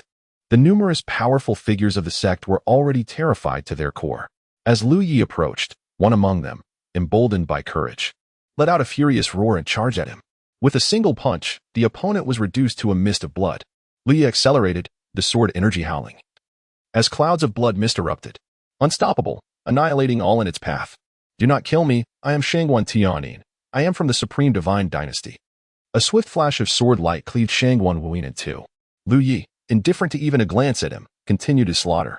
As a nascent soul attempted to flee, it was seized and consumed. Those who were shattered into pieces were disregarded entirely. In the blink of an eye, tranquility reigned once more. The stone sword, stained with blood, was gripped tightly by Lu Yi, who dared not let it emit even a whisper of a sword song. His current master was somewhat terrifying. It feared that a jubilant sword hymn might provoke its master to snap it in half. The system, too, remained silent, apprehensive that any utterance might incite Lu Yi, currently in a state of utter madness, to crush its own existence in pursuit of silence. Clean the battlefield. Clean the battlefield. Clean the battlefield. Lu Yi's subjective consciousness incessantly urged him, striving to influence his thoughts. Combat was paramount, yet the cleansing of the battlefield bore equal importance. However, once Lu Yi finished his massacre, he could scarcely spare a glance at the scattered corpses before vanishing in an instant. Search. The seventh layer. Boom. Lu Yi's feet struck the ground with tremendous force. He commenced his sprint, charging forward. The members of the Yin-Yang sect paled. Activating their formation as Yin and Yang swirled like a Tai Chi diagram, intercepting Lu Yi's path. His speed escalated, his momentum intensifying, as he fused with the very essence of the world around him. A single punch surged forward. The Yin-Yang diagram spun rapidly, meeting Lu Yi head-on. Boom. The diagram was pierced through. Cries of anguish and despair arose from behind the Yin-Yang diagram, blood saturating the earth. Luo Yuan beheld her sex-style harmonization being reduced to a mist of blood by this young figure's single blow. She stood frozen in place. In that moment, she recalled the cautionary words of Yu Hongling. Luo Yuan, you must leave the ancient battlefield of the prodigies, regardless of whether the others from the Yin-Yang sect depart. If you wish to survive, you must do so at all costs. If you remain, your death is assured, mark my words, assured. She had dismissed the warning. Yet now, it was indeed an unavoidable fate. A bitter smile graced Luo Yuan's face, which soon transformed into a look of poignant vulnerability. She hastily tore a portion of her garment, careful not to rend it entirely. She understood that leaving just a hint of allure was the greatest seduction. The overwhelming scent of blood filled her delicate, refined nostrils, casting her in shadow. Tears glistened in her eyes as she timidly raised her gaze. A fist, seemingly larger than her own face, loomed ominously. Boom. The skull exploded, blood gushing forth. At Jiolong Valley, the Yin-Yang sect erupted in cries of horror and lamentation. Panic ensued. The annihilation of the supreme divine dynasty and the Yin-Yang sect unfolded with alarming rapidity. From the onset to utter extinction transpired within mere minutes. The implication was crystal clear. It signified that their adversary was on an entirely different echelon, rendering the encounter a thorough and unrelenting massacre. Quick, summon everyone from our sect. Hurry. The elder of the Shanhua Pagoda sect was in a state of utter disarray, urgency gripping him as the pen began to inscribe the unfolding events. The prince of the Jioli celestial dynasty rushed over, exclaiming, Cheng, my friend, quickly help me notify our cultivators of the Jioli celestial dynasty to evacuate. I am from the robbery sect. Hasten to bring them forth. There's no time to waste. Just 10 minutes ago, they were adamant about preventing their disciples from leaving. But upon witnessing the swift demise of the Supreme Empire and the Yin-Yang Law sect, panic ensued. Messages flooded out from the Baiwing book. A soul stone from the Taishang sword sect shattered, belonging to a reluctant sword cultivator. Soon after, the first disciple from the Shanhua Treasure Pagoda sect met the same fate. Crack. Shatter. Shatter. Individuals were teleported out, their eyes wide with terror. Half of the corpses that emerged were drenched in blood, devoid of any life. The soul stones continued to break. Some who were teleported out screamed in fear. No, don't kill me. He is a demon. Let me go. Let me out. Wails. Cries and moans filled the air as the rate of soulstone shattering accelerated, as if the demons within sensed the fleeing souls and heightened their slaughter. At last, none escaped from the swirling vortex. The vortex spun silently, untouched by dust, serene and beautiful. Yet in the eyes of all, it had transformed into the gaping maw of a demon, devouring all life. Chapter 071, The Parasitic Celestial Demon, Part 5, in the Ancient Battlefield of the Prodigies. On the first level, Liu was drenched in blood, most of it not his own. Littered across the ground were the shattered bodies of his foes. Grasping a half-torn corpse, he pulled it from the vortex. His crimson eyes fixated on the swirling chaos. Was someone lurking behind it? Lu Ye's main consciousness tightened slightly. Exiting posed no serious threat. After all, it was merely a matter of fighting and killing. As he slaughtered and refined others' primordial spirits, he faced no issues with depleted true essence. Li approached the vortex, driven by an insatiable thirst for bloodshed. Just as he was about to enter, his footsteps halted abruptly. He gazed in another direction, his eyes flaring with crimson light. Boom! Li shot towards the heavens, racing northwest, for he sensed the presence of many living beings, so many. At the exit of the demon realm vortex, the vermilion bird concealed her aura with all her might, employing a powerful secret technique to remain hidden. Otherwise, it would have been impossible for her to stay unnoticed beneath the very eyes of the 10,000 spirits demon emperor during her weakened state. She fervently hoped that Lu Yi would not discover her, for this would afford her the opportunity to etch her name into the ancient prodigy ranking. Of course, even if he did discover her, it would not matter.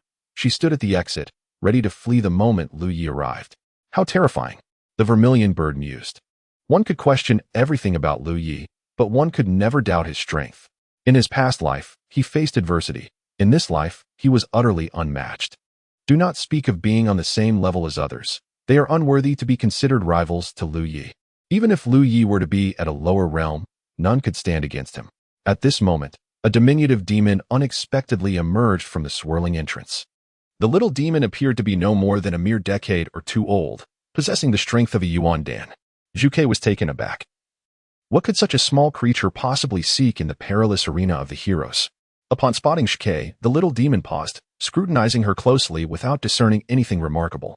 Hey, what brings you to the arena at such a dangerous time? You should leave immediately, Zhu declared, adhering to her belief that among humans, there are both virtuous and vile. And among demons, there are good and malevolent beings. Lu Yi, who had once invoked the name of the myriad spirits demon emperor to slay countless weaker demons, was indeed a villain. Yet, the little demon disregarded Zhu completely, unleashing a fierce roar. Alarmed, Zhu rushed to silence the creature, realizing her error. Demons are not solely categorized as good or evil, but also as foolish or simple-minded. At that moment, a second little demon entered. Zhuqiu's astonishment grew as a third, fourth, and fifth followed, all appearing remarkably youthful, as if a tide of demons had surged forth, continuously emerging. What are you doing? Who permitted your entry? Return at once. A harbinger of death resides here, and you shall perish. Different demons continued to appear, each emitting roars with all their might, deliberately drawing Lu Yi's attention. Among them were even cubs. Zhu felt as if she might lose her sanity. Disregarding her own concealment, she unleashed her demonic power, forming a formidable shield to obstruct the demon's passage. What was happening? Why were they courting death? In that instant, as Zhu unleashed her power, all the little demons turned to her, their eyes gleaming with a greedy light. Zhu, it is truly Zhu. Do not enter. Return. You will die? Zhu shouted in desperation. At that moment, a young wolf lunged from behind her, snapping its jaws fiercely at her neck.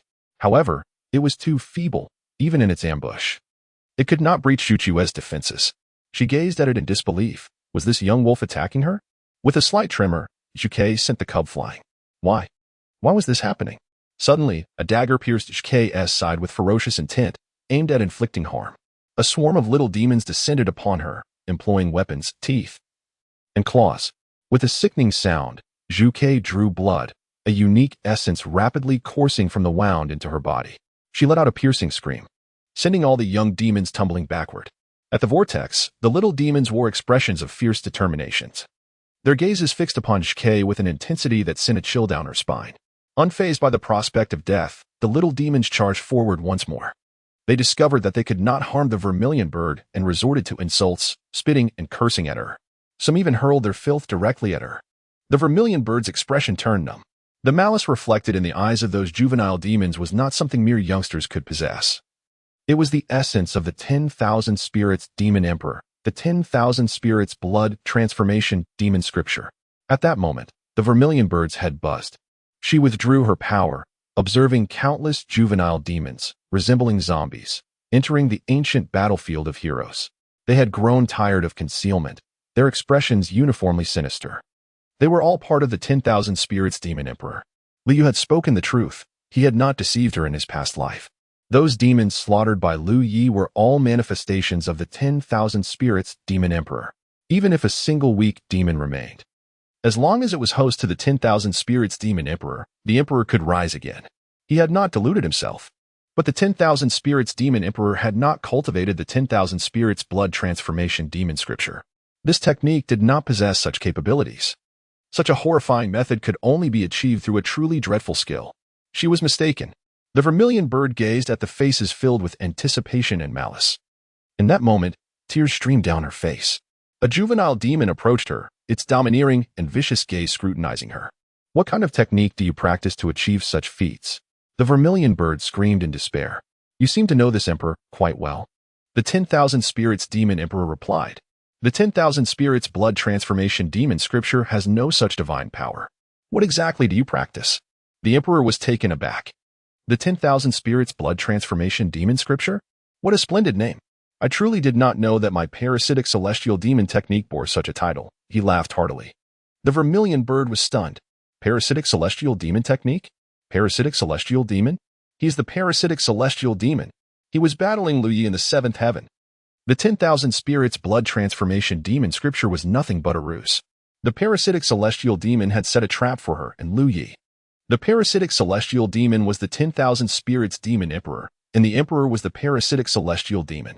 It was not about gathering the blood of 10,000 spirits to enhance strength. Rather, it was about parasitizing the blood's owner, compelling the owner of the essence to assist in its cultivation.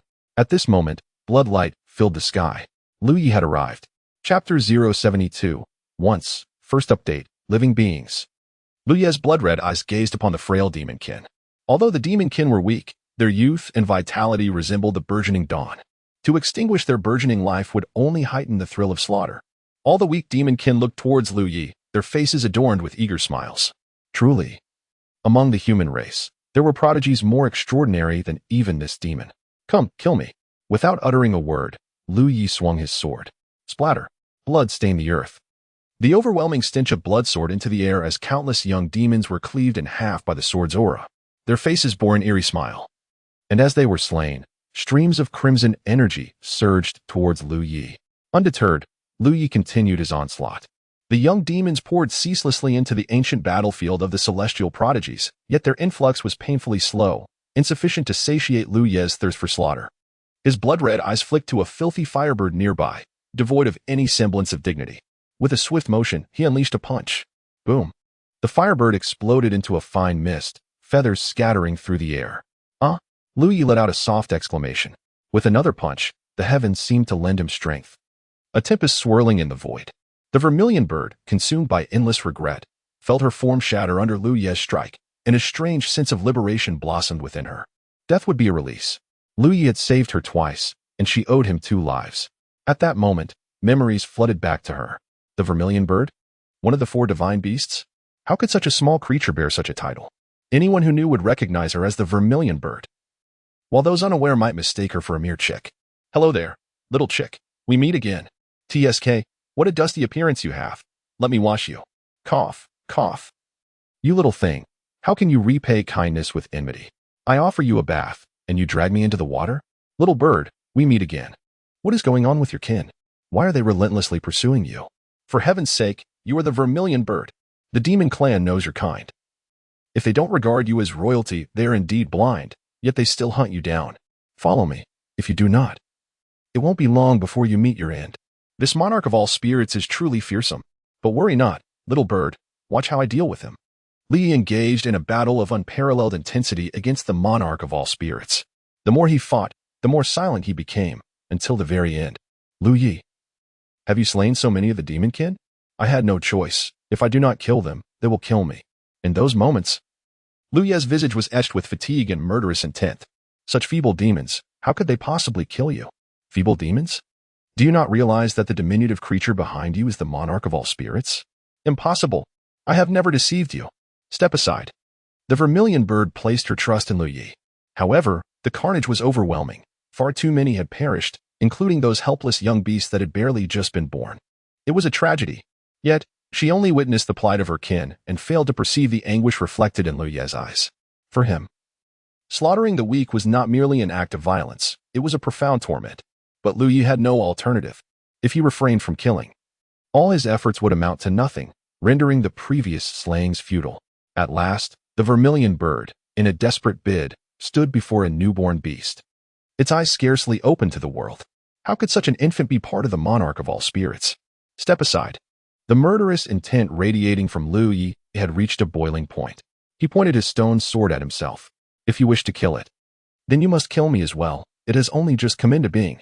But it is the monarch of all spirits. It is not. Zhu Ke could hardly fathom the malevolent visage that the young beast, whom she had sheltered, might have displayed in her absence. In truth, she had kept a secret from Lu Yi. She had clandestinely hidden away a young demon, a firebird that bore a striking resemblance to her. Its feathers yet to fully unfurl. She was determined to ascertain whether this creature was indeed the reincarnation of the spirit demon emperor. Ultimately, after her repeated interventions, Li rendered her unconscious. When she regained consciousness, she discovered that nearly half of the demon realm had been decimated by Lu Yi, particularly among the younger demon populace. Afterward, Lu Yi sought to explain his actions to her. Deep down, she recognized his righteousness, yet she found herself unable to accept it outright. She was awaiting the maturation of the young bird, which thrived under her guardianship for an extended period. However, through a twist of fate, the firebird perished, never revealing itself as the spirit demon emperor. In time, though she struggled to embrace this reality, she gradually found solace as she observed the fragmented demon realm slowly beginning to rejuvenate. Reflecting on those moments, she suddenly realized that the time the young bird had spent under her protection coincided with the most arduous period of Lu Yi's life. From the second heaven to the fourth heaven, it felt as though the entire world conspired against him, even provoking the ancient sect of Wangu. Many recollections seemed strikingly coincidental and utterly irrational until she unearthed the tome within the ancestral grounds of the demon tribe in the seventh heaven, the blood transformation demon scriptures. She chuckled at the irony that the spirit demon emperor, who practiced these scriptures, was entirely oblivious to their name. The spirit demon emperor was, in fact, a parasitic celestial demon. In her misguided attempt to save a firebird, she had inadvertently rescued a dreadful entity capable of annihilating the entire demon race. She could not perish. She must not perish. Should she meet her demise, Lu Yi in this lifetime might not need to confront the spirit demon emperor, for he had grown exceedingly powerful. Requiring no adversary, he merely needed to devote himself to cultivation, outpacing all foes. She was resolved to vanquish the spirit demon emperor, to experience the anguish that Lu Yi had endured during their fateful confrontation. After she had tasted the torment he once suffered, she would seek him out, imploring him to end her life. In a fiery crescendo, a piercing cry of the sparrow echoed through the heavens and the earth. A towering inferno of golden-red flames erupted, revealing the majestic form of a gigantic shke, exuding the supreme essence of the four sacred beasts of heaven and the four symbols of the mortal realm. Blood-red chains suddenly ensnared Lu Yi, a manifestation of the spirit demon emperor's intervention. Such a parasitic entity, coveted by the emperor, could not be so easily vanquished by Lu Yi. Ordinary parasites could perish in multitudes without consequence, yet a being like Shuke, though challenging to parasitize, would not be forsaken by the spirit demon emperor as long as hope remained. What if success was within reach? However, he had underestimated Lu Yi. The blood-red chains posed no obstacle to him whatsoever. With a single, forceful strike, the chains shattered into fragments. Boom. The vermilion bird's true flame was abruptly extinguished by a single punch. A faint red light swiftly surged into the vortex of teleportation, vanishing within its depths. A multitude of young demon creatures charged forth once more. Chapter 073. The Mountain of Corpses and Sea of Blood. Second update. Kill. Kill. Kill. These feeble demon beings could hardly satiate Lu Yi's thirst for slaughter. Yet, it mattered little. He was not particular. As long as any living being dared to enter, he would not hesitate to slay. The 10,000 Spirits Demon Emperor utilized Lu Yi's carnage to attach his parasitic power to him. Typically, the Emperor refrained from parasitizing humans, as his cultivation relied on the demon canon. Only by inhabiting a demon could he achieve perfect symbiosis. However, Lu Yi's potential was simply too alluring. To the Emperor, Li represented the blossoming of enlightenment, the fruition of the Tao, the embodiment of the human path to transcendence. Should he manage to parasitize Lu Yi, he would willingly forsake his true form. Thus, what was a mere parasitic host? Let Li slay with abandon, reveling in the act. The more he killed, the greater the power the 10,000 Spirits Demon Emperor could wield. He could not fathom that as a demon sovereign, he would struggle against a mere human of the void refinement realm. As time passed, the bodies of demon beasts accumulated, the blood below flowed like rivers, and corpses piled into mountains. The acrid scent of blood was nauseating. Yet, Lu Yi found great pleasure in this environment. it was utterly comfortable, as if he were a fish in water. The lotus of slaughter continued to incessantly stimulate Liu Ye's murderous intent. His primary consciousness observed this scene, remaining largely unmoved. In truth, the current scenario was far less distressing than the earlier episodes of slaying young demon creatures. He had never been a bloodthirsty individual. The complete annihilation of the 10,000 spirits demon emperor had left him feeling utterly repulsed. Those small, defenseless cubs, still yearning for sustenance, stirred his compassion. Yet, what could he do? Once the path of slaughter commenced, it was not something one could simply halt. It was excruciating. Throughout, the vermilion bird had been urging him. Did he not know he should not massacre the weak? The bird's words only deepened Liu Ye's anguish. His long-formed worldview and outlook on life incessantly admonished him against slaughtering the weak, against cruelty. However, reality dictated that if he did not kill, countless lives would be lost in the future. At that time, Liu had not yet matured to a state of unyielding resolve. He too felt pain and disgust towards the act of killing. However, after that bout of slaughter, his heart had hardened considerably. Slaughter was merely slaughter. Back then, the young beasts still possessed the ability to disguise themselves, feigning pitiful appearances. Now, the young beasts entering were all visaged with ferocity. Each one a host for the 10,000 spirits demon emperor. How many had come? 100,000? Observing the mountain of corpses, it seemed about right. But why had the influx slowed? Liu Ye's primary consciousness sensed something amiss. He had begun to perceive the impatience of his own body. The demon clan's arrival has been exceedingly sluggish. Now, under the control of a murderous intent, it is highly likely that they will plunge into the vortex, entering the demon realm to indulge in a spree of slaughter.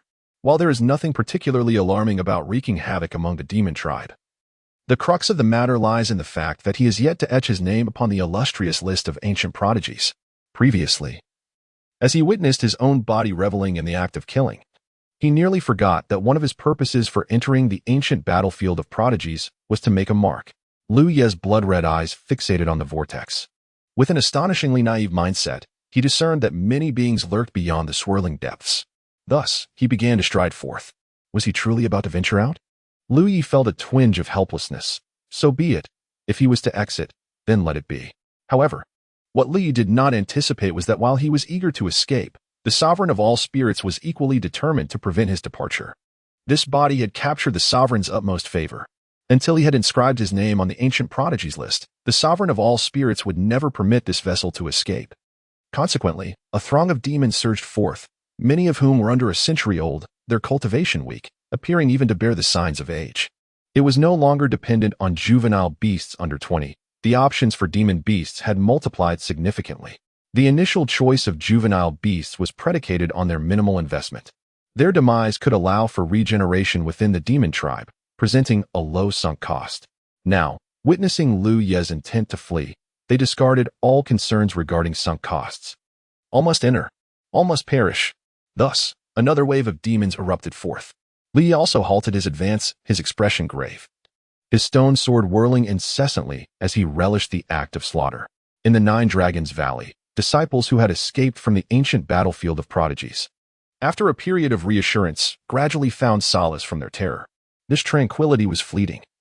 The psychological scars left by the ancient battlefield would likely accompany them for an indeterminate duration, haunting their dreams and awakening them in the dead of night with nightmares. Practitioners are, after all, human, and every individual has their own limits of mental endurance. As they observed their disciples regaining composure, the sects that had suffered grievously were engulfed in profound sorrow. There had been a rupture. Sects such as the Yin-Yang Law sect and the Supreme Imperial Court found their younger generation of practitioners nearly in a state of disarray. In the future, other sects would emerge with a cadre of formidable warriors, and a simple arithmetic addition could thrust a sect into a state of decline from which it might never recover. Mog, gazing at me, do you still remember who it was that slaughtered our brothers? An elder from the Shanhua Treasure Pagoda inquired of Su Mog. It was unfathomable that a practitioner at the Void Refinement Realm could be so utterly shattered. Su Mog's eyes were hollow. The image of his senior brother, at the Unity Realm, summoning the Celestial Shield, only to be obliterated along with the shield by a single punch, surged back into his mind. Flesh and blood were reduced to mere fragments. Everyone was perishing. All were shattering. He consumed Yuan infants, devouring them one after another, each Yuan infant bleeding profusely. He retched once more. The spirited demeanor he once exhibited before by Chilan, The very image of a refined gentleman had utterly vanished. The disciples of the Shanhua Pagoda sect found themselves in a state of utter helplessness, compelled to seek answers from another. At last, one disciple, obscured partially in vision, fled in a panic, managing to escape swiftly enough to avoid severe mental turmoil.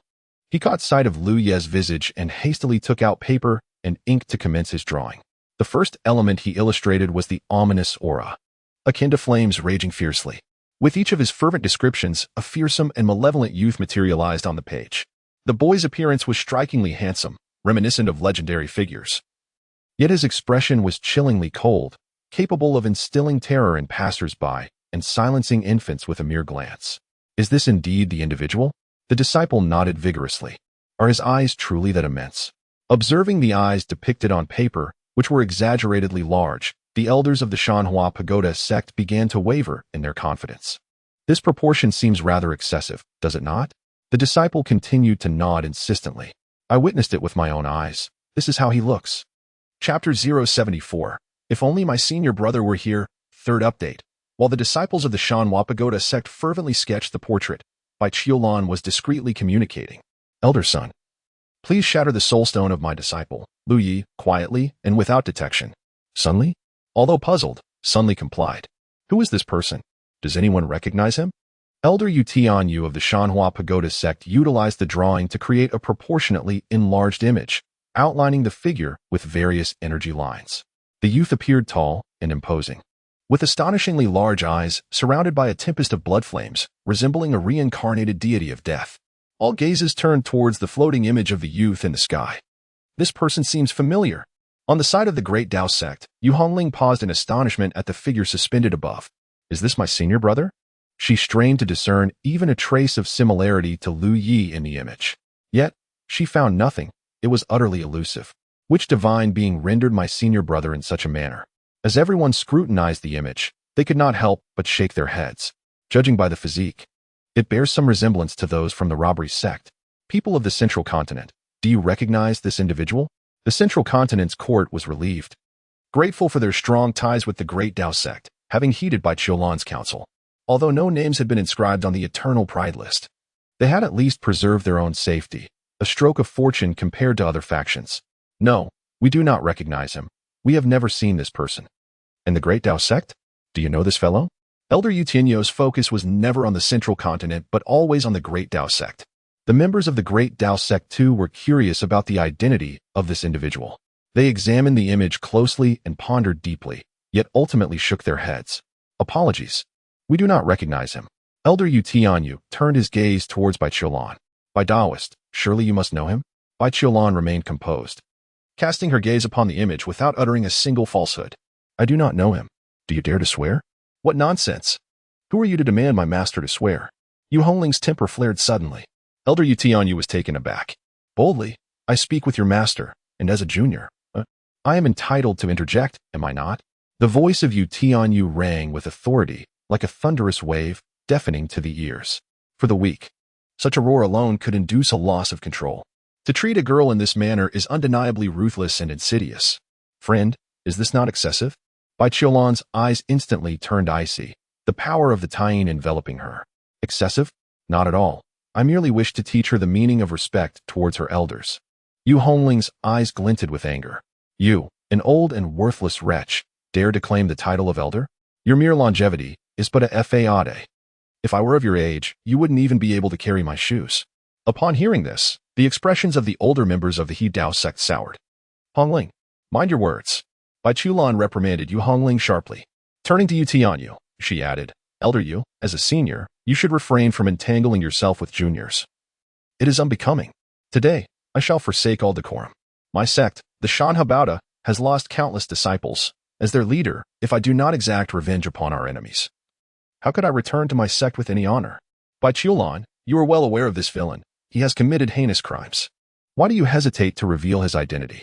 With Yu Tianyu leading, the other severely wounded sects stepped forward, unwittingly surrounding the Dao sect. The powerful figures of the Dao sect immediately braced themselves for confrontation. Bai Shizizi has already stated she does not know him. Why do you persist in pressing her? Indeed, Yu Dao friend, do you truly believe that our Dao sect fears you? Without hesitation, The members of the Taishang sword sect moved beside the Didao sect, their sword intent already howling. Is it cowardice to be outnumbered? We of the Taishang sword sect shall not merely stand by as spectators.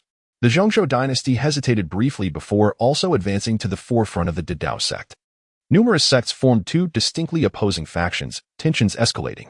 I am not unreasonable. By Dao friend, in your pursuit to save lives, you may swear by the Dao. And I admire your commitment.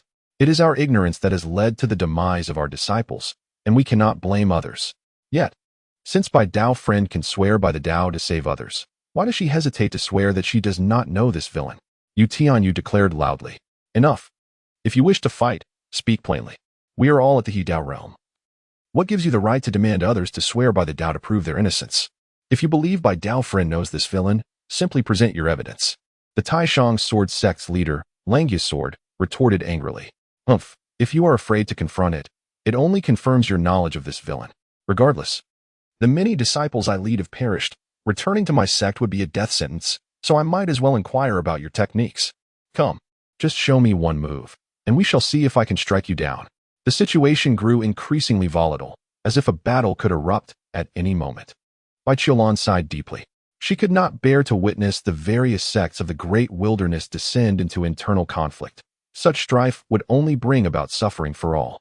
Everyone, please remain calm. Since you Dao friend insists that I swear by the Dao to prove my innocence, I shall comply. The sects are united, and conflict among us is truly unwarranted. Master, Yu Hongling was suddenly alarmed and cried out. This is an insult. Who are you to demand that someone testify against another? How can one simply conjure a situation out of thin air and force another to swear an oath? Bai Qiulan intervened, halting Yu Hongling's outburst. I, Bai Qiulan, swear solemnly by my own path that I do not recognize this shadowy figure. If I do, may my path be severed. With the oath established, Yu Hongling immediately broke down in tears, overwhelmed by a profound sense of injustice. Why? On what grounds could they compel the master to swear by the path? This figure certainly did not resemble her senior brother. Had he looked like him, what would the master have done? If only her senior brother were present, if he were here. Who would dare act in such a manner? Not only would they not dare to pressure the master, but when Yu Tianyu first spoke, Lu Yi would have surely brandished his sword and charged forth. Let them fight as they will. The heavens may collapse and the earth may shatter. Lu Yi cares not. He only cares for those beside him.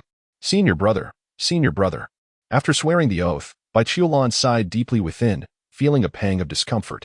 If Lu Yi were here, that scoundrel who dared to humiliate my master, I would annihilate your entire sect. She feared she would be too late to intervene, let alone utter a grand oath. Bai Qiulan had sworn. Yu Tianyu was taken aback. He had not anticipated Bai Qiulan would truly take an oath. He was momentarily speechless. All his words caught in his throat. Well, he cannot remain in the Tianjiao ancient battlefield forever. When he emerges, he will undoubtedly know who he is. The individuals traumatized initially could not bring themselves to look, but with encouragement from their elders, they forced themselves to glance at the scene. Upon doing so, they were stunned. Wait, I am not afraid. This was not how it was supposed to be. That individual could not possibly appear as such. His eyes were not so round indeed. They were narrow, with red flames flickering at the corners. No, that man's figure was gaunt, certainly not the robust form depicted. His attire was also different. Chapter 075, The Enchanting Fragrance of Melons, Part 4, None had anticipated such a colossal blunder. The disciples of the Shanha Baoda sect had confidently rendered the likeness of the villain, only to discover it was entirely erroneous. Yu Tianyu was enraged, delivering 2 resounding slaps to the disciple, swelling his face. Did you not see clearly what you were drawing? The disciple, feeling wronged, had merely hesitated for a moment. Yet Elder Yu had affirmed that he had seen it clearly. He believed he had indeed perceived a resemblance to his own drawing. Those who had narrowly escaped began to collaborate, piecing together descriptions of the assailant. After a lengthy half-hour of comparison, a new figure gradually emerged in the eyes of the crowd. As they gazed upon this silhouette, many fell into silence, for it was simply too inconceivable. Not even the members of the Didao sect could believe their eyes. It seems that unless we engage in a battle with the Didao sect, you will never be satisfied. A mere youth, just 18 years old this year, who has been with the Didao sect for less than a year, tell me. What realm could he possibly attain? The elder of the great Dao sect let out a thunderous roar. Throughout history, has there ever been an individual who, after merely 6 months of cultivation, could vanquish those at the Harmony realm with such ease? Is there even a single soul? Do you not yearn to unite against the great Tao sect? Come forth, engage in battle. The other sects remained largely silent. Lu Yi, a humble disciple, garnered little attention. The only aspect of Lu Yi that piqued their interest was his calm and steady cultivation prior to the opening of the Celestial Hero's ancient battlefield. The moment the battlefield was unveiled, Lu Yi was the first to soar into the heavens. Beyond this, they held no notable impression of him. Yu Tianyu inhaled deeply and cast another glance at Bai Qiulan. Bai Qiulan's aura erupted, her hands forming seals as the terrifying Tane Divine Sword began to coalesce within the clouds, causing the temperature of the world to plummet at an alarming rate. Yu Tianyu realized that should he allow Bai Qiulan to swear an oath once more, a confrontation was inevitable. His earlier aggression was merely a tactic to intimidate Bai Qiulan, knowing she was not one to fear chaos. Now, however, Bai Qiulan had made her stance clear. This individual is a disciple of the Great Tao sect. May I inquire if their soul stone is shattered? Yu Tianyu questioned. Bai Qiulan turned her gaze to Sun Li. Sun Li had discreetly shattered Lu Ye's soul stone long ago. It's shattered. Sun Li indicated the fragments before him. Shattered? Yu Tianyu was incredulous and began to meticulously compare the aura emanating from the soul stone against individuals. The outcome left his countenance darkened. It was truly shattered. It seems that a demonic entity has usurped Lu Ye's body, resulting in such bloodshed. Let us await his emergence from the Celestial Hero's ancient battlefield. Regardless of whether he is human, ghost, demon, or beast, he shall be slain without hesitation. I propose we set up a formation. I concur. The opposing side seems to possess some proficiency in formations. We must construct a formidable array. Very well, united we shall eradicate the demon. Not only us, but we must also communicate with other sects to summon even stronger allies. Sun Li's scalp tingled with dread. As the elder in charge, a formidable being at the 6th level of the Harmony Realm, he had been perplexed by Bai Qiulan's inexplicable instructions to shatter Lu Ye's soul stone. Now, everything had become clear. The one wreaking havoc in the Celestial Hero's ancient battlefield was indeed a disciple of the Great Tao sect, and notably, one of the latest batch from the 92nd generation. However, he knew of Lu Yi, the champion of the sect's talent competition, albeit that was a contest exclusively for newcomers. This meant Lu Ye's age could not exceed 20, a disciple of such youth.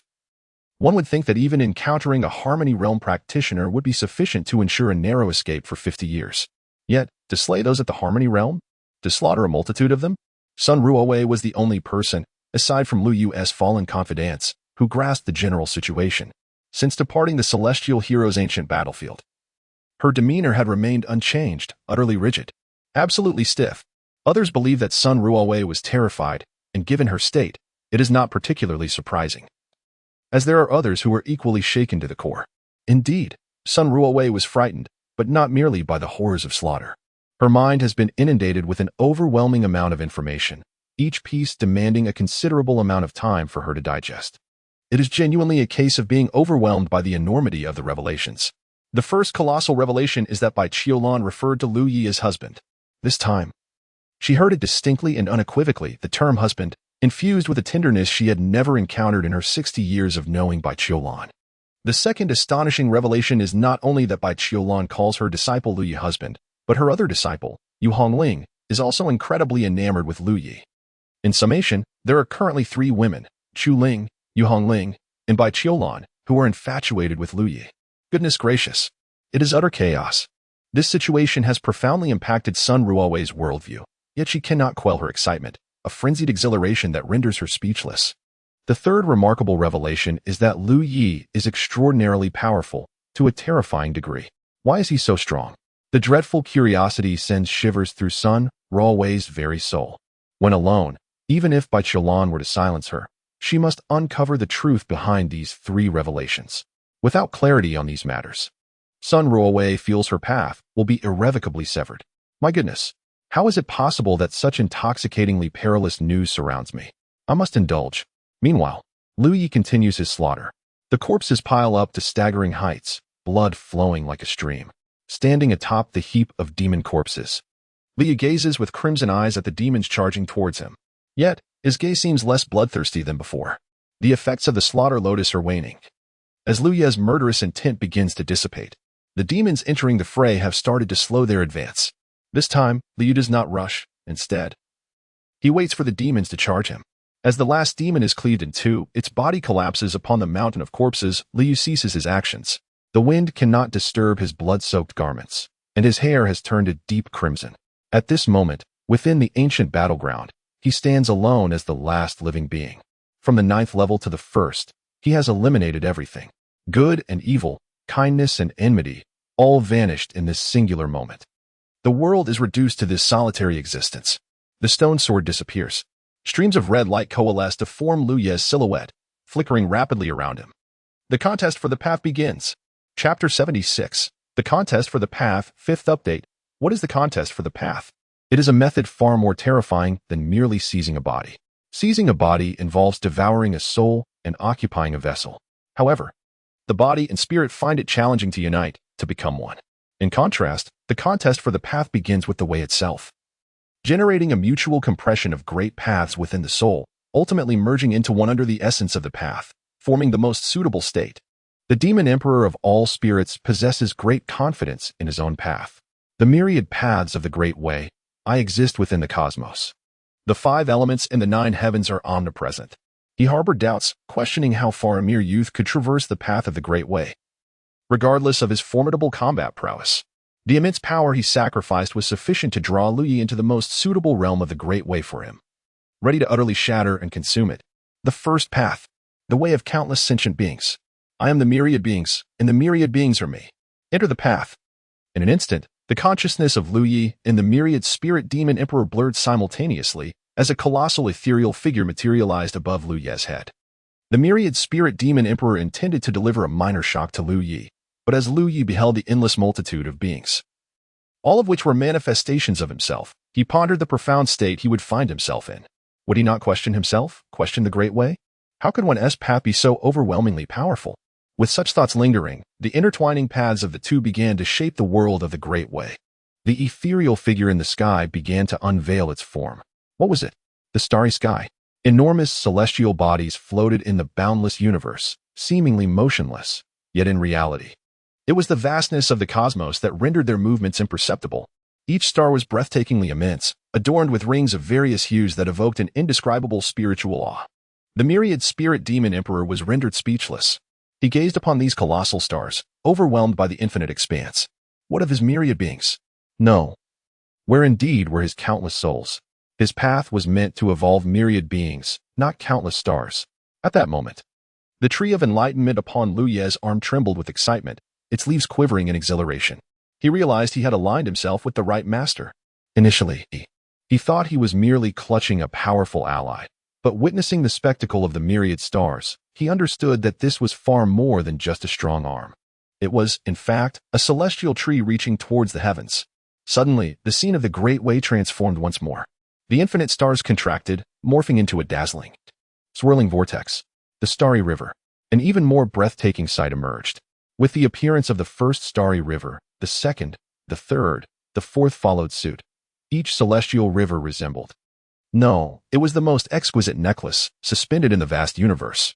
Millions of starry rivers converged to create a spectacle of unparalleled grandeur. Such a sight, any beholder would carry the shock of it for a lifetime, forever etched in memory. How could this be? How could you possess such a path?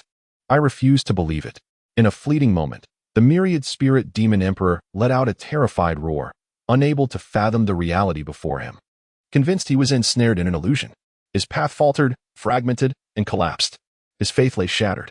His heart, once fervent in pursuit of the way, was now riddled with wounds, on the brink of collapse. I refuse to concede. No, it is but an illusion. My path is indestructible, eternal in its existence. The sovereign of all spirits instantaneously transformed his path, and it must be said, his brilliance is truly astonishing. From the moment he did not fall in the first heaven to his perfect mastery of the techniques in the 7th heaven, his metamorphosis into a parasitic celestial demon speaks volumes. Although Liu Ye's cultivation speed in his past life cannot be deemed unprecedented, it remains exceptionally rare across the ages. Yet, the sovereign of all spirits stands as a formidable adversary to Liu Yi, undeniably powerful. As the stars flicker and fade, Liu sits atop a mountain of corpses, surrounded by swirling chaotic phantoms. Suddenly, the chaotic mist dissipates, revealing a fresh panorama unfolding gradually within the chaos. A thunderous roar reverberates through the heavens and the earth. The sovereign of all spirits seeks to engage Lu Yi in a relentless battle for immortality, his countless avatars making it nearly impossible to vanquish him. He possesses unwavering confidence. However, in the next moment, an indescribably massive maw materializes in the ethereal realm. This colossal mouth is so vast that its owner remains shrouded in darkness, merely inhaling softly. In that instant, all things dissolve into chaos, into dust, into mist, beings, minerals, divine gold, and potent herbs, ultimately culminating in the sun, moon, stars, and the very essence of the universe, all transforming into ephemeral light, flowing into the giant mouth. Everything is being annihilated, everything is vanishing. This is merely a glimpse of the subsequent turmoil of darkness. Upon witnessing such a sight, who would dare to claim immortality? The sovereign of all spirits is on the brink of madness. One can perceive the intense crimson fluctuations surrounding Lu Yi. He is engulfed in fear and horror, unable to comprehend the reality before him. This is the absolute suppression of both realm and vision. The scene abruptly shifts again. This time, the ethereal image transforms into the boundless calamity clouds of the cosmos. Even the pressure of the heavenly tribulation turns the void into chaos. Golden divine thunder traverses the dark clouds, where a mere strand of lightning possesses the power to obliterate a colossal star. This is the very scene of Lu Ye's ascension through the tribulation to become an emperor. Under such a tempest, who would dare to declare their own indestructibility? Not even the mature parasitic celestial demon dares. The sovereign of all spirits emits a heart-wrenching cry. His great path crumbles with a thunderous collapse, expending immense resources in pursuit of a path that leads only to the shattering of his own heart. In the demon realm, within the palace of all spirits, a sudden, piercing scream of terror erupts from the sovereign. His form shatters the palace and crashes violently to the ground. No.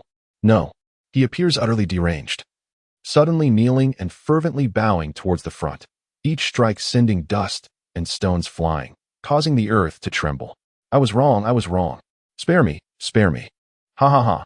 It's all a lie, all of it is false. The sovereign of all spirits is engulfed in profound anguish, alternating between tears and laughter, begging for mercy and shouting in rage. Boom.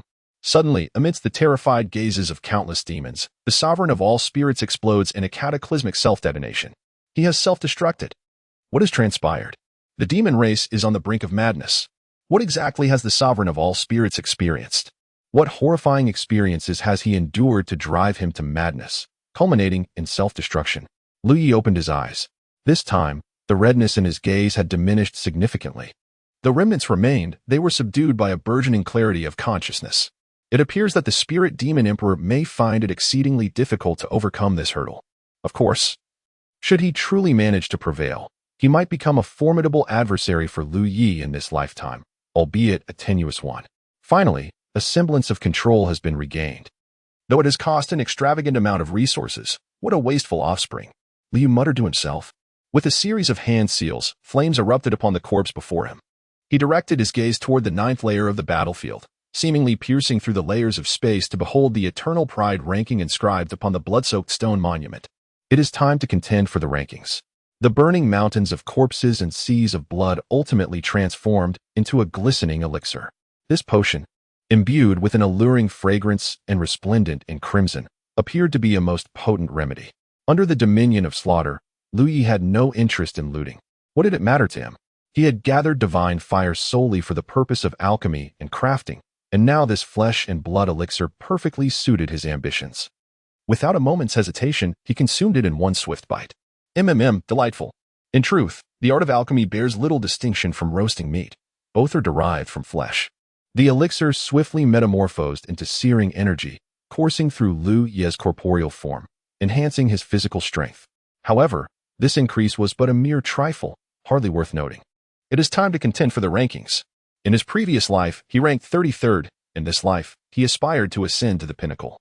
Yet, Lu Yi suspected the odds were slim, for the top 10 were all saints, and the eternal pride ranking dared not disclose their names for fear of incurring great karma. Although Lu Yi was formidable, he had not achieved sainthood in his past existence. Well, perhaps he was being modest. Given his current prowess, he doubted he could merely claim the top rank. He even pondered whether he could shatter the eternal pride ranking with a single punch.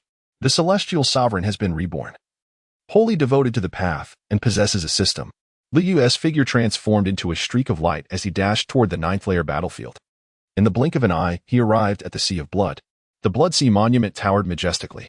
Its grandeur was awe-inspiring, and each name inscribed upon it belonged to those renowned throughout the nine heavens. Li Yu hovered in midair, standing before the monument.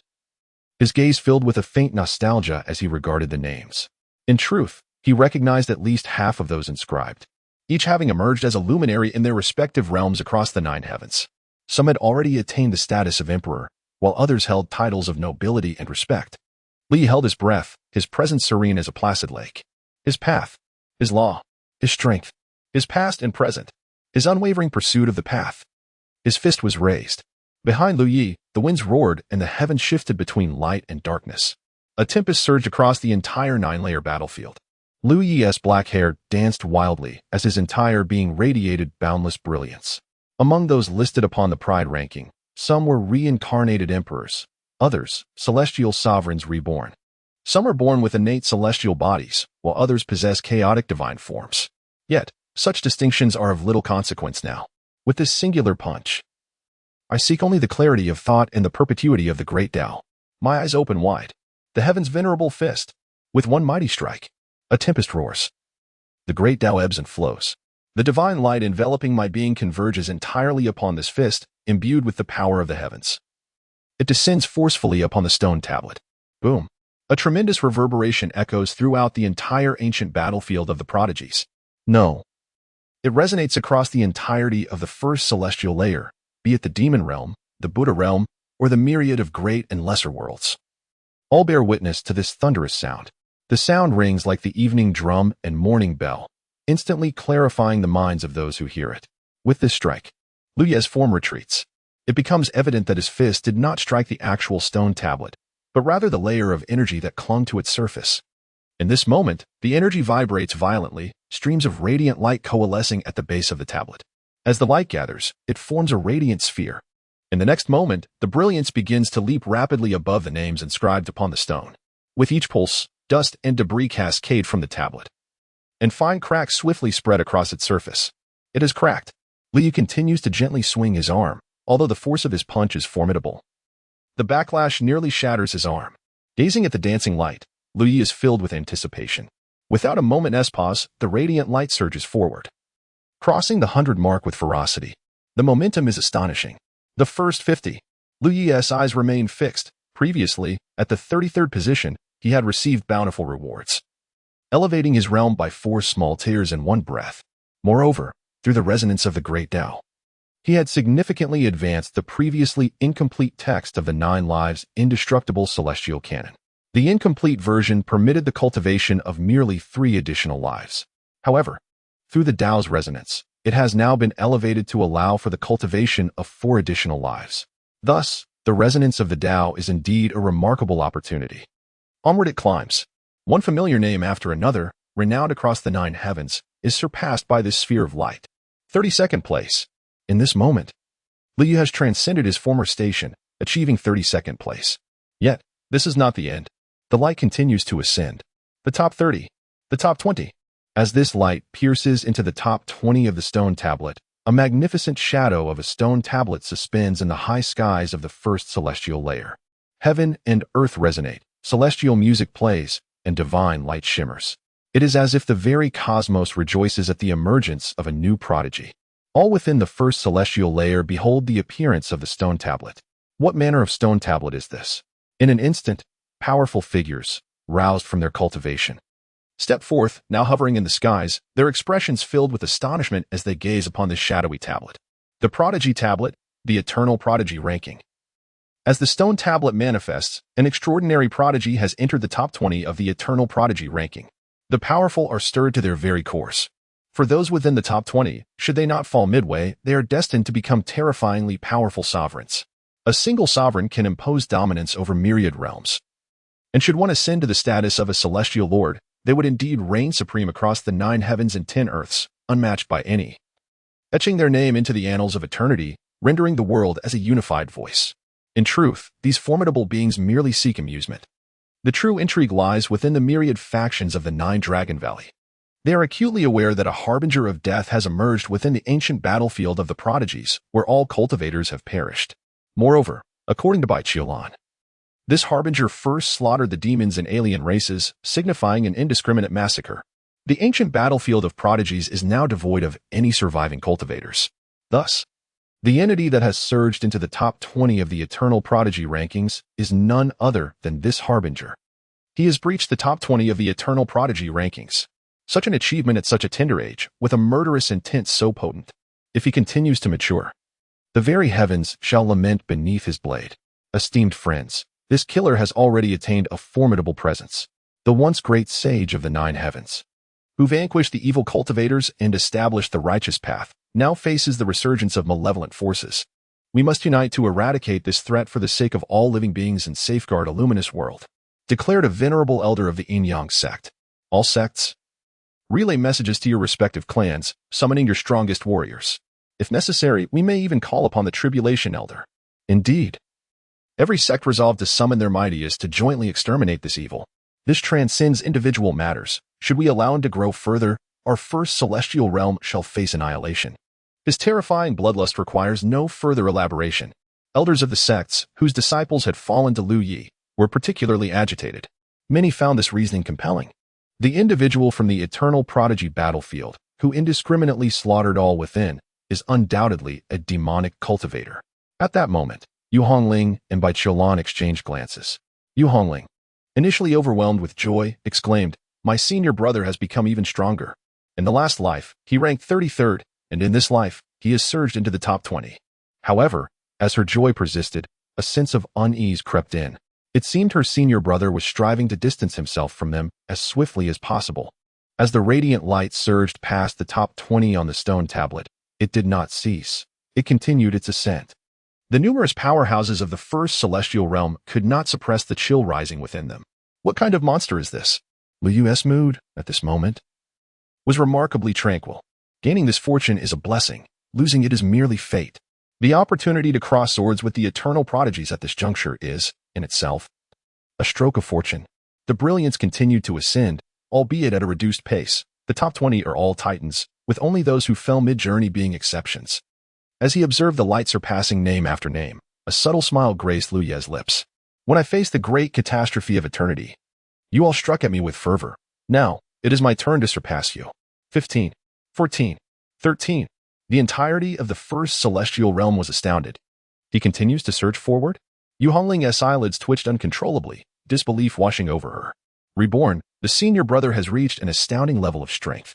Even if he has returned from rebirth, to ascend from 33rd to the top 20 is already an extraordinary feat. Yet now he seems poised to climb even higher. Master, how is it that my senior brother can advance so remarkably? Yu Hongling inquired, her confusion evident. As a fellow reborn of a great emperor, she found her own progress to be far less significant, despite the emperor being one realm below the celestial sovereign. Bai Qiulan's gaze was intricate, fixated unwaveringly on the radiant ascent. Why has Lu Yi become so formidable? The phrase perfect return pill escaped her lips. In his previous life, Lu Yi had only achieved the foundation of a heavenly elixir, which undoubtedly left considerable flaws in his cultivation. Among the top 20 of the celestial talents ranking nay, even the top 30, each contender had walked their path with utmost precision. The fact that Lu Yi, despite his shortcomings at the origin pill stage, managed to secure 33rd place speaks volumes of his strength. Yu Hongling fell silent, contemplating. So, in his past life, Lu Yi could have soared even higher. Was it merely because he bestowed the perfect return pill upon me that his ranking suffered? Yet she remained unconvinced that a single perfect return pill could account for such a significant increase in her senior brother's capabilities. Bai Qiulan then turned her attention to Yu Hongling. The Battle of the Silent Forest.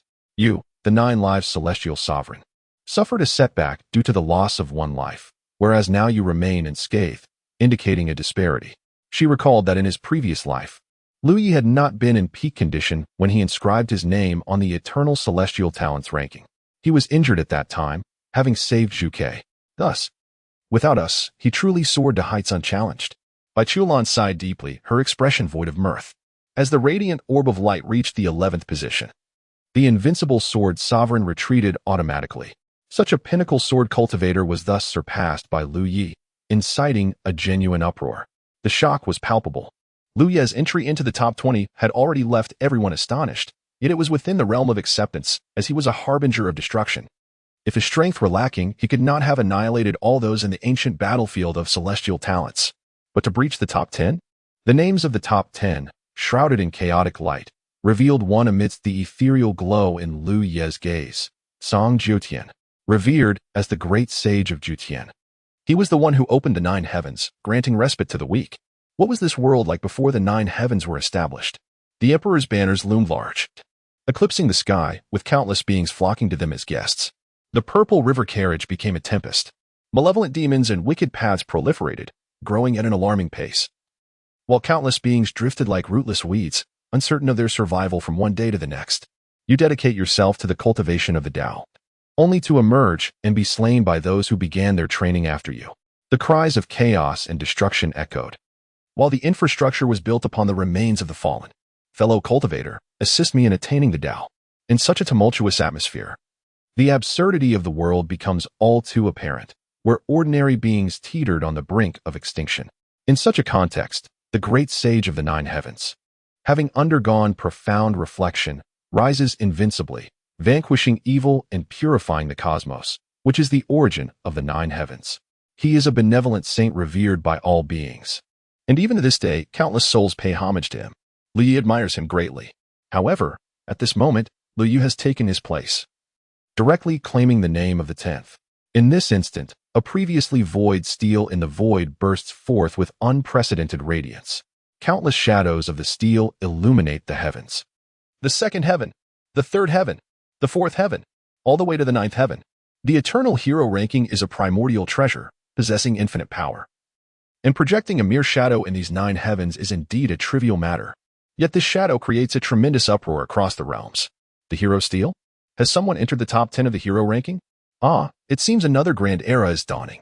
My path to becoming an emperor lies with this individual. Father. What is this? The eternal hero ranking records the heroes of all ages. Those who make the list are unparalleled prodigies, destined to become emperors, revered beings, or even saints. And there will be more than just 1 or 2. Where is it? I must go and test myself. With my strength, I shall surely rank among the best. In the 1st heaven, you cannot pass.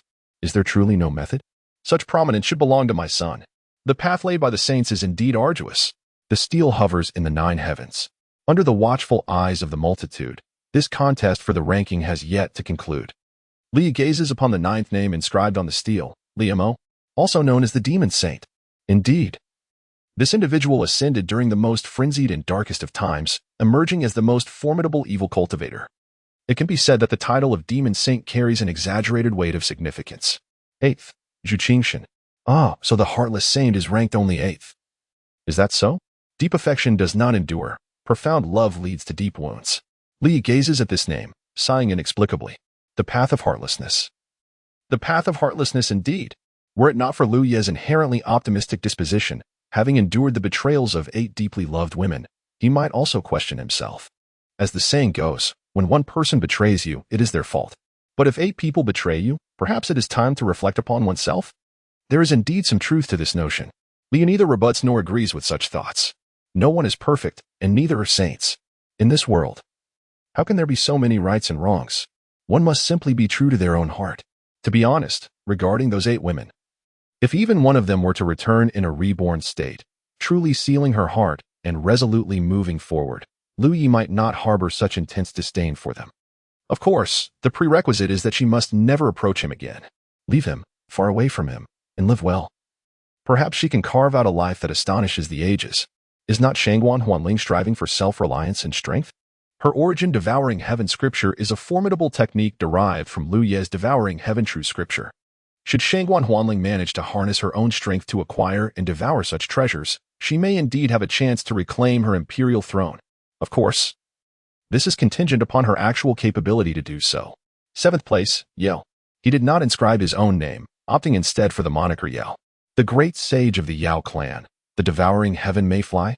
Liu could not be entirely certain, yet it mattered little. For he has never been particularly concerned with demons and monsters. Chapter 079. His name is Liu Yi. Rising still? The myriad realms witnessed that name being illuminated by the radiant light. Though it lasted but a fleeting moment, it was undeniably seen. Goodness, the nine heavens great sage. Demon sage, heartless sage, Yo sage, each of these saints was ruthlessly supplanted.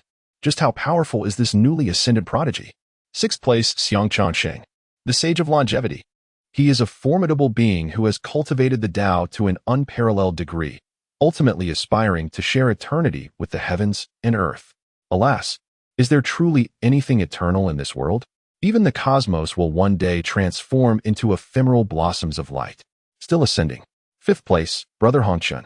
As we progress further down the list, we encounter exceedingly ancient existences. It is difficult to fathom how these venerable beings have managed to maintain their positions at the forefront amidst the increasingly competitive cultivation realm. Moreover, this name seems less like that of an individual and more akin to a title. One might say that inscribing another's name on the eternal prodigy ranking is a display of remarkable audacity. Fourth place, Nilan. This is none other than Nilan, the unrivaled figure of the chaos era, the one who weeps for blood. With the emergence of Nilan the great sage, the yin and yang were overturned, and the stars themselves reversed. Across the nine heavens, countless souls witnessed the rankings above. Can he break into the top three? Anticipation fills the air. Some hope for his success while others wish for his downfall. Lu Yi, too, feels a flicker of curiosity. What entities reside in the top three? Suddenly, that radiance melded into the top three. However, this time, the names of the top three did not reveal themselves. Even Lu Yu could not discern them. He speculated that the reason the eternal prodigy ranking withheld the top three names could be due to two possibilities. First, the top three might be taboo, unfathomable existences. Second, they may still be alive. Regardless of which possibility it is, the ranking's audacity to display them could potentially invoke karmic repercussions, leading to their immediate obliteration. As for Lu Ye's rank, the eternal prodigy ranking seemed to waver, unable to determine his position. Observing this uncertainty, Lu Yi could not help but chuckle. When there is hesitation, it signifies that I am already in first place. The three enigmatic entities, too formidable for the eternal prodigy ranking to provoke, juxtaposed with Lu Ye's current lack of strength, made it evident that the ranking hesitated over his placement. Upon hearing Lu Ye's words, the ranking made a resolute decision. In an instant, within Lu Ye's vision, that radiant orb surged upward, leaping to claim the coveted first position. At the pinnacle, the ancient hero's ranking actively soared towards Lu Yi, hovering before him. Please inscribe your honorable title. This posed a momentous choice for Lu Yi. Should he inscribe 9 lives, or should he write his own name? If he chose 9 lives, it would be some time before others would truly comprehend who he was. Conversely, if he chose to write his own name, the heavens would eternally remember Lu Yi.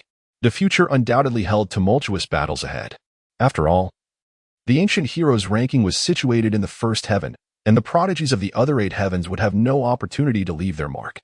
The champions from the other heavens possessed numerous terrifying talents, with some even born as paragons of their realms, owing to their formidable lineage.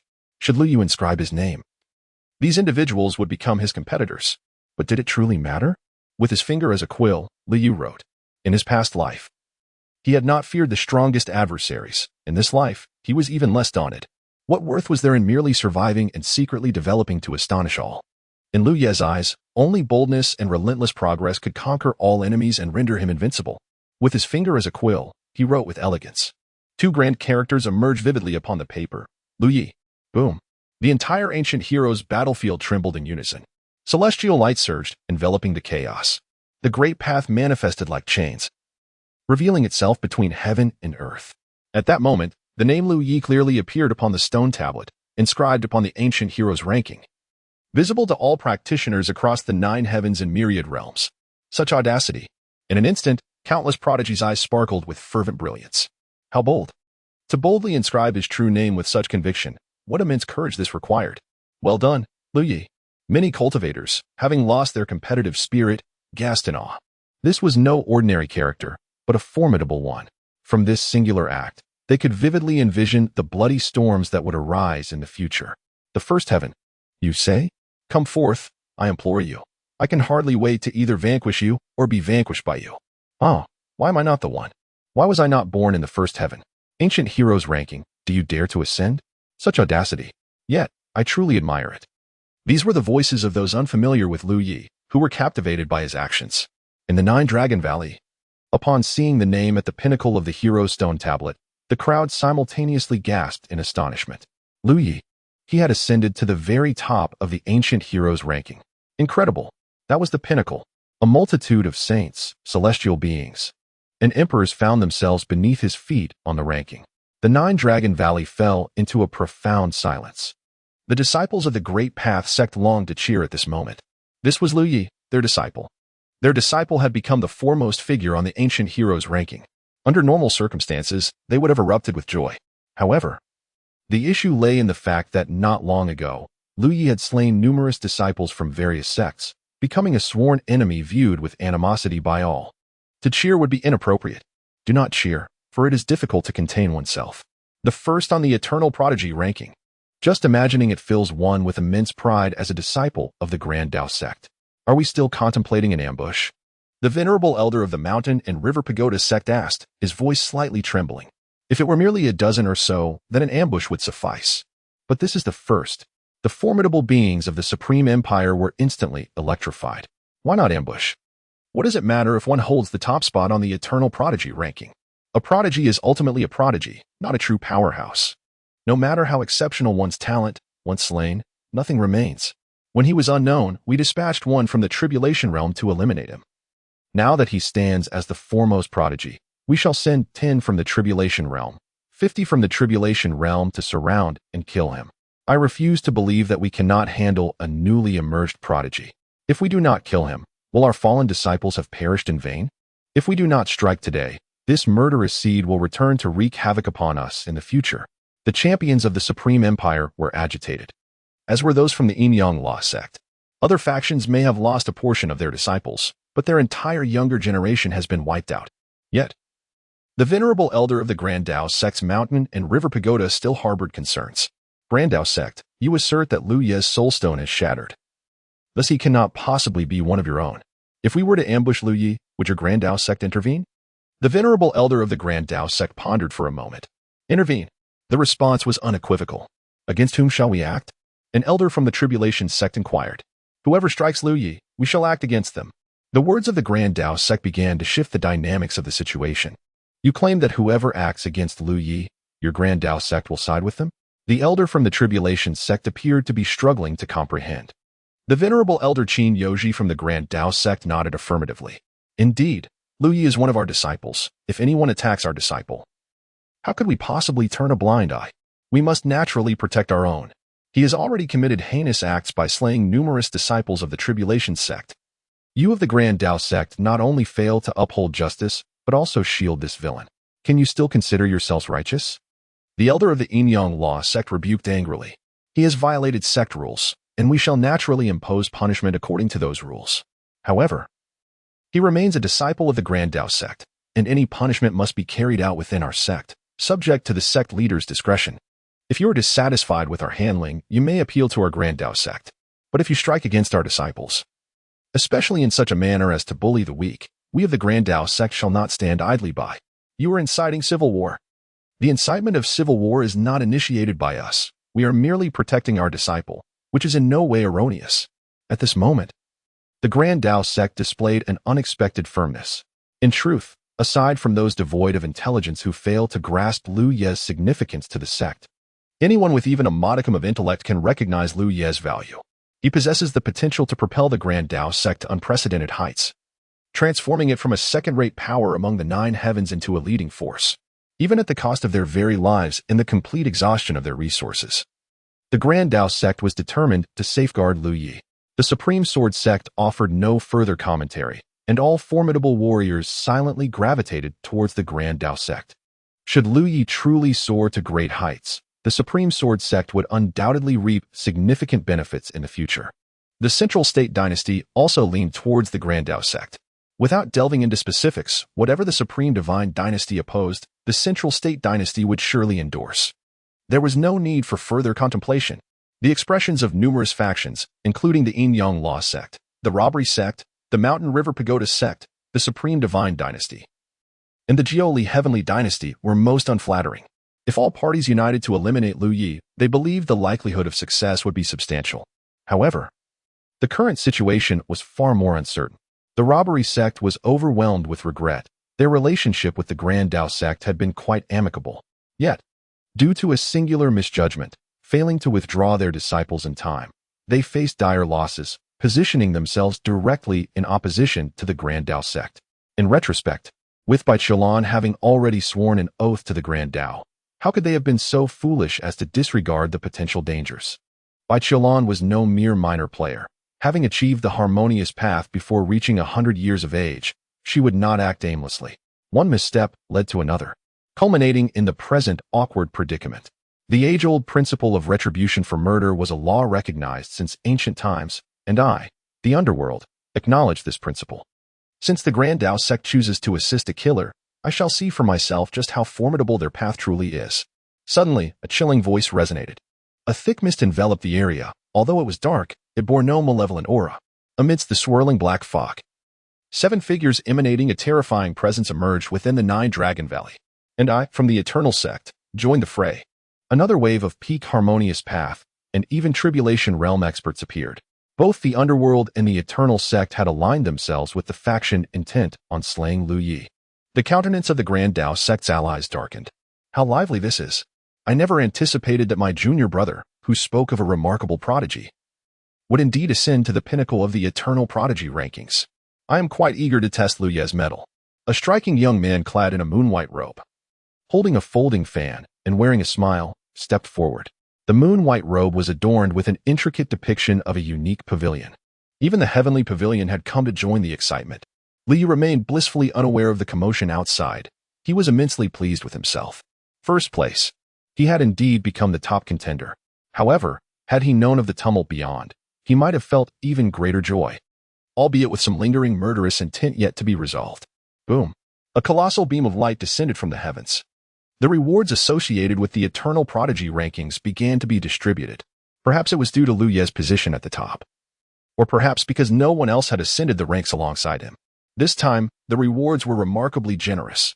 The spiritual energy from the entire 9-layered ancient battlefield was drawn forth, and within the ancient battlefield of prodigies, the Tao resounded, inundating Lu Ye's mind with a torrent of insights. Beneath the resonance of the grand path, Lu Yi felt as though he was not alone in his pursuit of enlightenment. Instead, throughout the long passage of time, in the ancient battleground of celestial prodigies, all those illustrious names inscribed upon the eternal prodigy list assisted him in his quest for understanding. The cultivation commenced. Ding. It has been activated. Boom. A deep, resonating sound suddenly erupted from within Lu Ye's being. An infinite radiance converged towards his primordial infant, and his strength began to ascend at an astonishing pace. Before long, he reached the 2nd level of the refining void realm, the 3rd level, the 4th level. Even in his previous life, being among the 33 had allowed him to break through 4 minor realms in one breath. Now, he was the foremost. The 5th level, the 6th level, the 7th level, the 8th level, the 9th level. From his initial entry into the refining void realm to the 9th level, it all transpired within the span of a single reward. Lu Ye's aura continued to swell. The spiritual energy of the 9-layered ancient battleground surged towards him, its richness beyond imagination. He even sensed quite clearly that, should he desire it, he could now break through to the harmonization realm. Of course, such a rapid breakthrough was out of the question. Firstly, his 3rd life, including the original, had yet to find the treasure needed for its condensation, and the harmonization realm was the most suitable stage for this process. Secondly, Lu Yi aimed to ascend to the pinnacle of the Saint realm. He aspired to become the strongest being throughout history. How could he simply achieve a breakthrough in such a casual manner? Compress. The terrifying rumbling continued to resonate within Lu Yi, and faint threads of thunder crackled around him. A result of the rapid flow of energy, his strength began to plummet. From the 9th level, it swiftly descended to the 4th level. It could not be suppressed any further. His realm began to rebound, and the primordial infant bore a faint expression of sorrow. Transitioning from the 9th level to the 4th. What did it take him for? A spring? It felt as if it was on the verge of bursting, standing at a height of 1.80 meters, yet being forced back to 1.60 meters. Despite the cyclic nature of compression and stillness, Lu Ye's realm ultimately remained at the 8th level of refining void. Initiate the deduction. Ding. It has been activated. Lu Yi once again began to deduce amidst the resonance of the grand path. This time, he aimed to determine whether he could persuade Bai Qilan as he had done before, claiming his desire for breakthrough was to unify the 9 lives. With the emergence of the Netherworld and the Eternal Sect in Jiulong Valley, the Great Path Sect, the Supreme Sword Sect, and the Central Continent Dynasty were forcefully expelled. The Great Path sect had no choice but to temporarily retreat and seek allies. Under the guidance of the Netherworld, a grand formation gradually took shape, enveloping Geolong Valley both above and below. Next, they awaited Liu Ye's emergence. They intended to stage a dramatic capture. Chapter 081, The Choice, 5th Update. Why could Liu claim the top position? In his previous life, he had merely been a celestial venerable who had not yet attained the sainthood. Now, having been reborn, what gave him the capability to surpass the saints? Especially under the circumstances of the ineffable taboos among the top 3. Each contender in the top 10 of the Eternal Prodigy list was a remarkable individual of extraordinary talent. Liu believed there were 3 main reasons. Firstly, the tribulation he faced as a celestial venerable was known as the Eternal Catastrophe. Among the many calamities listed in the annals of history, the Great Calamity of Eternity stands as an indisputable first, having manifested only once throughout the endless expanse of time. This occurred in the distant primordial era, when a divine being, nurtured by the heavens and the earth, possessed a physique imbued with the essence of chaos. This formidable entity, undefeated in battles against both celestial sovereigns and saints, met his ascension to sanctity amidst the great calamity of eternity. Yet, despite his divine stature, he failed to transcend the tribulation, ultimately perishing beneath its weight. It can be asserted that the celestial sovereign capable of invoking such a calamity was, in terms of combat prowess, no less formidable than an ordinary saint. Liu also faced failure, but what led to his downfall? The 9-lives sovereign, left with but a single life, was ensnared by 8 yin-yang devouring insects, compounded by betrayal, which left him disheartened and led him to willingly abandon the tribulation, opting instead for a mutual demise with the source of darkness. At that juncture, Liu had lost the desire to transcend. He was weary, fatigued in spirit and soul, leaving him questioning the very value of his existence. Secondly, he possessed a system. Upon rebirth, the system transformed him into a mere onlooker, seemingly idle and inconsequential. However, in reality, while in a state of cultivation, Liu Yi maximized his training speed. In the initial stages of his journey, whether it was the rebirth of saints or emperors, the pace of cultivation exhibited little difference. Any divergence would only emerge in the later stages. Among the 9 who were reborn alongside him, Liu Yi was somewhat familiar with Yu Hongling and Chu Ling, though less so with the others. He cultivated qi, as did they. He formed his Yuan Dan, and they soon followed suit. He transcended infancy, while they remained at the Yuan Dan stage. Upon achieving complete transcendence, they had only recently begun their own journey. His cultivation speed was propelled to an astonishing level through the system's focus on training. The subtle disparities in the early stages would later culminate in vast chasms in the latter phases. The second option available was the comprehension of the Tao. For Liu Yi, this option bore little significance now, yet it is essential to understand why. In his previous life, he had already grasped the profound principles of the cosmos through this very system. When it came to discussing the Tao, he held tremendous confidence, especially in comparison to others, including saints. The third option was deduction, a means for Liu Yi to innovate, whether in creating techniques or devising new systems, serving as a powerful auxiliary function. However, in this lifetime, its utility remained limited. The latter 2 options were amalgamated by Liu Yi to deduce the technique of 9 lives unification. Although only the cultivation aspect proved beneficial, it was precisely this cultivation that allowed Liu Yi to surpass his limits, achieving a level of prowess that astonished even the Eternal Talents list. For the Eternal Talents list had encountered myriad geniuses, various divine physiques, and bloodlines. Yet never had a being managed to break the shackles of cultivation speed. Fast was merely fast. Your divine form is boundless, born in harmony with the Tao. Yet you have lingered in the womb for an ample duration. For a formidable individual, the gestation of a child for 10, 8, or even 100 years poses no significant issue. The Eternal Genius ranking indeed takes this time into account. By Qiulan's chaotic lunar divine body, possessing a physique that can resonate with chaos is undoubtedly terrifying, yet she cannot reach the level of Liu Yi at such a young age. Young practitioners, eager to cultivate, must first temper their bodies. The acquired and innate realms await you. It is only after adulthood, when bones, meridians, and spirit are fully developed, that the true journey of cultivation begins. Moreover, in this lifetime, he is devoid of those 8. How to articulate this? Setting aside other matters, when it comes to cultivation, it is truly liberating. What of the pure water pearl, the budding affections of a junior sister, the escape of the vermilion bird, and the perilous predicaments of Shangguan Huanying? What relevance do they hold for him? In his previous life, these 4 matters alone inflicted countless injuries upon Lu Yi and delayed him for an immeasurable time. Now, all of that is gone. Liberating. The 33 signifies his entanglements and his faltering steps towards enlightenment. The first represents his breaking free from constraints and wholeheartedly pursuing the Tao. Even if millions deem him unworthy, he remains fearless and unrepentant. What can be done? Qin Yoji finds himself in a predicament. He had resolutely resolved to protect Lu Yi, even if it meant exhausting the entire sect's resources. Yet now, not only are several sects comparable to the Tao sect involved, but the underworld and the eternal sect are also joining the fray. Even the celestial pavilion has arrived. The Tao sect cannot stand against the eternal sect alone, let alone contend with the underworld and the celestial pavilion. Is it worth it for the entire sect to march to their demise for Lu Yi? Qin Yoji is unable to decide and has opted to contact the sect's leader, though the leader may not be the strongest within the Tao sect. He is the highest authority and possesses exceptional wisdom. He should provide sufficiently reasonable counsel. Qin Yoji took out a communication stone and recounted the entire situation. Lu Changfeng fell silent. At that moment, his body involuntarily began to tremble slightly. Bai Qiulan and Yu Hongling were extremely anxious. Yu Hongling initially intended to plead for leniency but was halted by Bai Qiulan. At this juncture, no factors should interfere with the sect's decision. Seeking mercy now could very well prove counterproductive. Lu Changfeng faced a challenging choice. The number 1 on the Eternal Genius ranking. The sect leader's token in his hand creaked under his grip. The chance of failure stands at 40%, with a 10% likelihood of the Tao sect's demise. What are the chances that success would propel the Tao sect to unprecedented heights? And what of Bai Qiulan? Lu Changfeng inquired. Qin Yoji hurriedly handed the communication stone to Bai Qiulan. Junior sister, you are Lu Ye's master. How would you characterize him? Lu Changfeng asked. Bai Qiulan exhaled softly.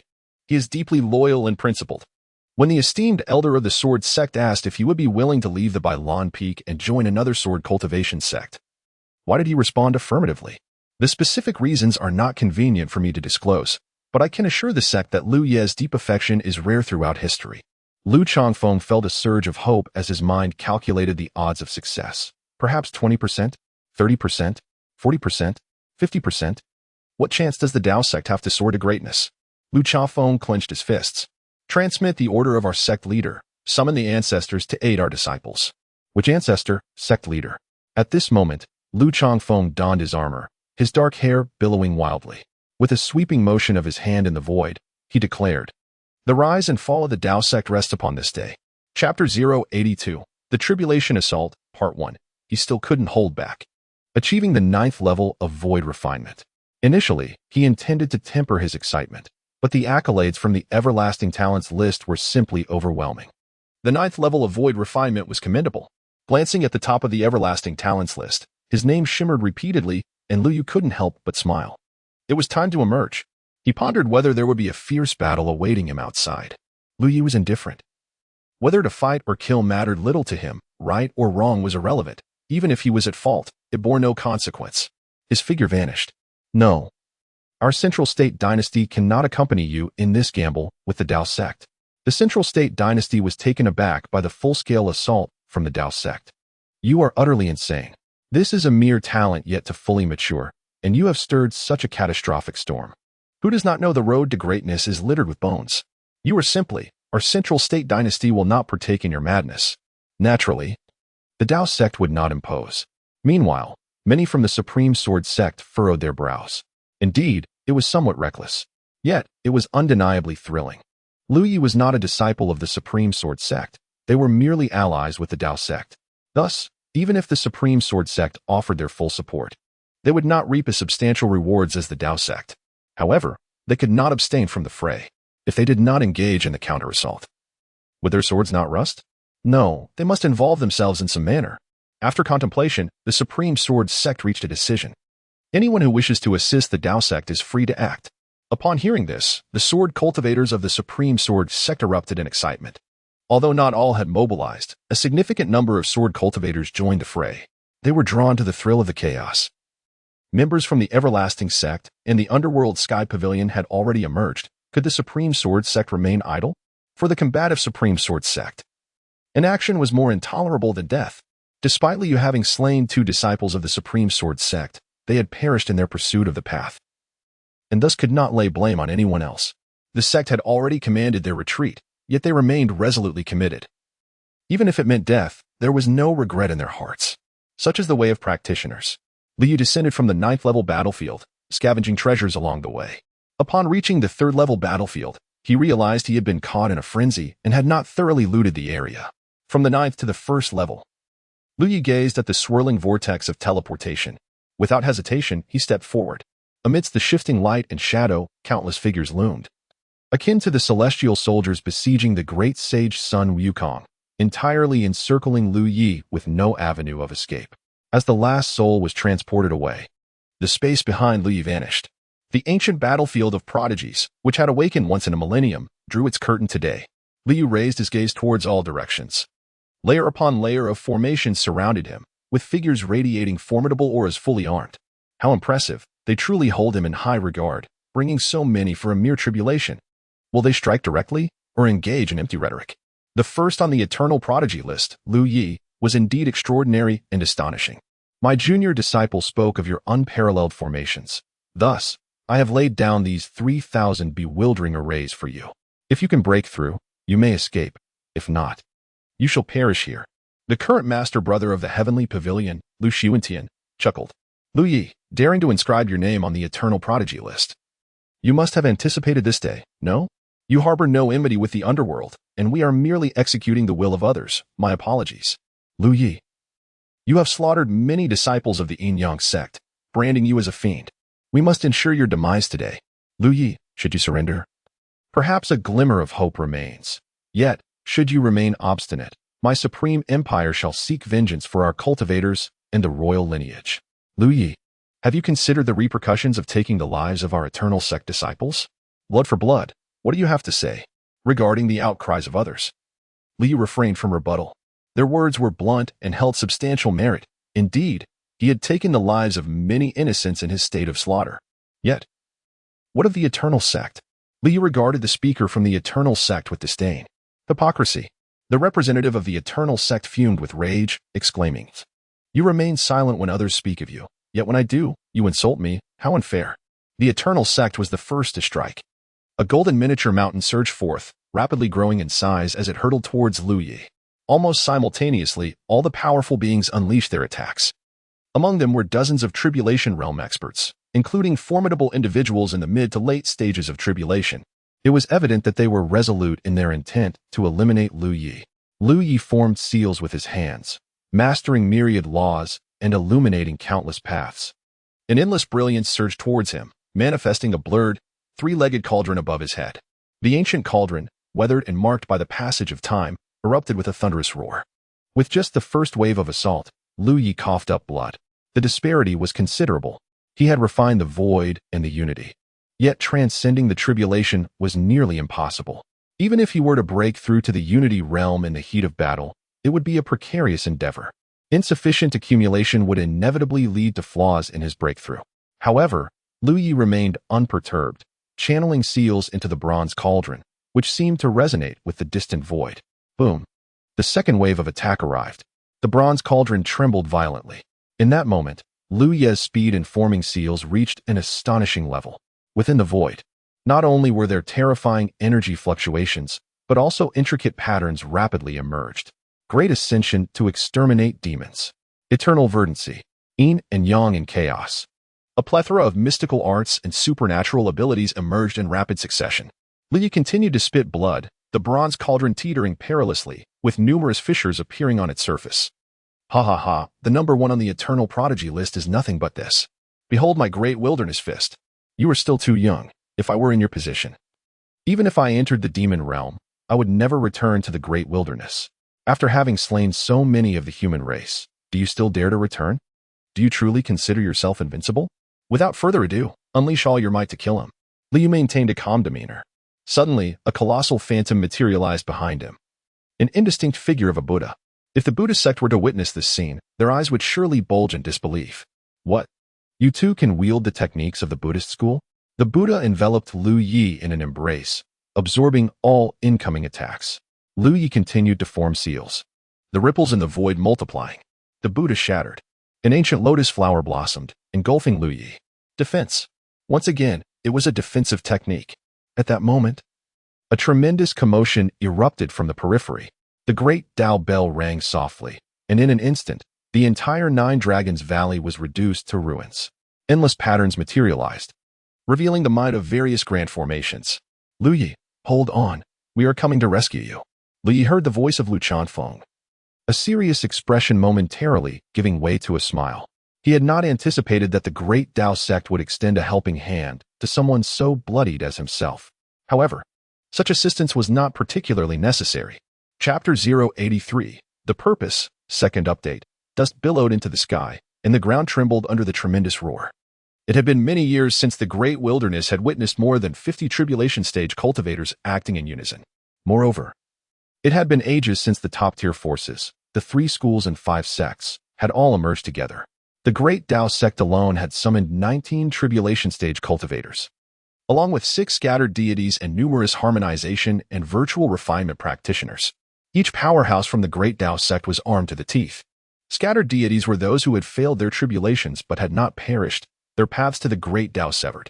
Although their combat prowess was formidable, it came at the cost of burning their life force. Thus, scattered deities represented the true last resort of strength. Now, they had all emerged. Countless formations erupted. The great Tao sect produced various top-tier spiritual treasures. Even the innate spiritual treasure, the great Tao bell, was brought forth. Each time the bell tolled, the earth was reduced to dust. The void trembled. Yet, the formations were indeed too formidable. They were meticulously devised by a multitude of powerful practitioners, interconnected in layers that could not be easily breached. Hurry and kill him, shouted a tribulation stage powerhouse from the Yin-Yang Law sect. No one had anticipated that the great Tao sect would go to such lengths for a disciple like this. With the great Tao sect unleashing their might, no amount of formations could withstand it. All tribulation stage cultivators began to unleash their most potent combat capabilities. The ancient lotus flower was shattered. Lu Ye's body cracked like porcelain. A phantom of the Xuanwu appeared above Lu Ye's head. Continue to defend. How does he possess so many defensive techniques? A formidable cultivator, consumed by a tumultuous mindset, found himself ensnared in an endless turmoil. Blood streamed from all 7 orifices of Lu Yi as he closed his eyes, attuning himself to the subtle fluctuations of energy within the cosmos. A mystical tortoise circled above his head, shielding him from all assaults. A gentle breeze, imbued with a refreshing chill, caressed his face, reminiscent of the whisper of the Tao.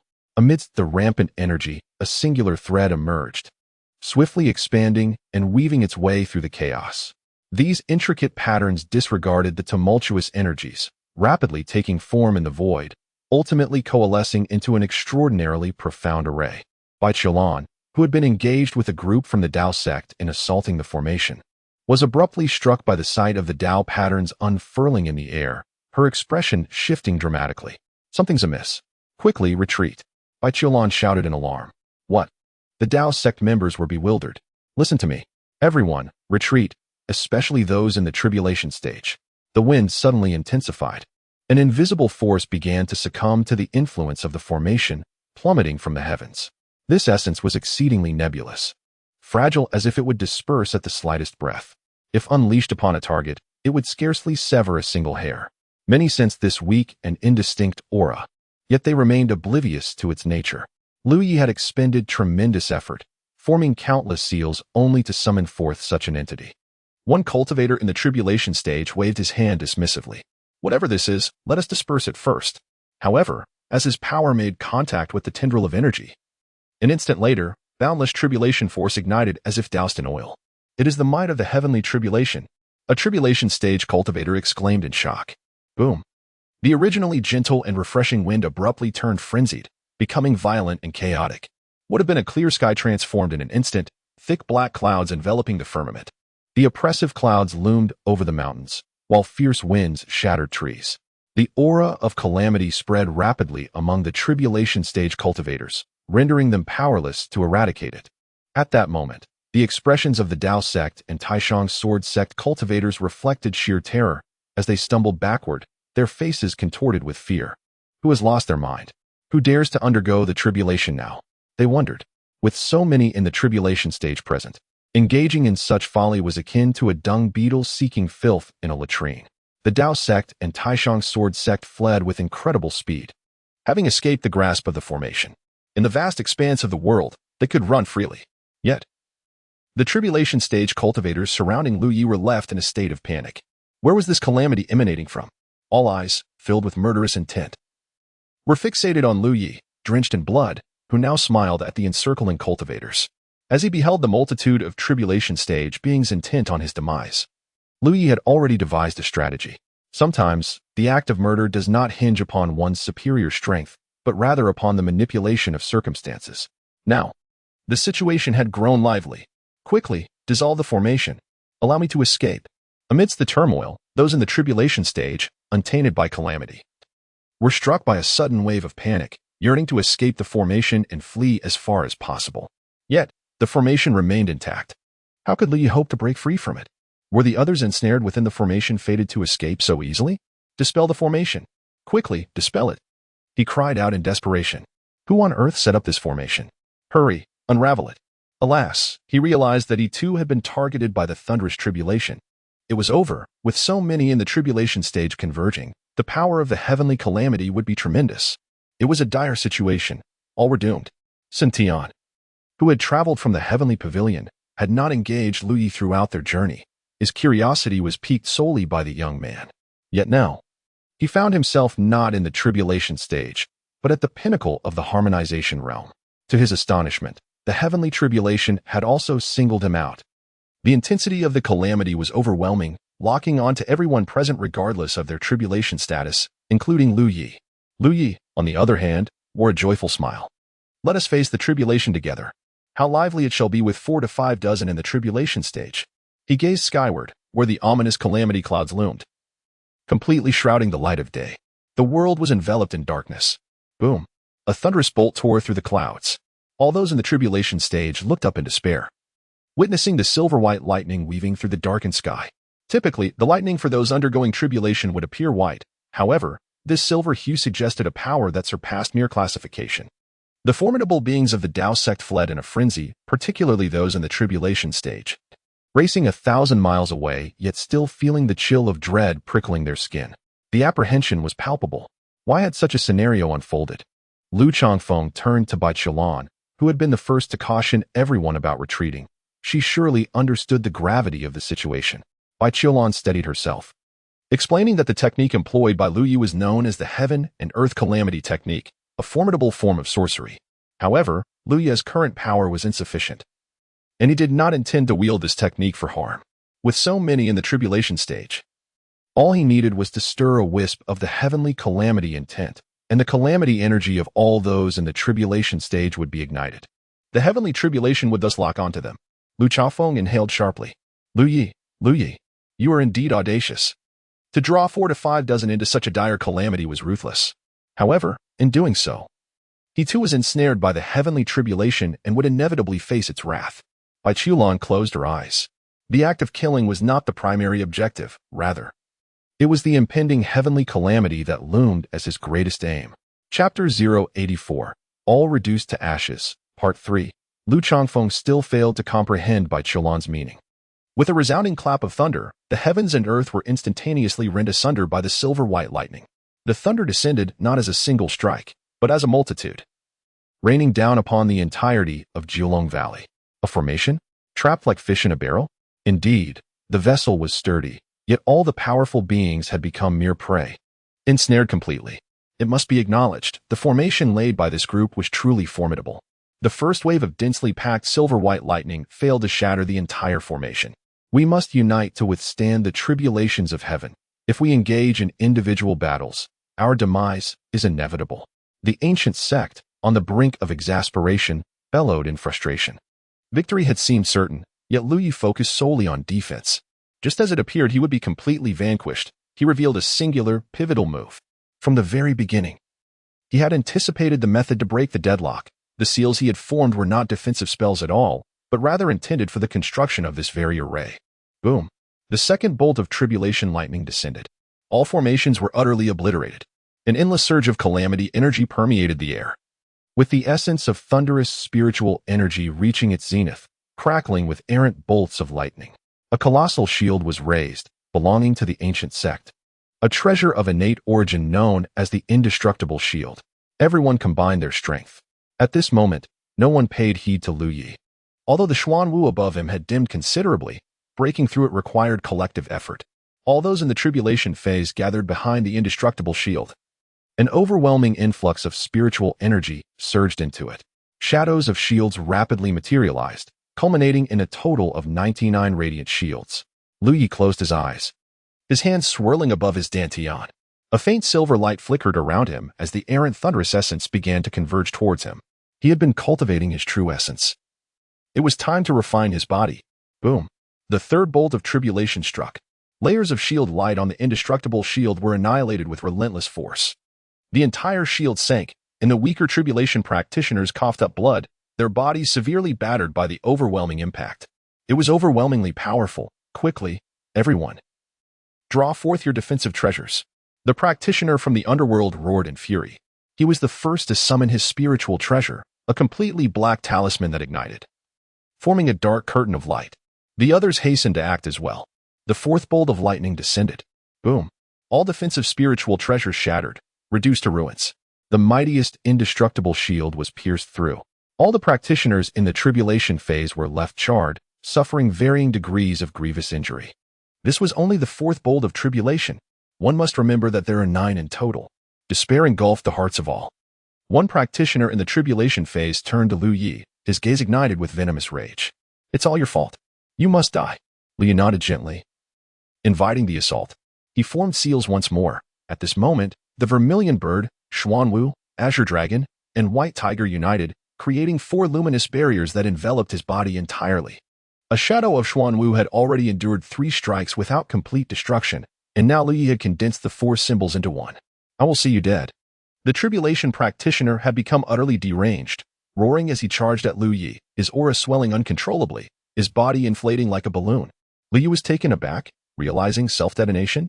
You are audacious. The 4 symbols cannot withstand the self-detonation of a tribulation practitioner. Go. The 4 symbols converged and suddenly expanded, enveloping the formidable being in the tribulation stage. While Lu Yi transformed into a streak of light, the secret method of the 9 steps of reincarnation was initiated. With just 1 step, Lu Yi's figure became indistinct. It was absurd. With the formation destroyed, escape was inevitable, and this group of people could not possibly hinder him. Boom. A tremendous roar reverberated through the Jiulong Valley. The earth trembled violently. The 4 symbols were instantly obliterated. Though Lu Yi fled with great speed, he was still affected, and a mouthful of fresh blood spurted forth. His body was hurled like a rag doll. At that moment, the 5th thunder tribulation descended. Above was the thunder, below was the self-detonation of the tribulation stage. And the group of tribulation stage cultivators was momentarily paralyzed. Damn, the infinite celestial venerable. Forget about it, it's not coming. Boom. The silver serpent writhed, divine might radiated. The weak were instantly reduced to char under the thunder. This strike annihilated all beneath the tribulation stage, turning them to dust, including the onlooker, Lu Xiuentian. 1/3 of the tribulation stage cultivators perished, a scene too horrific to behold. Lu Yi could not evade the onslaught of thunder either. He too was locked onto by the heavenly tribulation, as the main tribulation thunder split into fine bolts, striking fiercely against Lu Yu's body. Charred black. He hurriedly rotated his hands at his dantian. The 9 tribulations' indestructible body. Refine for me. Thunder surged through him, although it inflicted excruciating pain. His expression remained devoid of distortion. Pain was merely a testament to my growth. The dense thunder surged into Lu Yi's body, shimmering with silver light. At this moment, the latent flesh and blood elixir within him finally unleashed its might. A surge of vitality erupted, swiftly mending Lu Yi's ravaged physique. His flesh was torn, restored, then torn again, and restored once more. The 6th bolt of thunder fell amidst the despairing gazes of the tribulation stage cultivators. Once again, a bolt as thick as an arm struck Lu Yi. Spit. Lu Yi coughed up blood again. The flesh around him twisted grotesquely. Pain. It was unbearable. Yet Lu Yi's expression was hauntingly calm. Has the path to success ever been devoid of suffering? Countless currents of thunder coursed through his body. Ha, they're dead. All dead. The tribulation stage cultivators of the eternal sect were barely recognizable as human. He let out a hoarse laugh, filled with desolation. 300 years of cultivation. Today turned to ash. Enough, enough. His gaze finally settled on Lu Yi. A chilling voice seemed to emanate from the abyss. What a remarkable genius. Ranked first on the eternal genius list, Today, many strong from the eternal sect have perished. The great karma now rests upon you. I await you on the path of reincarnation. Lu Yi raised his gaze, his voice earnest.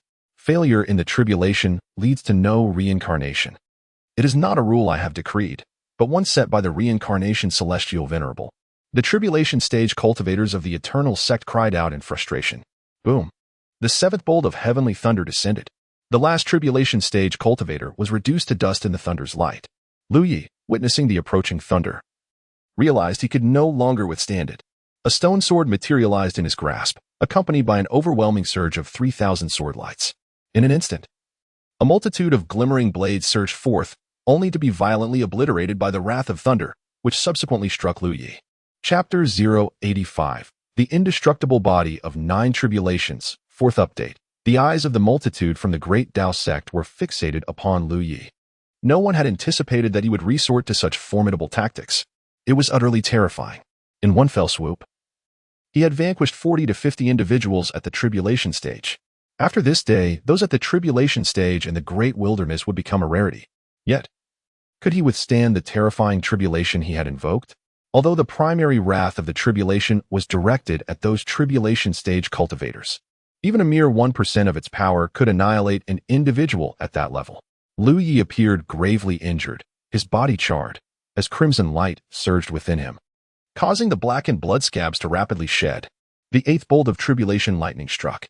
It seemed that, with the elimination of all the tribulation stage cultivators, the might of the eighth bolt had increased exponentially.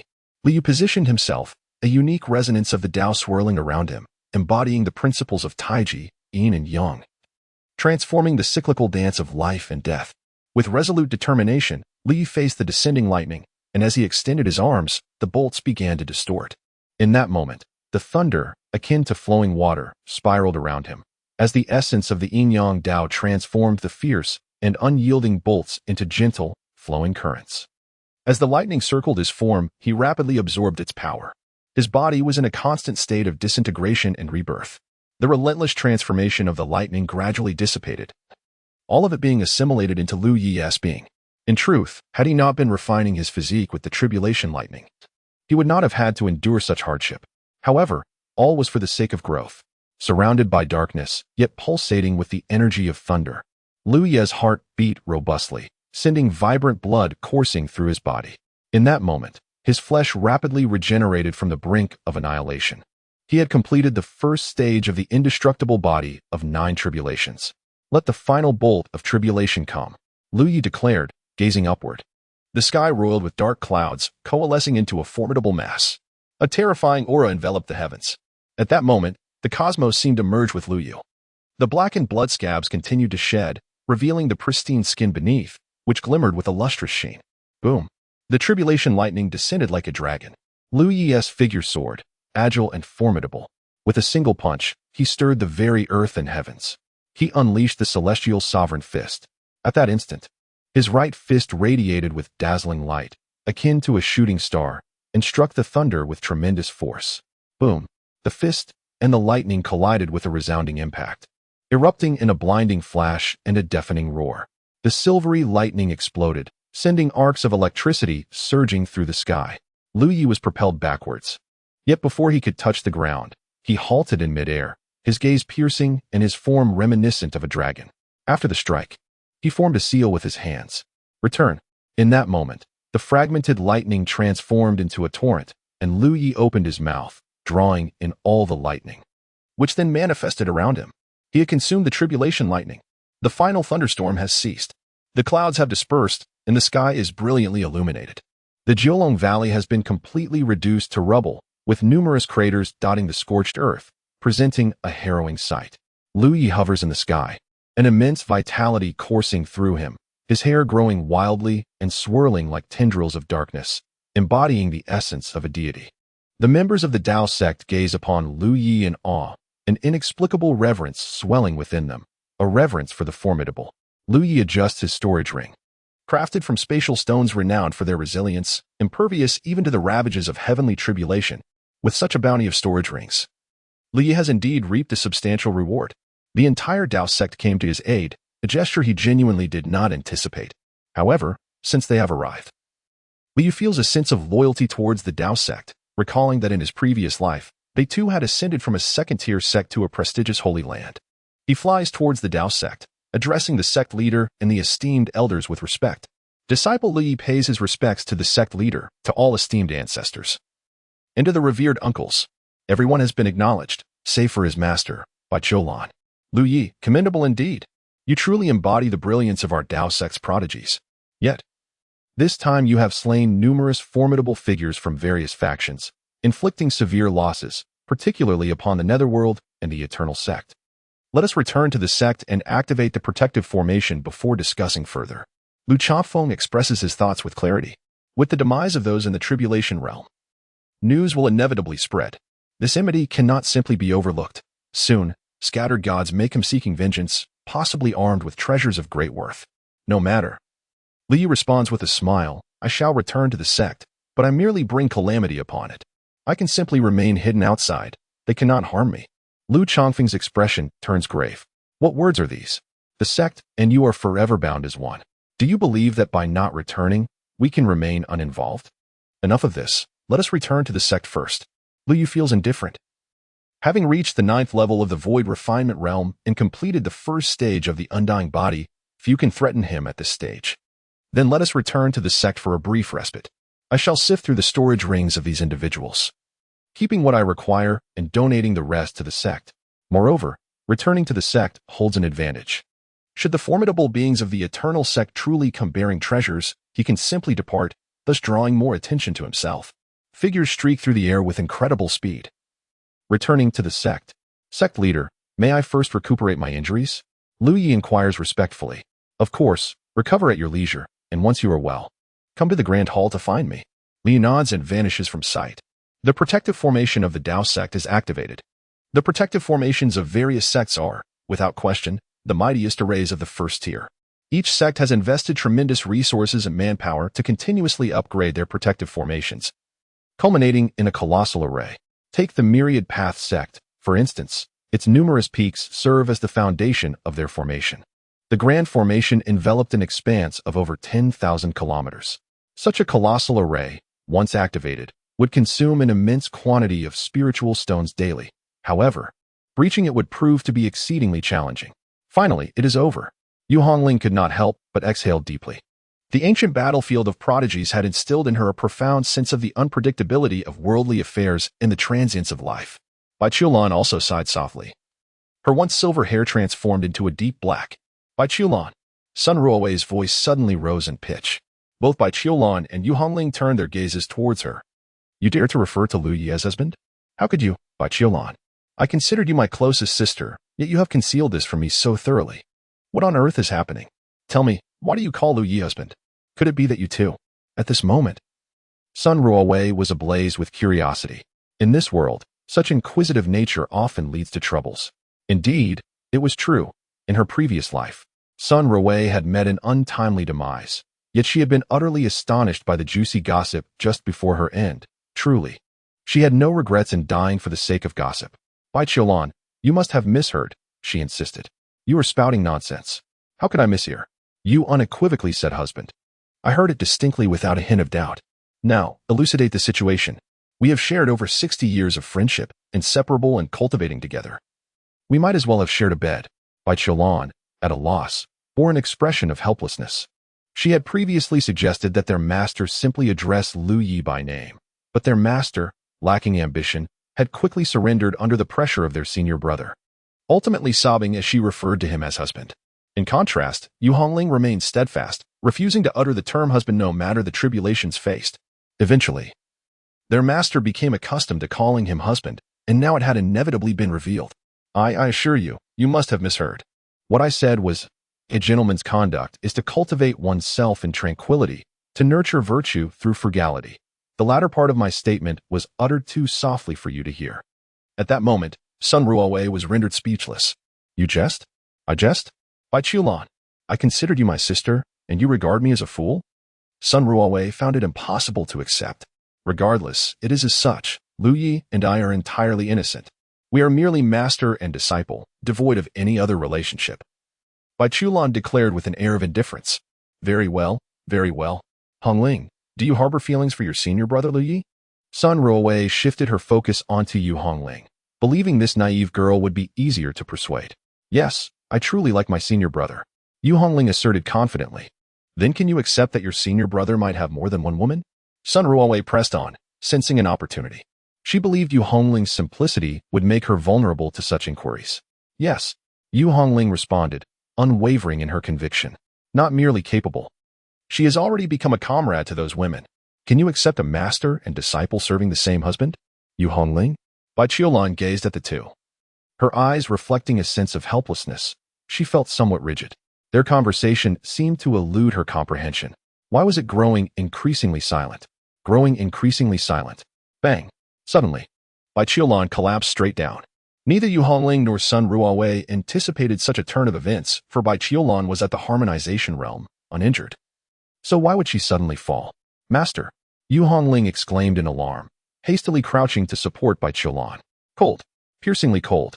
The moment Yu Hongling made contact with Bai Qiulan, an indescribable chill surged through her entire being, nearly causing her to withdraw her hand.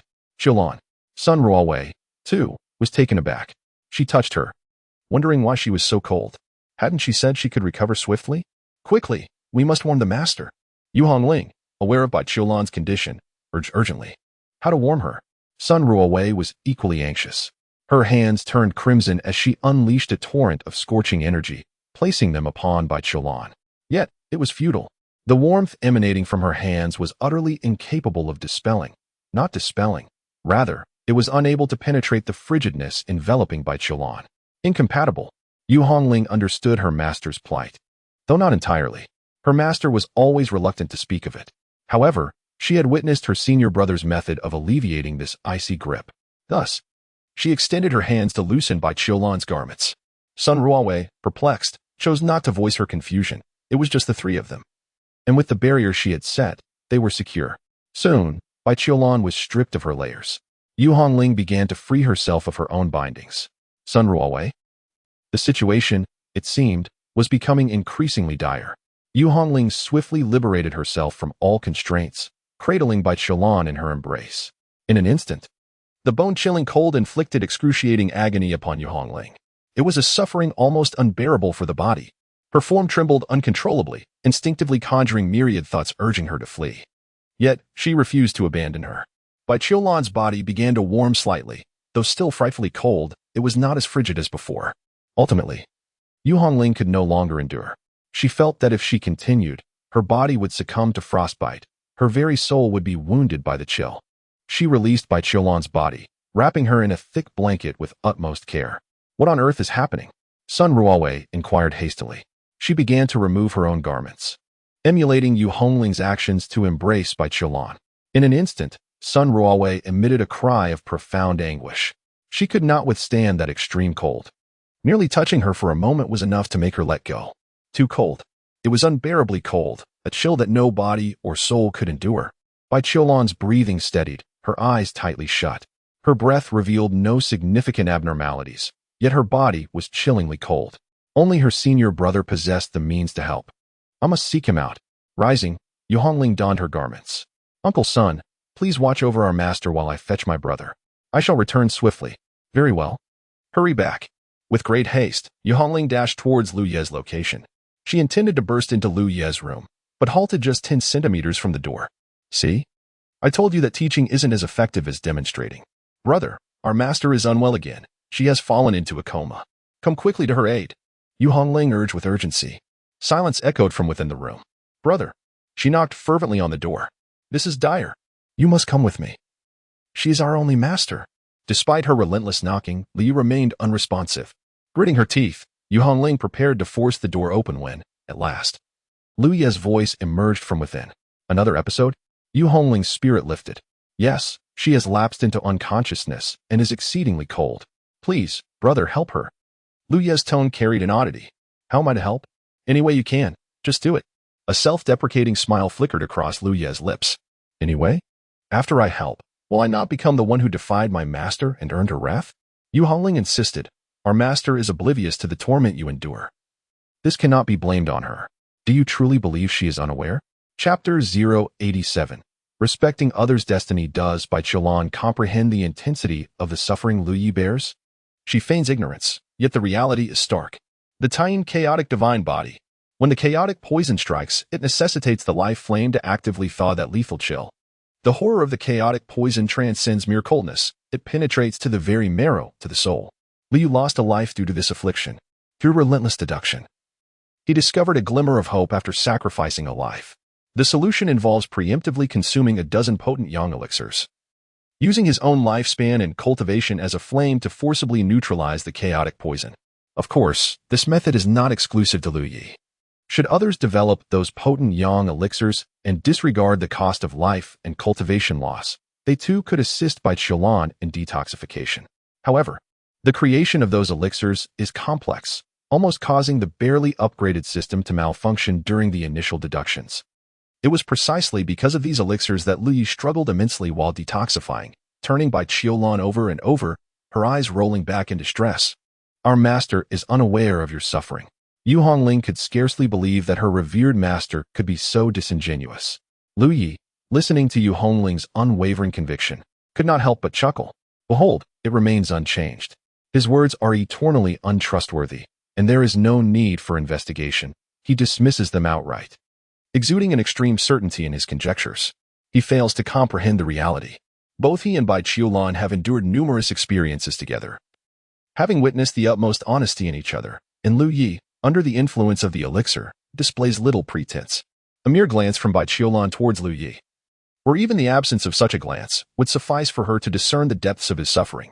With a wave of his hand, a thunderous crash resounded as Yu Hongling was propelled backwards, crashing heavily against the stone, the door slamming shut. To utter another word would render him a fool. A trip to the ancient battlefield of the prodigies had yielded substantial gains, and with the support from the Dao sect, warmth enveloped Lu Ye's heart. Yet, scarcely had his spirits lifted before he was once again repulsed. Curse it! Yu Hongling rose from the ground, spitting blood. Senior brother, please save our master. We have but this one master. This time, Liu truly ignored her. Helpless, Yu Hongling hurried back to Bai Qiulan's side. Sun Ruowei hastily inquired, what is the situation? Has Lu Yi arrived? A bitter expression clouded Yu Hongling's face. Senior brother isn't helping. It seems I may have said something to anger him again. What did you say? Sun Ruowei found it hard to fathom. Given the state of your master, how could you possibly provoke him? Yu Hongling remained oblivious to her misstep. Didn't he, my senior brother, save our master before? I merely mentioned that our master might be unaware of his suffering, and then I was sent flying.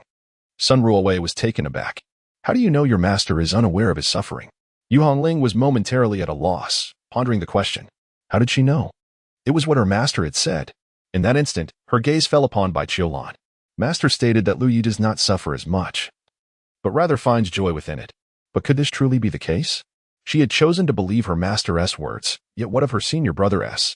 Had she ever truly believed him? Yu Hongling clutched her heart, overwhelmed by pain. It hurt so much, she could barely stand. Why did she always approach her senior brother with such an attitude? Though she had repented, why did she revert to this demeanor when faced with him?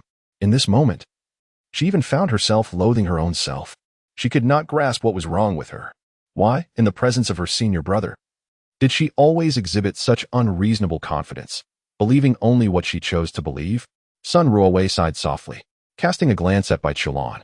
She realized that Lu Ye's behavior was a testament to the depth of the entanglement between Bai Qiulan and him, far more profound than she had anticipated. What now? Yu Hongling asked, suppressing her heartache. Sun Ruowei fell into deep contemplation. I shall seek out Lu Yi. It is imperative to convey my thoughts clearly. My senior brother's temper is quite volatile at present, and he lashes out at the slightest provocation. With that, Sun Ruowei vanished from sight, reappearing swiftly before Lu Ye's door, gently knocking upon it. Lu Yi was meticulously searching through numerous storage rings belonging to those in the tribulation stage within the confines of his room. Upon sensing the arrival of Sun Ruowei, he paused in contemplation. Ding! My kindred spirit has arrived. The system's voice echoed in his mind, tinged with a hint of excitement. Does she possess a system as well? Lu Yi raised an eyebrow. Ding! No, she simply enjoys the gossip. Lu Yi ding. In fact, she relishes your stories the most. Li amused. Perhaps you should revert to being the Tao of Heaven. At least that would be more honest. He opened the door and slightly cupped his hands in a gesture of respect. Disciple Lu Yi, greetings to you, Master Sunday. A gentle smile graced his face, radiating warmth. In her previous life, although Sun Ruowei had indulged excessively in gossip to the point of her own demise, she had also fought valiantly alongside her comrades, perishing in a great war against foreign foes. She held a favorable view of Lu Yi. Lu Yi. This was not their first encounter. Their recent interactions included one where Lu Yi, engulfed in a crimson aura, seemed poised to annihilate the world, and another where he summoned a heavenly tribulation to eradicate a cadre of tribulation stage practitioners. Remarkably, while she once regarded Lu Yi merely as a junior disciple, her perspective had shifted, now instilling a sense of trepidation within her. Master Sun, there is no need to fear. I only slay our enemies. We are all comrades of the same sect, Lu Yi reassured her, his voice imbued with a subtle Taoist resonance, alleviating her apprehension. Indeed, Sun Ruowei felt her fear dissipate. You are correct. We are of the same sect, and I share a deep friendship with your master. I treat you as one of my own. Though perhaps that phrase is not entirely apt, but you understand my meaning, correct? Disciple understands. Now, regarding your master's current state of unconsciousness, I heard from Hong Ling that you possess a method to save him. Could you assist in his rescue? Sun Ruowei inquired. Regrettably, Master Sun. Your master has expressly stated that I am not to intervene. While I have previously aided him, I have since faced consequences for my actions and dare not involve myself further. I kindly request you consult others. Perhaps they may possess a remedy, Lu Yi replied, his demeanor respectful yet decidedly aloof. She forbids your assistance? Your master is your master, and you are but a disciple. Respect for one's teacher is paramount, and there are boundaries that must not be crossed. I urge you to understand my predicament. Lu Yi bowed again. Sun Ruowei acknowledged, in extraordinary circumstances, one may act in an extraordinary manner, which is somewhat justifiable.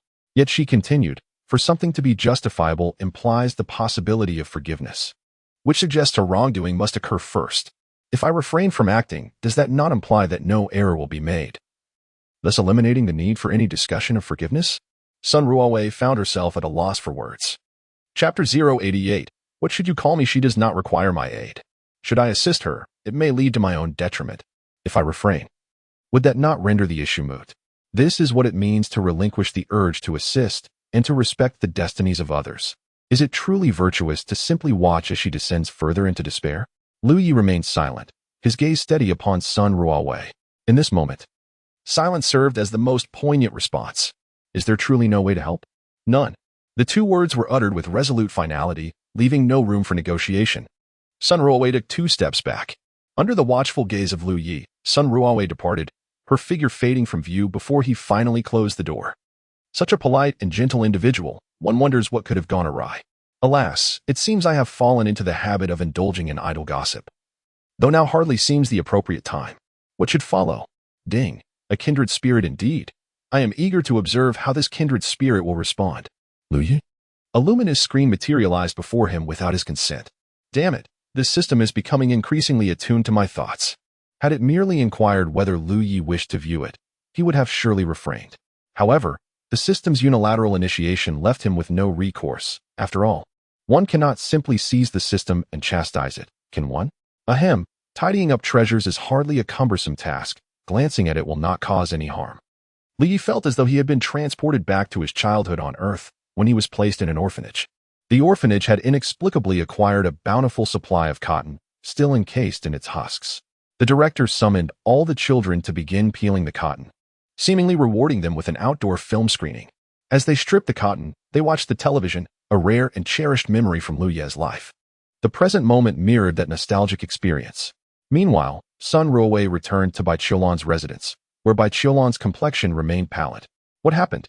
Upon noticing that Lu Yi did not accompany Sun Ruowei, Yu Hongling's expression fell into disappointment. He recalled Bai Qiulan's explicit instructions not to interfere. As anticipated, at this moment, Bai Qiulan trembled slightly, feeling as though she were ensnared in a dream, one wherein she plunged into a deep abyss filled with icy water, not only experiencing the biting cold, but also the paralyzing fear of drowning. She yearned to break free, to escape this chasm. Yet, the more she struggled, the deeper she sank. In times past, a pair of warm hands would always emerge to grasp hers, accompanied by a fervent presence that enveloped her tightly. Those strong arms would lift her upwards, leaving all coldness and the terror of drowning far behind. But this time, no such presence materialized. allowing her to descend further into despair. Husband, husband, save me. Yu Hongling and Sun Ruowei exchanged glances, both silenced by Bai Qiulan's dreamlike pleas. Her subconscious yearned for Lu Ye's rescue. No one wishes for death. I refuse to believe that only Lu Yu can save Qiulan. I shall seek the sect leader. With so many capable individuals in the Grand Dao sect, can none of them offer assistance? Sun Ruowei could no longer contain herself, her disbelief fueling her resolve. Yu Hongling's eyes brimmed with sorrow. It is futile, utterly futile. Amidst the vast heavens and myriad deities, only my senior brother can save our master, only he can. Then I shall demand that the sect leader order Lu Yi to come to her aid. With a furious determination, Sun Ruowei stormed off toward the Grand Dao Peak. In a short while, he encountered Lu Changfeng. Master, Bai Qiulan is currently gravely injured and unconscious, suspected to have been poisoned. According to her disciple, Yu Hongling, only Lu Yi can save her. I have come to seek your decree, Master, and implore you to command Lu Yu to rescue his mentor. Upon hearing this, Lu Changfeng felt a tightening in his heart as the thoughts of infatuation took precedence. How could junior sister Bai be poisoned? I must see her. Changming immediately summoned the elders from the Medical Peak and the Pill Peak to Qiulan Peak. Sun Ruowei interjected, Master, your visit would be futile, and so would that of the Medical and Pill Peak members. Only Lu Yi possesses the means to save her. Even I, adept at healing, cannot assist. All you need to do is command Lu Yi to act. Lu Changfeng suddenly remembered that Sun Ruowei was also a practitioner with exceptional healing skills. However, when it came to Lu Yi, his infatuated mind was quickly overcome by the rationality of the sect leader. He composed himself. Bai junior sister is Lu Ye's mentor. Why would he not save her? Lu Changfeng inquired. Sun Ruowei hesitated. How could she respond? To say that Lu Yu must become a traitor to save someone? Even if Bai Qiulan were rescued, would she still have the face to live on? Sun Ruowei, well acquainted with Bai Qiulan, understood her traditional values and adherence to propriety. She would never allow herself or her disciple to engage in anything beyond the bounds of decorum. Although Lu Yi faced certain difficulties, this situation posed no detriment to him. All that was required was a decree from the master, and everything would naturally fall into place. In Sun Ruowei's view, it was evident that Bai Qiulan harbored feelings for Lu Yi, yet due to their respective statuses, they could not take that step. However, the master's order was not to be defied. Thus, a third party was necessary to forcibly advance their romantic entanglement. Lu Changfeng comprehended the situation. Although he was unaware of the reasons behind Lu Yi's reluctance to act, he recognized that he could not compel someone to save another against their will. If he issued a forceful command, Lu Yi might indeed come to the aid of Bai Qiulan, if only to honor his ties to the Dao sect. However, after saving her, Lu Yu might choose to depart from the Dao sect entirely, severing any ties. On one side lay the promising future champion of the sect, and on the other, the woman he cherished. Lu Changfeng's expression grew solemn. Seated in the position of master, he gazed at Sun Ruowei and spoke. If junior sister Bai has been poisoned, it is the responsibility of the physicians from the Medical Peak and the alchemists from the Pill Peak to administer the antidote. Lu Yi is merely a practitioner lacking expertise in medicine. How could he possibly treat her?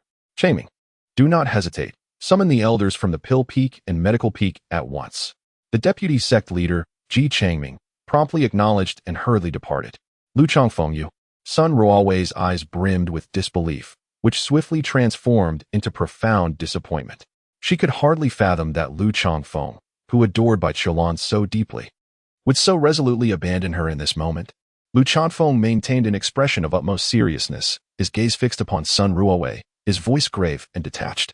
Sister, beyond the peak of the great Tao, whether you call me Lu Changfeng or Lu Shixiang, I remain unperturbed. However, within the hall of enlightenment atop this peak, how should you address me? Sun Ruowei gazed at Lu Changfeng, seated majestically upon the throne of the sect. In that moment, Lu Changfeng appeared imposing and formidable, his visage exuding an air of sternness and detachment, akin to a deity devoid of emotion. Sun Ruowei's heart fluttered as she beheld him, her voice quivering slightly as she responded, Sectmaster.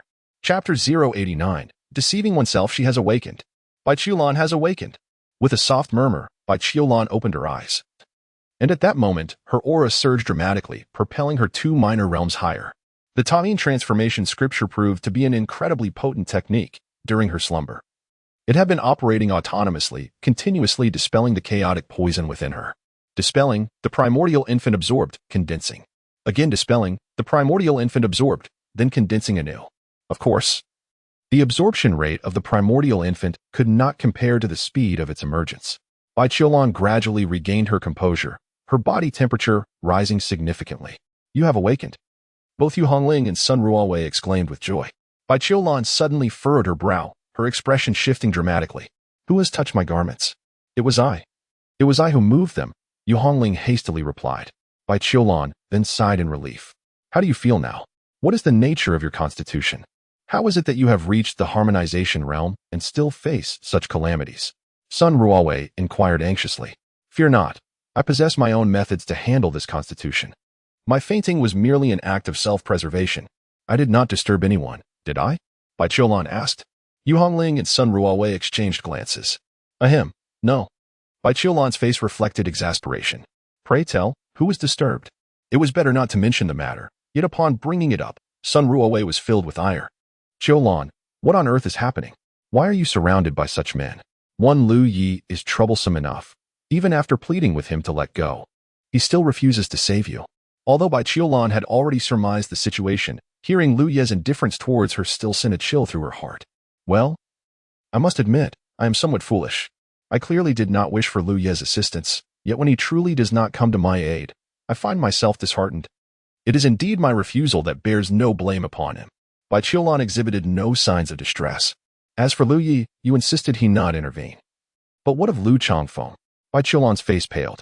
You allowed Lu Changfeng to attempt to save me, though she could not abide by her connection to Lu Yi. Traditional beliefs constrained her from accepting any man other than him. Her ultimate fate was to traverse the Great Tao alone. No, no.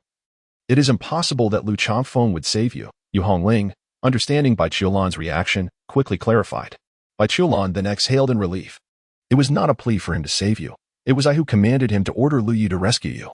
Yet, he refused to give the command and insisted that I should not address him by name, but rather as sect master. Such insolence was utterly intolerable. Sun Ruowei expressed her discontent. Bai Qiulan comprehended Lu Changfeng's intentions. A sense of melancholy enveloped her heart, for in this world, apart from Lu Yi from her previous life, there seemed to be no one else capable of treating her with such unwavering kindness. Yu Hongling hesitated. Bai Qiulan gazed at her, sensing she had something to articulate. Is it true, master?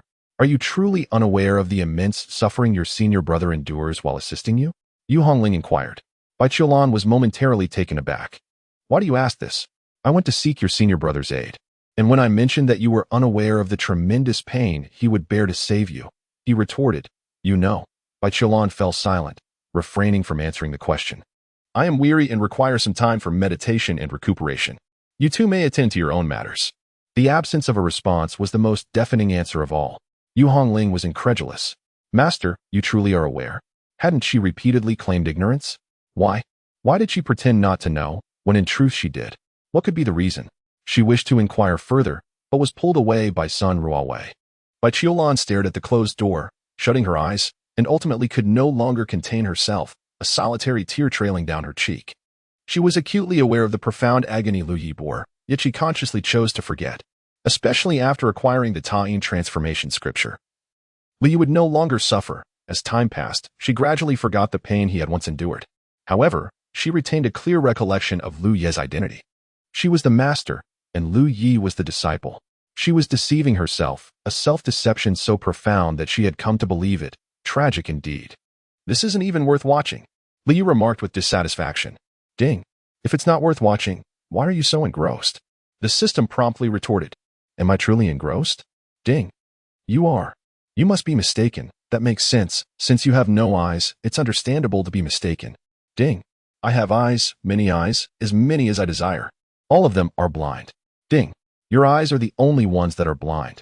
Lu Yi and the system exchanged barbs for a while, and after organizing his storage ring, he felt rather pleased. It had been some time since he returned to the sect. Why had those several factions yet to react? There was no sign of movement. He resolved to seek the withered tree, an essential treasure for condensing his 3 lives. He was aware of its location. The reason for his lingering at the Didao sect was to await the various sects' alliance to assault the Didao sect, allowing him to depart under their very noses, drawing all their ire upon himself. Since the Didao sect had sealed itself upon his return, Lu Yi was oblivious to the current state of the outside world. He remained unaware that all 46 powerful beings in the transcendence realm had perished, a piece of news that spread rapidly throughout the great wilderness. The speed of its dissemination was startling, inciting a great uproar. 46 in the Transcendence realm? 57 in the Enlightenment realm? All annihilated? Oh heavens! Could it be that the heavenly machine report is merely jesting with us? In the vast wilderness, when all forces are combined, how many beings exist in the Tribulation Transcendence realm? Take for instance the Great Tao sect, which dispatched an entire army to rescue Lu Yi, bringing along 19 individuals of the Tribulation Transcendence realm. The 5 great sects, the 3 major dynasties, and the ancient teachings collectively muster at most 200 of such beings. The number of Tribulation Transcendence experts in the Great Tao sect undoubtedly ranks among the upper echelons. Furthermore, aside from these pinnacle forces, there exist first-rate powers, along with the concealed realms of the Netherworld and the Heavenly Pavilion. This implies that at least 1/7 of the Tribulation Transcendence beings in the entire First Heaven have been eradicated. A staggering 1/7 have perished. The Yin-Yang Law sect and the Supreme Divine Dynasty find their ranks nearly decimated. The Tribulation sect and the Mountain and River Pagoda sect are left in regret, their hearts heavy with remorse. Once, they maintained amicable relations with the Great Tao sect, meeting in harmony. The exchange of treasures from Su Emoda by Chilan attests to this. Yet now, the situation has spiraled into enmity, with such a multitude of strong beings lost. The younger generation has suffered grievous casualties, leaving both the rear and the front lines in disarray. With the loss of their formidable warriors and promising talents, these factions feel utterly bewildered.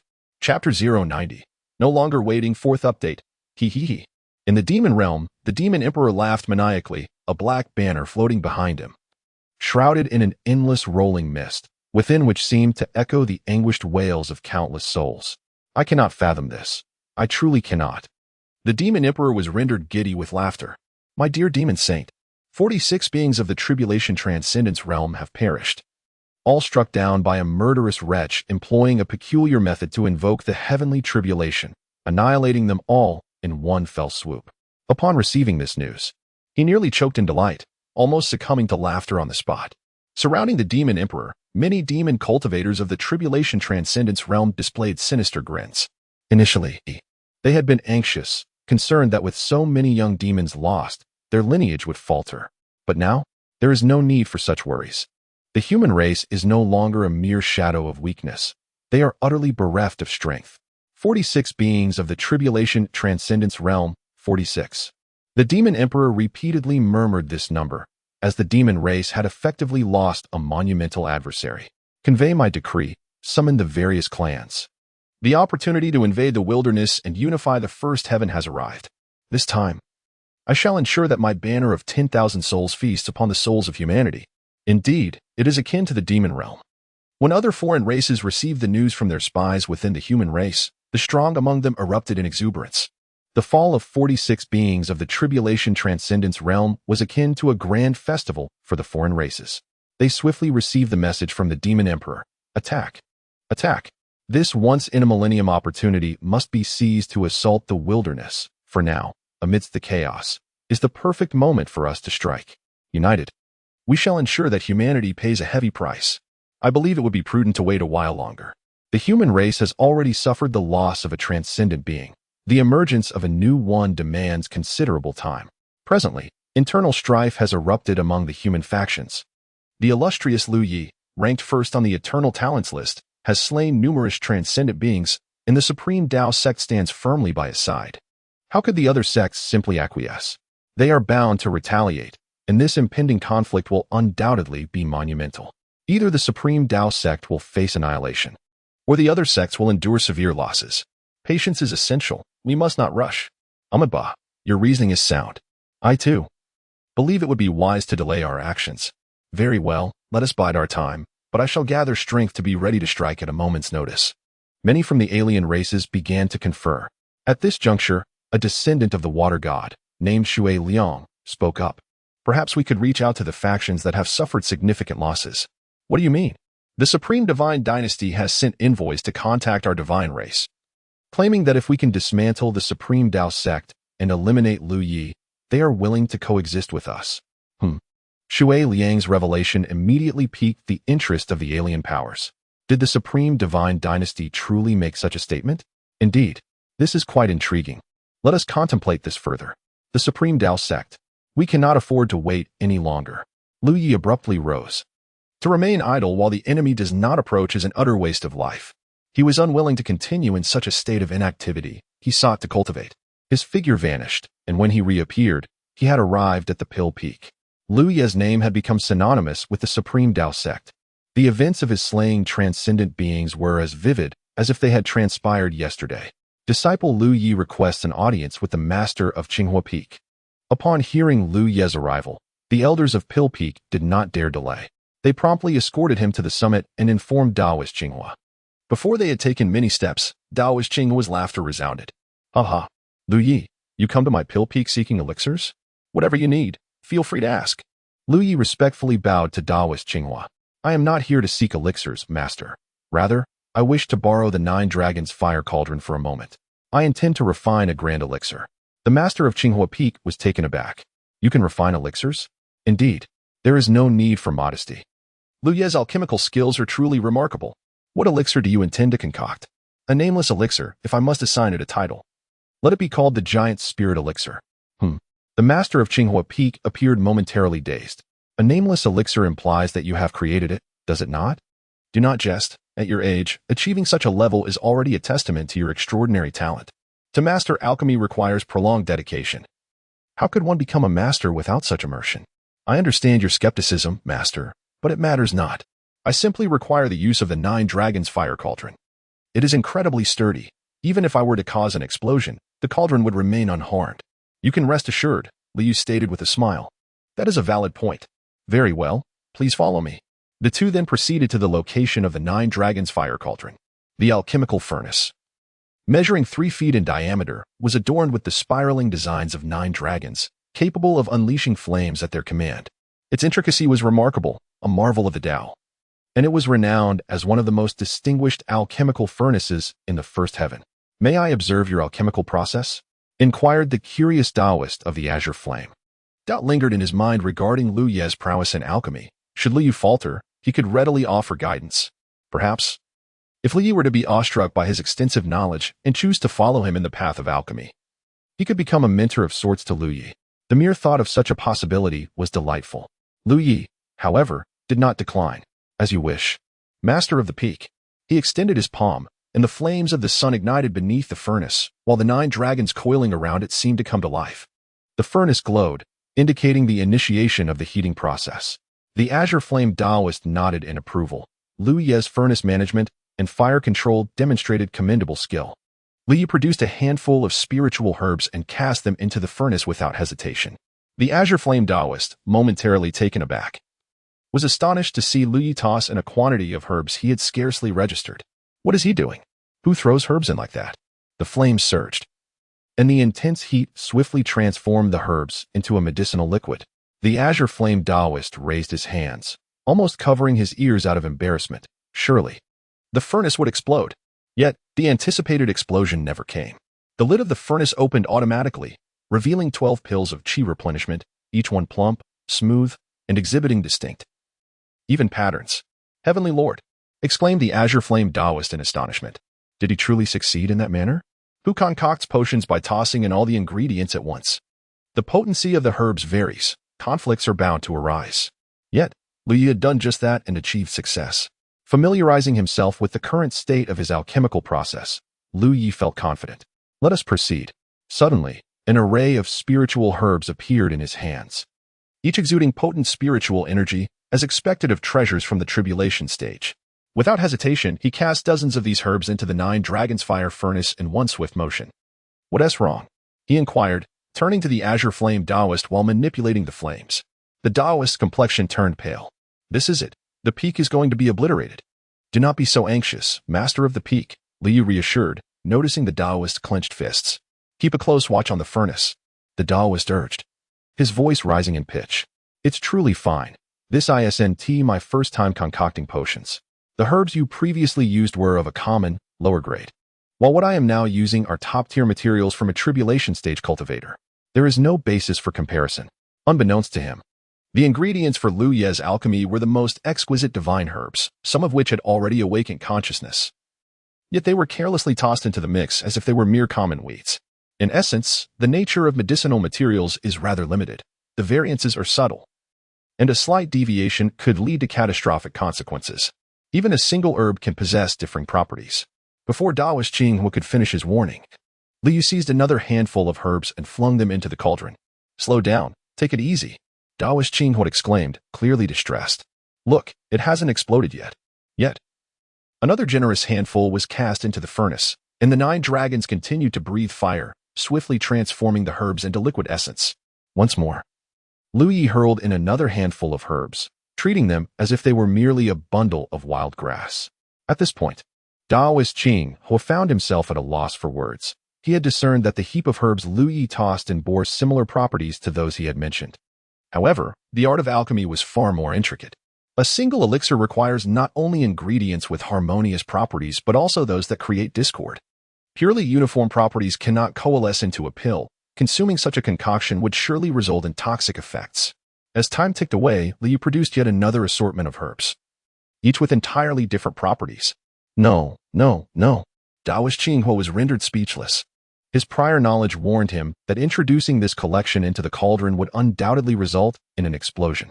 He braced himself for the worst, prepared to shield Liu Yi should calamity strike. His own demise was inconsequential. Safeguarding the sect was paramount. Liu Yi glanced at Daoist Qinghua, understanding his trepidation. After all, he was but a novice in the realm of alchemy. The herbs within the cauldron began to dissolve, releasing vast clouds of white smoke that billowed forth like the chimney of a steam locomotive. Daoist Qinghua was tense with anticipation. Has tea exploded? At that moment, Liu produced yet another batch of herbs with lightning speed, tossing them in without a moment's hesitation. Daoist Qinghua realized that Liu Ye's hands moved with astonishing swiftness. In a mere flick, he retrieved a multitude of herbs, barely glancing to ensure their suitability before casting them into the cauldron. As the number of ingredients continued to swell, the cauldron trembled slightly, emitting sounds akin to a roaring tempest. Unperturbed, Liu Yi persistently added more herbs. The quantity was overwhelming. He had already introduced several hundred varieties into the cauldron. Who in their right mind would recklessly toss such an assortment into their alchemical vessel? Finally, the last batch was added. The daylight flame he conjured intensified, and the cacophony of rushing water and rumbling sounds echoed within, resembling an impending explosion. With a hiss, a copious amount of steam erupted forth, enveloping the alchemy chamber in a thick haze. Had they not been cultivators, such a dense fog would have suffocated them with carbon dioxide poisoning. It was done. The elixir was successfully refined. The Qinghua Daoist squinted, fixated on the alchemical furnace, undeterred by the irritation in his eyes.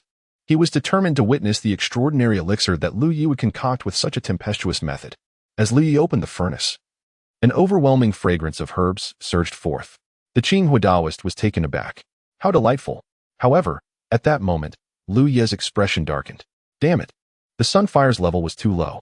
Although it was divine fire, refining such a plethora of top-tier first-level materials was still quite arduous. He found himself facing an unprecedented setback in his alchemical endeavors. What's wrong? The Qinghua Daoist, driven by curiosity, drew closer and was left speechless upon seeing the elixir within the furnace. Liu Yi, with a grim countenance, extracted the potion. There lay an elixir larger than his own head, with a diameter of a full 20 centimeters, adorned with intricate patterns that emanated an alluring aroma. The perfection of its shape, the elegance of its designs, and the intoxicating scent indicated that this elixir was of exceptional quality, a true masterpiece. Such a size. The Qinghua Daoist marveled. By the heavens, I have never seen such a large elixir. How could one possibly consume it? Liu shot him a sidelong glance, his lips twitching in annoyance. Forgive me. I often speak without thinking. You've concocted this elixir without adhering to the conventional methods. And yet it has turned out like this. If you had approached alchemy systematically, surely you could have refined an even greater. What is this elixir? Initially captivated by the sheer size, the Qinghua Daoist now began to grasp the elixir's true quality.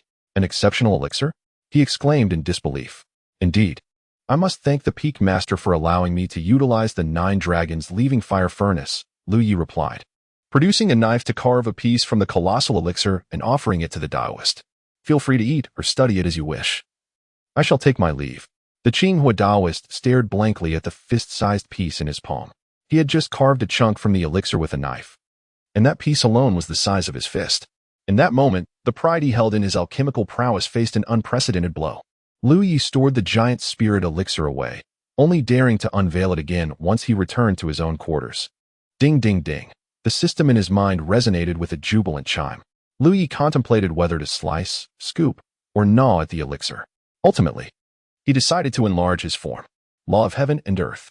It was a challenge, yet not insurmountable for Lu Yi. His head expanded, and with his mouth agape, he let out a fearsome roar before finally swallowing the elixir whole. A surge of immense energy coursed through him, spreading rapidly. Seated cross-legged, Lu Yi resolved that upon refining this elixir, he would immediately depart from the Dao sect, not merely to leave, but to ensure that the world would know of his departure. Soon, he would achieve unity with the Dao. Chapter 092. Departure, First Update, Cultivation. Cultivation. He had already attained the 9th level of the Void Refinement Realm. Now, gathering medicinal herbs from the storage rings of 46 transcendent beings, along with those obtained from the ancient battlefield of heroes, he sought to concoct a pill tailored to his cultivation needs. The name of the elixir mattered little. It merely needed to fulfill his requirements. His desire was to ascend further within the highest echelon of the Void Refinement Realm. The power of the elixir surged within him, transforming into the purest energy, coursing through Lu Yi's body. The 9 Lives Unyielding Sutra operated incessantly, maximizing his cultivation speed. The overwhelming energy coalesced into true essence, which flowed into his nascent soul, promoting its growth. As the nascent soul expanded, it expelled a vast quantity of true essence, assimilating the medicinal properties. Lu Yi's physique began to swell, but this was of no concern. His body had been tempered, and the 9 calamities' indestructible body allowed him to endure such tremendous energy assaults. As he continuously refined, the totality of true essence grew, and his nascent soul became increasingly vivid and substantial. Fortunately, the space within his dantian was limitless. No matter how large the nascent soul became, it could be accommodated. Each increment of authenticity in the nascent soul signified his success in transforming the void into reality. Thus, 3 days passed. With the complete consumption of the medicinal power, Liu opened his eyes. No flicker of brilliance danced in the void, only a serene tranquility that had come to fruition. Sufficient. Liu reflected on how fortunate he was in the Void Refinement Realm. Shortly after breaking through, he was blessed by the ancient celestial talents list, and the purity of that energy was beyond elaboration. He had surged to the 9th level of the Void Refinement Realm in one breath. Aided by the pinnacle herbs of the transcendent beings, which he had combined into this remarkable pill. As for the rumor that cultivation should not rely on external aids, nonsense. That is merely a ruse to deceive the impoverished. If one cannot rely on external aids, why then do the Holy Lands and Divine Clans occupy fortuitous grounds? Why do they engage in fierce battles over resources? If you are poor, they will tell you that cultivation must stem from arduous self-discipline. That every small gain is a product of one's own efforts. That is the true path.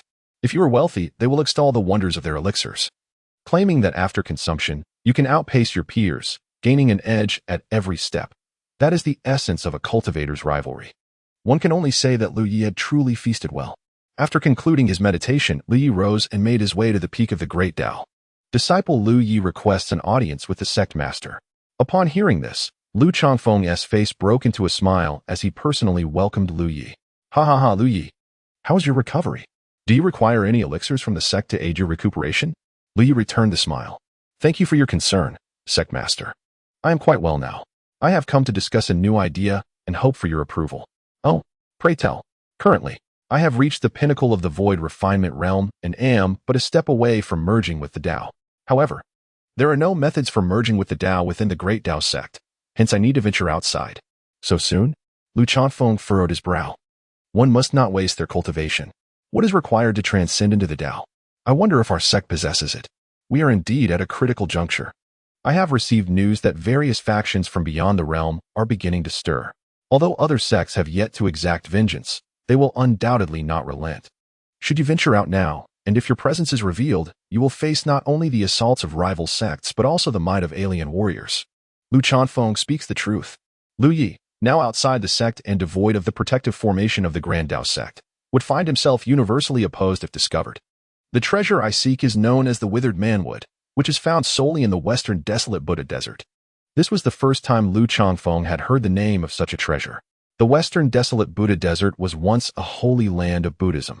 It was ravaged when a Buddha, known as the Buddha of Salvation, arose with the ambition to enlighten all beings and transform them into followers of Buddhism. Consequently, the sacred site was reduced to a desert. The entire Buddhist order was expelled from the great wilderness, severing ties with humanity.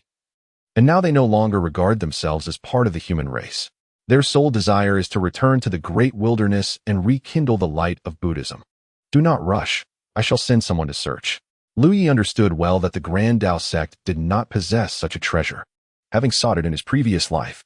Although he ranked 33rd then, he was among the most exceptional talents in this life. Upon returning to the sect from the ancient battlefield of talents, he was bestowed with the utmost honors. At that time, he had also entrusted the Grand Tao sect to search for the withered manwood, but when they could not find it, he turned to the Heavenly Mechanism Pavilion, where he finally learned of its whereabouts. Lu Changfeng commanded a search while engaging in conversation with Lu Yi. If we truly cannot locate it, there is no need for you to seek it personally. I can dispatch others to retrieve it for you. Lu Yi smiled wryly. Sect Master, I am not an ignorant child. All my actions are the result of careful deliberation. There is no need for others to search. I am more than capable of acquiring it myself. If I must rely on others for this, then even as the foremost figure on the eternal talent rankings, I would be rendered a mere waste. Lu Changfeng understood the validity of Lu Ye's words, yet he was concerned for his safety. Soon, Ji Changming provided a response. The withered man had not been found. Lu Yi rose and clasped his hands in respect. That disciple will leave the Grand Tao sect. Rest assured, Sect Master. Though the great wilderness is vast, only a few can truly confine me, and I shall not grant them the opportunity. Lu Changfeng sighed. Very well. Since you are so determined to leave, take the Grand Tao bell with you. Really, it is unnecessary.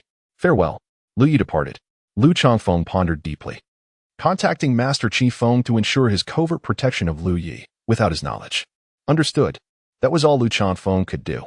He knew that from the moment Lu Yi ascended the eternal talent rankings, he would face one trial after another. The 46 tribulation realms were merely the first hurdle. However, what does it mean to be at the pinnacle of the eternal talent rankings? It is to be fearless and undeterred, to advance resolutely through each challenge. This is the true path of cultivation for a prodigy. Even in death, one would harbor no regrets. Certainly, that path belongs to Lu Yi, not to Lu Changfeng. Lu Changfeng is the sect master, elected by the entirety of the Grand Tao sect, and his duty is to lead the sect towards even greater glory. Lu Yi has departed from the Grand Tao sect. His brow twitched slightly. Ah, Master Qi Feng. I must shake this off, otherwise it will hinder my escape.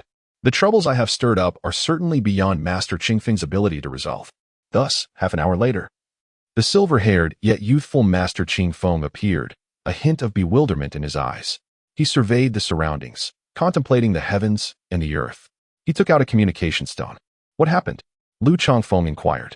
I lost track of Lu Changfeng. A scattered deity had been trailing a void refinement practitioner and had lost him. Lu Changfeng understood. Lu Yi was doing this on purpose. What could this impudent fellow be scheming? Chapter 093, The Fish Pond Incident, Second Update. What is Lu Yi up to? No one knows. Yet, in an instant, the entire great wilderness was aware. The Yinyang Holy Land is a place of serene mountains and clear waters, picturesque scenery. With two peaks standing in opposition, one white as if crafted from pure jade, and the other black like ink or carbon. Two lakes resemble the eyes of the Taiji fish. The entire sacred ground emanates boundless Taoist charm. Lu Yi has arrived.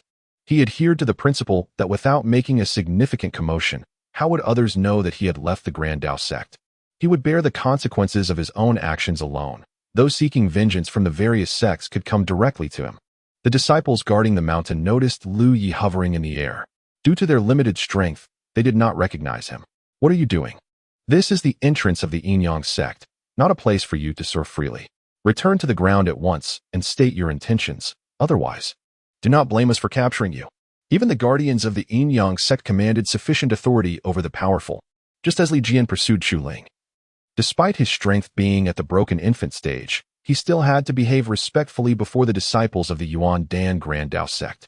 Unfortunately, Lu Yi was not Li Jian. With his hands forming seals, the earth trembled violently as a massive mountain began to materialize from his immense magical power. Shadows gradually enveloped the entire Yinyang sect. Two guardians? Boom.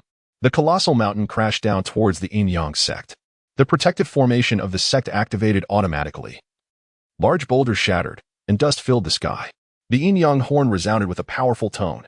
Waves of formidable energy surged rapidly from within the Yin-Yang sect. Such audacity to dare attack my Yin-Yang sect. Seeking death. Lu Yi, channeling his power to condense the mountain, intended the insult to far outweigh the attack's significance. Although this action did not possess great destructive capability, the sheer volume of the mountain crashing down stirred up clouds of dust, transforming the once picturesque sacred land into a heap of ruins. Though the protective formation remained intact, the inhabitants were startled. Lu Yi manifested a stone sword in his hand and, with a furious strike, unleashed a sword light that crashed against the protective formation. The formation trembled slightly, but dissipated the sword energy into nothingness. A harmonious realm practitioner rushed out immediately, finally catching sight of Lu Ye's visage. Lu Yi. His expression twisted in agony as he swiftly retreated from the battlefield. It was astonishingly rapid. Lu Yi was poised to strike him down with a single sword blow. Yet the opponent's retreat exceeded the speed at which Lu Yi could swing his weapon. It is indeed true that one can unleash unprecedented power in the face of life and death. Lu Yi has arrived. A thunderous shout echoed. The entire Yin-Yang sect erupted in chaos, awakening the ancestors, while the tribulation and scattered gods rushed out in a frenzy. Lu Yi. How dare you appear in my Yin-Yang sect? You seek death. It was evident to all that Lu Ye's presence here must have a purpose. He could not possibly have come merely to seek his own demise. However, Lu Yi disregarded their threats, unleashing a punch and a sword strike that made the protective array of the sect tremble. He then cast a disdainful smile at the scattered gods charging towards him. His figure turned, and he sprinted away at an incredible pace. Be cautious, there may be a trap. If not, we must eliminate him.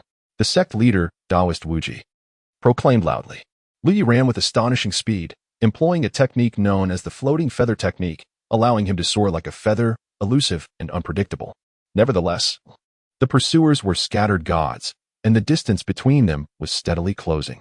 Lu Ye's form suddenly plummeted, vanishing into the earth, his aura entirely extinguished for the moment. The two scattered gods halted, meticulously searching for him. This direction, though the aura was faint, it was still detectable. They continued their pursuit, only for the presence to suddenly split into 9, darting in different directions. The two scattered gods roared, unleashing the divine light of Yin and Yang towards the two auras, causing the earth to quake and creating immense craters. Yet, within the craters, there was nothing to be found. The remaining 7 auras fled swiftly, creating a significant distance in the blink of an eye. Uncertain which one to pursue, the two gods were at a loss. After the 7 auras had traveled a considerable distance, 6 of them simultaneously vanished. This direction, the two scattered gods steeled themselves and gave chase. Such an aura could not sustain itself for long. Lu Yi possessed numerous means of escape in the realm of cultivation. Those with formidable strength often have more methods of flight. This is primarily because those with fewer escape techniques typically perish along the way. It has been humorously stated in the cultivation world that any emperor could be dubbed the running emperor, underscoring this very principle. Even an emperor on the path of invincibility, who is unmatched within his realm, may find himself at the mercy of someone 2 or 3 realms stronger. Even the most powerful may be effortlessly dispatched with a mere slap. Lu Yi could certainly elude these two scattered gods, but how would that create a sensational effect? Which direction was he fleeing? As the two scattered gods pursued, they suddenly realized they had arrived near the imperial capital of the Ninely Empire. Lu Yi dashed into the capital. At that moment, akin to rain returning to the sea, his aura completely extinguished, not a trace released. The arrival of the two scattered gods from the Yin-Yang sect raised alarm within the Ninely Empire, awakening scattered gods who soared towards the Yin-Yang sect's powerhouses. Fellow Taoists of the Yin-Yang sect, what brings you to my Ninely city?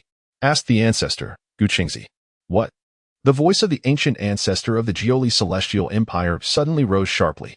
At the same moment, a breathtaking sword light surged into the sky. The terrifying sword intent erupted, causing the heavens to change color. That colossal sword towered above the mountains, piercing the clouds. With a fierce strike, it descended upon the imperial palace of the Jiuli celestial empire. A great formation arose around the palace, and simultaneously, the entirety of Jiuli city was enveloped in a powerful array. Boom! The earth trembled violently. In an instant, countless houses in Jiuli city collapsed, and innumerable citizens cried out in alarm, fleeing in all directions. A multitude of powerful beings from the Jiuli celestial empire took to the skies, among whom 4 scattered gods emerged. It was no jest if Lu Yi were to unleash a massacre in Jiuli city. the entire Jiuli Celestial Empire would surely be on the brink of collapse. The atmosphere in the Jiuli Celestial Empire was fraught with tension. No need to worry. His sword light did not breach the inner formation. Now that the inner and outer arrays of the Jiuli Great Formation are fully activated, he cannot escape. As long as we conduct a thorough search, we will undoubtedly find him, declared one of the scattered gods of the Jiuli Celestial Empire. Indeed, the Great Formation of the Jiuli Celestial Empire consisted of an outer array for defense and offense surrounding the city, while the inner array protected the imperial palace, rendering it indestructible. A large number of soldiers began to traverse the city, searching for every possible hiding spot of Lu Yi, meticulously inspecting each residence. At that moment, Lu Yi's figure had already slipped into the inner array. Reflecting on himself, after being a celestial for so many years, he nearly forgot the skills he excelled in. While dismantling others' great formations could certainly cause them to lose face, what followed after such humiliation? One could simply wash off the embarrassment and pretend nothing had occurred. However, if he were to steal from another's treasury, he couldn't merely return with some worthless trinkets and feign that his own treasury had not been pilfered, could he? Lu Yi's objective was the royal treasury of the Jiuli Celestial Empire. Chapter 094, Encirclement, Part 3. His art of concealing his aura was known as the Veil of Heaven. This technique proved exceptionally effective. He had spent considerable time devising such a method of masking his presence in collaboration with the system. Just how effective was it? When he assisted the system in stealing the Tao of Heaven, the Veil of Heaven played a crucial role. Thus, now utilizing it to disguise his own aura was remarkably effortless. Was the royal treasury indeed heavily guarded? Various alert formations connected in succession. Touching any one of them could trigger an alarm. Lu Yi's eyes transformed into a faint silver hue, and the world before him reduced to simple lines. In a brief moment, Lu Yi employed an array of secret techniques, one after another. Bang! 2 swift strikes landed on the guards. Infused with a hint of the primordial morning mist's essence, the 2 guards emitted no sound. In an instant of excruciating pain, their souls were torn asunder, and their lifeless bodies were swiftly stowed away in a storage ring. Liu rapidly dismantled the formations. He opened the treasury door and swiftly entered. The door of the treasury sealed behind him. Aside from the absence of 2 guards, the treasury remained unchanged. Lu Yi, undeterred, began to collect, gather, and seize treasures, sweeping from the first floor to the 3rd, without emitting the slightest trace of his presence. It was not until he reached the final floor that Lu Yi had just entered. An elderly man, with hair as white as snow, yet bearing the visage of youth, exchanged glances with his counterpart. Indeed, who among the affluent harbors not an esteemed ancestor within their treasury? Lu Yi could merely offer him a courteous smile. Bold and audacious thief. In an instant, Lu Yi retreated swiftly. The shrill alarm of the treasury echoed, and Lu Yi fled with remarkable speed. Any formation would activate upon his proximity, while the ancestral figure would trigger it upon his approach. The treasury door swung open and then shut. Boom. In the next moment, the treasury door was shattered. Lu Yi had vanished without a trace. Where is he? The ancestral figure's furious roar reverberated throughout the imperial palace. Following a predetermined escape route, Lu Yi hastily exited the palace. A moment's delay would result in an insurmountable blockade. The formations held no power over him. Upon reaching the outer city, he breached the grand formation and reappeared. He struck the formation with a resounding slap. Boom. The formation trembled lightly. All the powerful figures turned their gaze toward Lu Yi. Capture him. In an instant, a torrent of light surged towards Lu Yi, who turned and fled. What? Lu Yi has smashed the entrance of the Yin-Yang sect? Lu Changfeng abruptly rose from his seat as the sect leader. Was he not in search of the withered man? How could he have engaged in conflict with the Yin-Yang sect? Ji Changming could not help but smile wryly. Who could have foreseen this? This is too perilous. He likely underestimates the might of the Lu spirit. We must take action. Immediately summon all sect members to prepare for Lu Yi's rescue. Truly, how can a youth be so impetuous? What is the rush? A mere 5 or 10 years of cultivation, and would the Yin-Yang sect not be manageable? The cultivators of the Great Tao sect were already on high alert, and upon the call to gather, they swiftly assembled at the Great Tao Peak. Bai Chulan also arrived. Being at the harmonious Tao realm, her prowess was formidable. When it came to Lu Yi, she could not remain indifferent. Just as Lu Changfeng was about to speak, new tidings arrived. What? Liu has plundered the royal treasury of the Jiuli Celestial Dynasty? The Yin-Yang sect could be confronted with all their might. But how had he entangled himself with the Jiuli Celestial Dynasty? What? He smashed the statue of the founder of the robbery sect and insulted them for their poverty? What? He breached the protective formation of the Mountain River Pagoda sect, citing their treasury as impenetrable defenses?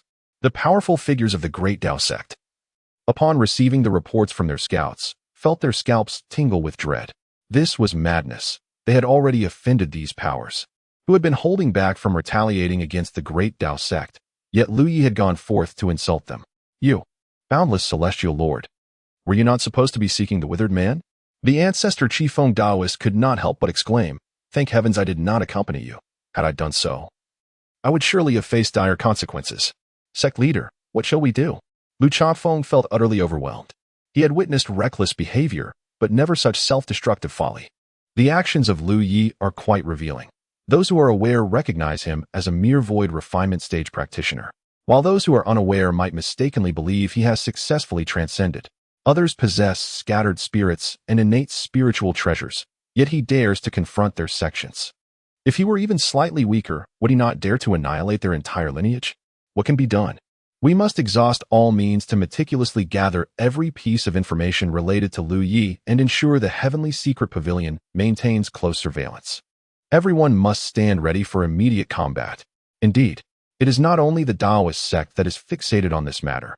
All factions are now observing Lu Yi's actions. It is absurd, utterly outrageous. These premier sects have not faced such provocation in many years. Lu Yi is not merely challenging one. He is daring all those who harbor enmity against him. The entire great wilderness is in an uproar. His arrogance is simply overwhelming. The Heavenly Secret Pavilion will not let this lucrative opportunity slip by, keeping a close eye on the situation and swiftly producing bulletins to sell at a remarkably low price.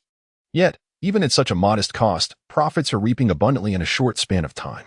Currently, it is known that 5 factions, namely the Mountain River Pagoda sect, the Robbery sect, the Ninely Celestial Dynasty, the Yin-Yang Law sect, and the Supreme Divine Dynasty, have dispatched 11 scattered spirits to hunt down Lu Yi.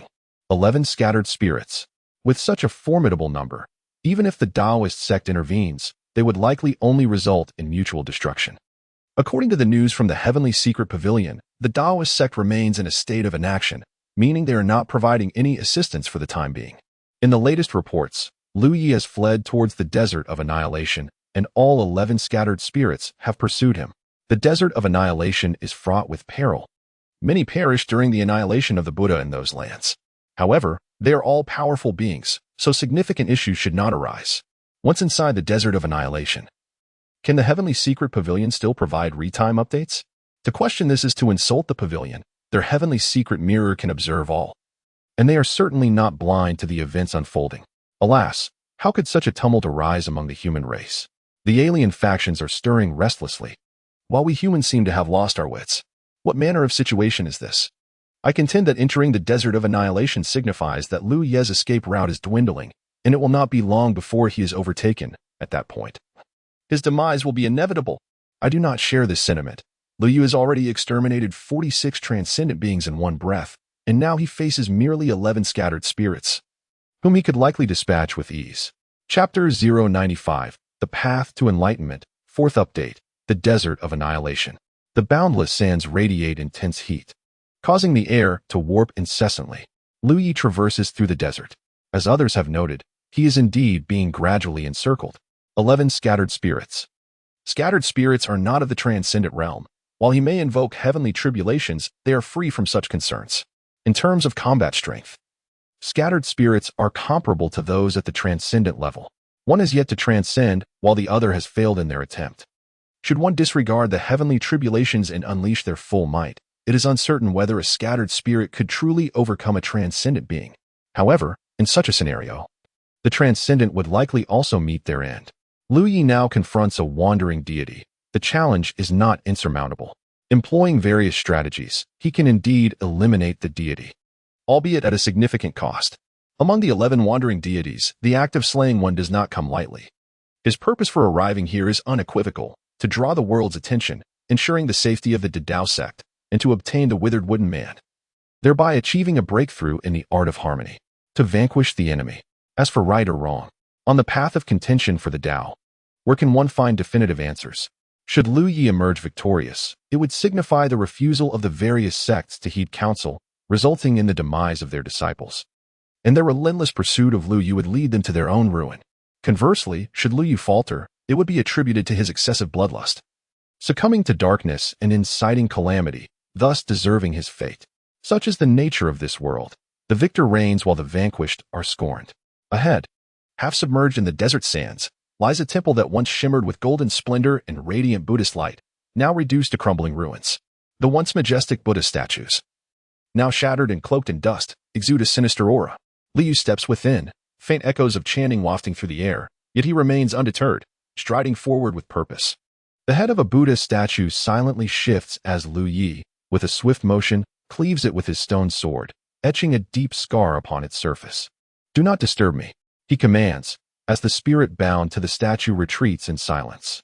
This entity, a remnant of a fallen Buddhist master, possesses a moderate combat prowess.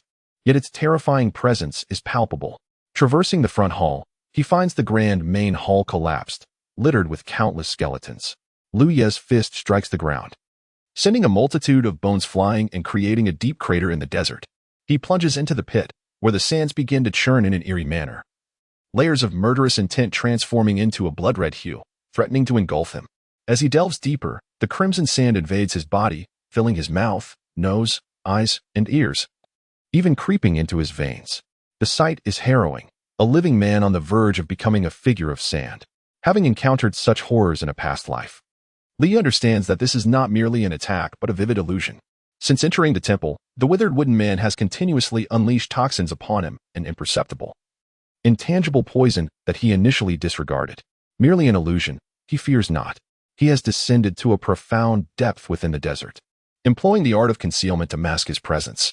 Suddenly, Lu Yi halts.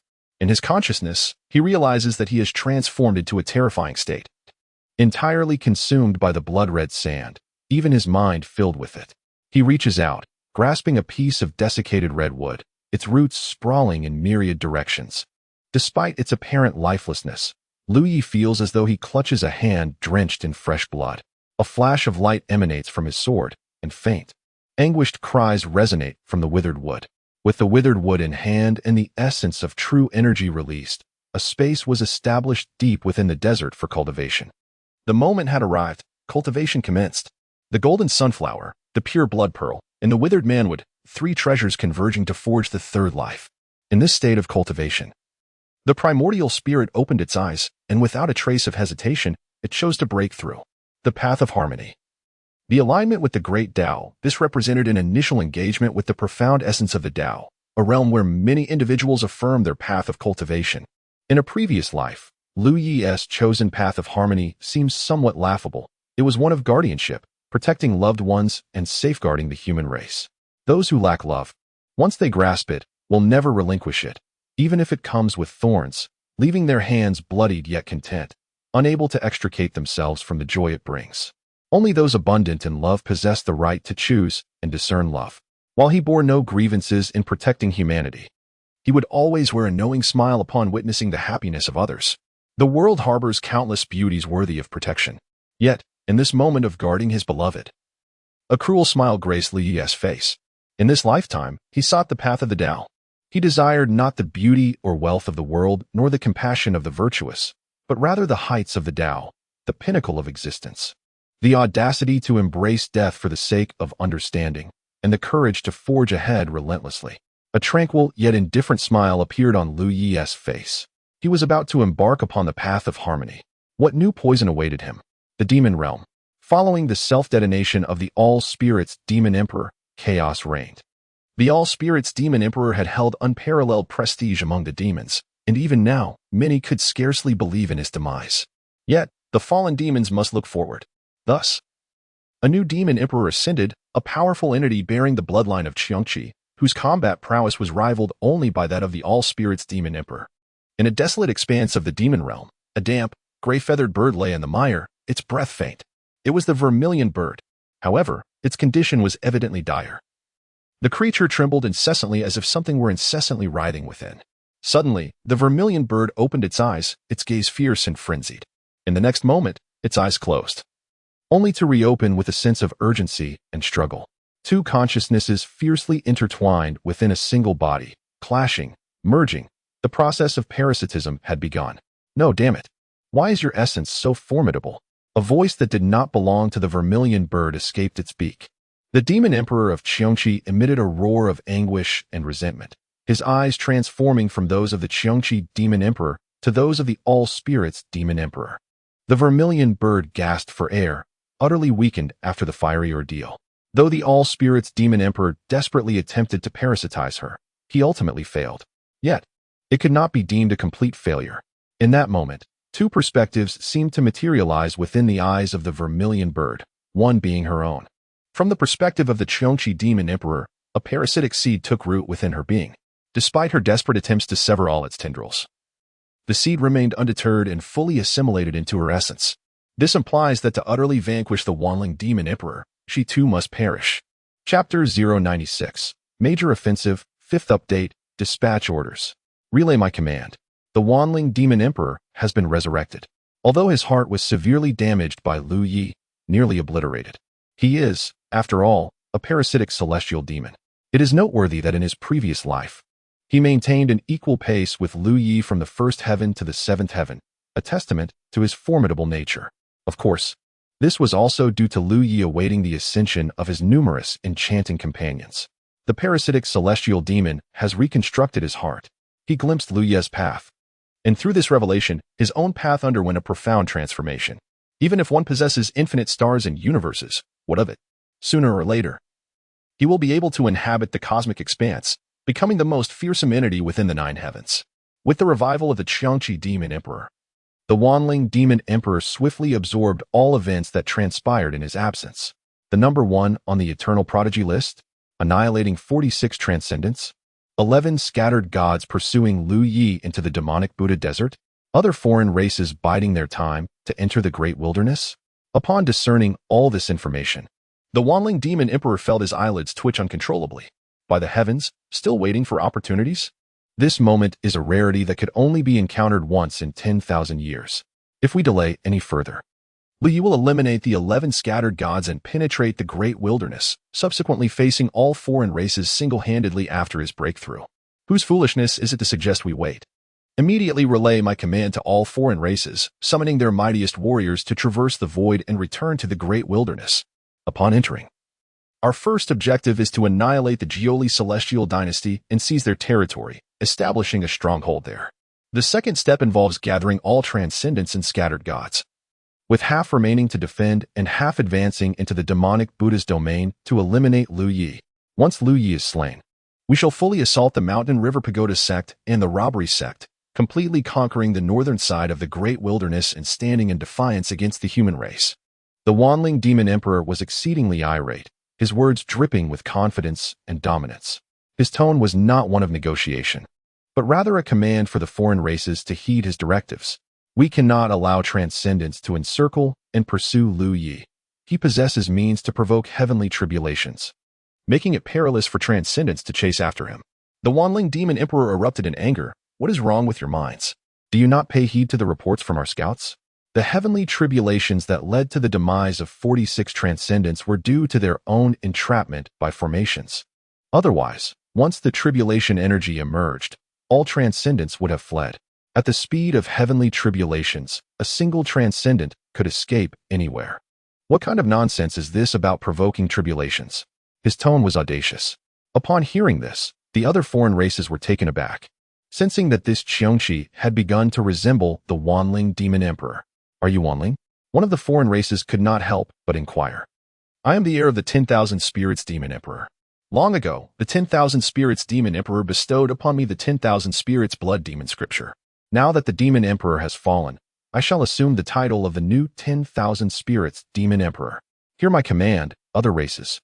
Advance upon the Jioli celestial empire. Boom. A vast multitude of soldiers from various races gathered, traversing the void, charging towards the wilderness. The human race, taken aback by the swift reports from their spies, was engulfed in panic. The other races are coming, but where are the human powerhouses? At this moment, despair thickly shrouded everyone in the Jioli celestial empire. Quickly, send messages to all factions, summon them to the Jioli celestial empire. We require support. Under the threat of the invading races, the human race demonstrated a commendable unity. In no time, Various sects, including independent cultivators, hastened towards the Jiuli celestial empire. Brilliant lights streaked across the sky, racing through the void. The Great Tao sect also prepared for battle. Although there had been past grievances between the Jiuli celestial empire and Lu Yi, wait, what? The 11 scattered gods have not returned from the desolate Buddha desert? The order for support that Lu Chafeng intended to issue was halted. It seems the Jiuli celestial empire is not in such a hurry. Their scattered gods have yet to return, still pursuing Lu Yi. Why should my Great Tao sect be anxious? Let us wait. The 11 scattered gods will only return when the Great Tao sect moves to provide support. Above the Jiuli celestial empire, dark clouds gathered, unleashing terrifying natural disasters of wind, rain, and thunder, overwhelming the realm. Tornadoes swept across the land, and rain fell in torrents, rapidly causing floods. Heavenly fire rained down, accompanied by boulders. Indeed, it was the divine race that initiated the first battle. The war, a conflict among practitioners, had commenced. Alas, among the 11 scattered gods, 2 received the news. Their faces paling. These 2 are the scattered gods of the Jiuli celestial empire. They had never anticipated that the other races would invade at this moment. Nor did they expect that the first battle would unfold not in the supreme divine empire, but in the Jiuli celestial empire. We must return to provide support. The 2 ancestor gods of the Jiuli celestial empire immediately protested. No, we have already pinpointed Lu Ye's last known location within this temple. If you leave now, would that not be a fruitless endeavor? Even if we depart, there are still 9 of you. Cannot you eliminate Lu Yi? How long would it take to kill one Lu Yu? Ensure he is truly dead before departing. Do not give him any chance to survive, for if he grows stronger, our entire lineage shall be extinguished. Persuaded by the other 9, the 2 remained, surrounding the entire temple. It is certain he is here. One scattered god, holding a compass, stated with unwavering certainty. We must not let him escape. 11 of us must guard our positions. Understood. Let us take action. Boom. The already dilapidated temple was utterly obliterated in that moment. The lingering thoughts within were completely scattered. Is there nothing? No, it is not that there is nothing. The compass has vanished from here. It is underground. Clear away all the sand. Several scattered deities employed their formidable powers to begin the removal of vast quantities of sand. The sand was indeed quite thick. As it was swiftly displaced, a multitude of blood-red roots emerged before the 11 onlookers. It was evident that something unusual lay beneath. More sand was violently